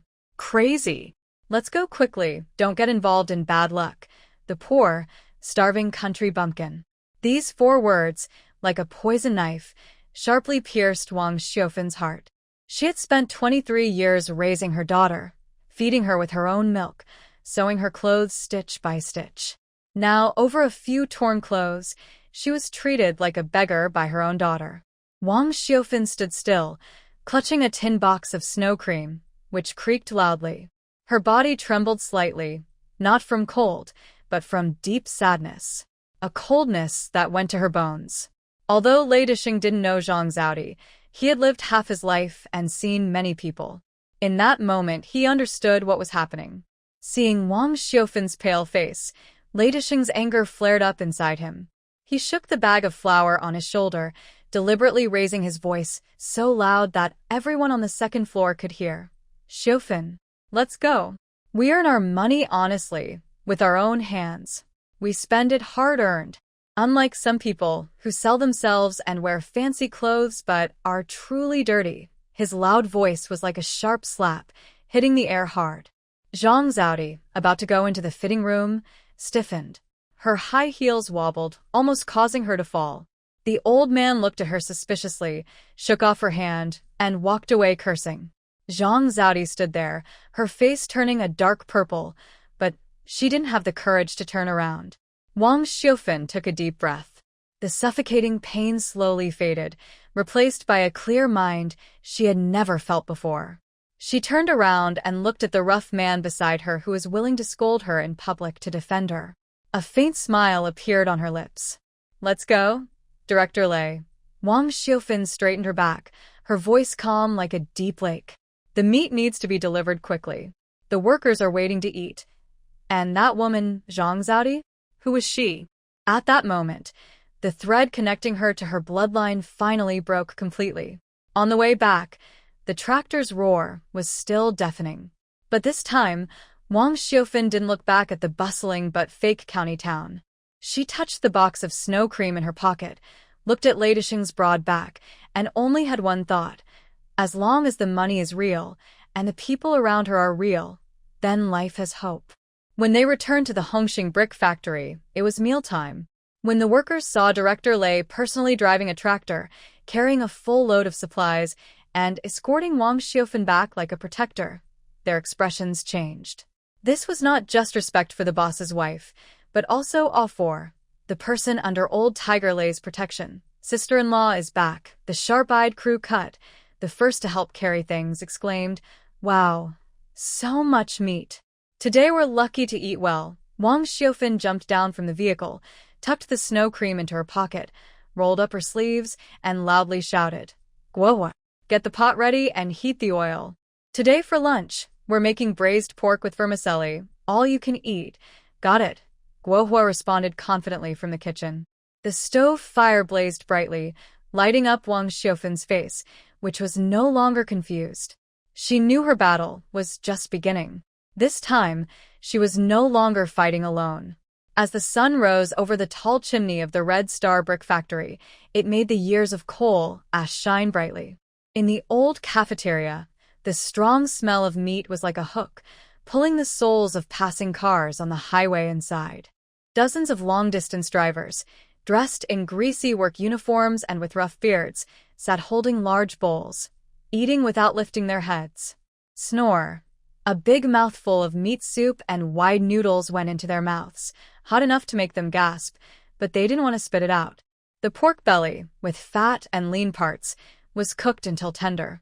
When they picked up the trembling chopsticks and put the meat in their mouths, it melted on their tongues. The rich soy sauce aroma rushed straight to their heads. Comfortable. Damn, this is so comfortable. Old Zhao put down his bowl, which was bigger than his face, let out a loud burp, and wiped the oil off his mouth. He was a truck driver running the Shaanxi route, used to eating dry biscuits and drinking cold water. His stomach was so used to it that this pork and vermicelli meal felt like heaven. "Boss's wife, your cooking is amazing." Old Zhao gave a thumbs up to the kitchen, but his eyes showed a hint of regret. "Too bad, after this meal, we'll have to wait until the next time we pass by to eat again." A few other drivers sighed along with him, tapping their chopsticks on the bowls, looking reluctant. "Yeah, it would be great if we could take some home. Even just to let our wives taste it, so they know we're not just suffering out here." Wang Xiufin was tying an apron and tidying up the table when she heard this, and she paused with the cloth in her hand. This was a good opportunity. Nowadays, there are many restaurants on the main road, but most are shady places that cheat customers and serve bad food. If she could solve the takeout problem, these traveling drivers would become the best word-of-mouth advertising, and her business could expand nationwide. "Want to take some?" "That's easy," Wang Xiufin said, wiping her hands and turning around to take out a stack of pink plastic apron bags from under the counter. Just put the food in the bag and carry it away. Old Zhao looked at the bag and shook his head like a rattledrum. Sister-in-law, you don't understand the business. These plastic bags aren't good enough. He didn't believe it and wanted to show Wang Xiufan. Old Zhao asked Guohua to pour a spoonful of hot, oily braised pork from the pot into a plastic bag. Pop! The thin, transparent plastic bag looked like snow meeting the sun. Before he could lift it, the bottom softened and deformed from the hot oil, then suddenly burst with a loud pop, creating a big hole. The oily soup spilled everywhere, splattering onto Old Zhao's pants, and a strong smell of burnt plastic quickly filled the air. See that? Old Zhao spread his hands, looking helpless. This stuff isn't heat-resistant.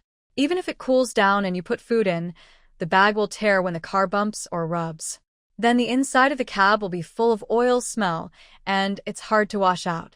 Plus, it's hot today, and the plastic bag will go bad after a while. The surrounding drivers nodded in agreement, and the enthusiasm from earlier cooled down a lot. Forget it. Forget it. No luck, no takeout. Old Zhao waved his hand and grabbed his car keys, ready to leave. Sister-in-law, next time I pass by, I'll come back and support you. Just as the duck was about to fly away from her mouth, Wang Xiufan frowned. Lidaisheng, who had been standing at the door smoking, couldn't stand it anymore. He strode in and stomped out his cigarette. What's the big deal? Just buy a bottle. A glass jar with a lid, like those for canned food. I'll pay for it. You pay? Wang Xiufan rolled her eyes at him, and the beads on her abacus clicked loudly. A canning jar costs 50 cents at the Supply and Marketing Cooperative, and you need to get special permission for it. This piece of meat sells for only $1.50. Are you selling meat or jars? Add the jar price, and it's 2 yuan for a portion. Who would want to buy that? Lidaisheng was speechless after being scolded. He opened his mouth but couldn't say anything, finally scratching his short hair in frustration. These days, 2 yuan can buy several pounds of rice, so no one is a fool for spending it. The real cost barrier is like a wall blocking the way to making money. In the cafeteria, the atmosphere cooled down. The drivers gradually stood up, their eager yet helpless eyes making Wang Xiufan feel frustrated. At that moment, her gaze accidentally fell on the coat hooks at the door. There hung Lidaisheng's iconic military coat. The coat's back was worn out, revealing yellowed cotton stuffing, worn from years of leaning on the hard driver's seat. The collar was torn open, looking like a broken pocket with its mouth open. A broken pocket. Wrapping. Oil paper. In a flash, a long-forgotten memory exploded in Wang Xiufan's mind. It was her childhood, watching her grandfather, a barefoot doctor, prepare medicine for patients.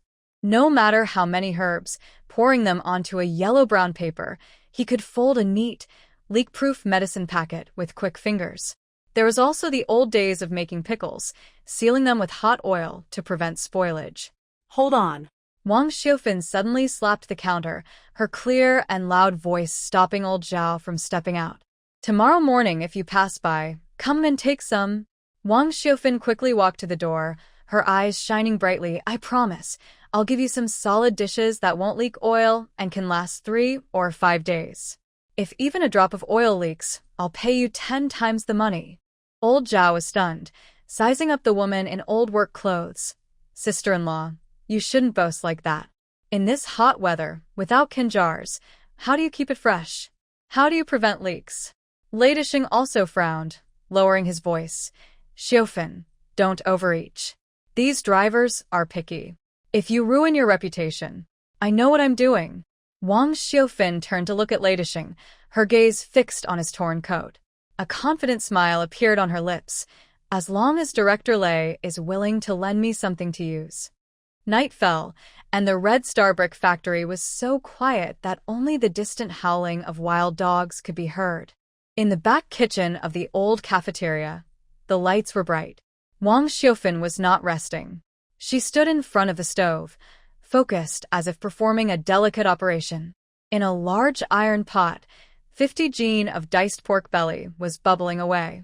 But this time, she was not in a hurry to take it out as she usually did.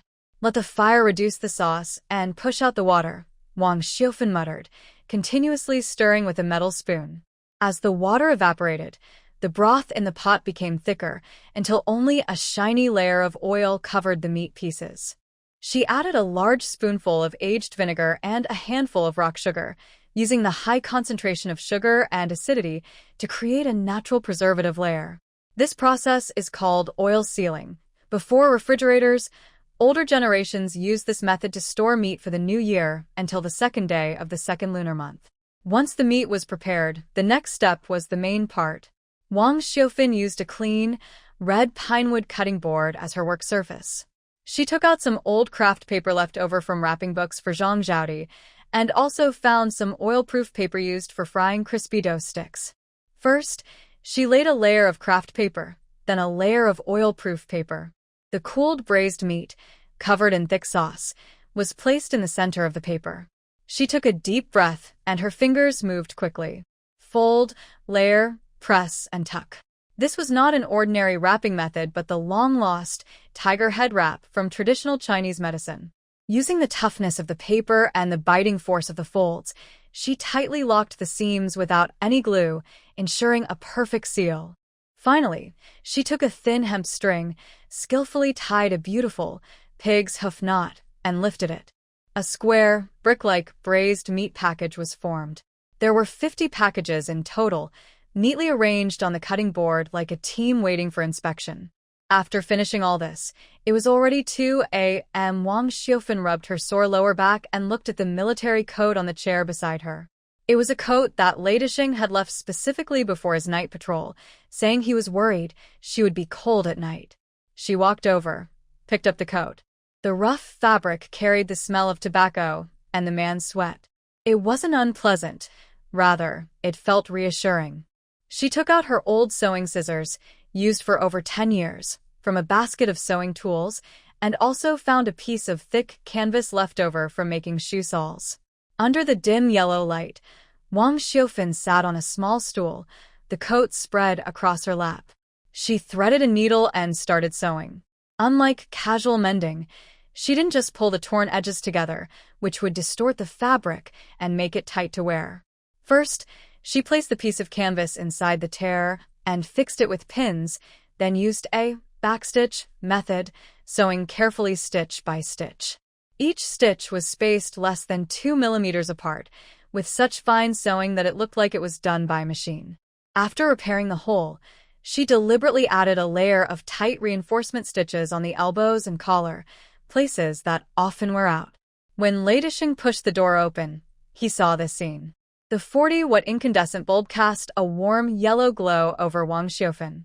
She lowered her head, with a few stray hairs hanging by her ears, holding a needle and thread, looking gentle and focused. The scissors in his hand, which could only be used for slaughtering pigs or fighting, seemed to come alive in her hands. At that moment, Lei Dishing's heart missed a beat, then pounded loudly in his chest, so loud he was afraid someone might hear. He was a rough man, over 30 years old, and besides his mother, no woman had ever sewn clothes for him. Before, when clothes tore, he either patched them with tape or simply threw them away and bought new ones. Feeling cared for and looked after by someone was like a warm current flowing through his veins, softening his tough, stone-like heart hardened by years of struggle in society. Is this what family feels like? Lei Dishing stood at the door, afraid to make a sound, worried he might disturb this peaceful scene. It wasn't until Wang Xiaofan bit off the loose thread, shook her coat, and looked up to see him. Back already? Wang Xiaofan said naturally, as if speaking to her husband returning home. Try it on and see if it fits your arm. Lei Dishing swallowed hard, moving clumsily to take the coat. The coat still carried her warmth. When he put it on, his previously cold and breezy back became thick and warm, and the worn collar no longer scratched his neck. How does it feel? Wang Xiaofan asked. Good. Very good, Lei Dishing managed to say after a long pause, his face flushing to his neck. But his eyes, bright and startling, were fixed on Wang Xiaofan, as if he wanted to store her in his eyes and take her away. The next morning, the fog had not yet cleared. Thump, thump, thump, Several heavy trucks stopped at the entrance of Hongxing Brick Factory. Old Zhao and a few drivers got out, walking into the dining hall with mixed feelings. "Is it really done, sister-in-law?" Old Zhao exclaimed as soon as he entered. "I told my brothers last night. I was bragging about it. If it didn't work out, I'd be embarrassed in front of everyone." Wang Xiaofan was busy serving porridge. When she heard the commotion, she smiled and pointed at the counter. "They're all there. Take a look yourself." Old Zhao turned to look and saw a neat pile of light brown paper packages on the counter, looking like traditional Chinese medicine shop packages. These Paper packages. Old Zhao was surprised. "Is this okay? Won't they leak oil before we even get in the car?" "Try it," Wang Xiaofan said calmly. Old Zhao didn't believe it. He reached out and picked up a package. It felt heavy and firm, quite substantial. He used the rope handle to swing it a few times in the air. It didn't spill. He then slammed it down hard on the table. Snap! The paper package remained intact, with no oil stains seeping out. Incredible! Old Zhao's eyes widened. He quickly untied the rope. As he peeled away the layers of paper, a rich, fragrant aroma of meat burst out, even more delicious than when it was freshly cooked. That was the flavor after a night of oil sealing and settling. Inside, the meat chunks were bright red, coated in sauce, yet tightly wrapped in oil paper, clean and neat. "This is perfect for long-distance drivers," Old Zhao exclaimed excitedly, patting his thigh. "Just toss it into the cab, take it out when you want to eat, and with some bread, it's a feast. No worries about spoilage or leaks." "How much for each pack?" Old Zhao immediately reached into his pocket. 5 yuan per pack, containing 1 jin of pure meat, no broth. Wang Xiaofan quoted the price. "That's worth it. Damn, it's a great deal." Old Zhao paid 25 yuan straight away. "Give me 5 packs. I'll take them home for my wife and mother-in-law to try. This stuff beats canned food any day." His action was like pouring a splash of water into a hot pan.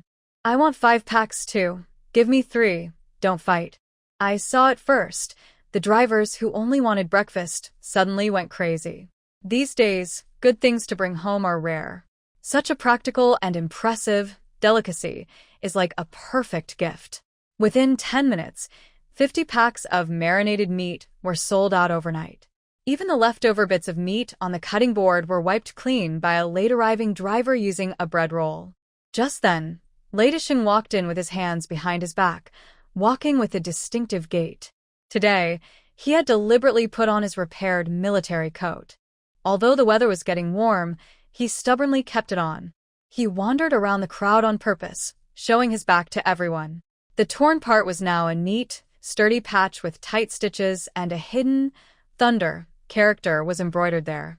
"Hey, Director Lei, your coat looks different now," a sharp-eyed man with a crew cut asked. Lei Dishing stopped and casually flicked the edge of his coat, his chin almost reaching the sky. "Oh, it's nothing. My wife saw my coat was torn and insisted on fixing it. I told her no need, just throw it away and buy a new one. But she said the fabric was good and wanted to show her skill.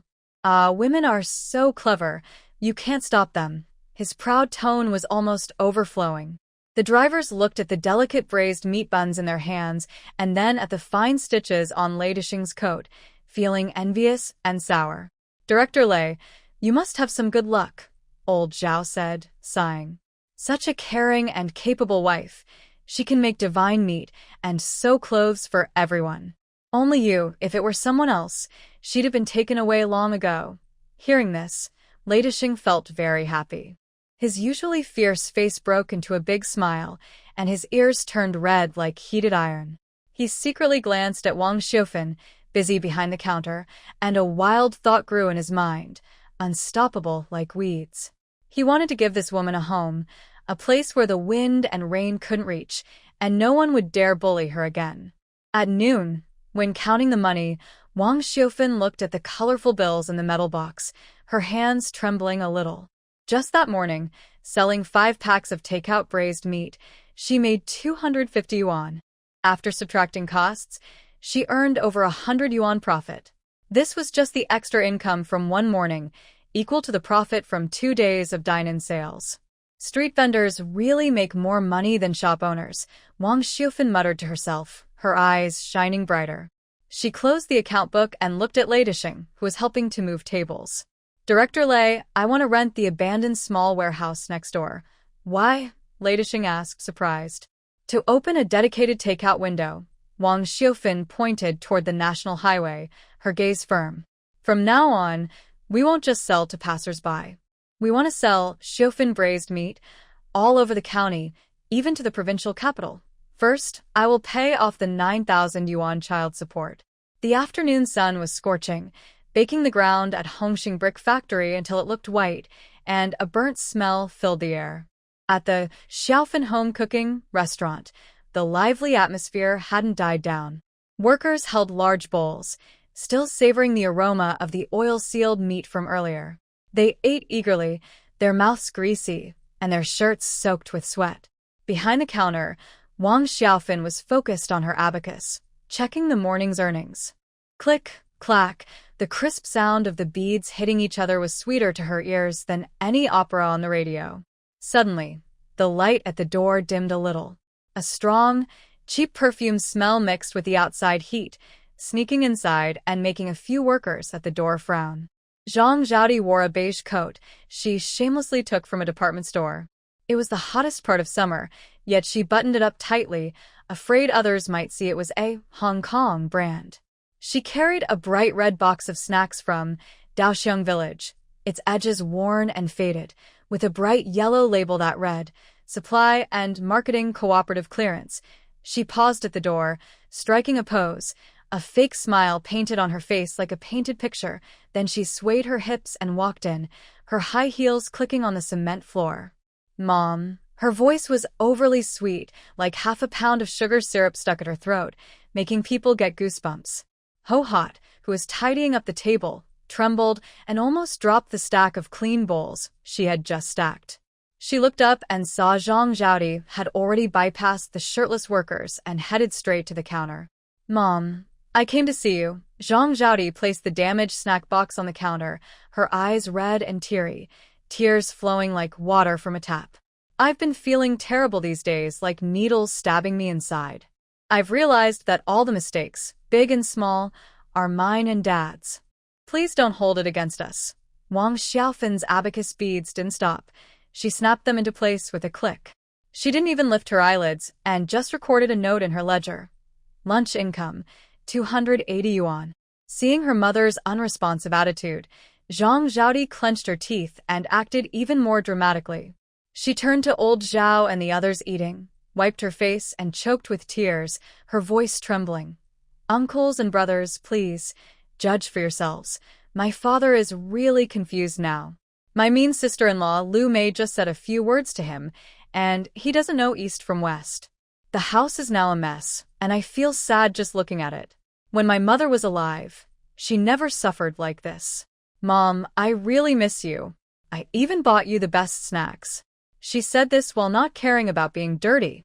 She grabbed the cloth from Ho-Hot and wanted to wipe the greasy table. Mom, you rest. I'll do this rough work. I'm your daughter. I was naive before, but I will be a good daughter and take care of you in the future. Her words and actions were a bit dramatic. Old Zhao was chewing garlic, moving slowly, with a complicated look in his eyes. He is a traditional man from Shandong.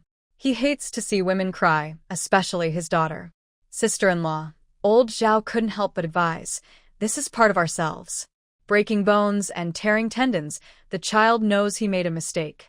Otherwise, Ho-Hot was also unsure what to do. She looked timidly at Wang Xiaofan and stood there helplessly. The atmosphere in the dining hall became thick and heavy, like the humid air of a rainy day, making it hard to breathe. It seemed that if Wang Xiaofan did nod, she would be heartless and unkind. At the staircase on the second floor, Lei Dishing leaned on the railing, holding a teacup, with a frown like a Chuan character, and his eyes were cold like ice in winter. He was about to move when he saw Wang Xiaofan finally stop writing. Wang Xiaofan looked up. Her eyes, which had seen through the world's coldness, quietly stared at Zhang Zhaodi, as if she was looking at a clown. Zhang Zhaodi felt uneasy under her gaze. Her cloth was soaked with black water. She saw that the time was right, so she quickly moved to the counter, lowered her voice, and revealed her true intentions. Mom, I actually came today for an important matter. Zhang Zhaodi's eyes flickered. Her voice was as soft as a fly, with a greedy tone. My partner is the one you saw yesterday. He's a big boss doing very well in business. But his family thinks our family is too poor, like a bottomless pit. Look, your restaurant is so popular. Can you Transfer the business license to my name? Wang Xiufan raised her eyebrows but didn't speak. She just lightly tapped her fingers on the table. Zhang Zhaodi thought she had a chance and hurriedly added, Mom, don't misunderstand. I don't want your money, just to put my name on it. As long as my name is written on this license, it is my dowry and my confidence. When I marry into a wealthy family and become a rich lady, I will also benefit you. At that time, I will bring you to enjoy a good life, and you won't have to serve these unkind workers in this smoky place anymore. Huh. A cold laugh escaped from Wang Xiufan's nose. She suddenly raised her hand and snatched the cloth from Zhang Zhaodi. Snap! The greasy cloth was forcefully thrown into the nearby dirty water basin, splashing dirty water that landed right on the hem of Zhang Zhaodi's treasured coat, creating a dark stain. My clothes! These are imported goods, Zhang Zhaodi screamed, her heart aching and stomping her feet. If your clothes are dirty, you should shout. If your heart is dirty, why don't you wash it? Wang Xiufan stepped out from behind the counter. Her voice was quiet but powerful, making the entire cafeteria fall silent. Everyone, what did this girl just say? Did she say she misses me? That she wants to respect me? Wang Xiufan pointed at Zhang Zhaodi's nose, her gaze sharp as a knife. Yesterday, at the second floor of the county department store, in the women's clothing section, she was holding hands with a man older than her father, who could be her grandfather, and said to me and Director Lei. The crowd's eyes suddenly focused on Wang Xiufan. She said, Wang Xiufan imitated Zhang Zhaodi's disdainful tone, acting it out perfectly. That is a poor girl from the countryside, a crazy person. Don't get involved with her. Boom. This remark was like a hand grenade thrown into a calm pond.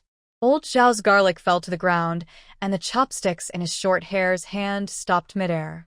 Everyone stared in disbelief at the girl who had just been crying her eyes out, pretending to be obedient.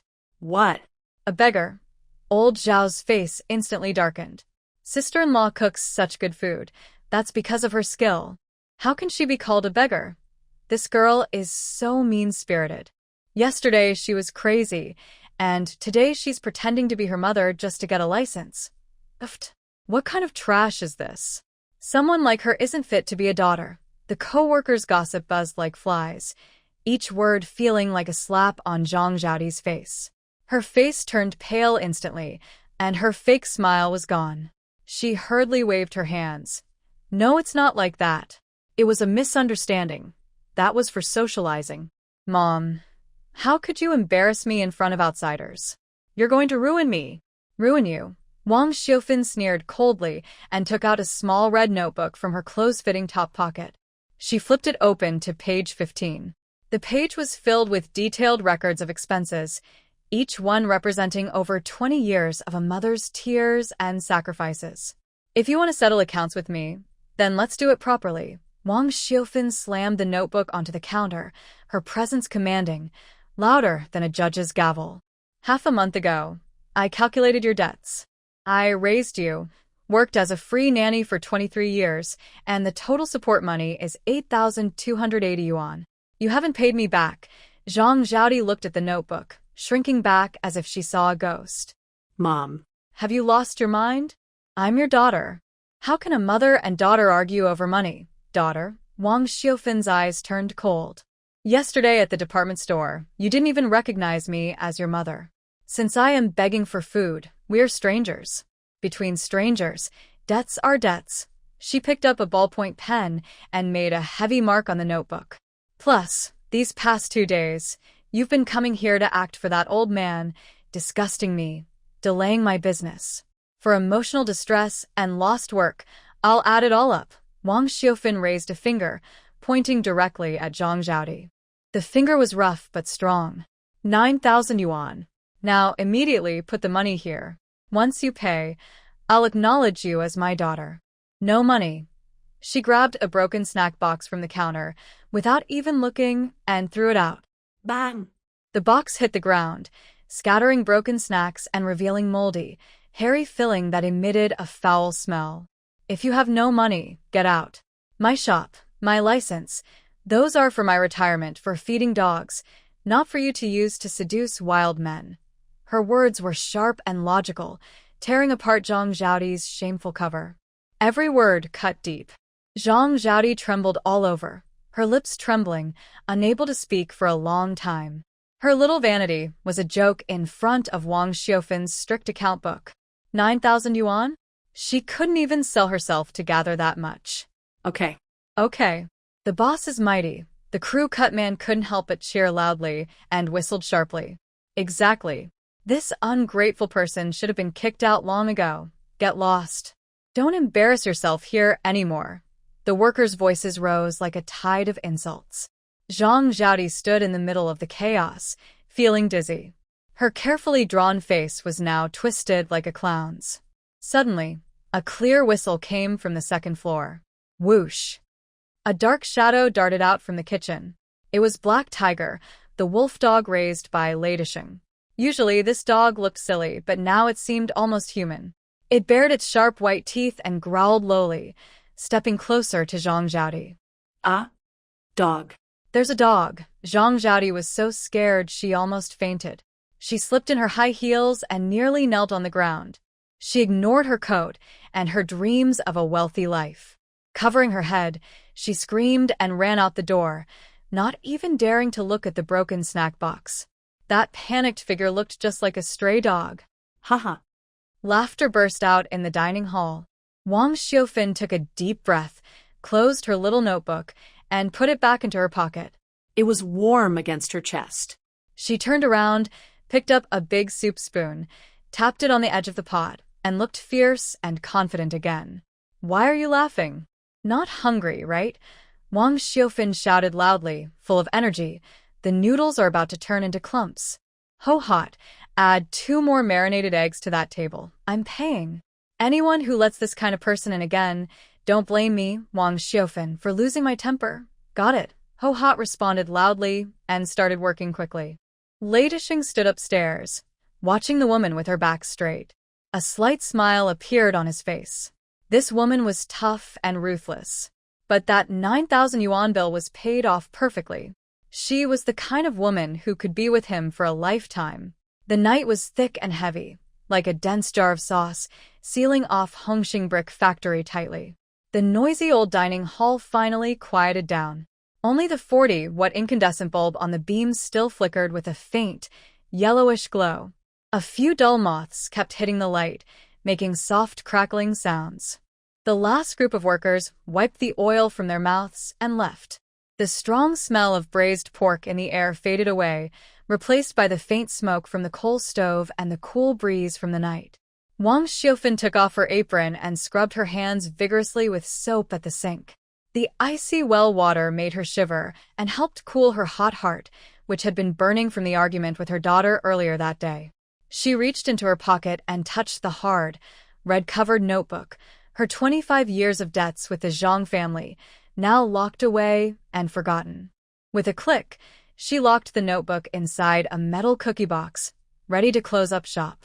Just as she straightened up to pull the heavy wooden doors, she paused. In the darkest corner by the window, someone was still sitting. Retribution hadn't left. Usually, at this time, he would be walking his big black dog on patrol or snoring loudly in the second-floor dormitory. But today, he sat still like a statue, unmoving, in front of a red pine table.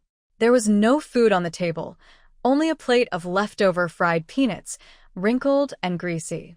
In his hand, he held a glass bottle, Red Star Ergotu. It was a strong liquor, 56 degrees, usually kept carefully, only taken out during New Year's celebrations. Now, more than half of the bottle was gone. Retribution faced away from the door, still wearing his patched work clothes. His broad back looked like a mountain, but there was a dullness in him that was rare. He wasn't a good drinker. He tilted his head back and took a big gulp, as if drinking plain water. Wang Xiufan's heart skipped a beat. This man, usually the living devil who could stop a child's crying, what was he doing today? She hesitated but decided to go over. Director Lei, she whispered softly, what time is it? Drinking on an empty stomach will upset your stomach. You should rest early. Hearing the noise, Lei Disheng slowly turned his head. The light shone on his sharp face, and the scar across his brow looked fierce in the shadows. But his eyes, usually fierce and sharp, were now bloodshot and staring straight ahead, as if trying to see through her. Why rest? Lei Disheng's voice was hoarse, like sand in his throat. He licked his lips and grabbed a large ceramic bowl nearby, slamming it down in front of Wang Xiufan with a loud clang. Gurgle, gurgle. Clear wine filled more than half the bowl, spilling onto the table and releasing a sharp, spicy smell. Drink. Lei Disheng waved his hand, causing a gust of wind.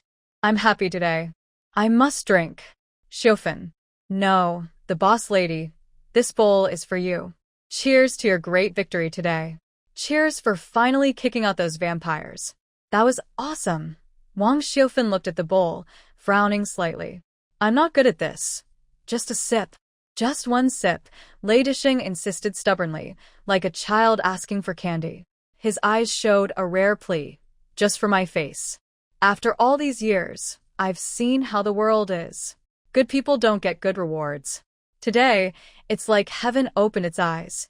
Seeing his expression, Wang Xiufan's heart softened. This man had helped her so much. She couldn't refuse his kindness. She picked up the bowl and took a small sip. Cough, cough. The spicy liquid slid down her throat like a fiery line, making her tear up from the burning sensation. Good. Lei Disheng laughed loudly, grabbed the wine bottle, tilted his head, and took a big gulp. His Adam's apple bobbed up and down, and the half bottle of wine was gone in an instant. The alcohol fumes rose, and his dark copper face flushed with a pig liver red. Usually, his tough exterior that kept others at bay seemed softened by the strong drink. Xiufan's sister. Lei Disheng leaned over the table, crushing the peanuts in his hand, red skins falling onto the table.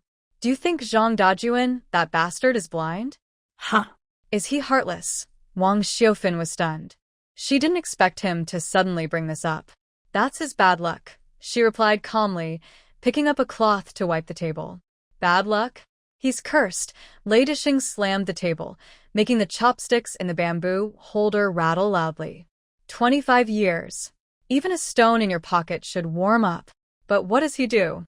Treats you like grass and fish eyes like pearls. Lei Disheng got more and more excited, leaning forward, almost nose to nose with Wang Xiufan, his breath hot and full of alcohol.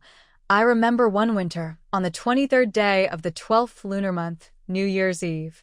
Under that old locust tree at the east end of the village, you held little Zhang Zhaodi, who had just turned a month old, freezing with her face turning blue, waiting for your mother-in-law to bring the key.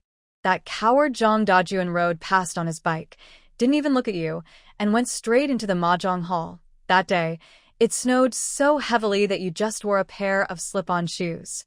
Wang Xiufan's cloth suddenly stopped moving. Her heart felt like it was hit hard by something. That was 23 years ago. She almost forgot how cold it was that day, that biting chill. Back then, the village had no electricity, it was very dark, and there weren't many people at the east end of the village. How could this outsider know so much? She remembers every detail, even that old locust tree and those slip-on shoes.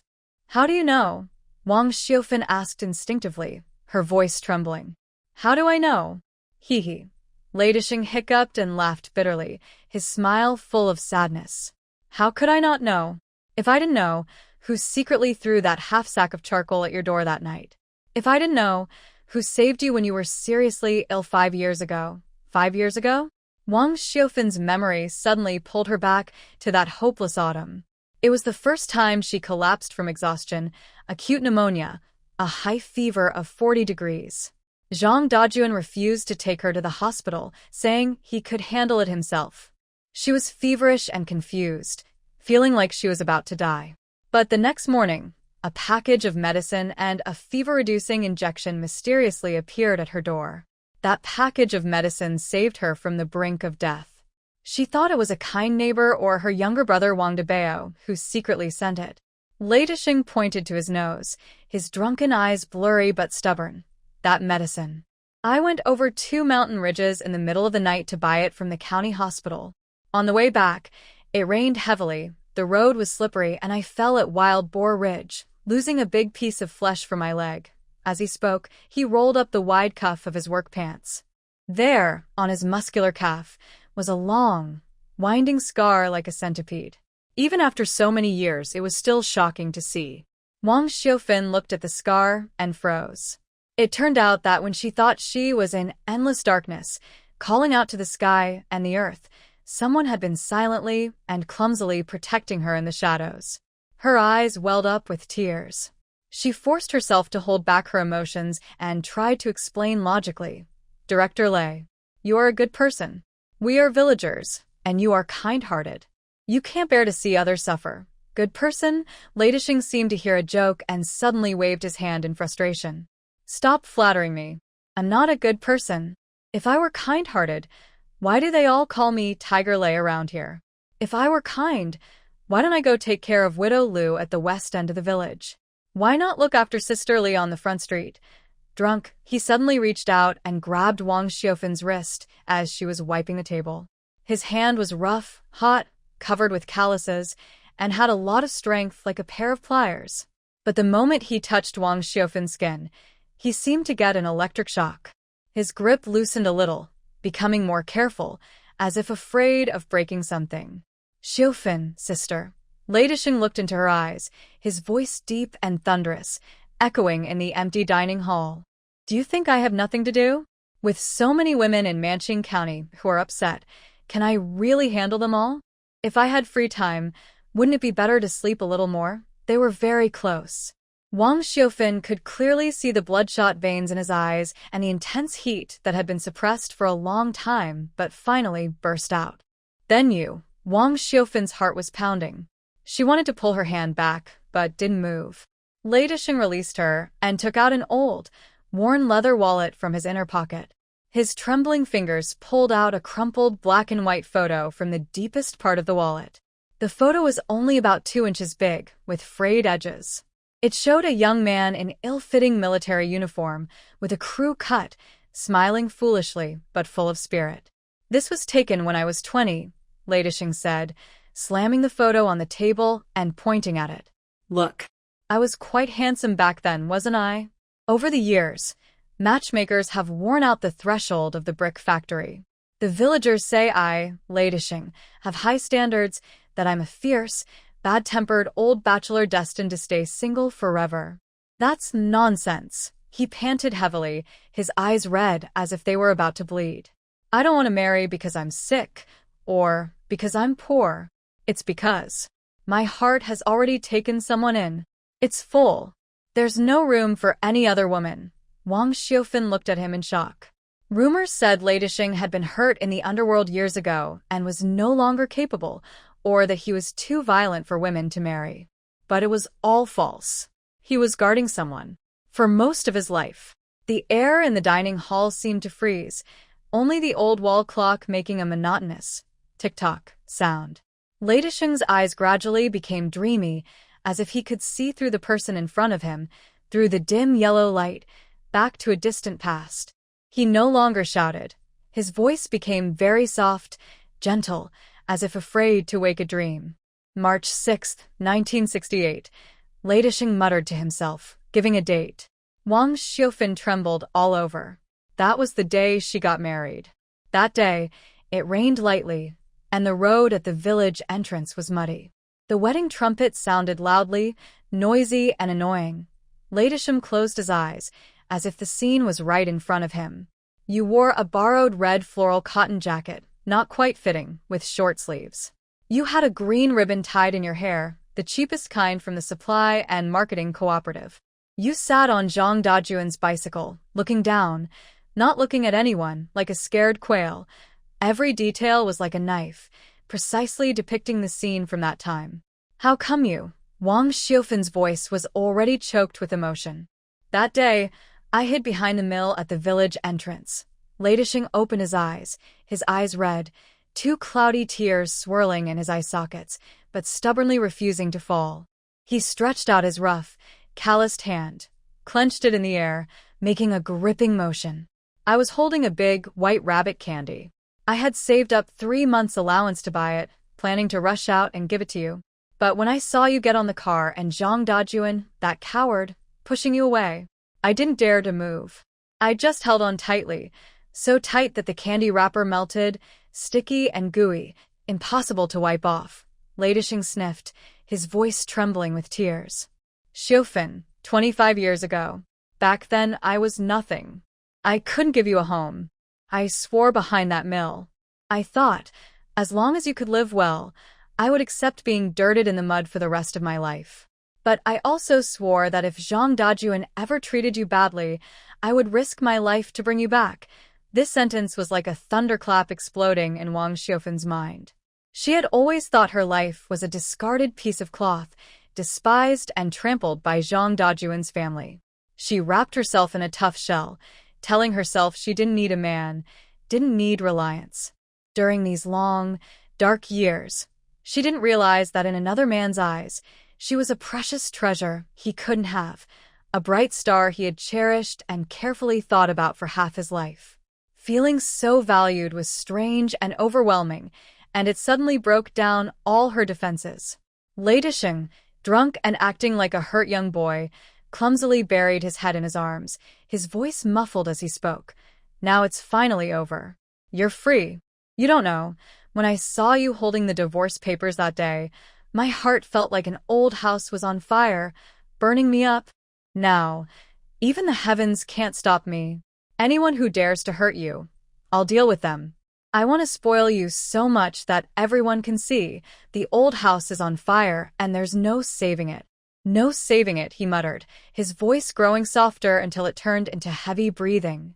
After saying these heartfelt words, his drunkenness took over, and Ladisheng collapsed onto the red pinewood table, falling into a deep sleep. Soon, snoring began. Wang Xiufan stood still, unmoving for a long time. 2 silent tears slid down her face, which still held its charm, dropping onto the table stained with wine. She looked at the rough man sleeping on the table unguarded. The scar on his brow was no longer fierce, but carried a kind of innocent sadness that made her feel sorry. In this world, there really are people who will guard a city for someone else and wait their whole life. Wang Xiufan raised her hand, wiped away her tears. She felt her long-dead heart, buried under a thick layer of armor, beating fiercely and vividly for the first time in years.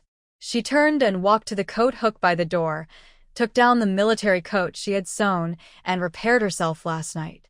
She quietly spread the coat over Ladisheng's broad shoulders. Her fingers brushed lightly over the scar on his brow, trembling slightly at the tip of her finger. That was a mark he left for her. "Fool," she whispered softly, her tone filled with an unprecedented tenderness. It was late at night. The wind outside was a little cold, but inside this old canteen, filled with the smell of alcohol and snores, it was warm like spring. At this moment, it was more touching than any sweet words. The morning light was like a thin veil covering the old canteen of Hongxing Brick Factory. Ladisheng was awakened by the sharp glare of the early sun. He moved his stiff neck, feeling as if a ball of damp cotton was stuffed in his head, and the hangover still made his temples throb. Just as he was about to get up, a heavy object slipped down his shoulder with a soft thud, falling onto the red pinewood table. It was his military coat. The back, once worn out and exposing yellow cotton filling, was now smooth as a new patch. The fine stitches ran straight and neat, and in the least noticeable corner of the patch, a tiny character was embroidered with matching thread. Ladisheng frose. His large hands, capable of breaking bricks with bare hands, trembled slightly as they touched the patch. Memories from last night flooded back like a tide. He remembered the old house was on fire. He wanted to give her a home, and he even cried like a girl, peeing on himself. "You're awake." A faint voice came from the back kitchen. Wang Xiufan carried a bowl of freshly cooked millet porridge, steam rising and blurring her charming features. She didn't look at Lei Disheng, only placed a plate of finely sliced pickled radish on the table. Have some porridge, breathe a bit. Their eyes met briefly. No awkwardness, no avoidance, only a silent understanding that had grown through years. Lei Disheng quickly put on his military coat. The warmth from it ran straight down his spine to his heart. He grinned, showing his white teeth. Got it. At this moment, the old canteen was filled with a feeling called life. But this world was like a big iron pot. If you didn't stir it with a spoon, someone would always think it lacked flavor. Suddenly, a loud, shrill clang of a copper gong shattered the peace like a thunderbolt thrown onto still water. Immediately afterward, a flurry of noisy footsteps and shouting broke out. The canteen door darkened instantly. Workers queuing for oil, sticks, and soy milk were roughly pushed aside. A group of rough-looking men held a bamboo pole, on which hung a banner made from an old bedsheet with black characters on a white background, abandoning husband and children, cheating. Leading them was Zhang Dajuan. Today, he deliberately wore a dark blue Zhongshan suit with the collar buttoned tightly. He carried a broken copper gong borrowed from the village's wedding and funeral team. His twisted face, filled with jealousy and greed, looked full of false righteousness. Everyone, come see this. Zhang Dajuan suddenly struck the copper gong loudly. The loud sound echoed through the village. It's these two scoundrels. In broad daylight, breaking social morals, Lei Disheng, who was eating porridge, paused and showed a fierce look from his past rough days. Wang Xiufan, however, held him back and gently shook her head. She then took off her apron, brushed off the flour on her clothes, and walked quickly to the door. Zhang Dajuan, what are you so crazy about this morning? Wang Xiufan's voice was cold, like a sharp, icy blade. Crazy? I'm here to catch a cheater. Zhang Dajuan pointed at Wang Xiufan's nose, spitting as he shouted at the crowd, neighbors, friends, judge for yourselves. This woman, although she got some certificate with me in our hometown, she didn't hold a wedding feast or honor our ancestors. So, she's not officially divorced. She's still part of my family, alive or dead. He got more excited, then turned his finger to Lei Disheng, who was wearing a military coat. Look, just a few days away from home, and she's already with this wild man. They're even wearing the same clothes. This is illegal cohabitation. It's a crime of hooliganism. They should be paraded through the streets. In the early 1990s, small towns still struggled between old and new ideas. The accusation of moral misconduct was worse than murder or arson. It could ruin a person's reputation. The crowd started to stir. Yes, that's what he's saying. Without a wedding feast, it's not really a proper breakup. This young man and woman are always together. Who would believe they're just friends? Hearing the gossip, Zhang Dajuan's face showed a proud, wicked smile. That was exactly what he wanted. To stir up trouble, ruin their reputation, make it impossible for the restaurant to stay open, and force Wang Xiufan to give him money, so she'd go back to working like a beast. Why are you just standing there? Take this unfaithful woman and escort her back home, and carry out family discipline. Zhang Dajuan waved his hand at some idle men behind him. Those men had already taken Zhang Dajuan's bribe. Now, feeling confident with many people around, they smiled mischievously and moved closer, reaching out to grab Wang Xiufan's arm. I dare anyone to move. With a loud shout, Wang Xiufan suddenly slammed the kitchen knife she was holding onto the cutting board. A dull thud sounded as the blade sank into the wood, making the nearby idle men flinch and stop in their tracks. Wang Xiufan's face was cold as ice. She took out a bright red marriage certificate wrapped in multiple layers of transparent plastic and a letter stamped with the official red seal of the street office. She held up the dark red divorce certificate high, making it shimmer in the morning light and dazzle the eyes. Zhang Dajuan, open your eyes and see clearly. Wang Xiufan's voice was calm but firm. This is a divorce certificate issued by the People's Republic of China. It has the national emblem and official stamps. From the moment it was stamped, I have my own household registration and my freedom. She unfolded the letter and slapped it directly onto the face of the nearest idle man. This is a single status certificate from the street office. Are you still talking about old rules? Well, let's talk about the law.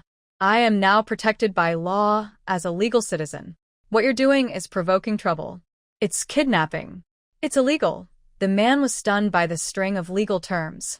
He held the certificate, unsure whether to advance or retreat.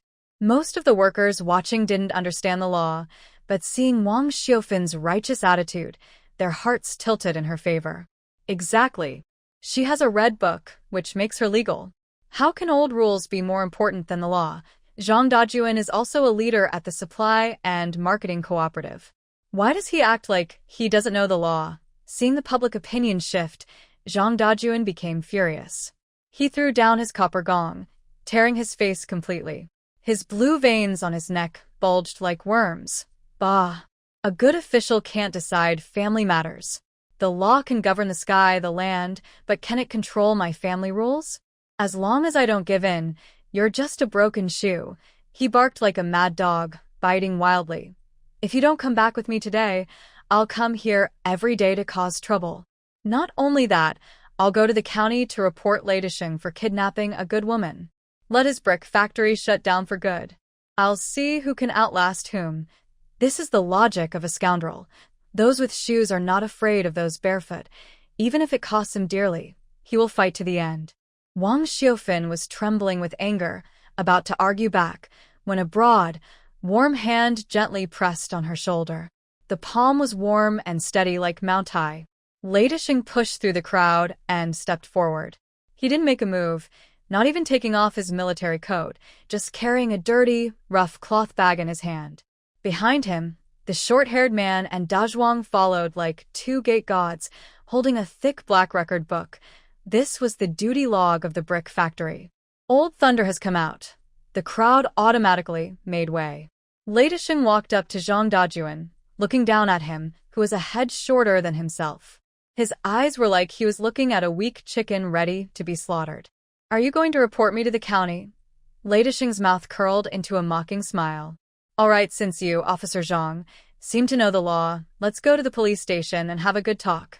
Talk about what? Zhang Dajuan stepped back slightly, intimidated by Ladisheng's fierce aura, and shouted bravely, Talk about your cheating, talk about arson, how many years you'll get, maybe even a death penalty. Ladisheng casually said a few words, then flicked his hand, and the dirty cloth bag hit the ground with a loud bang at Zhang Dajuan's feet. The bag spilled open, rolling out a glass bottle, a half-foot-long screwdriver, and a pair of greasy, oil-stained gloves. The bottle's cap was loose, and a strong smell of kerosene quickly filled the air. Zhang Dajuan's eyelids twitched violently, and he froze like he had been struck by lightning. He recognized these things instantly. They were the tools he personally gave his son, Zhang Jingguo, half a month ago, to burn the account books. Half a month ago, on March 18th at 2 a.m., Ladisheng's voice was so calm it was chilling. He pointed to the record book in the short-haired man's hand. Your good eldest son, Zhang Jingguo, sneaked into the cafeteria through the window, holding kerosene, trying to set fire. Witnesses are the short-haired man and Dazhuang. Physical evidence is this pile on the ground, and there's more. He whistled, and a huge black shepherd dog burst out of the cafeteria, biting a torn piece of cloth from his pants, left there when Zhang Jingguo was so scared he wet his pants that day. Originally, I didn't want to push things to the limit. Out of respect for Sister Xiufin, Ladisheng bent down, picked up the screwdriver, and played with it. The sharp tip glinted coldly in the sunlight. But since Officer Zhang insists on trampling the law underfoot, we'll handle it according to the law. This is destruction of collective property. Under the current crackdown policy, the minimum sentence is 10 years. If the circumstances are serious. Haha, you might even end up eating a couple of peanuts at the execution ground. 10 years? Eating peanuts? These two words felt like two heavy mountains pressing down on Zhang Dajuan's head. Zhang Jingguo was the only child of the Zhang family. He was the pride of the local supply and marketing cooperative and the hope for his future. If he went to jail, the Zhang family would be finished. Just moments ago, Zhang Dajuan was full of arrogance, shouting about enforcing family rules. Now his face was pale and bloodless. His legs seemed to have no bones, and they started trembling uncontrollably. No, it's impossible. Who are you trying to scare? Zhang Dajuan stammered, his voice tiny like a mosquito. Trying to scare you? Lei de Sheng sneered. He turned to the crew cutman and said, Go, start the tractor. We'll take Zhang and all these evidence straight to the county police station. I want to see if the police chief also enforces your family rules. Got it. The crew cutman agreed quickly and ran toward the parking shed. This serious move completely broke Zhang Dajuan's last bit of mental defense. Don't go. Zhang Dajuan let out a pig-like scream. His knees buckled, and he fell heavily to the ground with a loud thud. He knelt firmly, the sound of his knees hitting the cement clear and loud. The crowd watching was stunned. No one expected that the once proud head of the family would suddenly become such a coward. Diretor Lei. Ancestor Lei. I was wrong. I really was wrong. Zhang Dajuan sobbed and reached out to grab Lei Dishing's pant leg, ignoring the stunned expressions of the thugs he had called. Please don't call the police. Zhang Wo is still young. He doesn't understand. It was all my fault. I was blinded. Please have mercy and let him go. All the family rules, morals, and manly dignity meant nothing in the face of the fear of his son going to jail or even being executed. Wang Xiufan stood nearby, coldly watching this scene. She looked at the man she had shared 25 years with, kneeling and begging like a beaten dog. She felt no joy, only deep sadness and disgust. This was the heaven she once admired. This kneel shattered not only the backbone of the Zhang family, but also the last bit of her hope for the past, crushing it into dust. Lei Dishing stepped back in disgust, avoiding Zhang Dajuan's dirty hands. He looked down at Zhang Dajuan with no trace of pity, only endless contempt. You should be asking for help from someone else, Lei Dishing said coldly. Zhang Dajuan was stunned, then quickly reacted. He kneeled and moved to Wang Xiufan's side. Before he could speak, Wang Xiufan turned away. Go away, she said only one word. No anger, no shouting, just like shooing away an annoying fly. Okay, I'll go. I'm leaving now. Zhang Dajuan felt like he was given a reprieve. He scrambled to his feet, ignoring the broken copper gong and banner. He lowered his head, covered his face, and hurriedly ran away, like a rat crossing the street, amid the laughter of hundreds of workers. The troublemakers saw it was no use and also scattered quickly. The chaos settled. Only a mess and the silly copper gong remained outside the cafeteria. Lei Dishing picked up his fallen military coat, put it back on, and turned to look at Wang Xiufan. She was standing in the morning light, her back straight. She took a deep breath, as if trying to blow away the half-century of frustration inside her. They looked at each other. Lei Dishing's anger disappeared, replaced by a simple, honest smile. He scratched his short hair and pointed at the breakfast still on sale. The porridge is getting cold.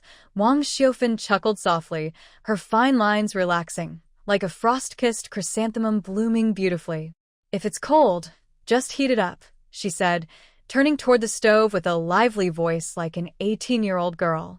Work hard. We need to make good money today. This battle was won completely. From now on, no one in Hongxing Brick Factory or even in Qinghe County dared to speak badly about Wang Xiufan. Life, this time, truly began anew. The morning sun was scorching, climbing up the big chimney of Hongxing Brick Factory, making the large red-painted characters on it glare painfully. Inside the old cafeteria, the tense atmosphere from the morning was gone. Instead, there were sounds of slurping and the clattering of chopsticks, lively and busy. Hey, you guys should have seen the scene this morning.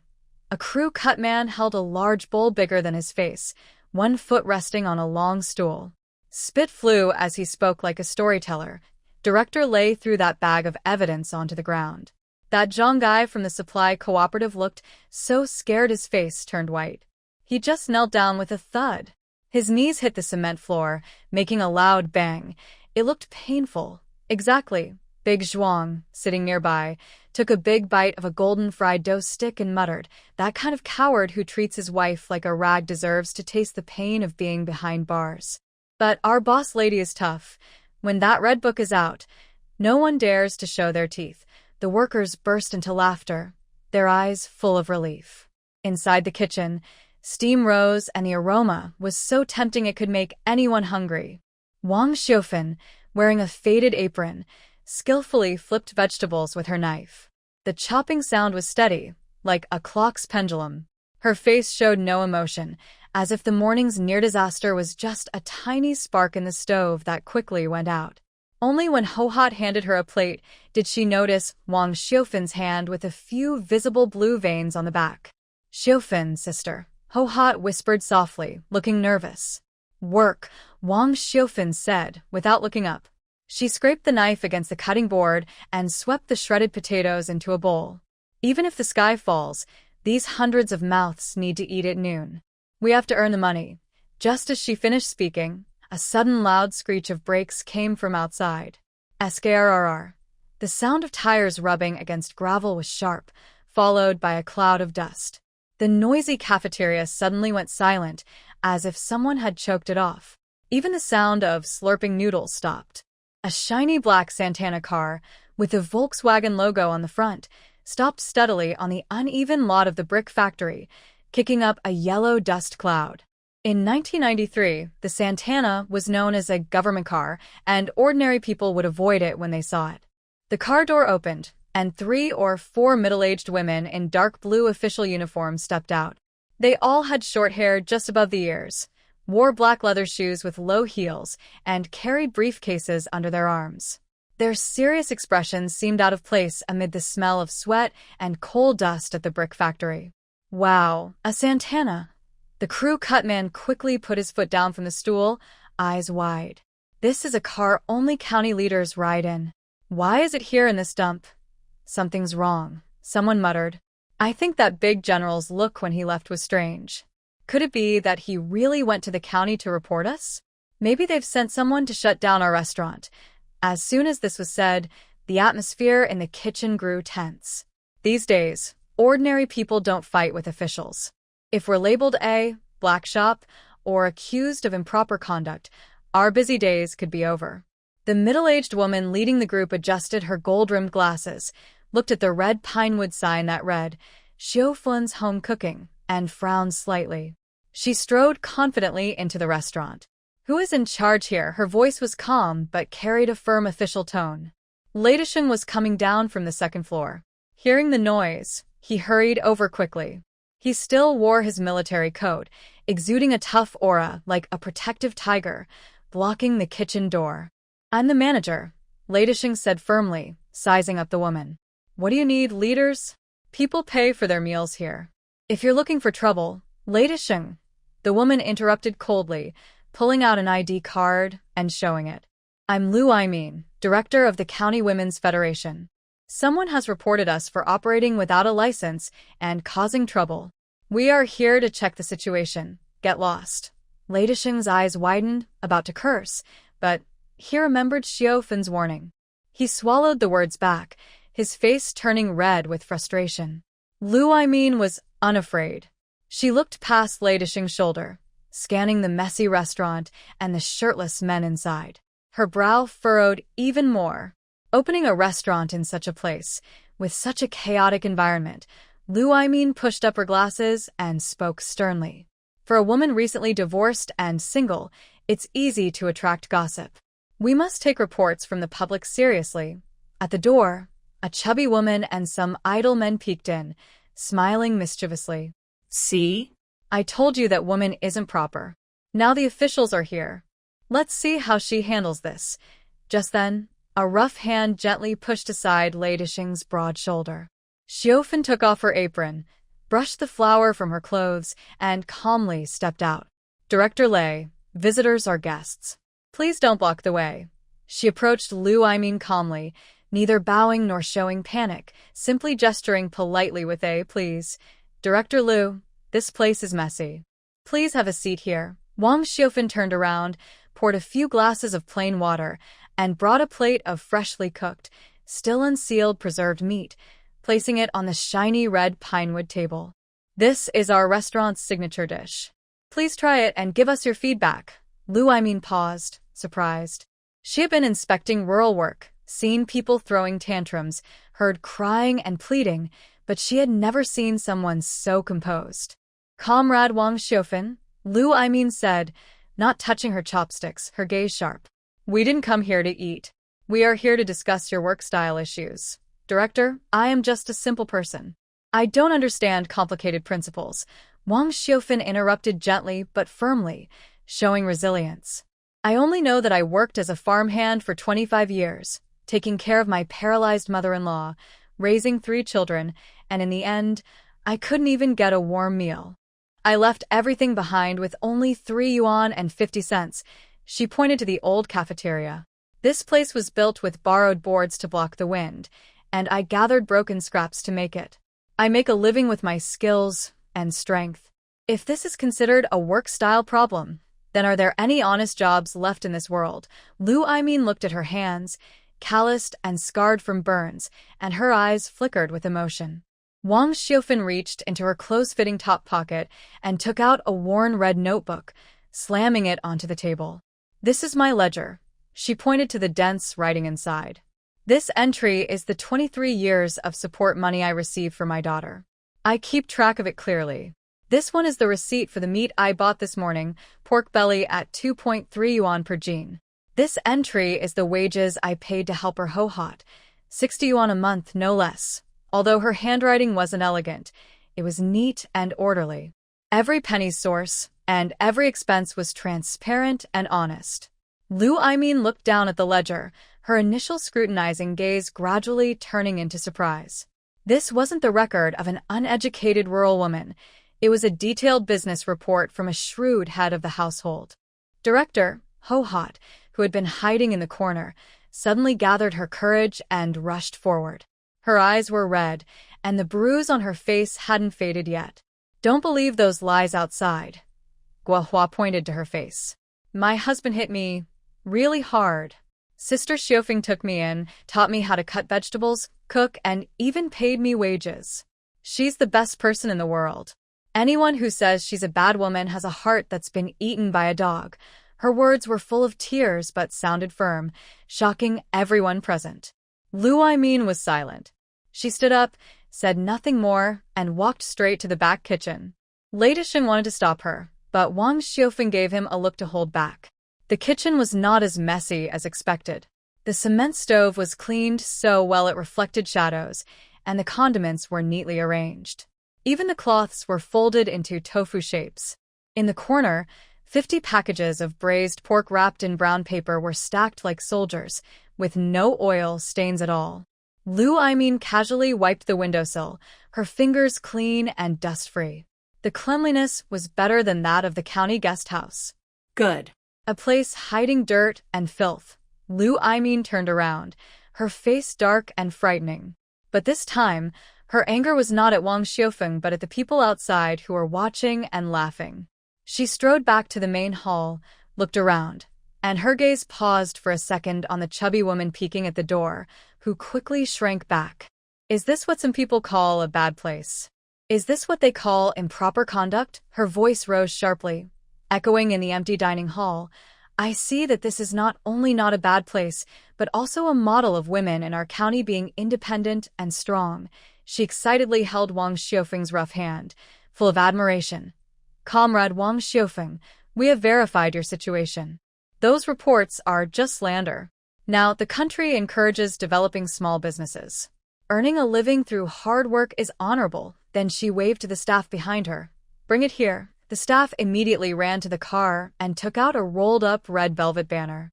Lu Aimin personally unrolled it. In the sunlight, the 8 gold-embossed characters on the banner dazzled so brightly that they were hard to look at. County Model of Women's Wealth. Below was the bright red seal of the Women's Federation. This banner was originally hesitated to be awarded to which unit. Lu Aimin solemnly handed the banner to Wang Xiufeng. "Now it seems, only you can do this." The whole room fell into complete silence. Then, thunderous applause erupted. "Good." The man with a crew cut clapped his hands until they turned red, and Dazhuang whistled excitedly. The chubby aunt at the door and the onlookers waiting to see a joke all blushed and hurriedly slipped back into the crowd, afraid of being recognized. Wang Xiaofan carefully took the heavy banner with both hands. She touched the raised gold characters on it, her fingertips trembling slightly. 25 years. In the Zhang family, she was just a yellow-faced woman who cooked, disliked by others as a money loser. But today, on this ruined ground, she finally became a person with a name and a story. Wang Xiaofan turned around, raised the banner high, and hung it next to the red pinewood sign. She looked at the hundreds of dark and red faces below, took a deep breath, and spoke loudly. Women, listen to me. Who says women can't live without men? Who says divorce is shameful? As long as you're diligent and brave to think and do, even a broken temple can be turned into a palace. Ladishing stood at the front of the crowd, watching the shining woman in the sunlight. For some reason, his eyes welled up with warmth. His hands turned red from clapping, and he grinned like a fool. After sending off the inspection team, the cafeteria became lively again, even more lively than before. With official backing, the reputation of Xiaofan's home cooking was firmly established in Qinghe County. Wang Xiaofan adjusted the banner, then wiped away non-existent dust with a cloth. She looked out the window at the dirt road leading to the county, her eyes deepening. Lazy, she called softly without turning around. Ladishing immediately stepped forward, like a soldier obeying orders. What is it? This cafeteria. Wang Xiaofan looked around, might be a bit small. Ladishing was surprised. It can sell hundreds of meals a day. Why would it be too small? Wang Xiaofan turned to look at Ladishing, a rare ambitious smile on her face. This is just the beginning. I want to go to the county and see the ponds there. They're big enough. Ladishing looked into her eyes, nodded heavily. Yes. Wherever you go, I go too.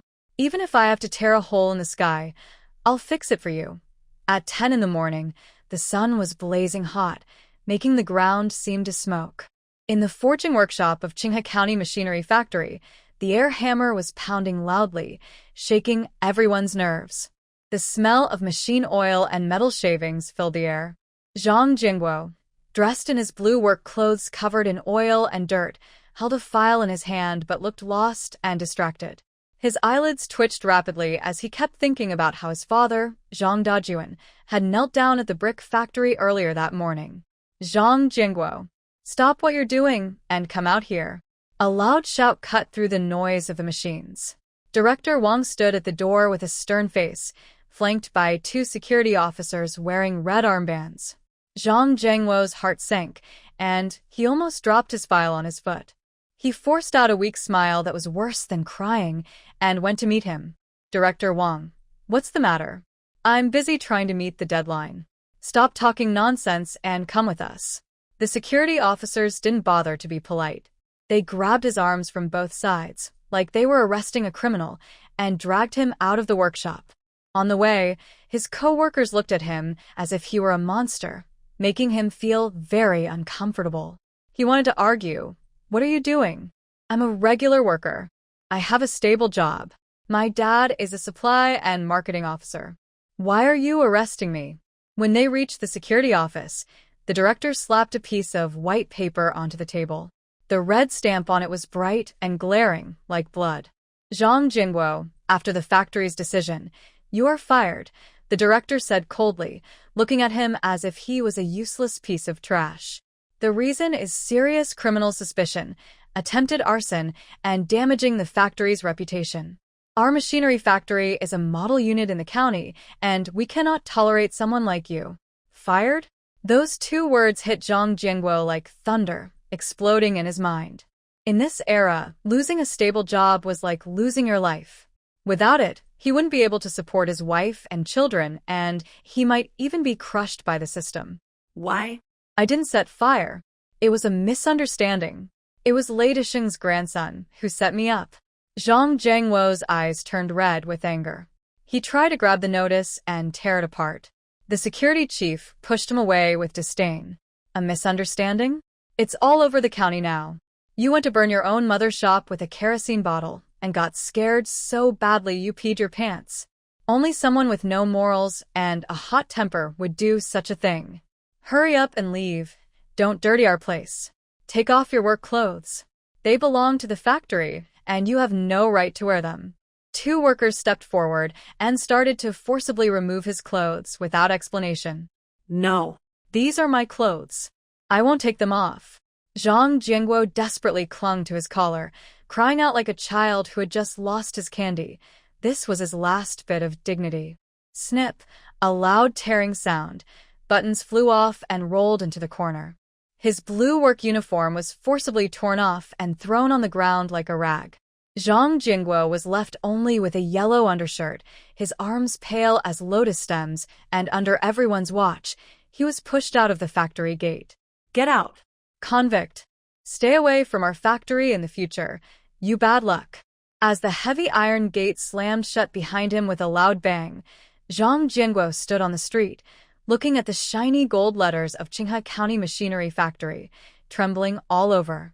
It felt like the sky was falling. This time it really was. He wandered home in a daze, feeling like everyone passing by was pointing and laughing at him for wetting his pants. That shame was like countless ants gnawing at his bones. When he reached his family's courtyard and pushed open the door, he had hoped to find some comfort from his wife Lu Mei, or at least a warm meal. But what he saw made his already cold heart freeze completely. It looked like the house had been robbed. The cabinet doors were wide open, clothes scattered everywhere. Lu Mei was bent over, frantically stuffing things into a large cloth bundle. She didn't spare the radio, the sewing machine head, or even a half bottle of Maotai hidden under the bed by Zhang Dajuan. Mei Zi, what are you doing? Zhang Jingguo was stunned. Lu Mei heard the noise and suddenly turned around. Her hair was messy, and her eyes showed a fierce determination, with no trace of the usual warmth she used to coax him with when begging for money. What are you doing? Divorcing? Leaving? Lu Mei sneered coldly and forcefully stuffed a shirt into the bundle. Leaving? Going where? Zhang Jingguo was still in shock, tears in his voice. Mei Zi, I've been fired from the factory. That Lao Lei caused my downfall. You have to help me think of a way. Hearing this, Lu Mei paused. She turned around and looked at Zhang Jingguo, who was only wearing a vest, with a look of disdain. Lu Mei didn't offer any comfort. Instead, she angrily slammed a freshly folded sweater into Zhang Jingguo's face. Zhang Jingguo, you're really hopeless. I was hoping your old dad could get some money from Wang Xiaofan, but what did he do? Went to kneel and beg. Now you've lost your job too. How are we supposed to live? Just wait for the hardships. What did you say? Zhang Jingguo was stunned by the blow. I said, we're getting a divorce. Lu Mei pulled out a pre-written paper and slapped it on the table. Sign it. I want to take Qiang back to my parents' house. I can't stay in this broken home anymore. No. Qiang is part of the Zhang family. You can't take him. Zhang Jingguo panicked and rushed to grab the child. 5-year-old Qiang was hiding in the corner, clutching a cookie and crying loudly from fear. Lu Mei pushed Zhang Jingguo away, her eyes cold and dangerous, like a snake. You want to keep the child? Fine. Bring me the money. She held up 2 fingers in front of Zhang Jingguo. 2,000 yuan. Not a cent less. This is for my hard work these past years and for buying out Qiang. If you don't give it. Suddenly, Lu Mei leaned in close to Zhang Jingguo, lowering her voice with a stern tone. I'll go to the police station and tell them everything. How you used kerosene that night, how you broke the window, how you discussed it with me. If Ladisheng didn't report it, he was just being stupid. If I report it, you'll be the main suspect, and your dad will be an accomplice. Neither of us will have a good time. Just wait to go to jail. Zhang Jingguo was so scared he sat down hard on the ground, his face pale. This woman was too ruthless. She was pushing them to the limit. At that moment, heavy footsteps sounded at the door. Zhang Dajuan, covering his face, entered. His Zhongshan suit was wrinkled, and there was cement dust on his knees from the brick factory. He looked 10 years older, with a hunched back. As soon as he saw the mess and Lu Mei packing things, Zhang Dajuan's anger flared. He had been upset outside and had nowhere to vent. Rebel. Everything's gone wrong, Zhang Dajuan shouted at Lu Mei. Lu Mei, you ungrateful woman. Are you trying to rebel? Put that down. In the past, if Zhang Dajuan yelled, Lu Mei would be a little afraid. But now, seeing this man who had just knelt before his ex-wife, Lu Mei only looked at him with contempt. Rebel? Zhang Dajuan, do you still have the nerve to act like a big boss? Lu Mei kicked aside the porcelain basin with a loud crash and said, the story of you kneeling to Wang Xiaofan has spread all over the county. Old Zhang's family has lost face because of you. Now your son has been fired too. Your family is a disaster. I won't leave. Do you think I want to die with you? You. What did you say? Jian Guo was fired. Zhang Dajuan staggered and almost lost his balance, his vision darkening.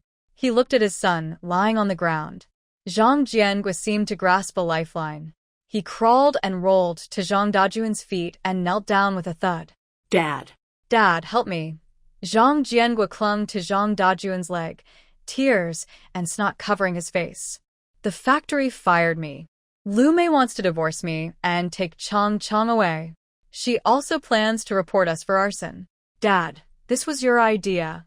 You told me to burn the account book. You can't just ignore me. This kneeling didn't show fatherly love or filial piety, only human coldness. When disaster struck, these father and son weren't thinking about how to face it together but were instead blaming each other. Zhang Dajuan, hearing his son's accusations, trembled with anger. He kicked Zhang Jianguo away and shouted, You idiot! You got bitten by a dog and now you're blaming me?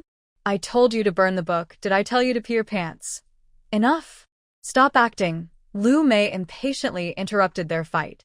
She grabbed Chang Chang tightly and held him close, causing the child to cry even harder. Zhang Dajuan, I don't have time to listen to your bickering, Lu Mei said coldly. 2,000 yuan. If I don't see the money before dark, I will take Chang Chang to the police station. Then you'll just wait to visit your son in jail. Oh, and you can't run either. Inciting others to commit crimes is also a crime, and you'll have to stay in jail too. 2,000 yuan. In this era, even wealthy families rarely had such a sum. Zhang Dajuan's salary over the past few years mostly went to household expenses and indulgences. When Wang Xiaofan left, she only took 3 yuan and 50 cents. The family's savings were long gone. Maisie, let's talk this over. Zhang Dajuan looked at his crying grandson, the only hope for the Zhang family to continue their lineage. If he was taken away, the family would have no future. If they really called the police, everything would be over. No negotiations. Lu Mei refused to back down. I only care about the money. Without it, everything else is off the table. Looking at Lu Mei's resolute back and then at his son lying in a muddy heap on the ground, Zhang Dajuan felt an unprecedented sense of despair. He was pushed to the edge of a cliff. Taking one more step forward meant falling into a deep abyss. Stepping back meant losing everything, his reputation, his family, and his future. Fear wrapped around his heart like a poisonous snake, almost suffocating him. His gaze became unfocused, and finally, he fixated on the calendar hanging on the wall. Today is the 25th. It is the day to settle quarterly payments at the Supply and Marketing Cooperative substore. As the accountant of the cooperative, Zhang Dajuan held the key to the safe. This morning, he had just received a payment of over 2,000 yuan, which he had not yet deposited into the bank, but had locked inside the safe. Once that thought appeared, it grew wild like weeds, impossible to suppress. Dad, think of a way. I can't go to jail. Zhang Jianguo was still crying and shouting on the ground. Shut up. Zhang Dajuan snapped, a flash of red in his eyes.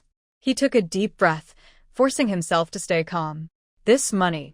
It's just a loan. Yes, just borrowing it temporarily. Once he could recover Wang Xiaofan's money or sell the house, he could make up for it. As long as no one knew, no one would find out. Wait and see. Zhang Dajuan gritted his teeth, squeezing out 2 words through clenched teeth. He turned around and rushed out of the house, his steps shaky but quick, as if a ghost was chasing him. The Supply and Marketing Cooperative was quiet in the afternoon. Everyone was resting, and cicadas were loudly chirping in the trees, making people feel annoyed. Zhang Dajuan, like a ghost, slipped along the wall into the finance room. His hands trembled so much that he fumbled 3 times before finally inserting the key into the dark green safe lock.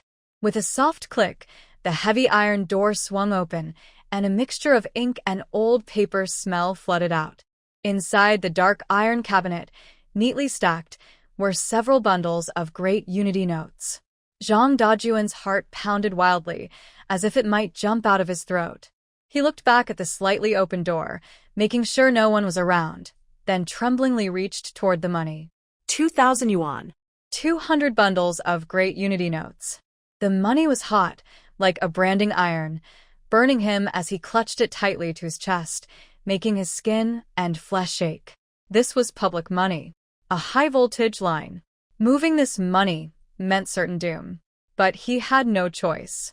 Zhang Dajuan locked the cabinet door, wiped a bead of cold sweat from his forehead, and rushed out of the supply and marketing cooperative, as if fleeing for his life. The bright sunlight outside was so harsh that he couldn't open his eyes, and he felt as if he was walking deeper and deeper into endless darkness. Back at Zhang's family courtyard, Zhang Dajuan threw the 2 stacks of money onto the table with a loud slap, as if they were hot potatoes. Money! Take it. Get out! His voice was hoarse, like a broken bellows. Lu Mei's eyes lit up. She quickly grabbed the money, counted it twice with saliva on her fingers. After confirming it was correct, she smiled with satisfaction and didn't even bother to look at Zhang Dajuan. Qiang, come with Mom. Let's go enjoy good food and drinks. We won't stay with this useless guy anymore. Lu Mei picked up her child, carried a bundle filled with valuable items, and walked away, without looking back. Maisie, don't go. Zhang Jingguo chased after her but was frightened back by Lu Mei's fierce glare. Who is your Maisie? We're done. Don't let me see you two again. You reformed through labor, father and son. Lu Mei's figure disappeared at the gate. As the sun set, the afterglow painted the yard in a deep red. The Zhang family courtyard was silent. Clothes and trash were scattered all over the ground, like a battlefield that had been looted. Zhang Jingguo collapsed on the ground, looking like a beaten dog with no backbone, sobbing and trembling. Zhang Dajuan leaned against the doorframe, his body slowly sliding down until he sat on the cold tiles. He touched the spot on his chest where the public funds used to be, now empty, yet feeling as if a huge boulder was pressing down on him. The money was gone. His grandson was gone. The family was broken. And he was carrying a ticking time bomb that could explode at any moment. Fear flooded over him like a tide, drowning him. Zhang Dajuan looked at the empty, broken home and suddenly let out a terrible, inhuman laugh. This time, he truly had ruined himself. Night fell like a thick jar of soy sauce, sealing tightly around the old cafeteria of Hongxing Brick Factory. The heavy red pine wood doors were bolted, blocking out all the wind. Under the dim glow of a 40-watt bulb, the air was filled with a strange smell, mixing oil smoke, coal ash, and old paper money. That was the smell of money. Wang Xiufan sat in front of a shiny, well-cleaned chopping board, holding an old, rusty tin cookie box. She took a deep breath and suddenly shook her wrist. Clatter, a crisp sound, like the most beautiful music in the world. Scattered small bills, a greasy 5 yuan note, neatly stacked bundles of great unity, notes with the smell of ink, and a few blue-black 100 yuan bills piled into a small mountain on the board.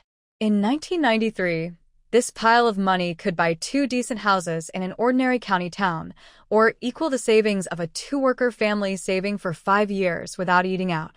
Wang Xiufan spat, then flicked her fingers lightly, making only soft, shush-shush sounds. 1,000, 2,000, 3,000. Her hand trembled a little. This was not just money. It was her life's work over the past month, getting up at 4 every morning, working through smoke and fire, spoon by spoon, to earn it. It was her confidence to stand tall and face the world. Lei Desheng, wearing a patched military coat, sat across from her, holding an unlit cigarette. The light shone on his sharp face, and his usually fierce tiger-like eyes now held a gentle smile. 5,280 yuan. Wang Xiufan announced the final amount, her voice a little tight. After paying rent and material costs for Lei Desheng, this was her net savings. A month ago, she was driven out by Zhang Dajuan over 3.5 yuan, like a stray dog. Now, She had 5,000 yuan and was known as a wealthy woman in the area. Lei. Wang Xiufeng looked up, her eyes shining brightly under the light, like a fire burning inside her. The pond at the brick factory is too shallow. There were only a few hundred workers there, and even with hearty meals, it was a small operation. Since Wang Xiufeng had survived, she couldn't just be a cook always stirring the pot. Lei Disheng raised an eyebrow, took the cigarette between his fingers and grinned. What? Think I'm shallow too? I'm not joking with you. Wang Xiufeng tied the money into bundles and put it back into the tin box quickly, like a general sheathing her sword. I want to transform. I want to go to the city. Lei Disheng looked at her deeply, then tucked the cigarette behind his ear, stood up, and brushed dust off his coat. Good. Tomorrow morning, I also want to go to the city to handle some things. Let's go and make a hole in the sky. The next morning, the fog had not yet cleared. An old jeep, noisy with its horn but otherwise loud everywhere else, roared out of the Red Star brick factory. This time, Lei Disheng didn't drive the tractor. Instead, he borrowed this antique car which only county officials are allowed to ride. The car jolted along the road, kicking up dust, heading straight for Qinghai County town. When they reached across from the long-distance bus station, Lei Disheng suddenly braked, and the car stopped steadily with a squeak on the roadside. We're here, he said. He pointed to a small two-story building facing the street. It was a typical Soviet-style building, with gray brick walls and a red-tiled roof. It used to be a state-run restaurant, but it closed down due to poor management. The rolling shutter had a faded red paper on it with big characters that read, "Shop for rent." Wang Xiufeng's eyes lit up. This location was perfect. To the left was the largest department store in the county, to the right was the farmer's market, and across the street was the long-distance bus station. The flow of people coming and going was like a tide, non-stop 24 hours a day. Business people knew this was a golden corner and silver edge, a treasure trove for making money. How is it? Lei Disheng stood behind her, his tall figure shielding her from the dust blowing from the station. It's a good spot, Wang Xiufeng nodded, already planning in her mind.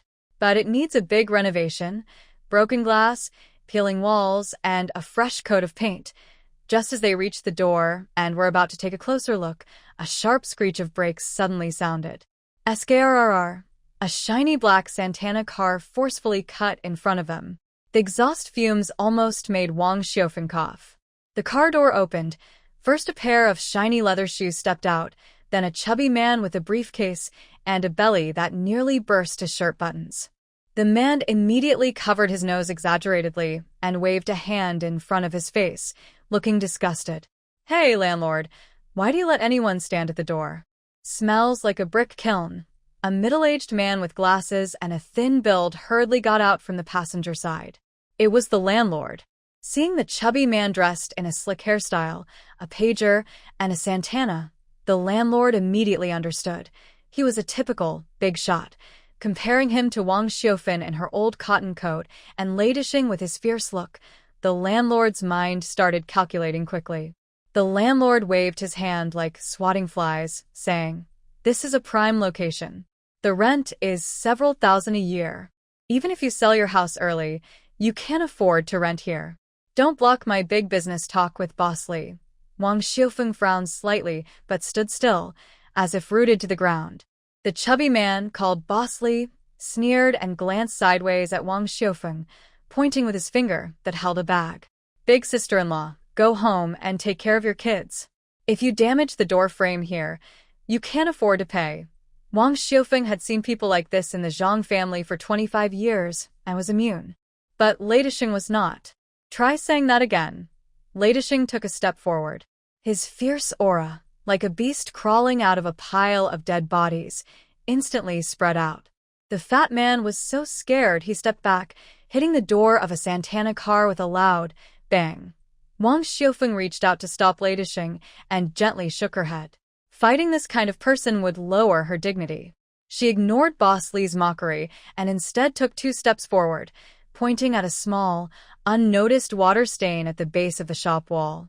She spoke calmly. "Landlord, this shop has been idle for almost half a year, right?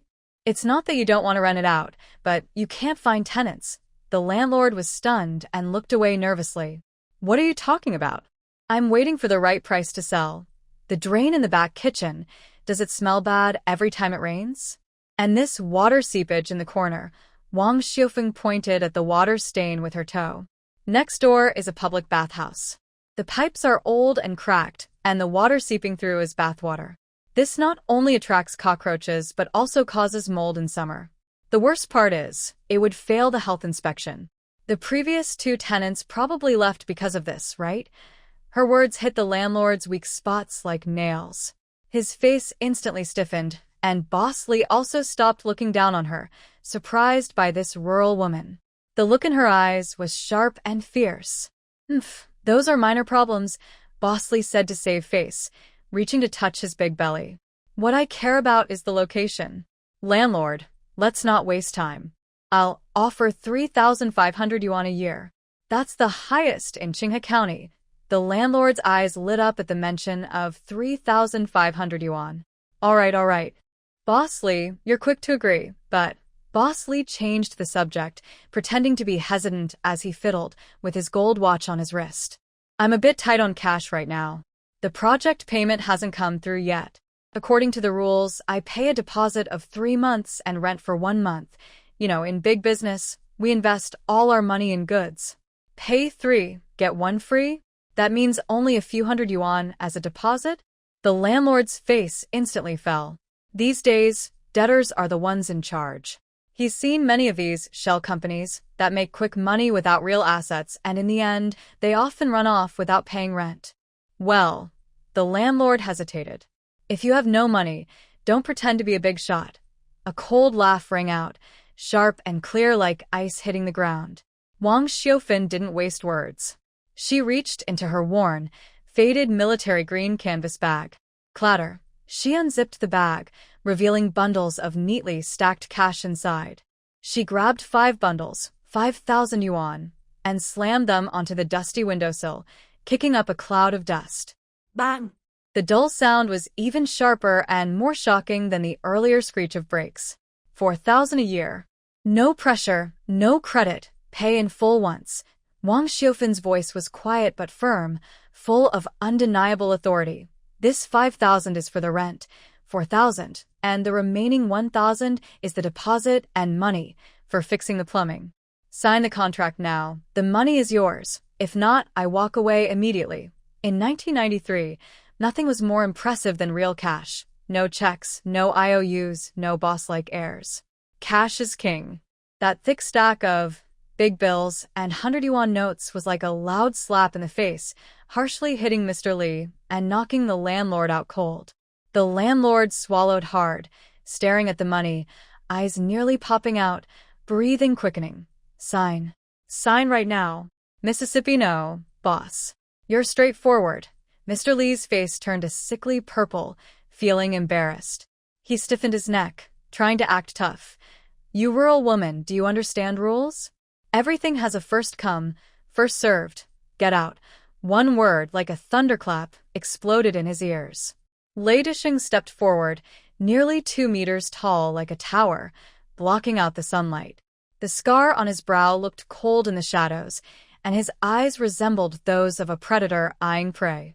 He didn't need to make a move, just that fierce, bloodthirsty aura was enough to make anyone tremble.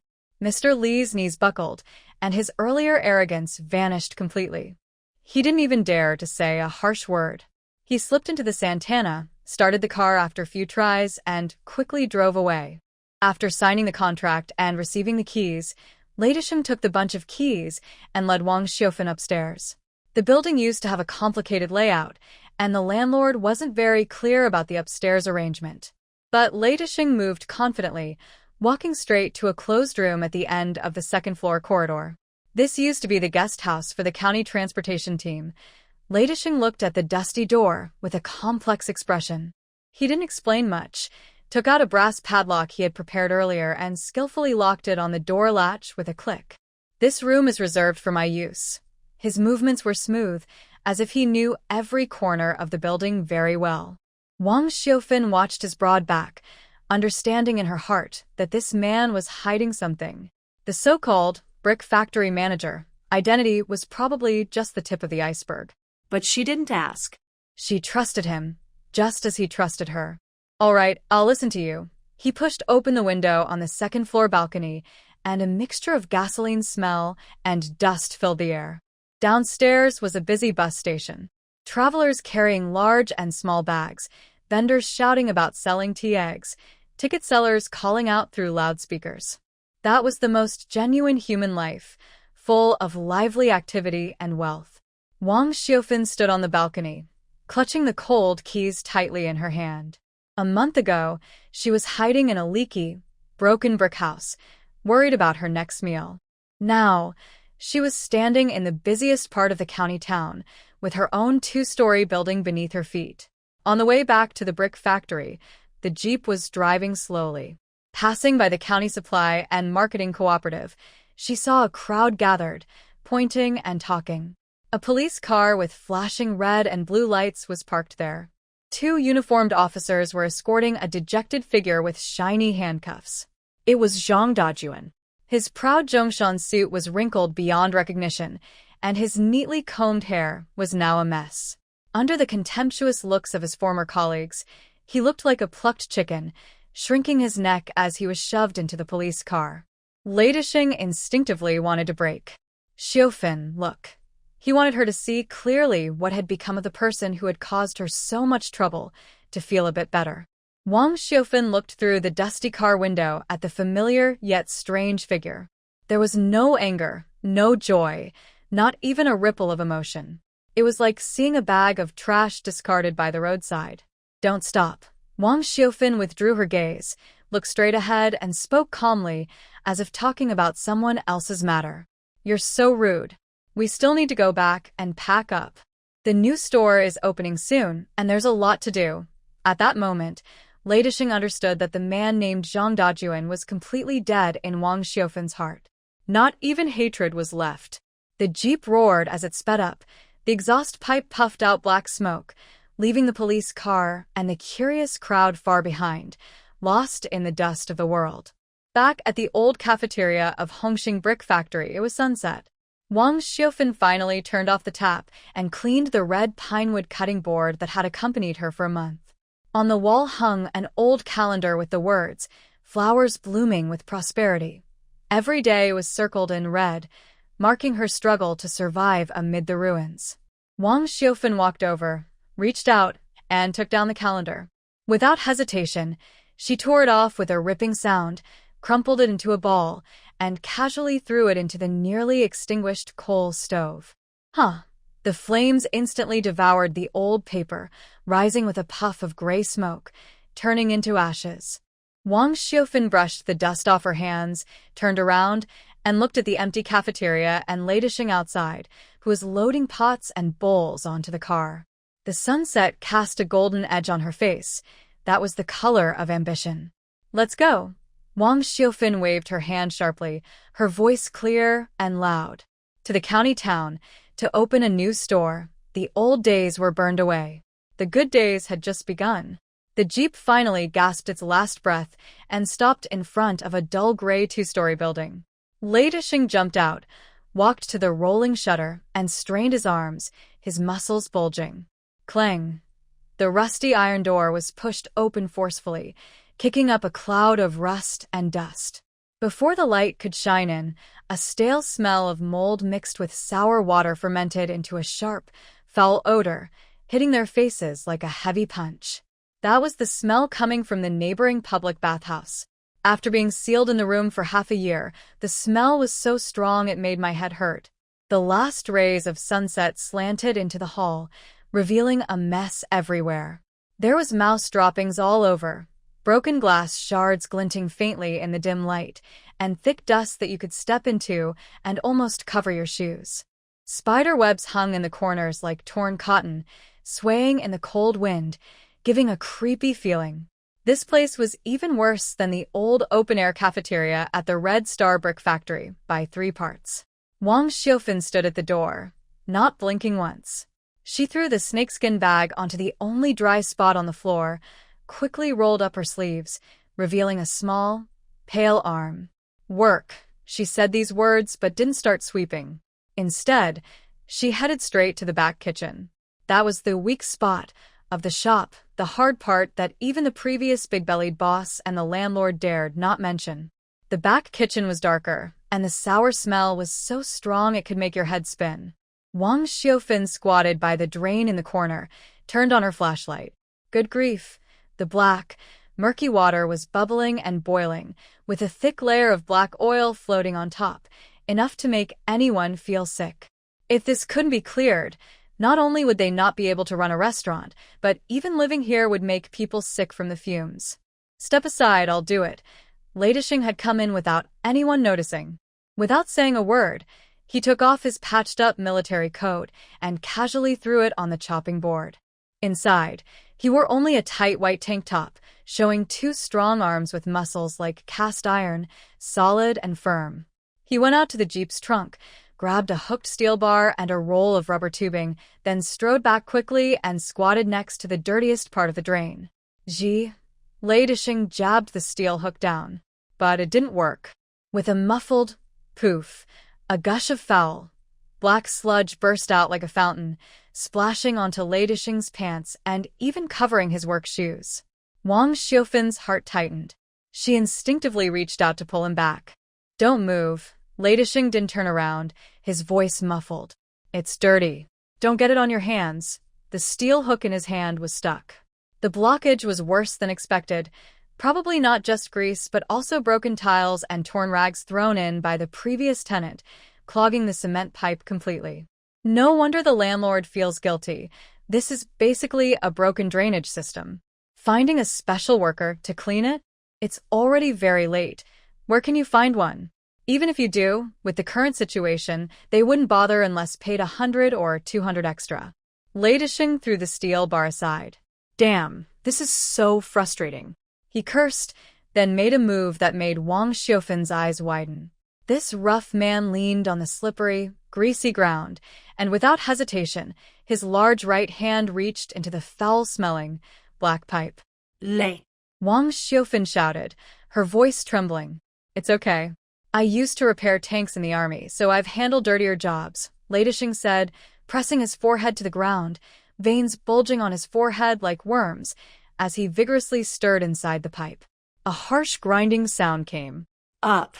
Lei growled and suddenly pulled out. With a loud splash, a huge black clog tangled with hair, plastic bags, rotten cloths, and broken bones was forcefully pulled out. The smell was so strong it seemed to lift the top of a person's head. Then, a roaring sound of water followed. The stagnant water accumulated over half a year found its outlet, swirling down with a rush, a sound more pleasant than any music. The blockage was cleared. This stubborn problem that troubled the building was violently broken through by this man using the most primitive, savage method. Lei Desheng got up from the ground, shook off the black mud from his hands, grinned, and his white teeth shone brightly in the dark kitchen. This is what they call 1 effort beats 10 skills. Wang Xiaofan looked at his still dripping black water hand, her eyes suddenly hot. This Lei Laohu, who was feared throughout Qinga County, had shattered all pride and dignity for her shop, smashing them into mud. Don't just stand around either, Lei Desheng pointed with his elbow toward upstairs. The room at the end of the second-floor corridor. Here's the key, go take a look. Wang Xiaofan took a deep breath, suppressing her sour feelings, and carried a bucket upstairs. The second floor was a bit better than the first, but still dusty. She took the brass key and walked to the room at the end of the corridor. Lei Desheng had deliberately locked this room before, saying it was useful. Click. The lock was opened. Wang Xiaofan pushed open the door, mentally prepared for the inside to be cluttered and even messier than downstairs. But at the moment the door opened, she froze. The room was clean, no clutter at all. There was a single iron bed, a chipped desk, and a wash basin rack. Only these 3 items, arranged with perfect precision as if measured with a ruler. The desk was directly under the window, with the chair pushed halfway in, the backrest and the edge of the desk aligned in a straight line. The porcelain basin on the rack faced the door. What shocked Wang Xiaofan most was the bed. The sheets were old and yellowed, but they were spread out smoothly, without a single wrinkle. The bed was made tightly, folded into sharp, square, tofu blocks, perfectly rectangular, as if cut out with a knife. This was not the look of an unused storage room. It was clearly a strict, disciplined soldier's dormitory. Dust covered every corner, showing that no one had lived here for a long time. But the deep sense of order, ingrained in the space, radiated a cold respect that made one feel awe. Standing at the door, Wang Xiufan looked at the tofu block and thought of Lei Dishing's usual carefree, swaggering manner, wearing a military coat and wandering around. It turned out that behind Lei Laohu's rough exterior, there was such a strong, resilient spirit. She didn't move anything from the desk drawer. That was the man's past, his privacy. Wang Xiufan wet a cloth, wrung it out gently, and softly wiped the desk. Once, then twice. The thick layer of dust was wiped away, revealing the original redwood color. She laid the clean sheets she brought over the bed, covering the cold, hard tofu block. Then she placed her own snow cream on the corner of the desk, and the faint scent of jasmine instantly softened the old smell in the room. This cold, harsh space began to carry a touch of a woman's warmth. Downstairs, Lei Dishing's loud voice rang out. "Xiufan, the water pipe isn't leaking. It's working." Wang Xiufan took one last look at the room, then turned and went downstairs. In the yard, water was flowing from the tap. Lei Dishing, shirtless, was washing off the mud on his body. The early spring well water was icy cold, and pouring it over him made his muscles steam with a white mist. He didn't need soap. He just scrubbed vigorously with his hands, his skin turning red. Here, a brand new towel was handed to him. Lei Dishing took the towel, wiped his face carelessly, and his bright eyes showed he was hungry. Wang Xiufan didn't speak. She quietly took out some dried noodles and 2 small, carefully wrapped eggs from her bag. There was no proper stove. Wang Xiufan found some red bricks in the corner of the yard and built a simple stand. She set up a kerosene stove on it. There was no clean table. She moved a red pinewood box filled with money, covered it with thick newspapers, and used it as a table. Crack! The blue flame of the kerosene stove flared up. In a shiny small aluminum pot, the water boiled. Wang Xiufan quickly cracked open the eggs. The eggs boiled, and the whites set quickly, with golden edges. She put the noodles into the pot, stirred them with chopsticks, sprinkled some green scallions, and dripped a few drops of sesame oil. The smell was very strong. It spread through the stairs and door cracks, filling every corner of this gloomy, broken-down haunted house, driving away the musty and sour odors. That was the soul. With the warmth of the food, this broken house felt alive. Eat. Wang Xiufan served 2 large bowls and placed them on a makeshift small table. Lei Dishing had already put on his clothes and sat cross-legged on the ground. He picked up his bowl, staring at the golden, oily fried egg inside, lost in thought. After so many years, he had been doing well in the county town, eating out often. He had tasted all kinds of delicacies and rich dishes, but never had a meal made him feel so peaceful inside. That was the taste of home. That was living life. "Why are you just staring? Eat up," Wang Xiufan said casually, scooping a bite and eating. Lei Dishing snapped out of his thoughts and quickly took a big mouthful. The hot noodles slid down his throat into his stomach, warm and comforting, pushing away the coldness he had just felt from the sewer. He sweat tiny beads on his forehead. Seeing him enjoy the food, Wang Xiufan took her own egg and put it directly into Lei Dishing's bowl. "I don't like the yolk. It makes me choke," she said casually, not looking up. Lei Dishing paused. He looked at Wang Xiufan and then at the 2 eggs in his bowl. His clumsy hands, holding chopsticks, suddenly reached out and carefully picked the egg back up. "You've been working all day at the brick factory. You should eat more," Lei Dishing awkwardly said. "I'm a grown man and I'm tired of eating this stuff." Their chopsticks touched briefly in the air. Wang Xiufan looked up and met Lei Dishing's bright, dark eyes. There was no anger in his eyes, only a stubborn, clumsy persistence. They looked at each other and smiled, neither of them willing to refuse. They finished their meal quickly, even drinking all the soup. It was late at night. The town streets gradually quieted down, with only the occasional bicycle bell ringing in the distance. The jeep at the door stood silently in the night, like a loyal guard. The trash on the first floor had been cleared into piles, waiting to be taken away tomorrow. The foul sewer smell was gone, replaced by a faint scent of green onions. On the second floor, the bed was covered with sheets that smelled of sunshine. Wang Xiaofan stood at the window, looking at the streetlights outside.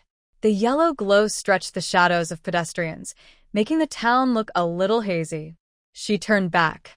Retribution was squatting on the ground, checking each window latch carefully, as if inspecting a fortress. A smile appeared on Wang Xiaofan's face. From tonight on, this was her territory and her home. The dilapidated building, seen by others as useless, had been revitalized by their meal and effort. Tomorrow, the most lively stove in Qinghe County would be lit here. The morning light was faint, shining through the dirty window glass onto the peeling square table on the second floor. 2 bowls of noodles, with no soup left. Wang Xiaofan put down her chopsticks, not bothering to wipe her mouth, and flipped through the red ledger loudly. The beads on her abacus clicked chaotically under her fingers, each sound like a strike on an empty house's backbone. No way, Wang Xiaofan frowned tightly, tapping her pen heavily on the paper. Lei Zizi, according to the standards of that state-run restaurant you mentioned, with white porcelain tiles and a stainless steel stove, putting 5,000 yuan in won't even make a sound. Just installing a big hood for the exhaust, and we'd be drinking northwest wind. Retribution was finishing the last sip of soup from a big bowl. He wiped his mouth, glanced at the metal cash box, and said, "So what do we do? If it really doesn't work, I can go to the building materials market and find old Lu. With my connections, getting 1,000 yuan worth of materials on credit shouldn't be hard." Credit? That's the last resort. Wang Xiaofan closed the account book with a snap, stood up, and brushed the dust off her clothes. Business is about good luck. Starting out in debt is bad fortune. I have an idea. She walked to the window and pointed toward the smoky chimneys on the west side of town. Are you full?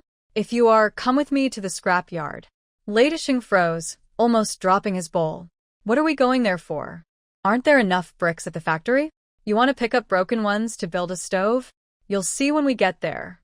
Wang Xiaofan didn't explain further. A hint of cleverness flashed in her eyes. Some treasures are thrown away by people who don't recognize their value. We're going to find some. Half an hour later, their old jeep, noisy in every part except the horn, rumbled into the yard of the West Side recycling station. The ground was covered with rusty pipes, old motors, and piles of rotten wood. The air smelled of oil and decay, making them frown. A bald man with a gold tooth was sitting with his legs crossed, drinking tea. When he saw them, he didn't even lift his eyelids. But when he recognized Retribution's old jeep and Wang Xiaofan's worn coat, a smirk appeared on his face. "Well, if it isn't Factory Director Lei," the gold-toothed man said with a fake smile. "What's wrong? The brick factory can't make bricks anymore, so you came here to get some scrap wood for the fire?" These days, people who drove a Santana were considered important. Those in old jeeps were just errand runners. As for the plainly dressed woman, she looked like a poor relative from the countryside trying to get a bargain. Retribution frowned and was about to speak, but Wang Xiaofan quickly pressed his arm to stop him. "Boss, I'm looking for something to use for flooring and some boards for partitions," Wang Xiaofan said calmly, hunching her shoulders like a shy country woman. "We're fixing up the pigsty at home and don't want to spend too much. Just something simple." "Pigsty?" The gold-toothed man laughed and pointed to a pile of dusty junk in the corner. "There are some broken tiles and a few pieces of glass no one wants. Go look through them yourself. 5 cents a kilo, take it or leave it." No bargaining.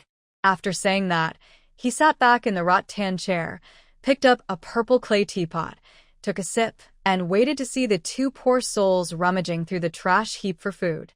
Wang Xiaofan ignored his sarcasm and walked straight to the pile of trash. She squatted down and pushed aside the rotten straw mats and broken-legged chairs covering the top.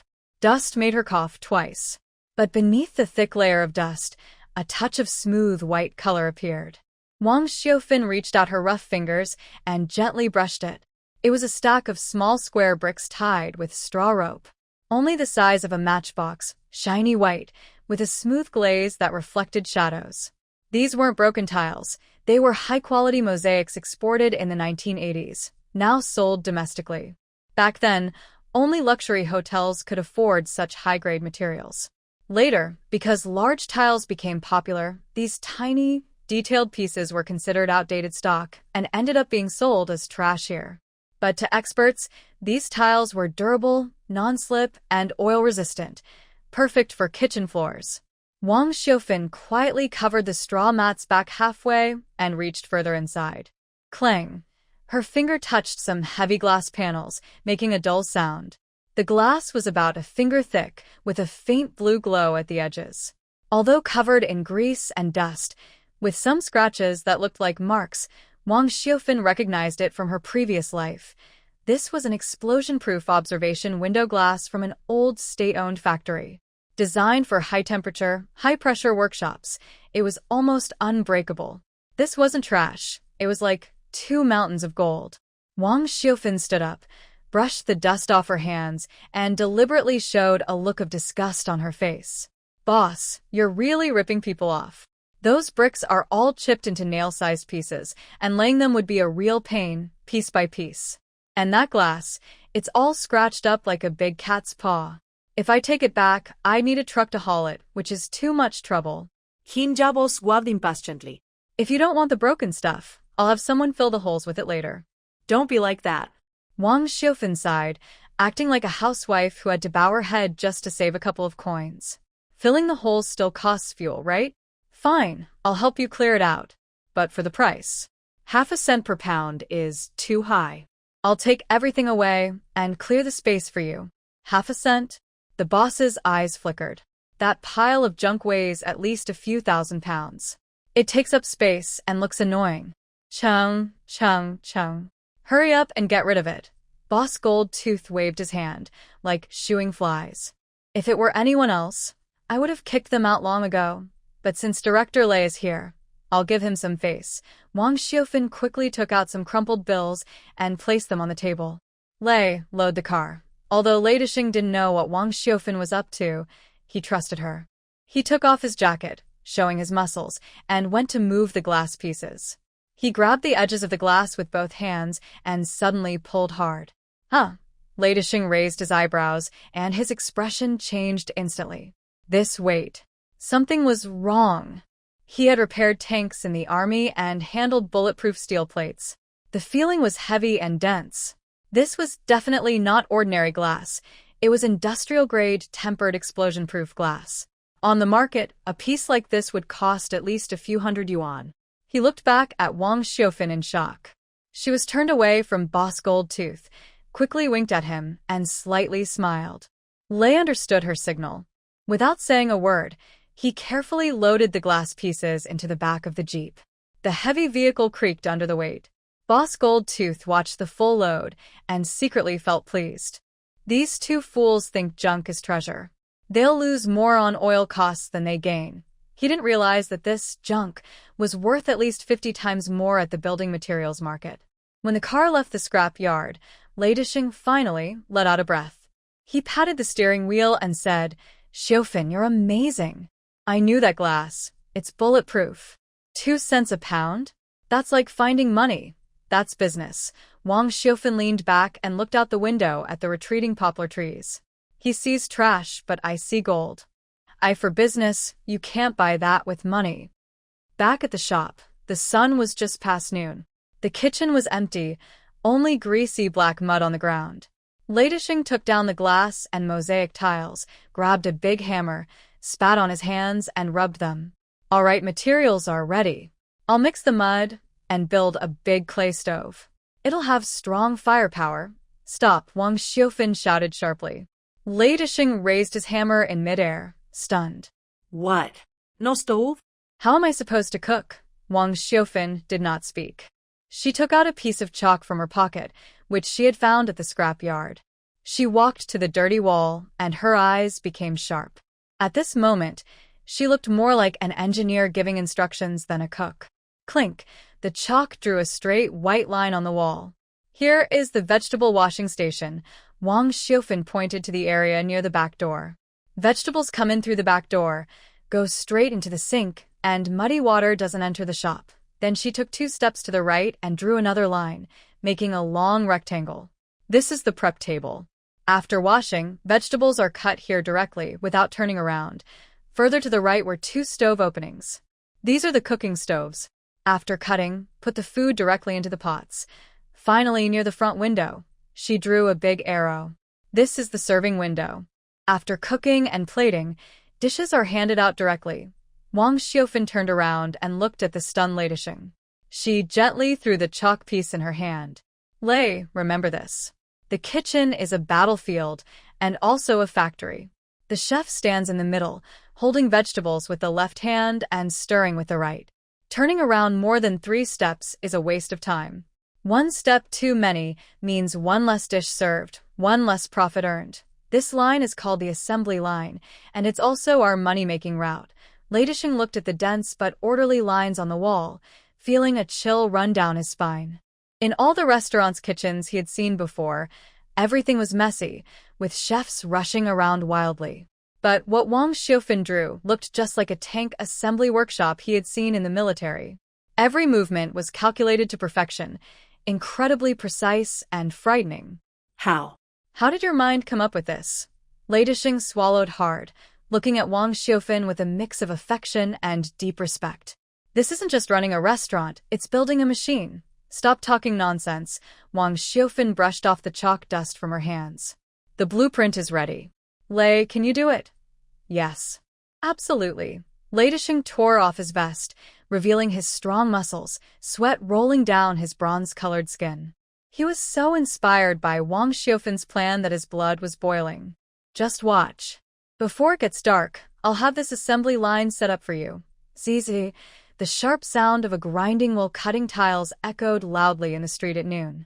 Lei Disheng seemed unaware of fatigue as he laid the mosaic tiles in a black and white checkered pattern on the cement floor. His hands, skilled from working on precise machinery, handled the rough task of tiling with care, leaving gaps straighter than a ruler could measure. He welded a frame from angle steel around some explosion-proof glass, placing it between the back kitchen and the front hall. The glass was transparent, bright, and grand. The originally dark and cramped back kitchen now looked surprisingly stylish, thanks to the black and white tiled floor and glass partition, giving it a rare modern feel from the 1990s. Too noisy. Can I take a nap? Suddenly shouted a sharp voice from the next room. A middle-aged, plump woman with a big, curly hairstyle, wearing bright red pajamas, stood at the door, snacking on sunflower seeds. She was the owner of the public bathhouse next door, known as Sun Air Nyang. Business had been slow lately, and she was bored. Hearing the clattering from next door, her anger flared. She peeked inside, curious to see what tricks these poor folks might be up to. But her eyes widened in surprise. The man working shirtless, broad-shouldered with a narrow waist, had bulging muscles, sweat running down his back, radiating masculinity. The black and white tiled floor in the back kitchen shone in the sunlight, and the large glass wall looked impressive, much more grand than her own bathhouse, which was tiled with white ceramic and slippery all over. Bah! Poor folks trying to act rich. Sun Air Nyang spat out a seed shell, jealousy flashing in her eyes. Making it look like a palace, but can they even sell a broken box lunch to make a profit? Or are they just risking losing everything? Who knows where that wild man came from, working so hard and happily? She deliberately raised her voice, afraid they wouldn't hear her. Wang Xiufan was kneeling on the ground, filling the gaps in the mosaic. Hearing her, she didn't look up, only said calmly, "Dogs bark, no need to listen." Lei Disheng stopped working, slowly stood up. He didn't speak, only cast a cold glance at the red figure at the door. Suddenly, he raised his hammer high and struck a broken red brick on the ground with a loud bang. The brick shattered instantly, fragments flying far away. Sun Air Nyang shivered in fear, dropping her sunflower seeds all over the floor, her face turning pale. She looked at the fierce man, feeling a chill down her spine, and words caught in her throat. "Get lost." Lei Dishing said one word, neither too loud nor too soft, but it hit the ground like a heavy stone. Sun Earnyang dared not speak again. She quietly slipped back into her bathhouse and shut the door with a bang. Night fell, and the city lights flickered on. In the kitchen of Xiufan's home cooking, a dim yellow light bulb turned on. The floor was covered with black and white mosaic tiles laid perfectly. The glass wall reflected the light, making the small space look bright and clear. Lei Dishing sat on the ground, looking like he had just been pulled out of mud, but his eyes were bright and lively. He looked at the miracle made from a pile of scraps and chuckled foolishly. "This looks really good," he said, touching the tiles beneath him. "Even better than my tank workshop." Wang Xiufan handed him a damp towel and sat down across from him. "This is just a cover," she said, looking at the carefully designed assembly line through the explosion-proof glass. It was as if she could already see the long lines of people tomorrow. "Tomorrow, we need to get it running and make money." Early morning at the Red Star Brick Factory, the fog had not yet cleared. An old jeep, noisy and with a broken horn, had already stopped at the old cafeteria entrance again. This time it was not delivering goods but moving. They were going to leave behind the hard days and throw away the old hardships in this abandoned brick kiln. Wang Xiufan stood inside the empty cafeteria, looking around. The coal stove in the corner was out. The old poster with flowers blooming and wealth coming had been torn off, leaving a white mark. She had stayed here for a whole month. Here, she had scared off thugs with a bone knife, won people's hearts with a bowl of braised pork, and stepped on the face of the unfaithful Manzhong Dajuan. "Let's go, Xiufan," Lei Dishing said at the door, holding the last 2 mesh bags filled with spice bottles. He wore a faded military coat over his shoulders, looking reassuring. "Old things must go for new things to come." Wang Xiufan nodded and turned to leave. She took out a shiny brass key from her pocket, inserted it into the lock, and with a click, locked the door. She handed the keys to the old gatekeeper and walked toward the jeep without looking back. "Where's Guohua?" Wang Xiufan opened the car door, but her brow furrowed. The back seat was empty, only a worn cloth bag made of snake skin lying alone there. Lei Dishing nudged the large stone lion at the gate, which was over 2 meters tall. Over there, hiding and not daring to come out. She said her stomach hurt and wanted to go back to the village to farm. Wang Xiufan slammed the door shut and strode over quickly. Behind the stone lion, Guohua was curled up, clutching a patched blue cloth bundle tightly to her chest, her face buried in her knees, shoulders trembling.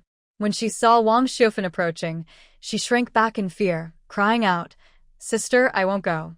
Really, I won't go. Give me a reason." Wang Xiufan looked down at her, her voice quiet but as cold as late autumn frost. I'm just a village girl who cooks. That's the county town, a precious place." Guohua looked up, her eyes swollen like peaches, with black dirt still under her nails. "If I go, I'll embarrass you. Look at Director Lei's car. I have mud all over my shoes. I don't dare to get in. Sister, let me go back. I'll stay in the village and farm. I don't want that 60 yuan anymore." That was a deep-seated sense of shame. In the early 1990s, an invisible wall divided urban and rural areas, ranking people into different classes. Guohua was terrified of that wall, her legs trembling with fear. Wang Xiufan didn't speak. She bent down and snatched the blue bundle from Guohua's arms. "Ah! Sister, what are you doing?" Guohua cried out. Wang Xiufan raised her hand and flicked her wrist. The bundle arced through the air and landed steadily in the back of the jeep. "Get in the car." Wang Xiufan pointed at the door. "Sister, I said get in the car." Wang Xiufan suddenly raised her voice. Her fierce, commanding tone, learned from Zhang's family, burst out, making Guohua shiver.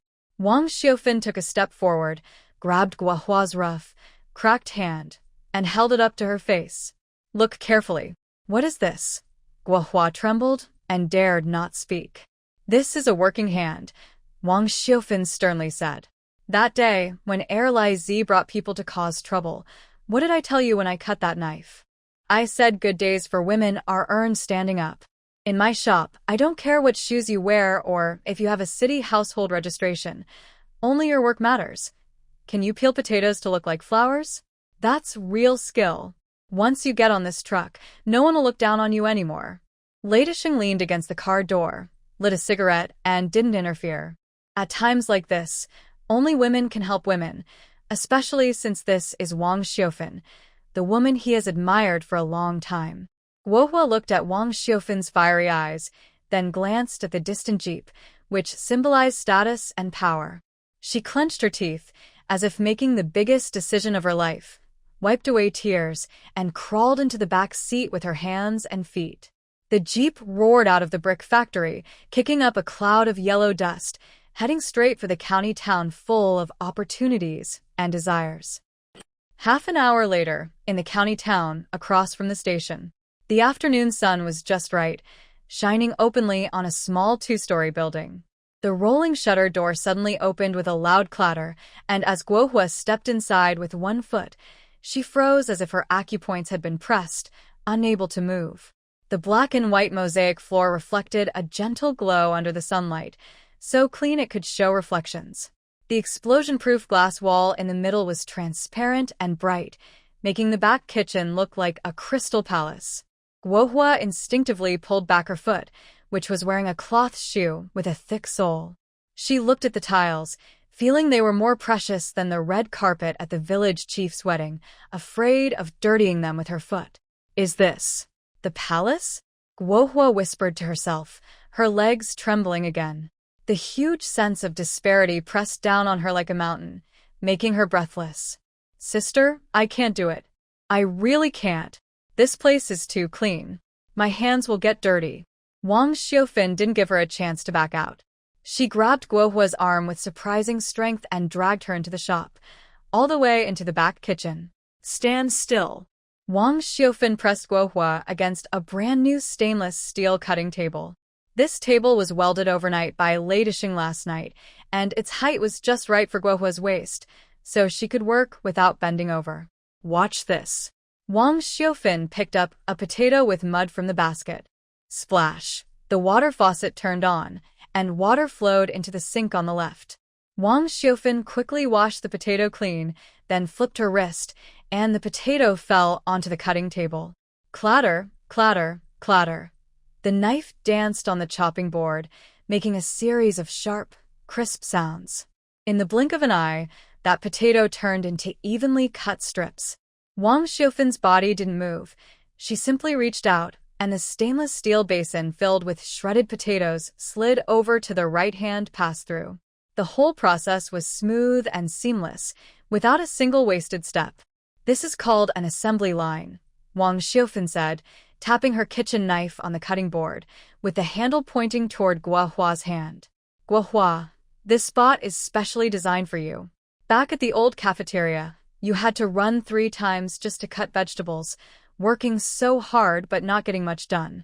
Here, you're the boss, and this knife is your gun.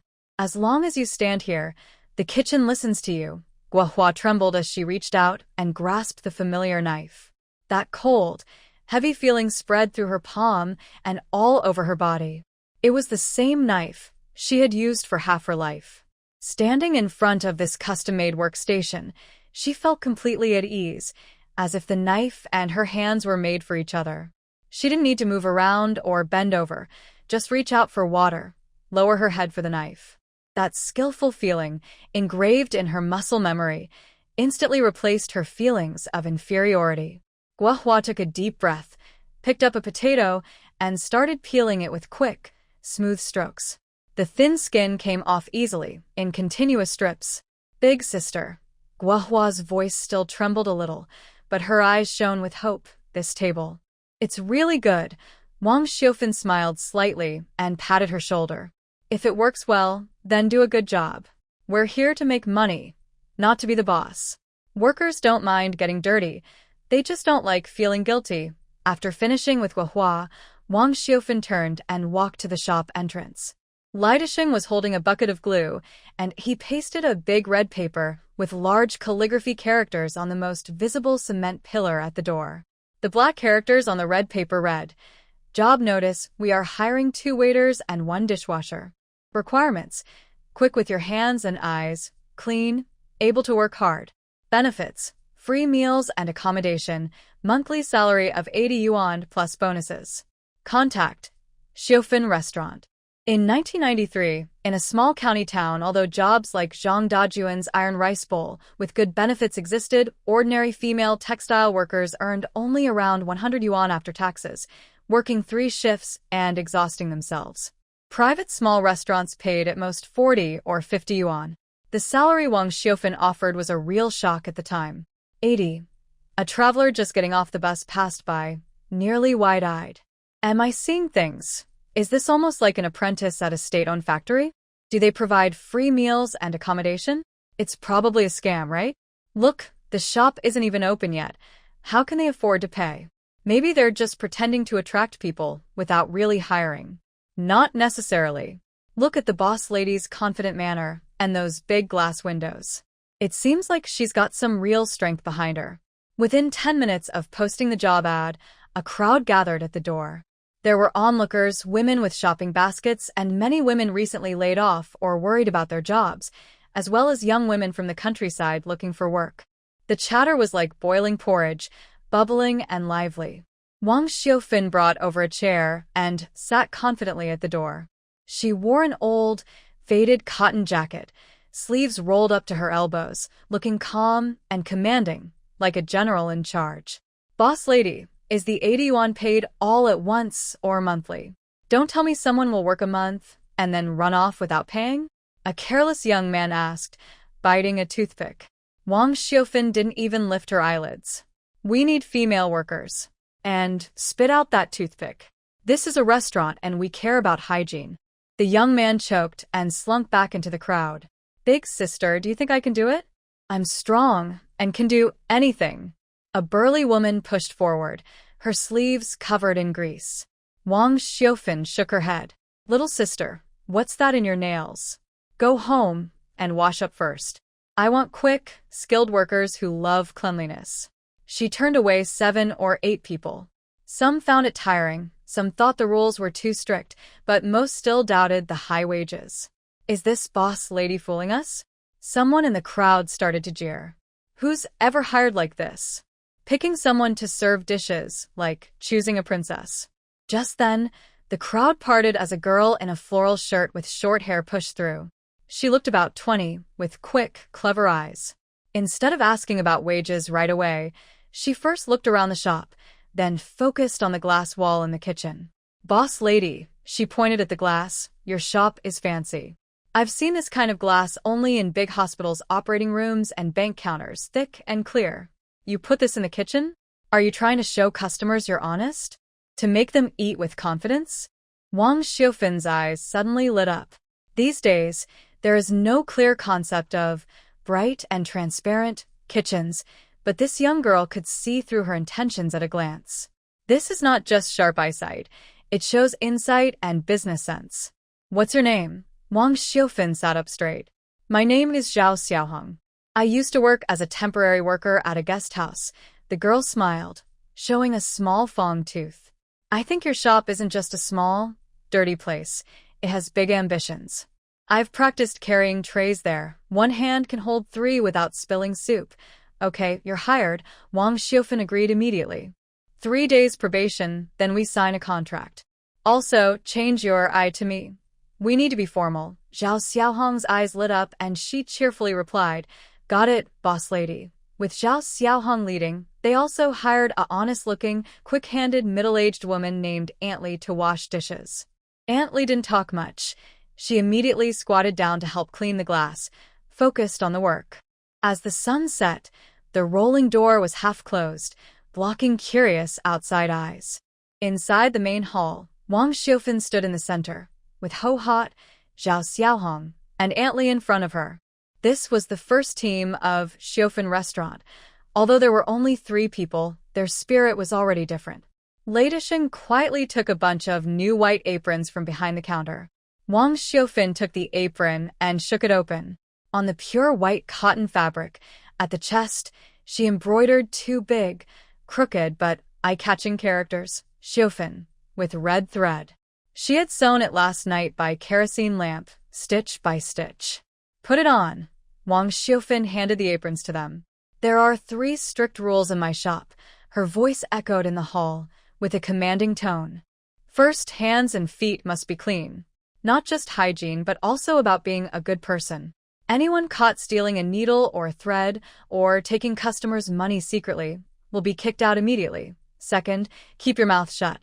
Secrets of the kitchen recipes and front-of-house matters stay inside the store. Third, and most important, Wang Xiufan looked at each person. As long as the shop makes money, everyone gets a red envelope at the end of the year. I, Xiufan, don't keep everything for myself. Work with me, and next year, your salary can double. Double salary. Zhao Xiaohong's eyes shone like a light bulb, and Ho Hot was so excited her hands trembled. During a time when a single yuan could buy several baked flatbreads, making big promises still held more value than anything else. Director Lei, Wang Xiufan turned to look at Lei Dishing, who had been silently standing in the corner acting as a bodyguard. Please help me. Lei Dishing stepped forward and took the last apron from Wang Xiufan's hand. That apron was a size larger than the others, with bolder red characters on it. Wang Xiufan turned around and spread her arms. Lei Dishing clumsily tied the apron strings around her slightly thin waist. The white straps felt especially soft in his rough, calloused hands. He tied a knot at the back, and his rough hand accidentally brushed her back. Through her thin clothes, both of them froze slightly. It felt like a current of electricity passing between them. Done. Lei Dishing's voice was a little hoarse, and a faint blush appeared on his ears. Wang Xiufan turned around and looked at the newly formed ragtag army in front of her, taking a deep breath. Girls, tighten your aprons. She suddenly waved her hand, her gaze sharp as a knife. Tomorrow we open for business. Let's fight. The sun was blazing overhead, roasting the asphalt roads in the town until they shone with a greasy sheen. But inside, Xiufan's home cooking, it was bustling with activity. Lei Dishing, shirtless and wearing a pair of dark goggles, was grinding metal with a hand grinder that was screaming, sizzle.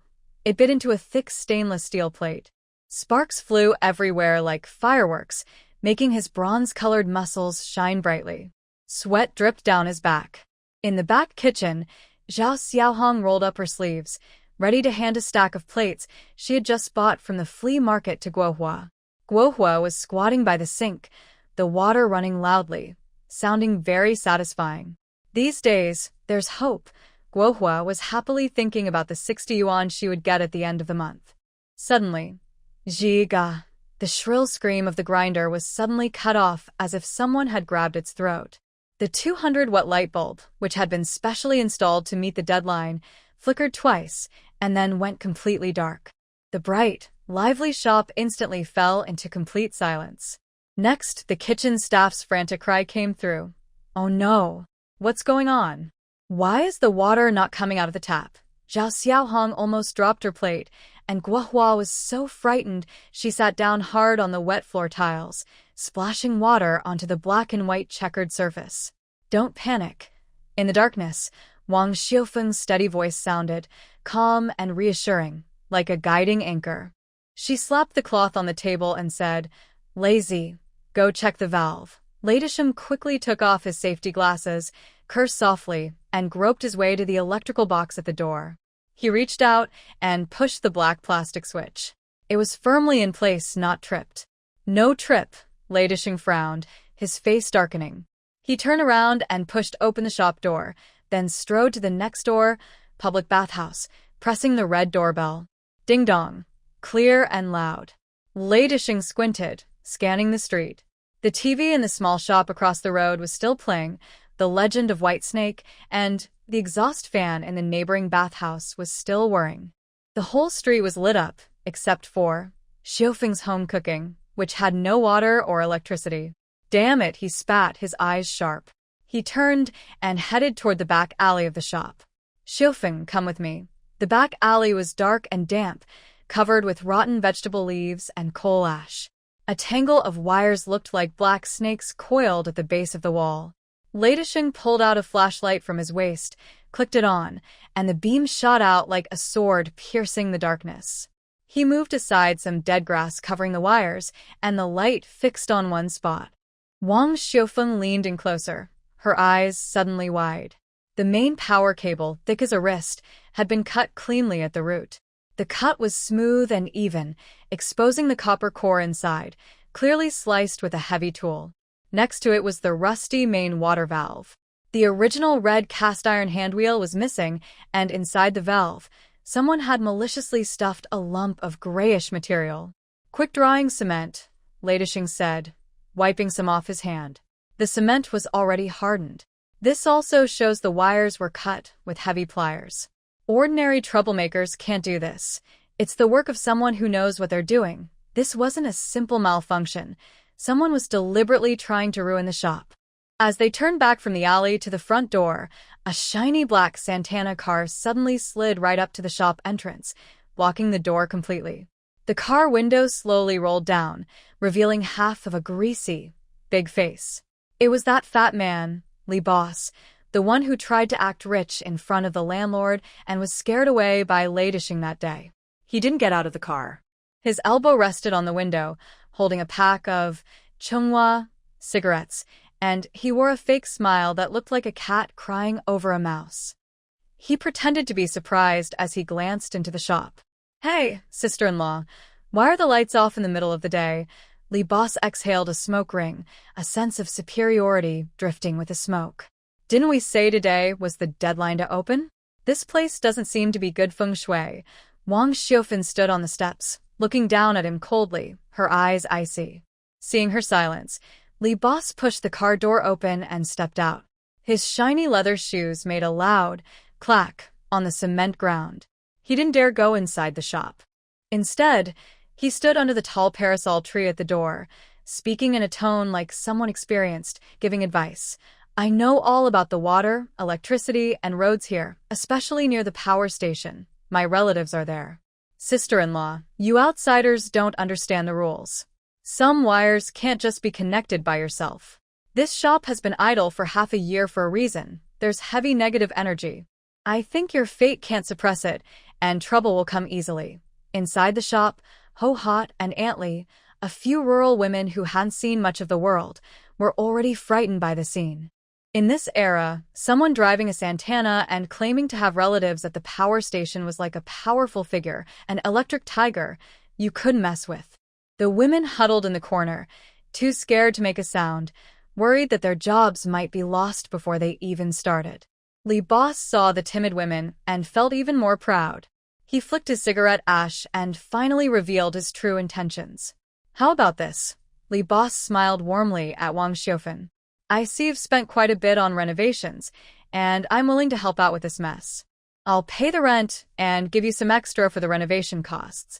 You take the money back to the countryside to build a house or start a small business, so you won't suffer in this county town. This place is complicated, you can't handle it. Extra money?" Ladishing stepped out of the shadows. He carried a heavy 12-pound hammer used for breaking walls.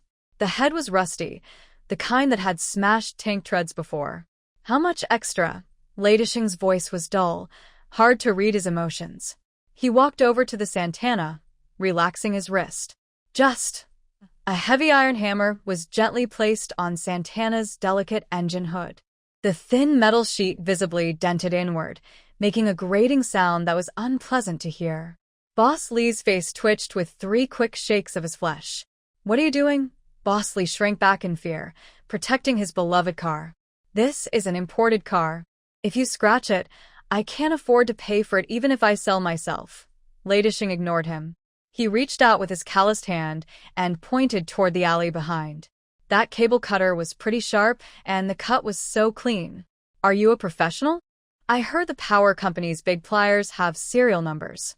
Do you believe I can go to the police station now and have your relative check the fingerprints?" Boss Lee's face suddenly changed. He didn't expect this rough-looking man to know so much about these things. But he quickly steadied himself. These days, having evidence isn't enough. This is Qinghe County, and this is his territory. "Call the police?" Boss Lee sneered, tearing his face and pointing at Ladishing's nose. "Go ahead and report. I tell you, without my approval, your shop will never get water or electricity. Even if it does, today's wiring inspection, tomorrow's pipe repairs, and the day after that, fire safety checks. I see how you run your business." This is the rule of the county. When he said this, Zhao Xiaohong in the shop turned pale. She had worked at a guest house before and knew how sneaky these tactics could be. It was like a soft knife cutting into flesh, slowly killing a person. Guohua was even more hopeless. She closed her eyes in despair, dropping her cloth on the ground, feeling that her good days might be over before they even started. Amid the cloud of gloom, a light laugh suddenly sounded.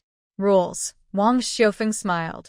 She neither cursed angrily nor begged in panic. She turned and walked to the pile of unsorted clutter. She found an old, dusty iron oil stove and a bunch of red candles. That was her only belonging after living in the ruins of Hongxing Brick Factory for a month. Snick, she struck a match. The orange flame flickered, lighting the stove's wick. A faint smell of kerosene spread out. In the dim shop, this small flame looked especially stubborn, casting a red glow on Wang Xiufeng's weathered but unyielding face. Wang Xiufeng dragged over a large plastic bucket filled with water. This was specially prepared last night by Lady Xing because she was tired of poverty at the brick factory and had developed a habit of planning ahead. She placed the large aluminum pot on the kerosene stove, then looked back at Bosley, who was anxiously at the door. The flickering firelight made her eyes look calm like a deep well, but they also hid a fiery passion that could burn through anything. Bosley, you probably forgot what I come from, Wang Xiufeng said softly but firmly, with a strong tone. At the ruins of the brick factory, with no water and no electricity, I still sold 1,000 bowls of noodles and made you feel helpless. If you want to cut off my way, just watch and see. She suddenly turned around, clapped her hands to the frightened workers, and raised her voice. Why are you all just standing there?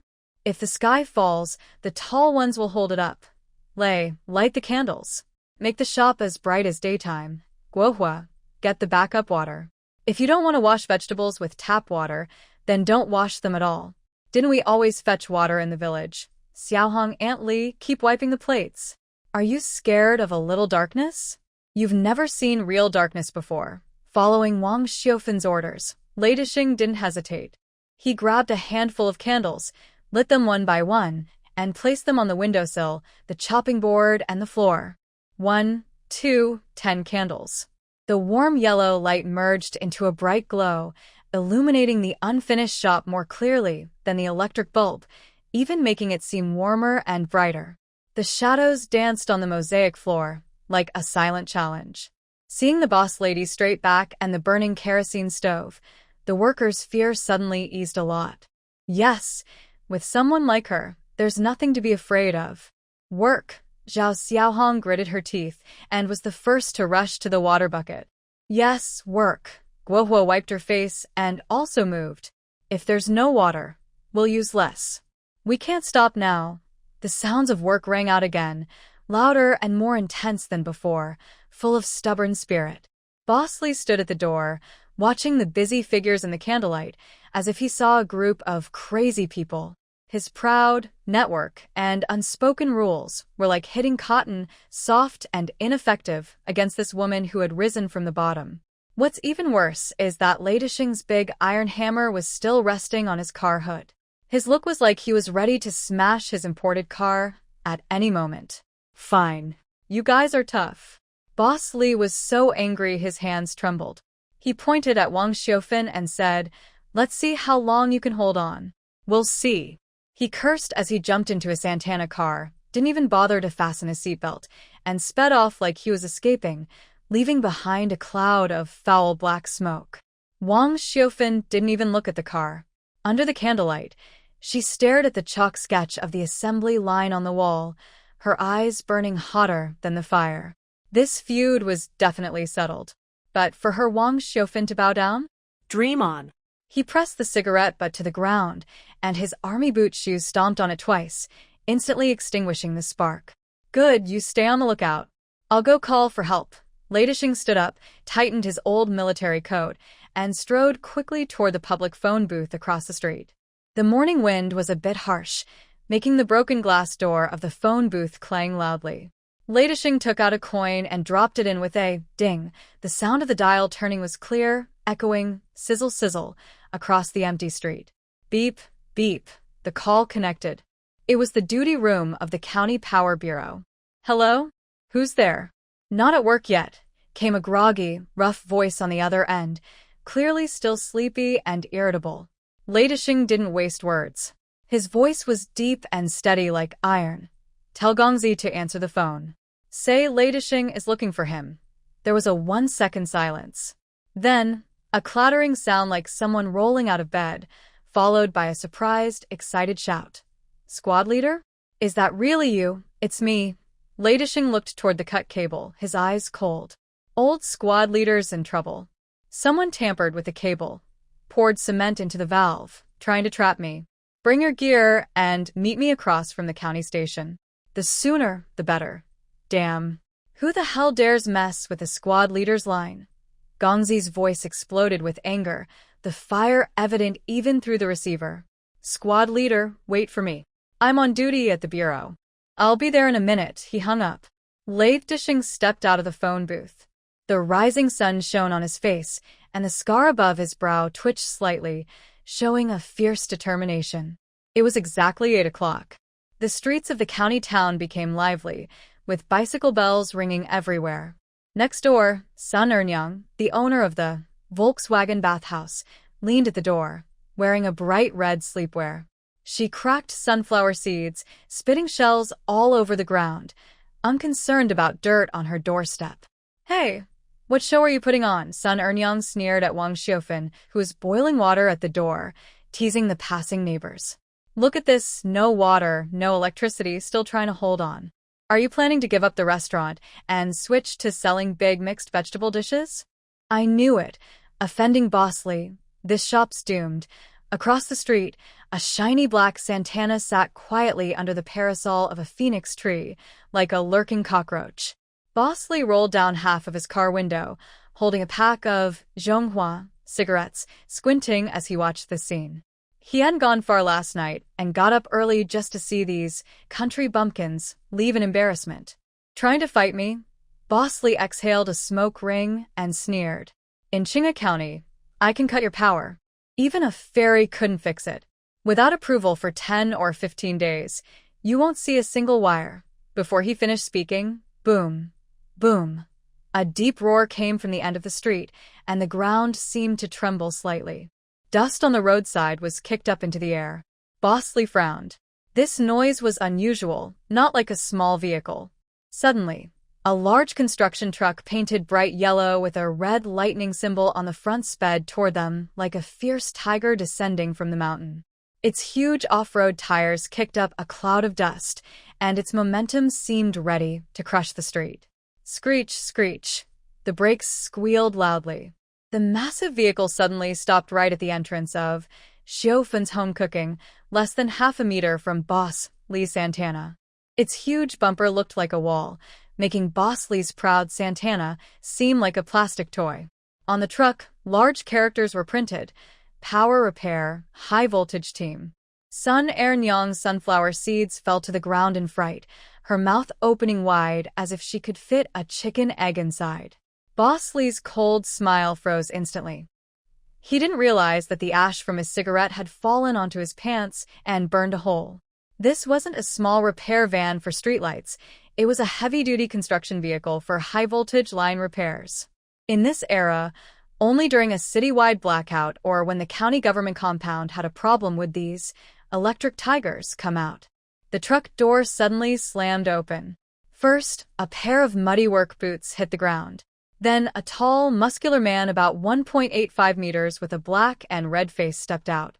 He wore a blue work uniform covered in oil stains, holding a safety helmet, looking very fierce. Behind him, 4 or 5 workers carried hydraulic shears and insulators, all broad-shouldered and strong, looking more impressive than police officers. This wasn't a repair team. They looked more like a team ready for a tough challenge. The muscular man didn't look at the crowd watching. His eyes swept over the group and immediately fixed on Ladishing standing on the steps. He quickly rushed forward, his leather boots pounding loudly on the ground. In front of everyone, this man, who looked even fiercer than a bandit, suddenly stopped, straightened his back, and saluted perfectly like a soldier. "Squad leader." His loud shout made the people watching nearby feel a ringing in their ears. Ladishing didn't say anything. He stepped forward, returned the salute, then hugged Gongzi tightly and patted his broad back twice.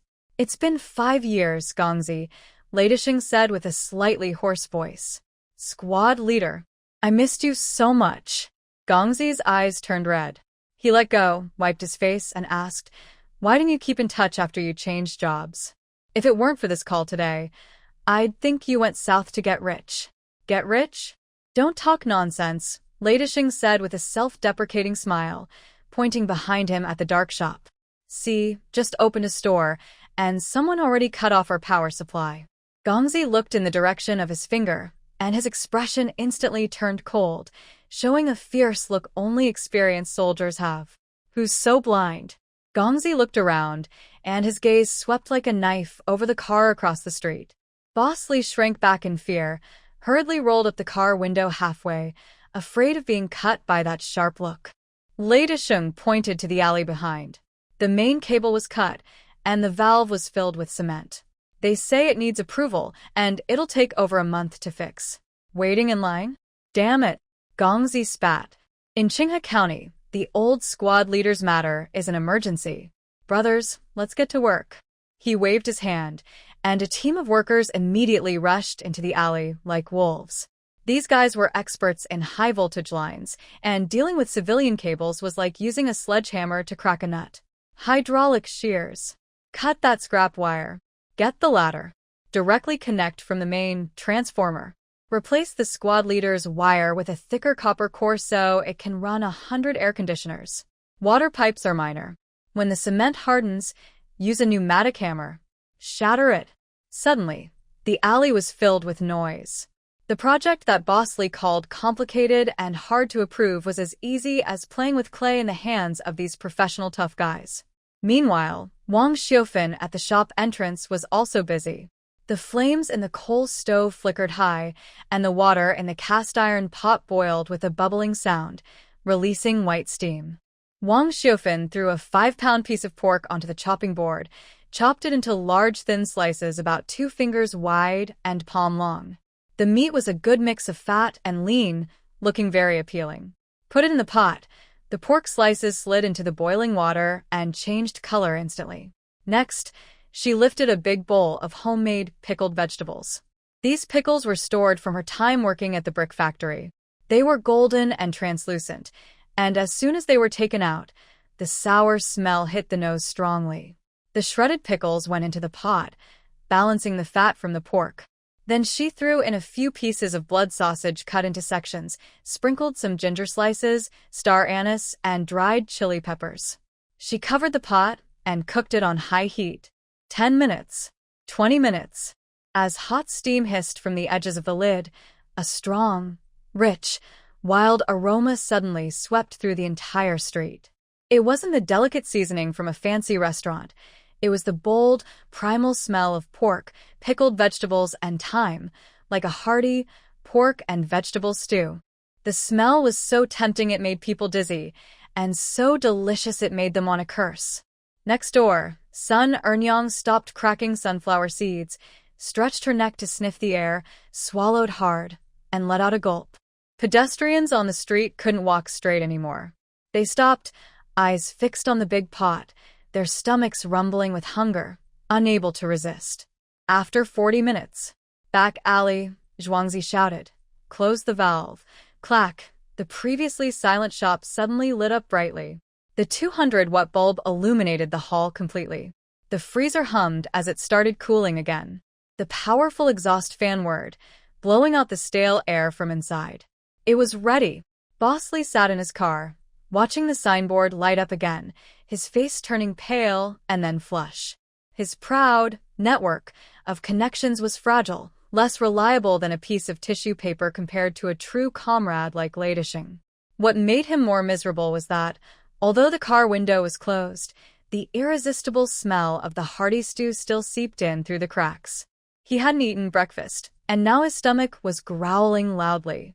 That feeling of frustration, wanting to ruin someone but they were still thriving, and he was starving, was worse than being slapped twice. Gongzi and his men came out of the back alley, all with sweaty faces and dirt-stained hands. Team leader, it's done. From now on, anyone who dares to mess with your line, I'll make sure their whole family loses power. Gongzi took off his gloves confidently, full of pride. Brother Gongzi. Wang Xiufan held a large spoon, standing in front of a big pot. She knocked loudly on the edge, making a crisp, dang-dang sound. Great job on the work. Wanna leave? Not a chance. This is a welcome feast prepared by my sister-in-law for you all. Without hesitation, she lifted the lid. Thick white soup was boiling, with golden pickled vegetables wrapped around trembling slices of pork and purple-red blood sausage floating in the broth. Wang Xiufan scooped up a big spoonful, pouring both broth and meat over a bowl of already prepared white rice, piled high and overflowing. Eat. All you want. Gongzi was not polite either. He took a large bowl, squatting by the roadside, and took a big bite. Huh. Gongzi inhaled sharply from the heat, but refused to spit it out. This flavor. Amazing. Even better than what my mother makes back in the Northeast. These fatty pork slices melt in your mouth. The group of workers also eagerly took their bowls, forming a circle and squatting by the roadside, eating quickly and greedily. Smacking their lips and praising, they looked very satisfied. Their faces were oily, and sweat covered their foreheads. The genuine happiness they felt was more effective than any advertisement. Neighbors and passers-by nearby watched, drooling. Boss lady, are you selling this dish? Can I have a bowl too? An old man couldn't hold back and reached into his pocket to buy one. Not for sale today. Wang Xiufan smiled and waved her hand. Today is a special treat for my brothers. We'll officially open tomorrow. Everyone come early. Li, the boss, looked at the group of power company workers who usually bowed and nodded to him, now squatting at Wang Xiufan's shop, eating like hungry wolves. They were even joking with Lei Disheng, showing they had become close. He realized he had really stepped into trouble. Lei Disheng held a bowl of wine, walking over to Gongzi, but his eyes subtly glanced at the Santana car. There was no challenge in his gaze, only a cold, superior indifference. Li felt a chill run down his back. Under the disdainful looks of neighbors and the fierce gazes of the workers, he had no face to stay. He quickly started his car and sped away, not daring to honk the horn. As the sun rose higher, the food in the pot was cooked to the bottom. Justo was leaving with his people, and before he went, he insisted on installing a large emergency light at the restaurant door, saying it was to light up the sister-in-law. Wang Xiufan looked at the signboard that was now bright again and the empty big pot. She turned to Lei Disheng and a few stunned employees. Remember this.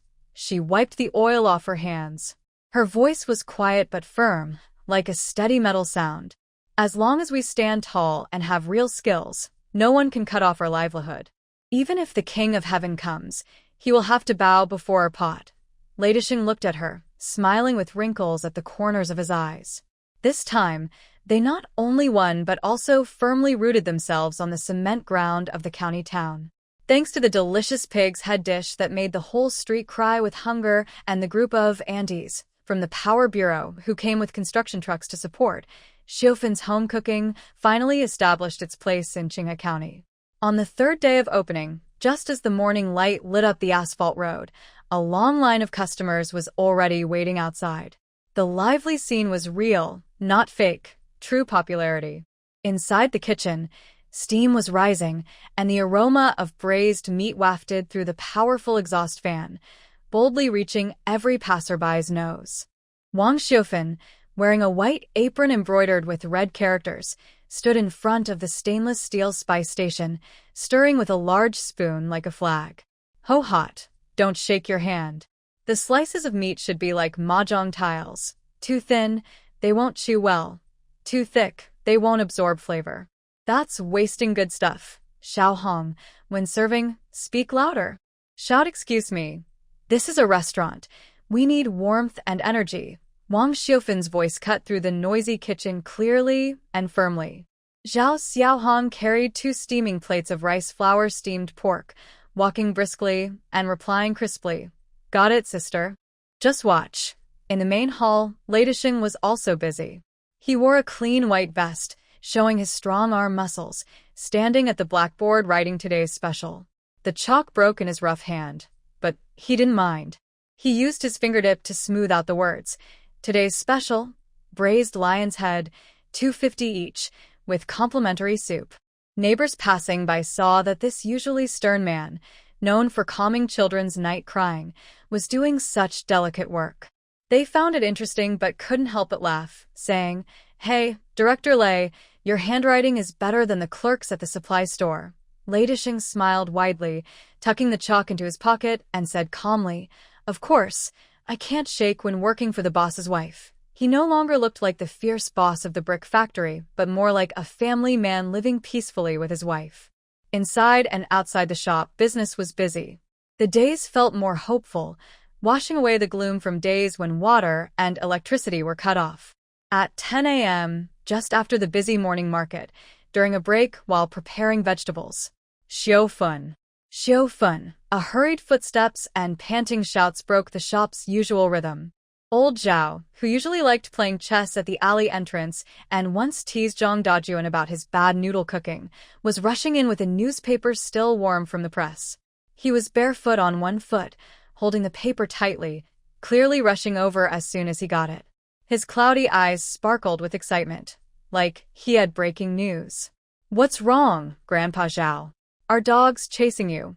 Xiao Hong was wiping the table and quickly helped him. Customers in the shop also stopped eating, and Ho Hot peeked out from the serving window. In this simple time, street news was the best entertainment. Grandpa Zhao ignored Xiao Hong and stared intently at Wang Xiaofun, who had just come out of the kitchen. He waved the newspaper, which smelled strongly of ink, as if it carried a serious message. "Xiaofun. Big news. Huge news." Grandpa Zhao took a deep breath and lowered his voice, as if afraid of disturbing some divine spirit. "He's been sentenced." Old Zhang's family. Sentenced. The shop suddenly felt empty, as if all the air had been sucked out. Everyone knew who Old Zhang's family referred to. Xiaofun's face showed no emotion. She still held her long-handled tasting spoon, the stainless steel reflecting her calm expression. "Grandpa Zhao, take a sip of water and speak slowly," Wang Xiaofun said evenly, as if she were asking about the price of radishes. Ho Hot and Xiao Hong looked at each other with worried eyes. After all, he was the man Wang Xiaofun had lived with for 25 years. Even after they separated, he was still the father of her children. Hearing this news must have been very upsetting. Grandpa Zhao took a sip of cold water, wiped his mouth, opened the newspaper, pointed to a small, sharp-edged section about the case, and read aloud. Defendant Zhang Dajuan, a public official at the Supply and Marketing Cooperative, used his position to secretly embezzle and misappropriate 2,000 yuan of public funds. Due to the large amount, serious circumstances, and his inability to return the money after the crime, causing a bad social impact, he was sentenced to 8 years in prison. 1 year of political rights deprivation. Buzz. The shop instantly erupted in chatter. 8 years. Xiao Hongzhao widened her eyes and gasped, "My goodness, he's going to serve 8 years? He'll come out almost 60. Isn't that the end of his life?" The customers also started talking loudly. Strict crackdown, they're hitting right at the problem. 2,000 yuan in 8 years? That's just foolish. Old Zhang is also confused, risking his life for such a small amount. TSK, that's just life. He used to be a big shot at the Supply and Marketing Cooperative, proud and dismissive of others. Who would have thought he'd end up like this? In the early 1990s, the power of the law was intimidating. On this morning, everyone felt a cold chill. 8 years meant that for a middle-aged man nearing 50, his life was basically over. Amid the gossip, a few strange looks were cast toward Wang Xiaofun standing in the middle. Those looks were complicated, some sympathetic, some curious, but mostly just waiting to see what would happen. Big Sister, an elderly woman at the neighboring table, usually kind-hearted, couldn't help but sigh and trembled as she spoke. "Although they're divorced, he's still the father of your 3 children. I heard there's an hour of visiting time this afternoon. Why don't you bring him a couple of clothes? 8 years is a long time. Prison is hard. Since you have some past ties, Go and persuade him to reform well. As soon as she said this, a few older people nodded in agreement. Yes, a day as husband and wife, 100 days of kindness. Even if he's done wrong, now that he's inside, it's pitiful. Xiofan, don't be too harsh. Go see him. It's also good for the kid's virtue. Don't let others say you're heartless. This old way of thinking, persuade peace, not separation, and the dead are to be honored, the punished are to be respected, was like an invisible net, trying to trap Wang Xiofan again just as she had managed to free herself from the mud. Behind the counter, Lei Dixing suddenly stopped counting the money. His brows tightened into a deep frown. He slapped his pen on the table with a sharp sound and was about to step out to defend her. But Wang Xiofan was faster. She didn't cry, didn't smile, not even a flicker of emotion crossed her face. She simply picked up a long-handled ladle, scooped a bit of the simmering marinade from the pot beside her, and tasted it carefully. The room fell silent. Everyone waited for her reaction. Would she shout in anger? Or break down in tears? Wang Xiofan smacked her lips slightly, frowned a little, then turned to Ho-Hot at the serving window and said calmly and clearly, Ho-Hot, you added too much tseoko. It's a bit bitter and hides the flavor of the meat. Add 2 pieces of rock sugar to balance it, lower the heat, and simmer for 10 more minutes before serving. Huh. Ho-Hot froze, the cloth in her hand slipping to the floor unnoticed. What are you waiting for? Go. Wang Xiofan urged, her tone filled only with professional focus, not a trace of emotion for the ex-husband who had just been sentenced to 8 years in prison. Silence. Absolute silence. Old Zhao's mouth hung open, and the elderly woman who had been trying to persuade her quickly closed hers in embarrassment. This calm indifference was harsher than any curse, more shocking than any outburst. In Wang Xiufan's eyes, the man who had drained her for 25 years, the ex-husband about to serve 8 years behind bars, was less important than a single extra spice in a pot of marinade. Such clarity, such resolve. Old Zhao felt awkward. The big news he had expected to cause a stir had fallen flat, like a dud firecracker. Trying to save face, he quickly added another piece of gossip from the back of the newspaper. Ahem. There's more, he said in a low, secretive voice. It's not just the prison sentence. Since old Zhang couldn't pay back the stolen money, and that daughter-in-law, Lu Mei, ran off with the 2,000 yuan, the court carried out a forced action this morning. He swallowed hard, glanced at Wang Xiufan's expression, and continued. The Zhang family courtyard has been sealed. They've put up the official notice. It's going to be auctioned to pay the debt. When I passed by that alley, I saw with my own eyes that your eldest son, Zhang Jingguo, was driven out by the bailiffs. He didn't even manage to grab all his bedding, and he was standing on the street in a torn vest, crying. Now he's completely turned into a homeless person. If the previous punishment was just a sad story, this news hits everyone hard, like a heavy blow to the chest. The Zhang family courtyard. That place, once a symbol of respectable work for the cooperative officials, that prison that held Wang Xiofan for 25 years, that yard full of cold words and oppression, at this moment, it completely collapsed. The house is sealed, the son is wandering the streets, and the father is in jail. What do you call this? This is called a broken family and retribution. That's right. A clear, cheerful cheer broke the silence. Zhao Xiaohong slammed the cloth in her hand onto the table, her eyebrows almost flying off. It's truly heaven's will. That Zhang Jingguo even dared to come to our shop and set fire a few days ago. Now he can sleep on the street. This is what you call justice catching up with evil. Her shout seemed to tear through the last layer of silence. The neighbors who had just been advising Wang Xiofan to visit her son immediately changed their tone. Yeah, that family really is too wicked. Xiofan had such a hard time in that yard. She was like a beast of burden. Now that the house is gone, it's probably retribution. Exactly, we shouldn't go. Going there would only cause trouble for ourselves. Let's eat our vegetables. Eat our vegetables. In the face of absolute karma and retribution, the public opinion quickly turned around.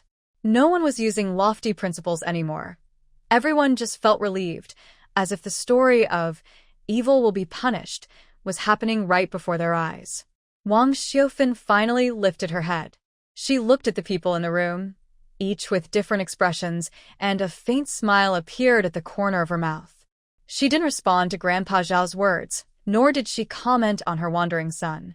Instead, she turned around and took out a large, prepared ceramic plate from behind the counter. On the plate was a whole pig's head, braised until shiny and translucent, trembling slightly. It was sliced evenly and arranged into a beautiful fan shape, topped with garlic chili oil and sprinkled with fresh cilantro.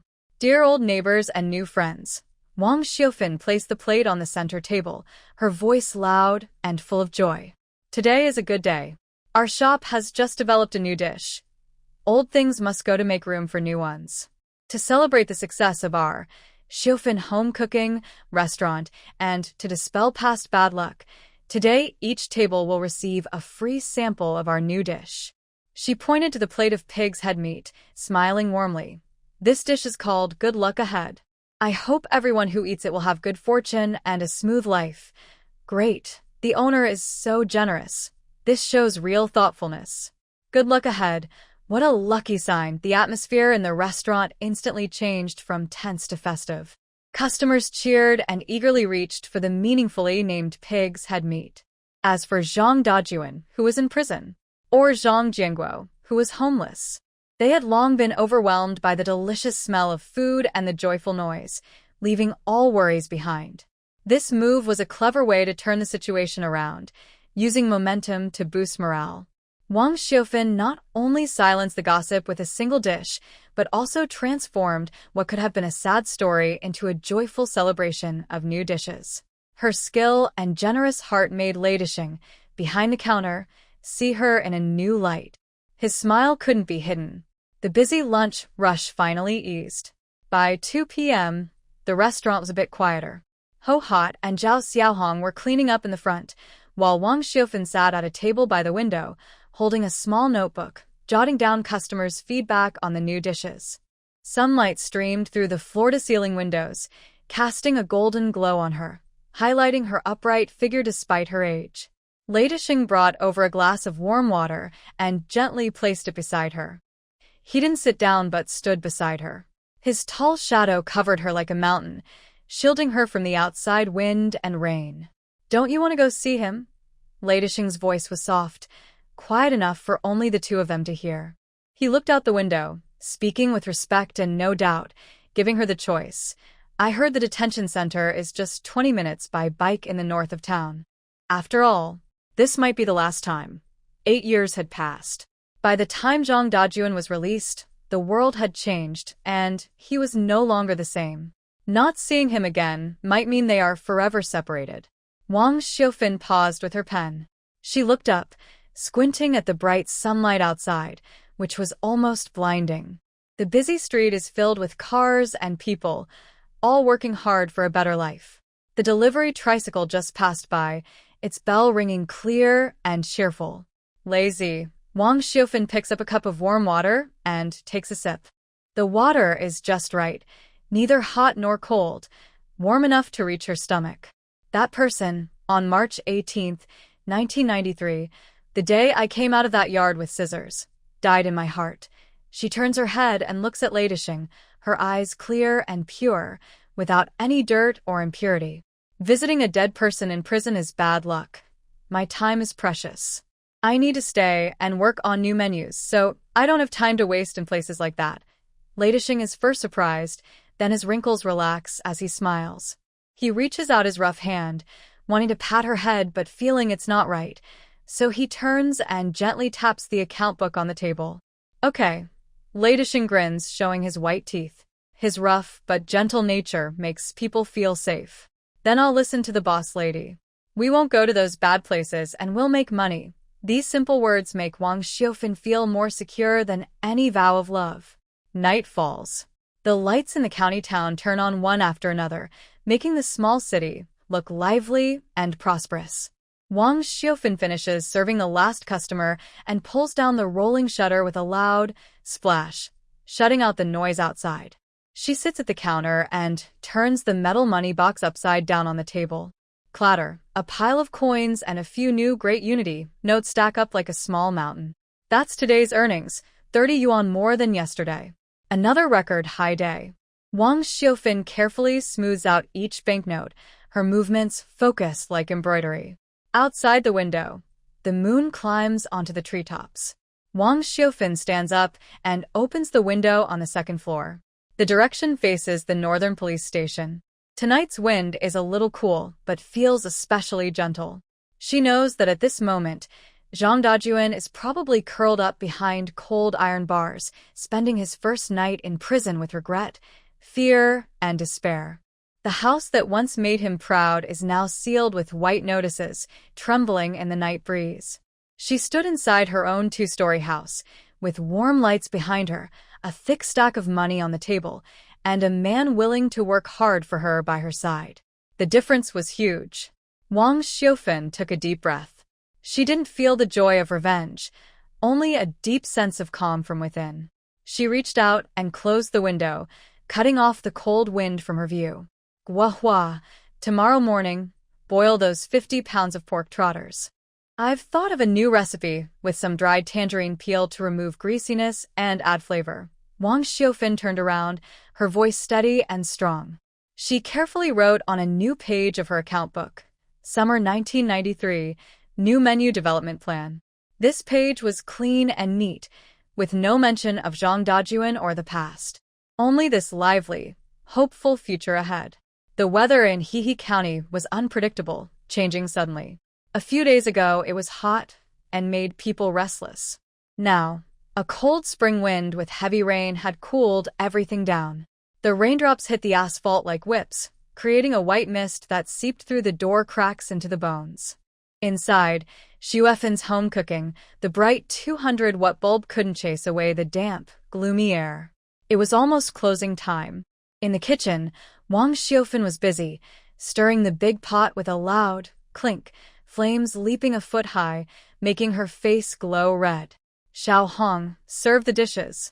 This braised pork needs to be hot. It'll get fishy if it cools down. Wang Xiufin pushed the dish toward the serving window and wiped her sweat with a towel hanging around her neck. Her gaze caught sight of Lei Disheng in the main hall.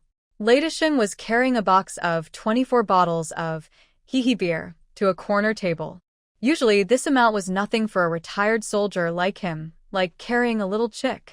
But today, something was off. Wang Xiufin's movements slowed slightly. She noticed that Lei Disheng's right leg seemed heavy, as if filled with lead. Every step he took made his strong face tighten with a grimace. Especially at the moment he lowered the beer crate and bent over, he forcefully supported himself with his right hand on his knee. The veins on his forehead bulged like worms, and cold sweat trickled down his temples, mixing with the rain outside, making people feel anxious just to look at him. "Brother Lei, what's wrong? Your face looks so pale," a familiar customer at the next table noticed and asked casually. Lei Disheng stiffened, immediately straightened his back, and swallowed the intense pain that felt like he wanted to bite his teeth apart. He forced a smile, showing his big white teeth, and spoke loudly. "Nothing. The new floor tiles are slippery, almost made me lose control." After saying that, he deliberately stomped his foot hard, pretending to be lively and vigorous, then turned around to greet other customers. In the kitchen, Wang Xiufin squinted her eyes. She didn't speak, just tightly wrung the cloth in her hand, causing water drops to splash onto the ground with a cracking sound. The rain grew heavier, as if it wanted to tear a hole in the sky. She kept busy until 9:30 p.m., when the last group of customers finally left under their oilcloth umbrellas. The rolling shutter hadn't been pulled down yet, and a cold wind rushed inside, blowing the tablecloths into disarray. "Oh my goodness, is the roof leaking?" Zhao Xiaohong, busy clearing leftovers, shivered from the cold. "Director Lei, it's really your strong body. Just now you were carrying goods shirtless." "Truly made of iron," Guahua echoed. "That's right.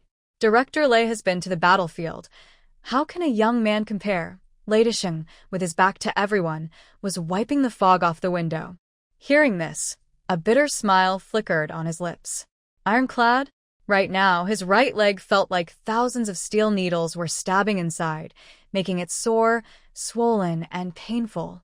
Every nerve was screaming, especially in the knee joint, as if a block of eternal cold ice had been stuffed inside, freezing his entire leg into trembling. Enough, stop joking, finish packing up and go home. Lei Disheng didn't dare to turn around, his voice muffled. The road is slippery, take it slow. He was about to turn to get the mop when at the moment his right foot just started to rotate under pressure. Crack. A sharp sound, only he could hear, came from deep inside his knee. The excruciating pain shot straight to his head, and everything suddenly went black. He, like a mountain pulled tight by muscles, suddenly collapsed sideways toward the table corner. Clang. The hot water bottle on the table was knocked over, making a loud crash in the empty hall. Guo screamed in fright. Lei Disheng clung tightly to the edge of the table, his nails almost digging into the wood, barely avoiding falling to his knees. The air instantly froze. Zhao Xiaohong and Guo were stunned, watching the usually commanding Lei Laohu awkwardly bend over, cold sweat dripping onto the floor tiles. What happened? Zhao Xiaohong asked nervously. It's nothing. Lei Disheng gritted his teeth and managed to say through clenched jaws, I just bumped into something. Bumped into something? A cold voice came from the kitchen door. It was quiet but carried a strong, commanding presence that made people afraid to speak out of turn. Wang Xiaofan was holding a cup of freshly brewed hot tea. She still wore her white apron and stood in the dim yellow light. Her eyes were deep and serious, more intense than the rainy night outside. She stepped forward slowly, her high heels clicking on the tiles, each step like a heavy blow to Lei Disheng's chest. Guo, Xiaohong, Wang Xiaofan said without looking at Lei Disheng, giving a clear order. You don't need to work anymore today. Your wages will be paid. Now lock the door and go home. Huh? But the floor isn't mopped yet. Guo hesitated, being honest. Go, Wang Xiaofan said firmly, her tone leaving no room for argument. Pull the roller shutter all the way down. The two waiters, sharp and quick, saw the boss lady was serious about clearing the place. They didn't dare to argue. They quickly changed clothes, grabbed their umbrellas, and rushed into the rain. They pulled down the roller shutter with a loud swoosh and locked it. Everything became quiet. Only the man and woman remained inside, with thunder rumbling outside. Lei Disheng was still holding onto the table, trying to stay upright. He forced a smile that looked worse than crying. Xiaofan, I'm really fine. It's just an old problem. Snap. Wang Xiaofan suddenly slammed the cloth in her hand onto the table. Her fierce attitude, which once had driven Zhang Dajun away with scissors, was now fully unleashed. She pointed at the soft chair nearby, used for waiting guests, and slightly raised her chin, uttering just one word. Sit. That single word completely took away the commanding aura of Lei Laohu. He looked like a student who had made a mistake and was caught by the teacher. He obediently moved over and sat down carefully. Wang Xiaofan didn't say a word. She crouched down right in front of him. Hey, don't. It's dirty. Lei Disheng panicked and instinctively tried to pull his leg back. Don't move. Wang Xiaofan firmly held his lower leg with strong force. She quickly rolled up his wetwork pants. One layer, then another. When the pants rolled past his knee, a fierce scar was fully revealed under the light. It was a 3-inch-long scar, like an ugly centipede coiled on his kneecap. Although the skin had healed, the whole knee was swollen and shiny, with a slight purple hue. Even without touching it, just looking at it made people feel the pain. Wang Xiaofan's fingers trembled slightly. This was the wound from 5 years ago, when he fell from a cliff at Wild Boar Ridge, while searching for fever-reducing herbs for her. He didn't say anything at the time, just claimed he slipped on the stairs. It wasn't until that night, after drinking, that he finally told the truth. That's when she learned the scar was for someone special. This wasn't healed at all. It was a lifelong cold knee joint. Whenever the weather turned rainy, it would cause him pain again. Wang Xiaofan raised her head and glared at Lei Disheng sharply. This glare, without a knife, was more piercing than one. It carried blame, anger, and most of all, deep concern. Can you still carry beer with such pain? Wang Xiaofan's voice was a little hoarse. Do you want to sit in a wheelchair for the rest of your life? Who'll push you then? Me? Lei Disheng shrank his neck under her scolding, his face turning red. He mumbled, "I saw it was busy at the shop. Didn't want to delay the business. Is business more important, or your leg?" Wang Xiufan retorted impatiently. She stood up and went into the kitchen without looking back. Soon, there was the sound of knives hitting cutting boards in the kitchen. A strong, spicy ginger smell wafted out with the steam, dispersing much of the damp, cold air in the shop. 10 minutes later, Wang Xiufan came out carrying a steaming stainless steel basin. Inside was boiling ginger soup, with a thick layer of sliced ginger floating on top. She placed the basin on a low stool, not caring it was hot. She reached into the boiling water, took out a towel, and wrung it out forcefully. The steam made her eyelashes glisten with water droplets. "I'll do it myself. Don't burn yourself." Lei Disheng looked at her red, burned hands and felt deep sympathy. He reached out to try to take her hands away. Snap! Wang Xiufan slapped his rough hand away and told him to stay still. "Stay quiet." She held a hot ginger towel and carefully pressed it onto Lei Disheng's swollen knee. "Ow!" Lei Disheng hissed softly, his whole body tensing up, and he leaned back in the chair. It was burning. A sharp, intense burn. But then, a strong, warm feeling seeped through his pores into his bones. The painful, cold sensation, like being eaten away by cold air, was suddenly pushed down as if a foe had been defeated. It felt good. Very good. Lei Disheng's furrowed brow slowly relaxed, and he exhaled a long, tired breath. Outside the second-floor window, rain was pouring. Inside, the smell of ginger wrapped the small space like a cozy cocoon. Wang Xiufan squatted on the ground, silent.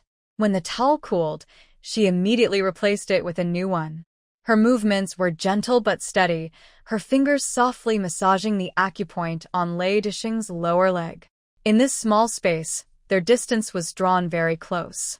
Lei Disheng looked down, watching Wang Xiufan casually tie up her hair to work, noticing the few white hairs that had appeared at her temples, and her hands, rough from years of work, but now gentle and warm. His mental defenses completely collapsed. "This leg isn't just from that fall." Lei Disheng's voice was a little hoarse, sounding especially deep in the rainy night. Wang Xiufan paused her movements, but didn't look up. "What happened?" 1980s. Lei Disheng gazed into the distance, his eyes a bit unfocused. "In the southern cave with cat ears. It was December, and the enemy's artillery blocked the way. We hid in that muddy pit for 3 days and nights. I was the squad leader and gave the only moisture-proof mat to a new soldier. That place was so damp, by the time we left, my leg was numb and rotten, sticking to my pants." He chuckled bitterly. "Later, my comrades took turns holding my leg to keep it warm, so I didn't lose it. Since then, whenever it rains, this leg is more accurate than the weather forecast." He spoke casually, but Wang Xiufan felt her heart tremble. Those were truly days when he kept his head tucked into his waistband. Wang Xiufan was changing a hot towel and softly said, "When I was young, I didn't really want to get married." Lei Disheng was surprised and looked down at her. "When I was 10 years old, my biggest dream was to have a sewing machine like the one in the supply and marketing cooperative window, the Butterfly brand." Wang Xiufan smiled faintly. "I wanted to be a tailor, the best tailor in the whole county. I wanted to turn those old rags into beautiful clothes. Unfortunately," she sighed, "later, to give Debao a bride price, I was sold to Zhang Dajuan for 23 yuan. That marriage lasted 25 years. I didn't even have time to make myself decent clothes.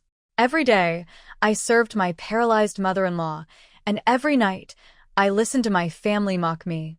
My little dreams had long been soaked in daily chores and faded away." She spoke calmly, without complaints, only with a quiet acceptance after many hardships. But her calm words felt like a thorn, piercing into Lei Disheng's heart. He looked at Wang Xiufan. This woman, her first half of life, was trapped in a cage called home, drained of her strength like an old ox. Yet, even so, at 48, she managed to carve out a way with scissors and determination. Her eyes held a spark, an ember that hadn't been completely extinguished by life. Lei Disheng felt a fire burning in his chest, making his throat dry. Suddenly, He reached out and grabbed Wang Xiufan's wrist as she was twisting the towel. Startled, she looked up and met his deep, intense gaze. The light in his eyes was hotter than a bowl of ginger soup. "It's not too late." Lidisheng looked at her. His voice was steady, firm, as if he wanted to carve this vow into his bones. "Xiufan, it's not too late now." He pointed to the neatly arranged table and chairs downstairs, then to himself. "This shop is yours. Every penny you earn is yours. If you want to be a tailor, go ahead. If you want to open a clothing factory, do it. If you want to sell clothes to the provincial city or Beijing, I will carry that load for you." He paused, his gaze more determined than ever. "As long as I, Lidisheng, have breath in my body, I will never let your dreams be trampled again. The debts old Zhang owed you, I will repay double in this life." There were no sweet words, no "I love you," but these few honest words, full of simple truth, are louder than any love poem in the world. Wang Xiufan was stunned. Having lived nearly 50 years, she had heard mostly "you're a woman" and "you have to endure." No one had ever told her that she could do whatever she wanted and that someone would support her no matter what. Her eyes welled up with tears, but her heart felt warmer than ever. She didn't pull her hand away, letting Lidisheng's rough, large hand hold hers. The warmth from their palms spread along her arm and deep into her heart. At this moment, there was no boss or worker, no divorced woman or a lonely man. Only two people, battered by life's storms, finally finding comfort in each other. After a long while, Wang Xiufan gently sniffed and suppressed the urge to cry. She reached for the bowl of ginger and brown sugar tea beside her, offering it to Lidisheng with a soft voice like a gentle spring breeze. "Fool. Drink it quickly. If it cools down, it won't make you sweat." Her fingertips accidentally touched his lips, and neither of them moved away. Lidisheng, like a well-behaved young man, drank the tea eagerly, taking big sips from the bowl. It was spicy, hot, but sweet deep inside. Drinking this ginger tea warmed his stomach and settled his heart. Outside, the rain gradually lessened, and the swelling on Lidisheng's knee had gone down quite a bit. "Go to bed now," Wang Xiufan said as she tidied up the water basin, then came over and naturally helped him up by supporting his arm on her shoulder. "Take it slow. Don't push yourself." Lidisheng, half of his weight on her, smelled the faint scent of cooking oil mixed with snow cream on her skin. For the first time, he felt truly at peace. They slowly moved up to the second floor. At the end of the corridor was Lidisheng's room. "Sleep early." Wang Xiufan released his arm. Lidisheng stood at the door, looking at her. "You too sleep early. Tonight." "Thank you." Wang Xiufan rolled her eyes at him, but couldn't help smiling. "Thanks? If you don't get up tomorrow, I'll deduct your pay." After saying that, she turned and went into the next room, closing the door with a click. Lidisheng lay on the neatly made military-style hard bed, listening to the faint sounds from the next room, her taking off her shoes and tidying the bed. In this old, dilapidated building, it was no longer cold and empty. A warmth called home is quietly taking root and sprouting on this rainy night. This is the best sleep that Lidisheng has had in 5 years, even though he usually can't sleep on rainy days. After a night rain, the morning in Qinghe County feels refreshingly cool, with the air full of the smell of wet soil and grass. Just before dawn, in the kitchen of Xiufan's home cooking, an old clay pot that has been used for over 20 years is bubbling hot. The millet porridge has a layer of oil on top, golden and shiny, with fine wrinkles on the skin. The aroma drifts through the door crack up to the second floor. On the stairs, steady footsteps sound. Lidisheng, wearing a faded army green work vest, carries the ginger residue he took off last night. He walks down the stairs with big steps. Although his right leg still feels a little stiff when it touches the ground, he looks much better than last night when he was sweating from pain. "Are you awake?" Wang Xiufan, standing with her back to him, is chopping pickled vegetables quickly. "How's your leg? If it still feels uncomfortable, you can rest upstairs today." "Ho hot, and I will go to the market." Lidisheng throws the ginger residue into the trash can, then walks to the stove. He tests the temperature of the clay pot lid with his hand, then grins, showing a big white tooth. "Why rest? That's for delicate people. Thanks to your ginger soup last night, this morning, the cold in my knee feels like it's been drained out. I feel much better. Wang Xiufan turns around and gently pats his knee. Ow. Lei Disheng pretends to gasp at the cold, exaggerating his movement. Enough, stop acting. Don't worry, Ho Hot and the others won't laugh at you. Wang Xiufan gives him a quick look, but her eyes hide a smile. She casually scoops a bowl of thick millet porridge and peels 2 red eggs, handing them to him. Eat quickly. A full stomach gives you strength. Today is going to be a tough day. Lei Disheng takes the bowl, drinks a big sip, and winces at the hotness, but his eyes shine like a light bulb. As long as you're in charge, I'll go over any mountain of knives. Their eyes meet in the morning light. No sweet talk, just a sense of solid, everyday life. Half an hour later, at the largest farmer's market in the county. This is the busiest time of day. Puddles of water on the ground reflect the crowd, and the sounds of bargaining and shouting are as loud as boiling porridge. Wang Xiufan had a clear goal and headed straight to the innermost meat stall area. She ignored the lean meats and focused on the pig's trotters stacked under the counter. Boss, how much for these front trotters? Wang Xiufan crouched down, held up 2 fingers, and pinched the tendons of a pig's hoof. She gave her nails a quick scratch, an old trick to check if the meat was fresh. The meat shop owner was a bald man with a face full of flesh, smoking a rolled cigarette and picking his teeth. He didn't look up and said, 5 mao per jean. No selling separately. Nowadays, pig's trotters were considered scrap meat. City folks thought they had no meat, only bones, and cleaning them was a hassle. Only poor families with no money for real meat bought them to make soup, so they were much cheaper than regular meat. I want all of these, Wang Xiufan said, pointing to a big pile of pig's trotters in the corner, still bloody. But I have a condition, you need to pick out the front trotters. I don't want the back ones with less meat and more tendons. If you cheat, I won't pay. Hearing all of these, the boss almost dropped his cigarette and his eyes lit up immediately. All of them? Miss, that's about 40 or 50 jean. Are you hosting a banquet? Yes, I'm opening a restaurant, Wang Xiufan replied simply, without extra words. The boss quickly weighed the meat. 52 jean in total. Lei Disheng didn't say a word. He stepped forward, grabbed the blood-stained plastic bag with one hand, and slung it over his shoulder as easily as carrying a bag of cotton, without even breathing hard. After leaving the meat shop, Wang Xiufan took Lei Disheng to the dry goods section. This time, she chose more carefully. She wanted slightly yellowed, multi-crystal old rock sugar for its rich sweetness that wouldn't cause heat. She also picked large red peppercorns for the right numbing flavor. Most importantly, she looked for dried tangerine peel. This dried tangerine peel isn't good enough. It's not aged enough, too bitter and will ruin the soup. Wang Xiufan examined various dried goods at a stall. Finally, she found a dusty glass jar in the corner. Boss, how much for this? The boss looked and gave a thumbs up. Good eye. That's 5-year-old huizhou peel. I keep it for making tea myself. Didn't expect you'd find it. After buying everything and returning to the shop, the sun was already high in the sky.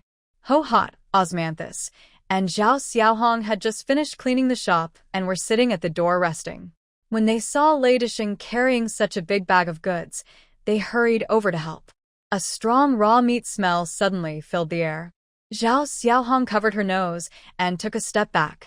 After seeing what was inside the bag, her face showed a very interesting expression. Pig. Pig's feet? Sister, why did you buy so many of these?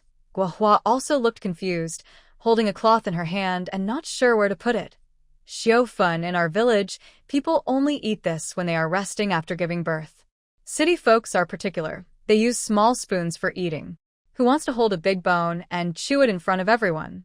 It's greasy and looks bad. Lei Disheng threw the bag onto the back kitchen floor with a loud bang. He was also unsure and scratched his short hair.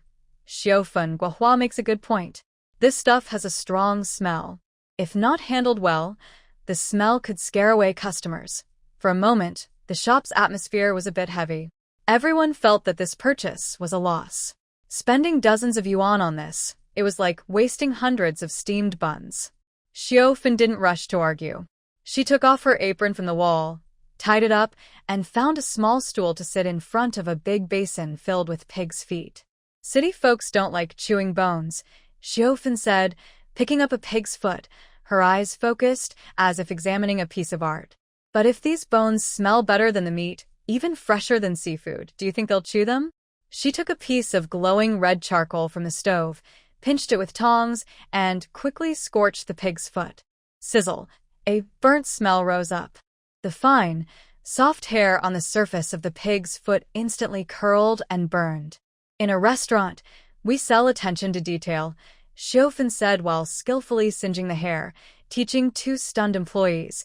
Look at the cracks in this pig's foot, full of tiny hairs. If a customer finds a hair in their mouth, no matter how good the taste, the dish is ruined. Not only that, but our reputation will be damaged too. After singeing the hair, the pig's foot looked black and charred. Xiaofan picked up a small knife, dipped it in warm water, and carefully scraped off the blackened skin. Her movements were quick. With each cut, the burnt skin peeled away, revealing the white, tender, pinkish meat underneath. Guohua watched closely and exclaimed, "Sister, I've cooked at home for decades, but I've never been this meticulous. This isn't just cooking, it's giving the pig's feet a makeover." Wang Xiaofan smiled and threw the cleaned pig's trotters into a basin of clear water. This is called skill. When you put in enough effort, even stones can bloom. 52 pounds of pig's trotters took 2 hours just to clean. When she finished, her hands were so soaked they turned white. Next was the main part. The large iron pot on the stove was heated up. She poured in oil and added crushed old rock sugar. She cooked on low heat. The sugar melted in the oil, changing from clear to light yellow, then to reddish brown, and finally bubbling intensely. This is what chefs call chicken blood red. Now's the time. Quickly, Wang Xiaofan poured a big basin of blanched pig's trotters into the pot. Clatter! The caramel color instantly coated each piece of pig's trotters, giving the tender meat a shiny amber coat that looked very tempting. Next, she added chopped green onions, ginger, and garlic, along with a special spice bag containing dried tangerine peel, star anise, cinnamon, and other herbs. She poured in half a pot of broth, added 2 spoons of homemade soybean paste, and a spoon of rice wine to remove the smell. She turned up the heat to boil. The raw meat smell in the kitchen was replaced by a strong, rich aroma that seemed to fill the air and lift everyone's spirits. This smell was very special. It wasn't greasy like typical braised pork, but had a fresh scent of tangerine peel and the richness of medicinal herbs, like a hook that caught the craving deep inside the stomach through the nose. Zhao Xiaohong was wiping the glass in the front hall. When she smelled this aroma, her movements slowed. She swallowed hard and said, "Wow, this smells so good. I never knew pig's trotters could taste like this." Even Lei Dishing, who was sitting at the door smoking, couldn't resist the tempting smell. He threw away his cigarette, crossed his arms, and strolled into the kitchen. "Xiaofan, how much longer do I have to wait? My stomach is protesting. Don't rush." Wang Xiaofan turned down the heat and covered the pot. "Bring it to a boil on high heat, then simmer on low. This kind of meat with tendons needs at least 3 hours to cook, so the marinade can soak into the bones. Only then will it be flavorful." 3 hours felt like an eternity for those waiting. The aroma grew stronger and heavier, almost tangible, pressing down on everyone's hearts. Finally, at 4 o'clock in the afternoon, Wang Xiaofan lifted the lid. A burst of white steam and rich aroma rose into the air, instantly transforming the back kitchen into a fairyland. The pig's trotters in the pot had completely changed. They looked shiny and red, with skin and meat slightly trembling, like jelly, bouncy and firm. The thick sauce was so sticky it could be pulled into strands, clinging to the meat without falling off. Wang Xiaofan gently poked with her chopsticks, and the skin and meat instantly split open, revealing tender, sticky tendons inside. They were soft but held together well, not falling apart or collapsing. She picked up a piece and placed it on a white porcelain plate, sprinkled it with fresh green scallions and a few white sesame seeds. The red meat, green scallions, and white sesame seeds made this dish look so appetizing. Who would say it was just leftover scraps? This was a delicacy even a state-run restaurant might struggle to serve. Come, try it, Wang Xiufan said, placing the plate on the table. Lei Disheng couldn't wait any longer. Ignoring the heat, he reached out and grabbed the biggest pig's knuckle, opening his mouth to bite. One bite. The soft, sticky texture filled his mouth instantly. The fat melted in his mouth, rich but not greasy, lean but not dry. Especially the tendons, cooked just right, chewy yet tender, full of flavor, making it hard to stop eating. What made it even better was the hint of dried tangerine peel flavor. After the meat's aroma faded, a faint sweet and refreshing taste lingered on the tongue, making him want to take another bite and impossible to stop. Lei Disheng's eyes widened like copper bells. Chewing and giving a thumbs up, he struggled to speak. This is amazing. Damn, it's even better than the braised pork knuckles I had with the officers in the army. He finished the entire pig's knuckle in just a few bites, even licking the remaining gelatin on his lips. Guo Hua and Zhao Xiaohong also came over carefully, each grabbing a piece. Oh my god! Zhao Xiaohong exclaimed after tasting it, her eyes shining. Sister, how is this so delicious? Not greasy at all. And the skin. It makes my face feel so smooth. Guo Hua was even more excited, patting her thigh. If we sell this, the city folks will lick their plates clean. Who said this was humble food? This is top quality, even better than dragon meat. Wang Xiufan looked at everyone's excited faces and smiled confidently. That's right, she said, wiping her hands with a towel. Her eyes sparkled with business smarts. This dish will be our restaurant signature from now on. I have already thought of the names. Wang Xiufan pointed to the pig's trotters on the plate. We won't call it braised pig's trotters. That's too plain. For female customers, let's call it beauty and skin-nourishing trotters. The pig skin is full of collagen and fat. Eating it helps improve the skin, even better than applying lotion. After eating, your face won't wrinkle. Zhao Xiaohong looked surprised. Sister, can it really be like that? Eating meat can make you more beautiful. Why not? Wang Xiufan raised an eyebrow. That's called hitting the right spot. Every woman loves to look good. Even just for the name, they'll want to try it. What about male customers? Lei Disheng asked. For men, it's about good luck. Wang Xiufan smiled. We can call it top scholar trotters or step up higher trotters. Pig's feet are like money grabbers. Eating them can bring wealth and promotions. Don't small business owners and officials want to spend money on that? Lei Disheng couldn't help but clap his thigh. Brilliant. Truly brilliant. Xiufan, you should be a factory director instead of just selling food. You've thought of everything, totally calculating people's hearts. What about the price? Guo Hua asked, most concerned. It takes effort, and the meat is so good. It should sell for 10 or 8 yuan, right? Wang Xiufan shook her head. Too expensive. It'll scare people away. Too cheap. It won't seem valuable. We need to sell more. She held up her hand. 1 portion with 2 pig's trotters, 5 yuan. We'll add a small cold dish and a bowl of soup for free. Lei Disheng quickly did the math in his head. Fresh pig's trotters cost about 50 cents per jin, and 2 trotters are about 1.5 jin. With seasonings and gas, the cost is just over a yuan. Selling for 5 yuan means a profit of 3 or 4 times. Plus, at this price, for guests dining out, it's both respectable, since it's a main dish, and affordable. That's huge profit. Lei Disheng looked at the shiny red trotters, as if he saw a pot of gold. This business can really take off. It'll definitely be popular. As evening fell, the city lights flickered on. The new sign at the entrance of Xiufan's home cooking was especially eye-catching in the night.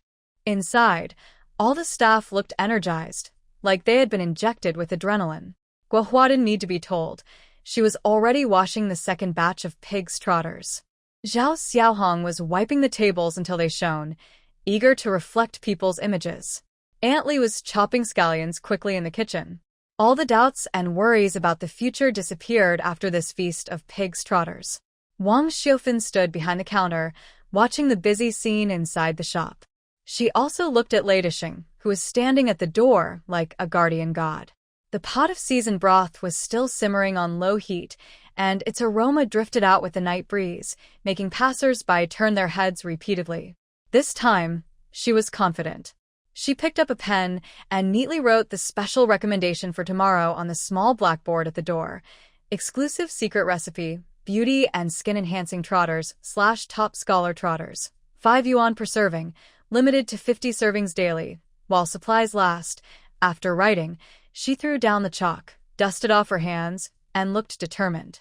Tomorrow, we'll show the people of Qinghai County what real good food is. So good that even if you queue up, you won't get enough. Qinghai County, blessed by good weather, just cleared after rain. Early morning, just past 6 o'clock, the air still carried a damp, cold, earthy smell. But outside Xiufin's home cooking, the street was already heated by a strong, tempting meat aroma. That smell was so enticing, with a hint of dried tangerine peel sharpness and rich old broth, seeping through door and window cracks, waking up everyone in the street. The small blackboard at the door, which said limited to 50 servings, looked like 50 gold ingots, making neighbors' stomachs rumble. A long line of people stretched all the way to the curb. Hey, isn't that the place claiming their pigs' trotters can make you beautiful? A woman with a fancy hairstyle, clutching a crumpled 5 yuan bill, stretched her neck to look inside. Is it really that good? Whether it's magical or not, the smell is definitely tempting. I was already hungry just smelling it from the back street, said a man behind her, holding a briefcase and looking like an official, swallowing hard. But why doesn't the shop have a sign? At this moment, the shop's entrance looked a bit bare. Only a big red cloth hung over the signboard, covering the middle tightly. Inside, the white wall meant for hanging certificates was blank, looking almost like it was missing clothes, lacking confidence. This unfinished look immediately caught the attention of some sharp-eyed people. Next door, Sun Ernyang, the owner of the public bathhouse, wore a bright red shirt and held a handful of sunflower seeds. Standing on her quiet steps, her eyes darted around, feeling sour inside. Bah! Sun Ernyang spat sunflower seed shells on the ground and sarcastically spoke in a sharp voice loud enough for the people in line to hear. I say, everyone, you dare to buy this? Aren't you worried about getting a stomach ache? The crowd shifted slightly, and a few pairs of eyes looked over. Seeing that someone responded, Sun Ernyang became more energetic and pretended to be kind as she shouted, You all don't know, the owner of the shop is a broken shoe abandoned by old Zhang from the supply and marketing cooperative. A woman with no power or influence. How could she get an official license? I think this is just an unlicensed black shop. They don't even hang a sign, and the kitchen might be very dirty. Black shop. The man with a briefcase frowned and took a step back. No wonder there's no license. These days, they don't crack down on illegal businesses, but if you get sick from eating and there's no official stamp, who can you turn to for justice? Exactly, 5 yuan for a portion isn't cheap. Maybe it's bad pork. Whispers started among the crowd, and suspicions spread like a plague. In the early 1990s, ordinary people still had a natural fear of unlicensed businesses. The orderly line began to loosen, and some people even shook their heads and turned to leave. Inside the shop, Zhao Xiaohong was wiping the table. When she heard the gossip outside, she was so angry her face turned pale. Sister, that Sun Ernyang is too mean. I'll go tear her mouth apart. Guohua was even more frightened and dropped her cloth. She was from the countryside and was most afraid of the unlicensed label. She tremblingly asked, Sister Xiufeng, should we pull down the rolling door to hide? If someone reports us, hide what? A calm voice came from the kitchen. Wang Xiufeng took off her apron, which still had a bit of soy sauce on it. She tidied her collar and retied her loose hair, showing no sign of panic. She walked to the door, looked at Sun Ernyang, who was speaking with spittle flying, and her eyes were as calm as if she were watching a clown. Lazy. Wang Xiufeng didn't pay attention to Sun Ernyang but turned to look at Lei Dixing standing beside her. Open the main door completely. Turn on all the lights. Make them as bright as possible, he smiled, and his fierce energy turned into action. He took a few steps forward and with a loud crash, pushed open the 2 glass doors. Being upright means no fear of shadows. Wang Xiufeng stood on the steps. Her voice was quiet but firm. silencing the noisy street outside. Every bite of food I make, every piece of meat I use, can stand up to inspection. If you want to see, come into the kitchen. If you want to eat, feel free. As for those gossiping, her eyes were sharp, sweeping over Sun Eunyoung's pale face. Be careful, the wind might blow your tongue out. Sun Eunyoung felt uneasy under her gaze. Just as she was about to reply, her eyes suddenly lit up. She pointed down the street and shouted, "Oh, that's the market inspector from the Commerce Bureau. Looks like heaven is watching, and they're here to shut down your illegal shop."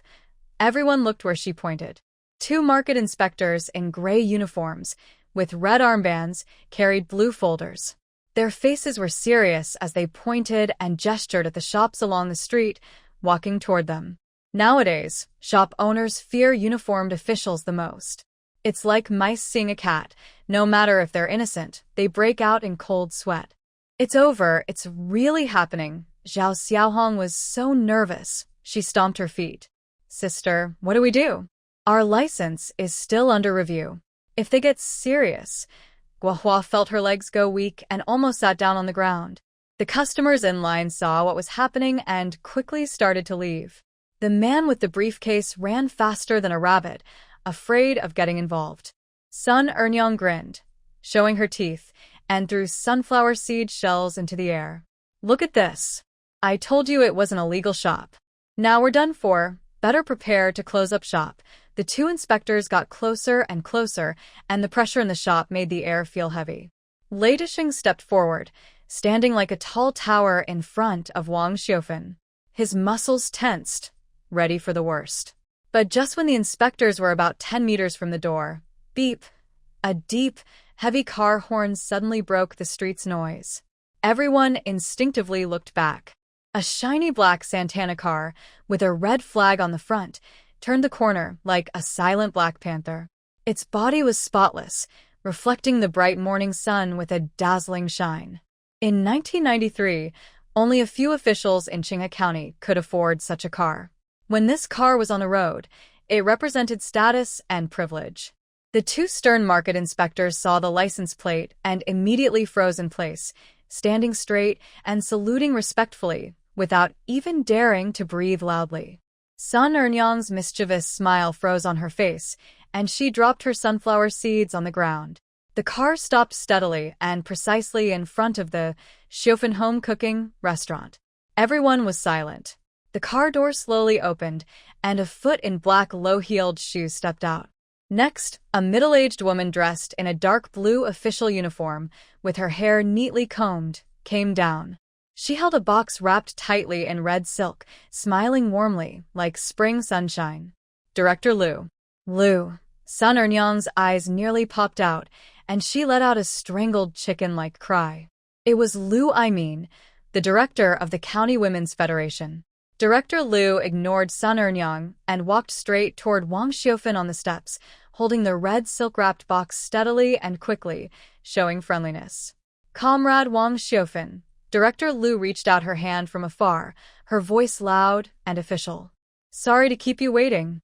Normally, this should be delivered by an official, but I thought since you are a model for laid-off women starting their own businesses in our county, I must deliver this personally."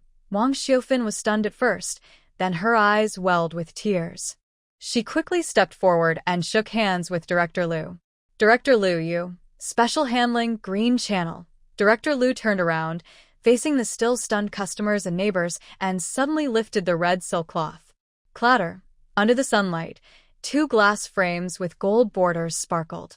One was a bright red stamp-covered, individual business license. The other was a similarly bordered health permit with a large A rating clearly visible.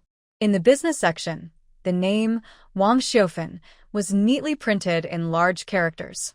The joint approval from the Industry and Health Bureaus was completed overnight yesterday. Director Liu carefully handed the two heavy frames to Wang Xiufan and said loudly, "Comrade Wang Xiufan's shop has higher hygiene standards than the county guest house. Our county encourages good comrades like her to become prosperous. Anyone spreading rumors or insulting our model workers is going against the county's development policies." These words sounded firm and powerful, like loud slaps hitting the face of Sun Eunyoung. Sun Eunyoung, who had just been shouting about the black shop, now looked pale and embarrassed, wishing she could disappear. She shrank her neck, turned around quickly, and didn't even dare enter her own bathhouse door, slipping away along the wall instead. Suddenly, a burst of applause erupted from the crowd, with hands clapping loudly. Good. I knew that the shop owner looked honest. Turns out she's a model worker. Even the Women's Federation director personally came to deliver the certificate. No worries now. I'm definitely buying those pig's feet. Give me 2. No, 3. To take home for the kids. The crowd that had just dispersed quickly gathered again, even larger and more eager than before. The 2 market officials standing by the roadside also reacted quickly, rushing over to maintain order, worried about crowding the leaders. Wang Xiaofan held the 2 certificates, gently touching the bright red official stamps on them. This paper wasn't thick, but in her heart, it was heavier than gold. It meant that from today, she was no longer the abandoned wife driven out of her home, nor the street vendor, gorilla, but the rightful owner of the shop, proud and upright. Osmotu, Xiaom. What are you standing there for? Wang Xiaofan turned around, tears in her eyes but a bright smile on her face. Bring the hammer and nails. Hang it up. Put it in the most visible spot. Yes. Coming. Xiao Hong and Guohua looked excited, their previous fear replaced by proud confidence. Director Lu watched the lively scene and nodded with satisfaction. At that moment, the smell of dried tangerine peel and braised meat from the kitchen wafted into her nose. Wow, is this the famous beauty pig's feet? Director Lu sniffed and joked with a smile. I smelled it from the car. It smells so good. Director Lu, please come inside. Wang Xiaofan quickly handed the certificates to Lei Disheng and personally led Director Lu into the shop. It just came out of the pot. I kept some for you. 2 minutes later, a plate of shiny, soft, and chewy pig's trotters was served on the table. Director Lu was not polite. He picked up a piece and took a bite. The tender skin and meat melted in his mouth, and the sweet aftertaste of dried orange peel balanced the greasiness perfectly. The flavor was truly exceptional. Excellent. Great cooking skills. Director Lu gave a thumbs up, put down his chopsticks, and lowered his voice, looking serious. Xiao Fun, you must keep up this level. Let me give you a little secret. He looked around and leaned forward slightly. Next month, a provincial economic inspection team will visit Qinghe County for research.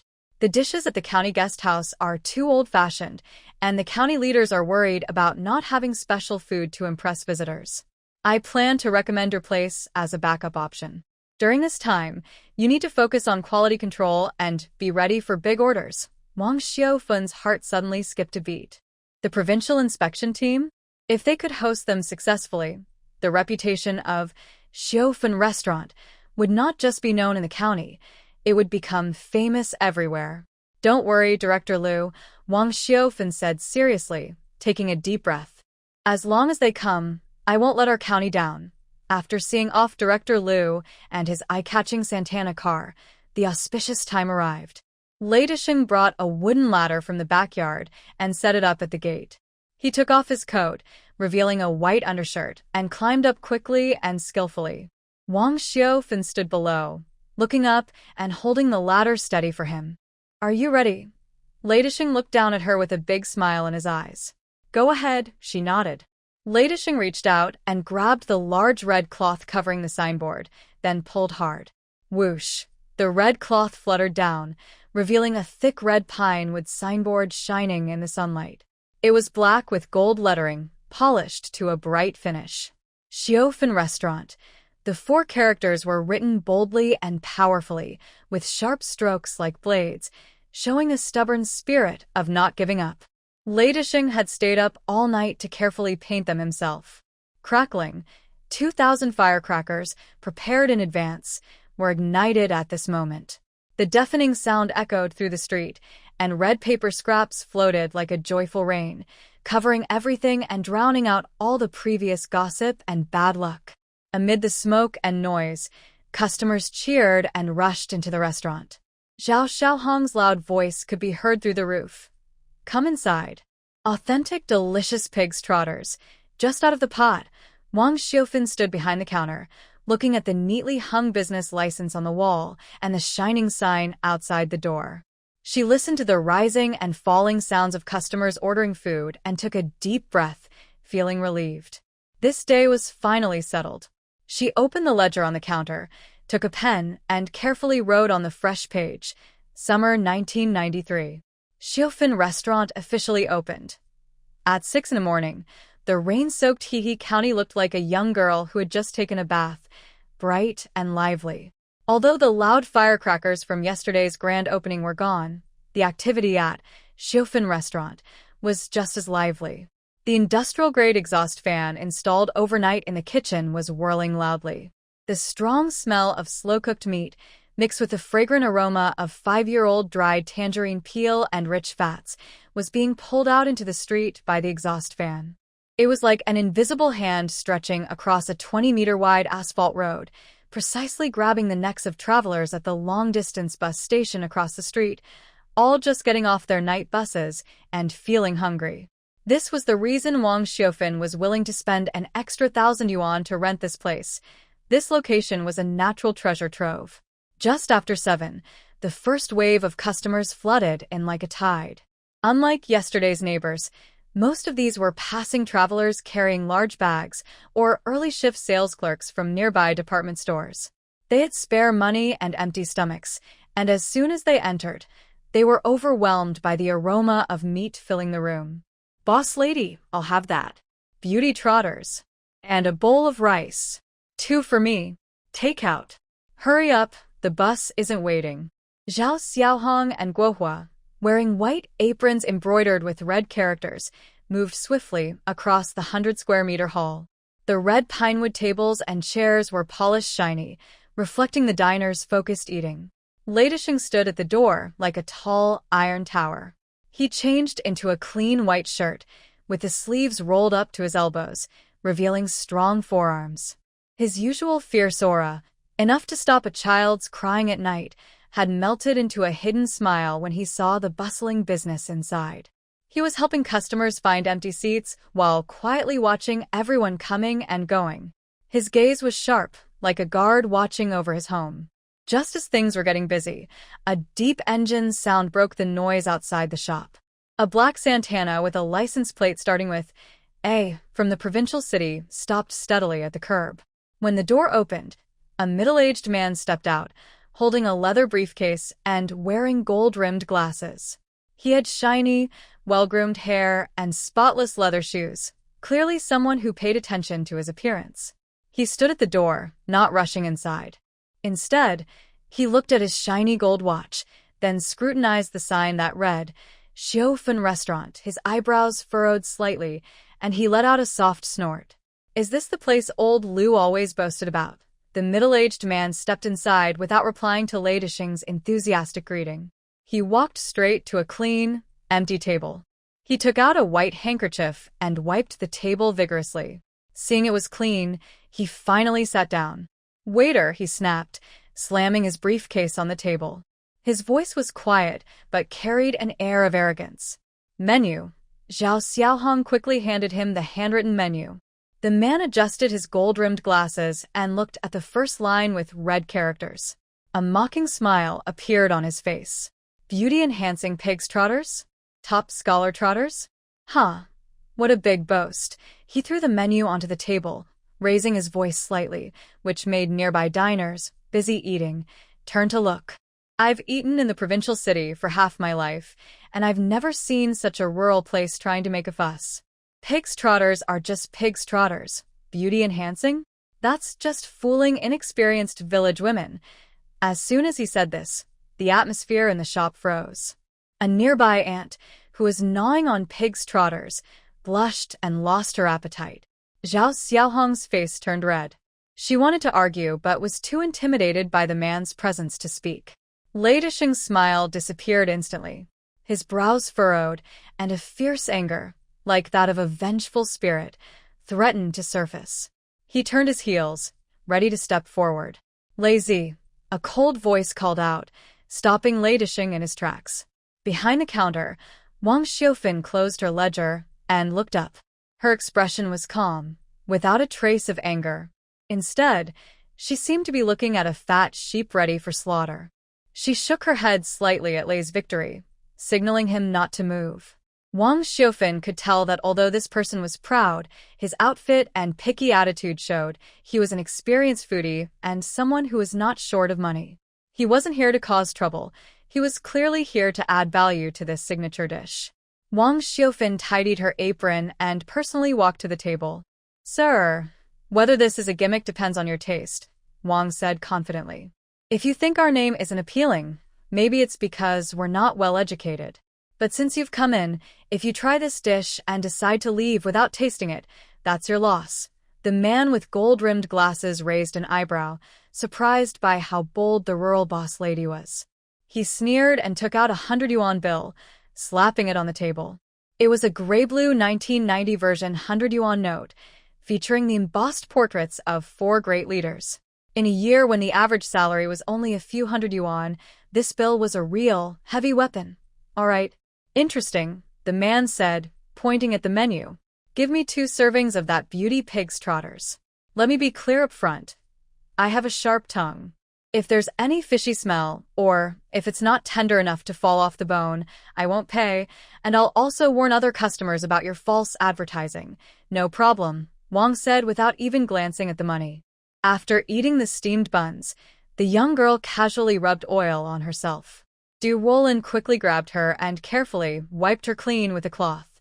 "Second aunt, can I go see the little goose?" "Yes," Du Wolin replied, just remembering to ask, "Where's your brother? Why didn't he come with you today?" The girl broke free and happily ran into the house, saying, "My brother went out to play with the donkey and the Iron Egg kids. He didn't take me.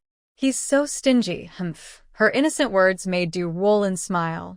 Just as she was about to go inside, she heard loud noises. The sounds made her heart tremble.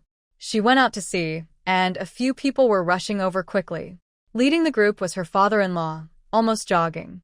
Did something happen? As they got closer, Du Wolin didn't have time to ask before her father-in-law went ahead into the house. Her mother-in-law followed quickly, looking very worried.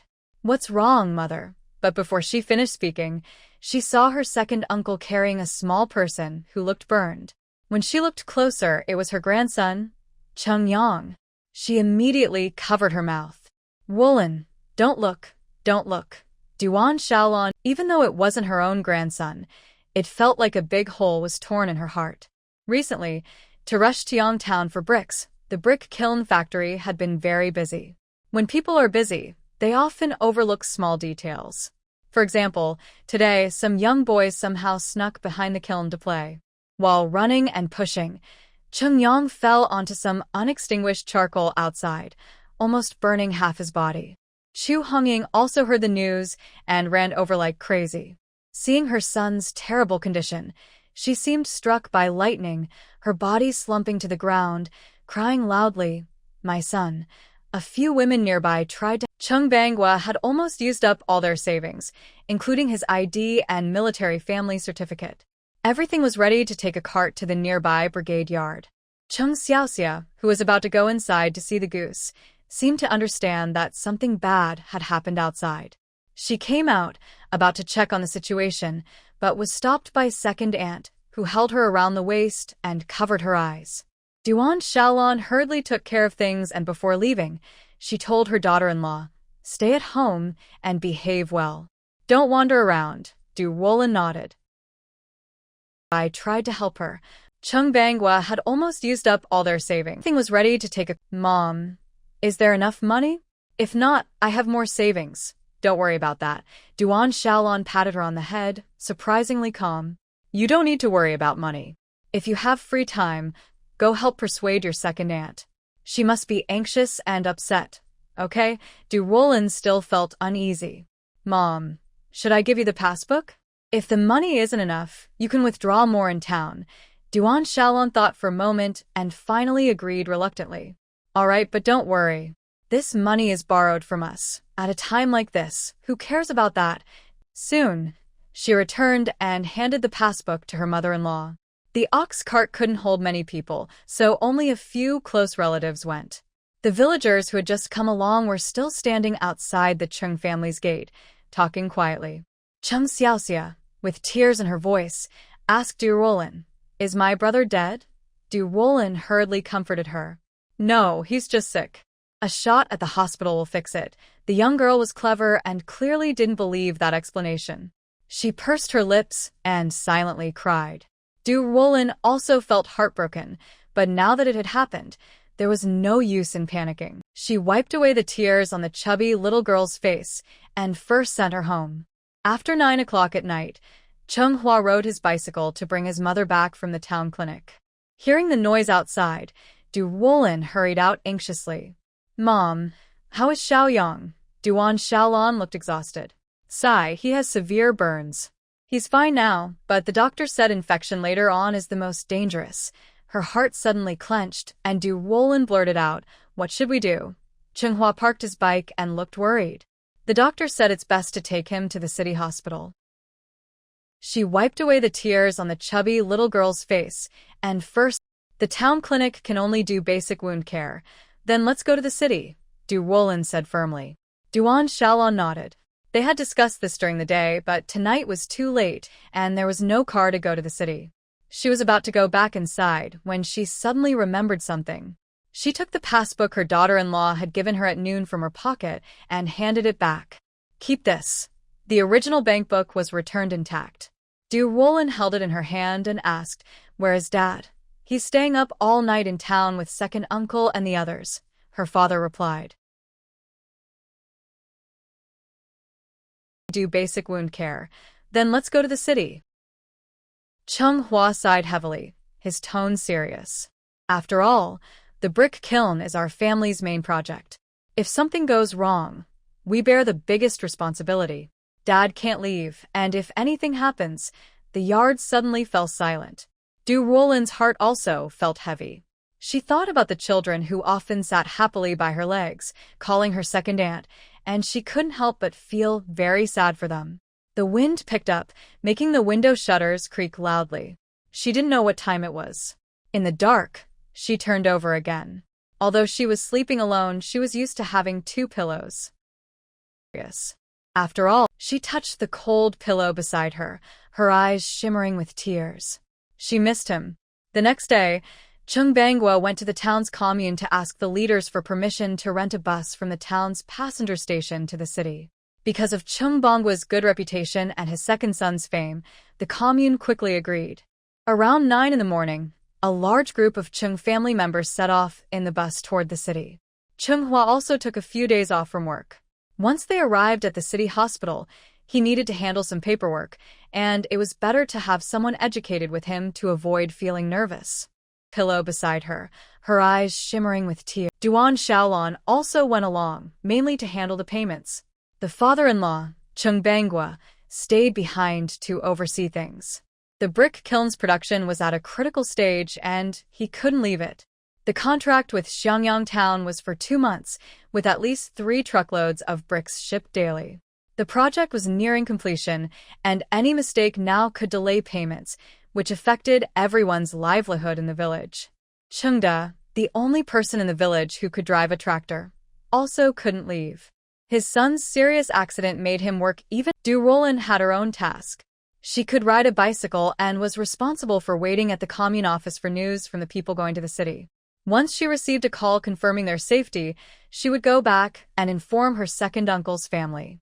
The commune office wasn't very busy. She sat on a chair next to the phone, her hands resting on her lap, anxiously waiting. "Comrade, drink some water. Your lips are chapped," a colleague from the office said kindly. Du Rollin took the water offered to her, smiled politely, and thanked her. The cup was about to reach her lips when the phone suddenly rang. A bicycle and was She quickly stood up, but didn't dare to answer it herself, afraid it might not be Chinghua calling. The person who had just brought her water answered the phone, saying, "Hello, this is Pingshan Town Production Cooperative." After hearing the other side's message, she handed the receiver to Du Rollin. Du Rollin imitated the previous person and held the phone firmly to her ear, speaking loudly. "This is Du Rollin." A noisy electrical sound came through, and Chenghua's voice was heard. "Second sister-in-law, it's me. How is Xiaoyang? What's his condition?" Chenghua looked around aimlessly, his tone very serious. He has severe burns and is still in shock. Did the doctors say how to treat him? Right now, they will do surgery to treat the burns, then give antibiotics. Chenghua paused, took a deep breath, and spoke with difficulty.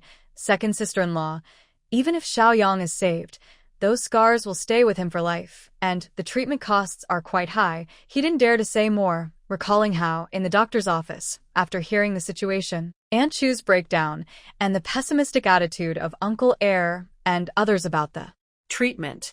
This child was already on the verge of being abandoned by his family. Du Wolin tightly held the phone, trying to comfort him. Just tell me, roughly how much more money do we need? Chenghua pressed his lips, controlling his trembling breath. At least 5,000 yuan. 5,000. For people in the countryside who rely on land to make a living, that was practically a fortune. Du Wolin twirled her fingers around the phone cord, thinking, then continued to soothe the other side as before. We'll start treatment. I'll go back and discuss the money with Dad and my older brother. Yes, that's all for now. All right, take good care of Mom. After hanging up, Du Wolin stared at the ground in thought for a moment, then asked the person on the line, Comrade, can I make a call out? Yes, but you need to register first and write a note explaining who you're calling and why. That was no problem.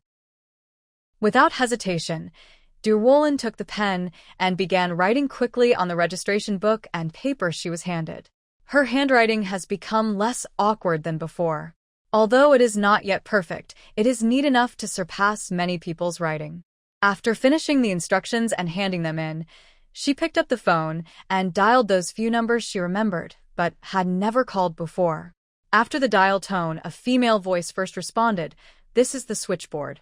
Where would you like to be connected? Hello, please connect me to the National Defense University in Beijing. The number is 706489. Okay, there is another. I am looking for the young officer training class, Qing Xiao. The person on the other end noted the name and asked her to wait a few minutes. Soon after, no one spoke again. Only the crackling of static. At this moment, Du Wolin felt nervous again, her heart pounding loudly. Soon, she heard some movement on the other side. Qing Xiao, hearing someone calling him, thought it was Fong Moli. He quickly came downstairs with the staff from the reception, picked up the phone on the table, and spoke in a deep voice. Hello, this is Qing Xiao. The familiar voice came through the receiver, and that strange experience. But now was not the time to dwell on feelings. She covered her mouth with her hand, trying to make her voice sound calm. Qing Xiao, it's me. I am Roland. Hearing these words, Qing Xiao's eyes lit up immediately. He even thought he had heard wrong, took the receiver off his ear to look at it, then put it back to his ear. Roland, are you okay? Why did you suddenly decide to call me? Du Wolin glanced at the people in the office and lowered her voice. Although the brick kiln is the village's asset, since Dad is the party secretary and took the lead in managing it, he can't avoid responsibility if an accident happens. Her hand, trying to make her voice sound calm. Qing Xiao, it's me. I am Roland. Hearing these words, if, in the end, delaying treatment causes Xiaoyang to have a serious problem, how will Dad and second uncle get along in the future? The bond between biological brothers is unbreakable, but what about others? Yes, so, do you have any ideas? Du Wolin paused, feeling a bit difficult to speak, then asked, If we need money for treatment, can we use our savings first? Do you agree? Qing Xiao was surprised for a moment, then a smile appeared on his face. Since the money is in your hands, you can decide how to use it. Understanding his attitude, Du Wolin relaxed a bit and joked, That won't do. Serious problem. The money is earned hard by you, so I need to ask for your opinion. If I spend it all, and you come back to find your savings gone, you'll think I'm wasteful. Qing Xiao chuckled and looked around before lowering his voice to the phone. Then I'll work harder and earn more money, so no matter how you spend in the future, you won't run out. He started joking around. Du Wolin's ears and neck turned red, and her previously gloomy mood was instantly brightened by his words. All right, I don't have anything else to say. I'll hang up now. Wait a moment. Qing Xiao called to stop her, his tone becoming serious. By you, so I need to ask for your opinion. If I spend it all, and you come back to find your savings, think I'm wasting. He sincerely said, Wife, I'm really happy you called me today. Not just because I can hear your voice, but because you think of me when you face trouble. Rushing to solve everything doesn't fix the problem. You need to find ways to change your situation and environment. You're doing better at that than I imagined. Really, I admire you and am proud of you, but I also feel guilty. When I'm not with you, you have to face these things alone. That's my fault. Durwolan slightly lifted her chin, holding back tears in her eyes. It was the first time someone told her they were proud of her. Not only was she appreciated, but that person was also the one she liked most. The feeling of being completely fulfilled made her crave more. Will our conversation be overheard by the switchboard? Ching Xiao chuckled. They might hear it, but I'm just talking to my wife. It's not like I'm talking to someone else.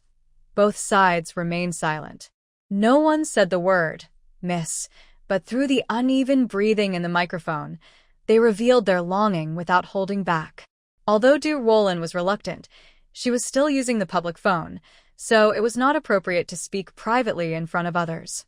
Not only was she appreciated, but that person was also the one she liked. Well, I really have to hang up now. The person on the other end replied softly, okay, goodbye. Goodbye. She first put down the phone, feeling an empty space in her heart. The woman on the other side listened to the whole conversation. She twirled her pen and said to Durwolan, you two really love each other. Durwolan picked up the scarf draped over her chair and smiled at her, not denying it. Comrade, thank you for today. You can keep these candies. Without hesitation, Durwolan grabbed some candies from her bag before leaving and shared them with the woman, distributing the rest evenly on the desk. After leaving the commune, the weather was clear and a gentle breeze blew away all worries. At home that evening, she and her father-in-law went to visit second uncle's house and shared the news that Chunghua had sent from the hospital earlier that day. When they heard that the treatment would cost at least 5,000 yuan, second uncle's wife suddenly couldn't bear it and collapsed onto the bed.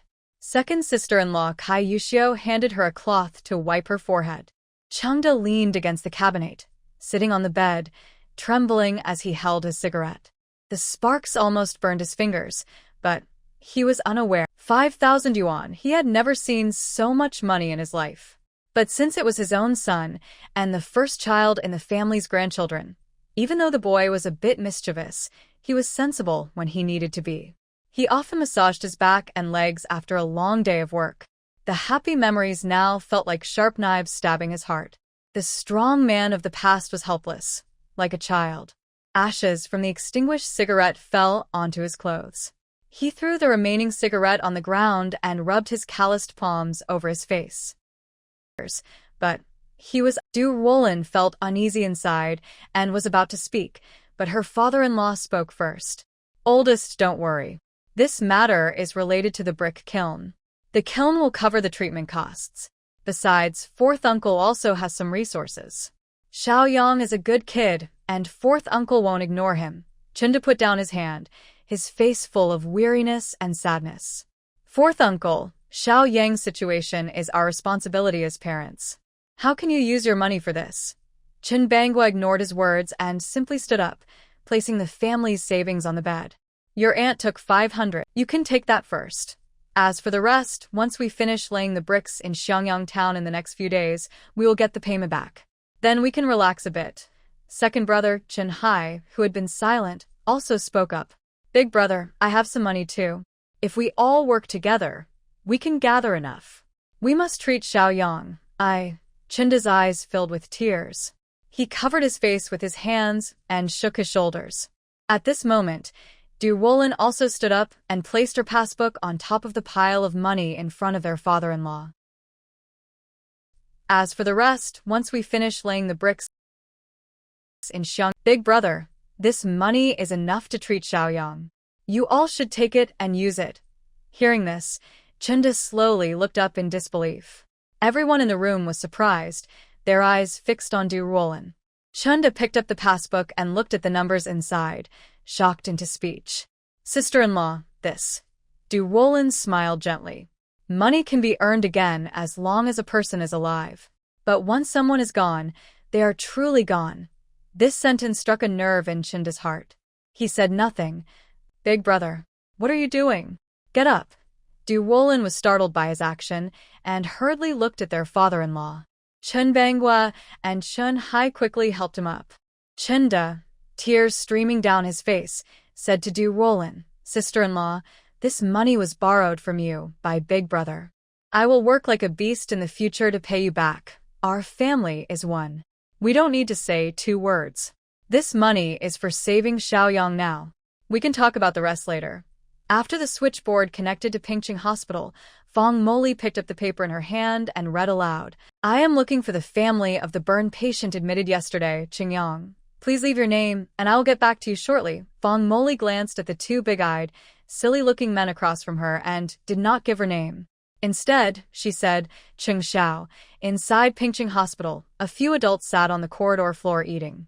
They had brought dry food and used the hospital's free hot water for a simple meal.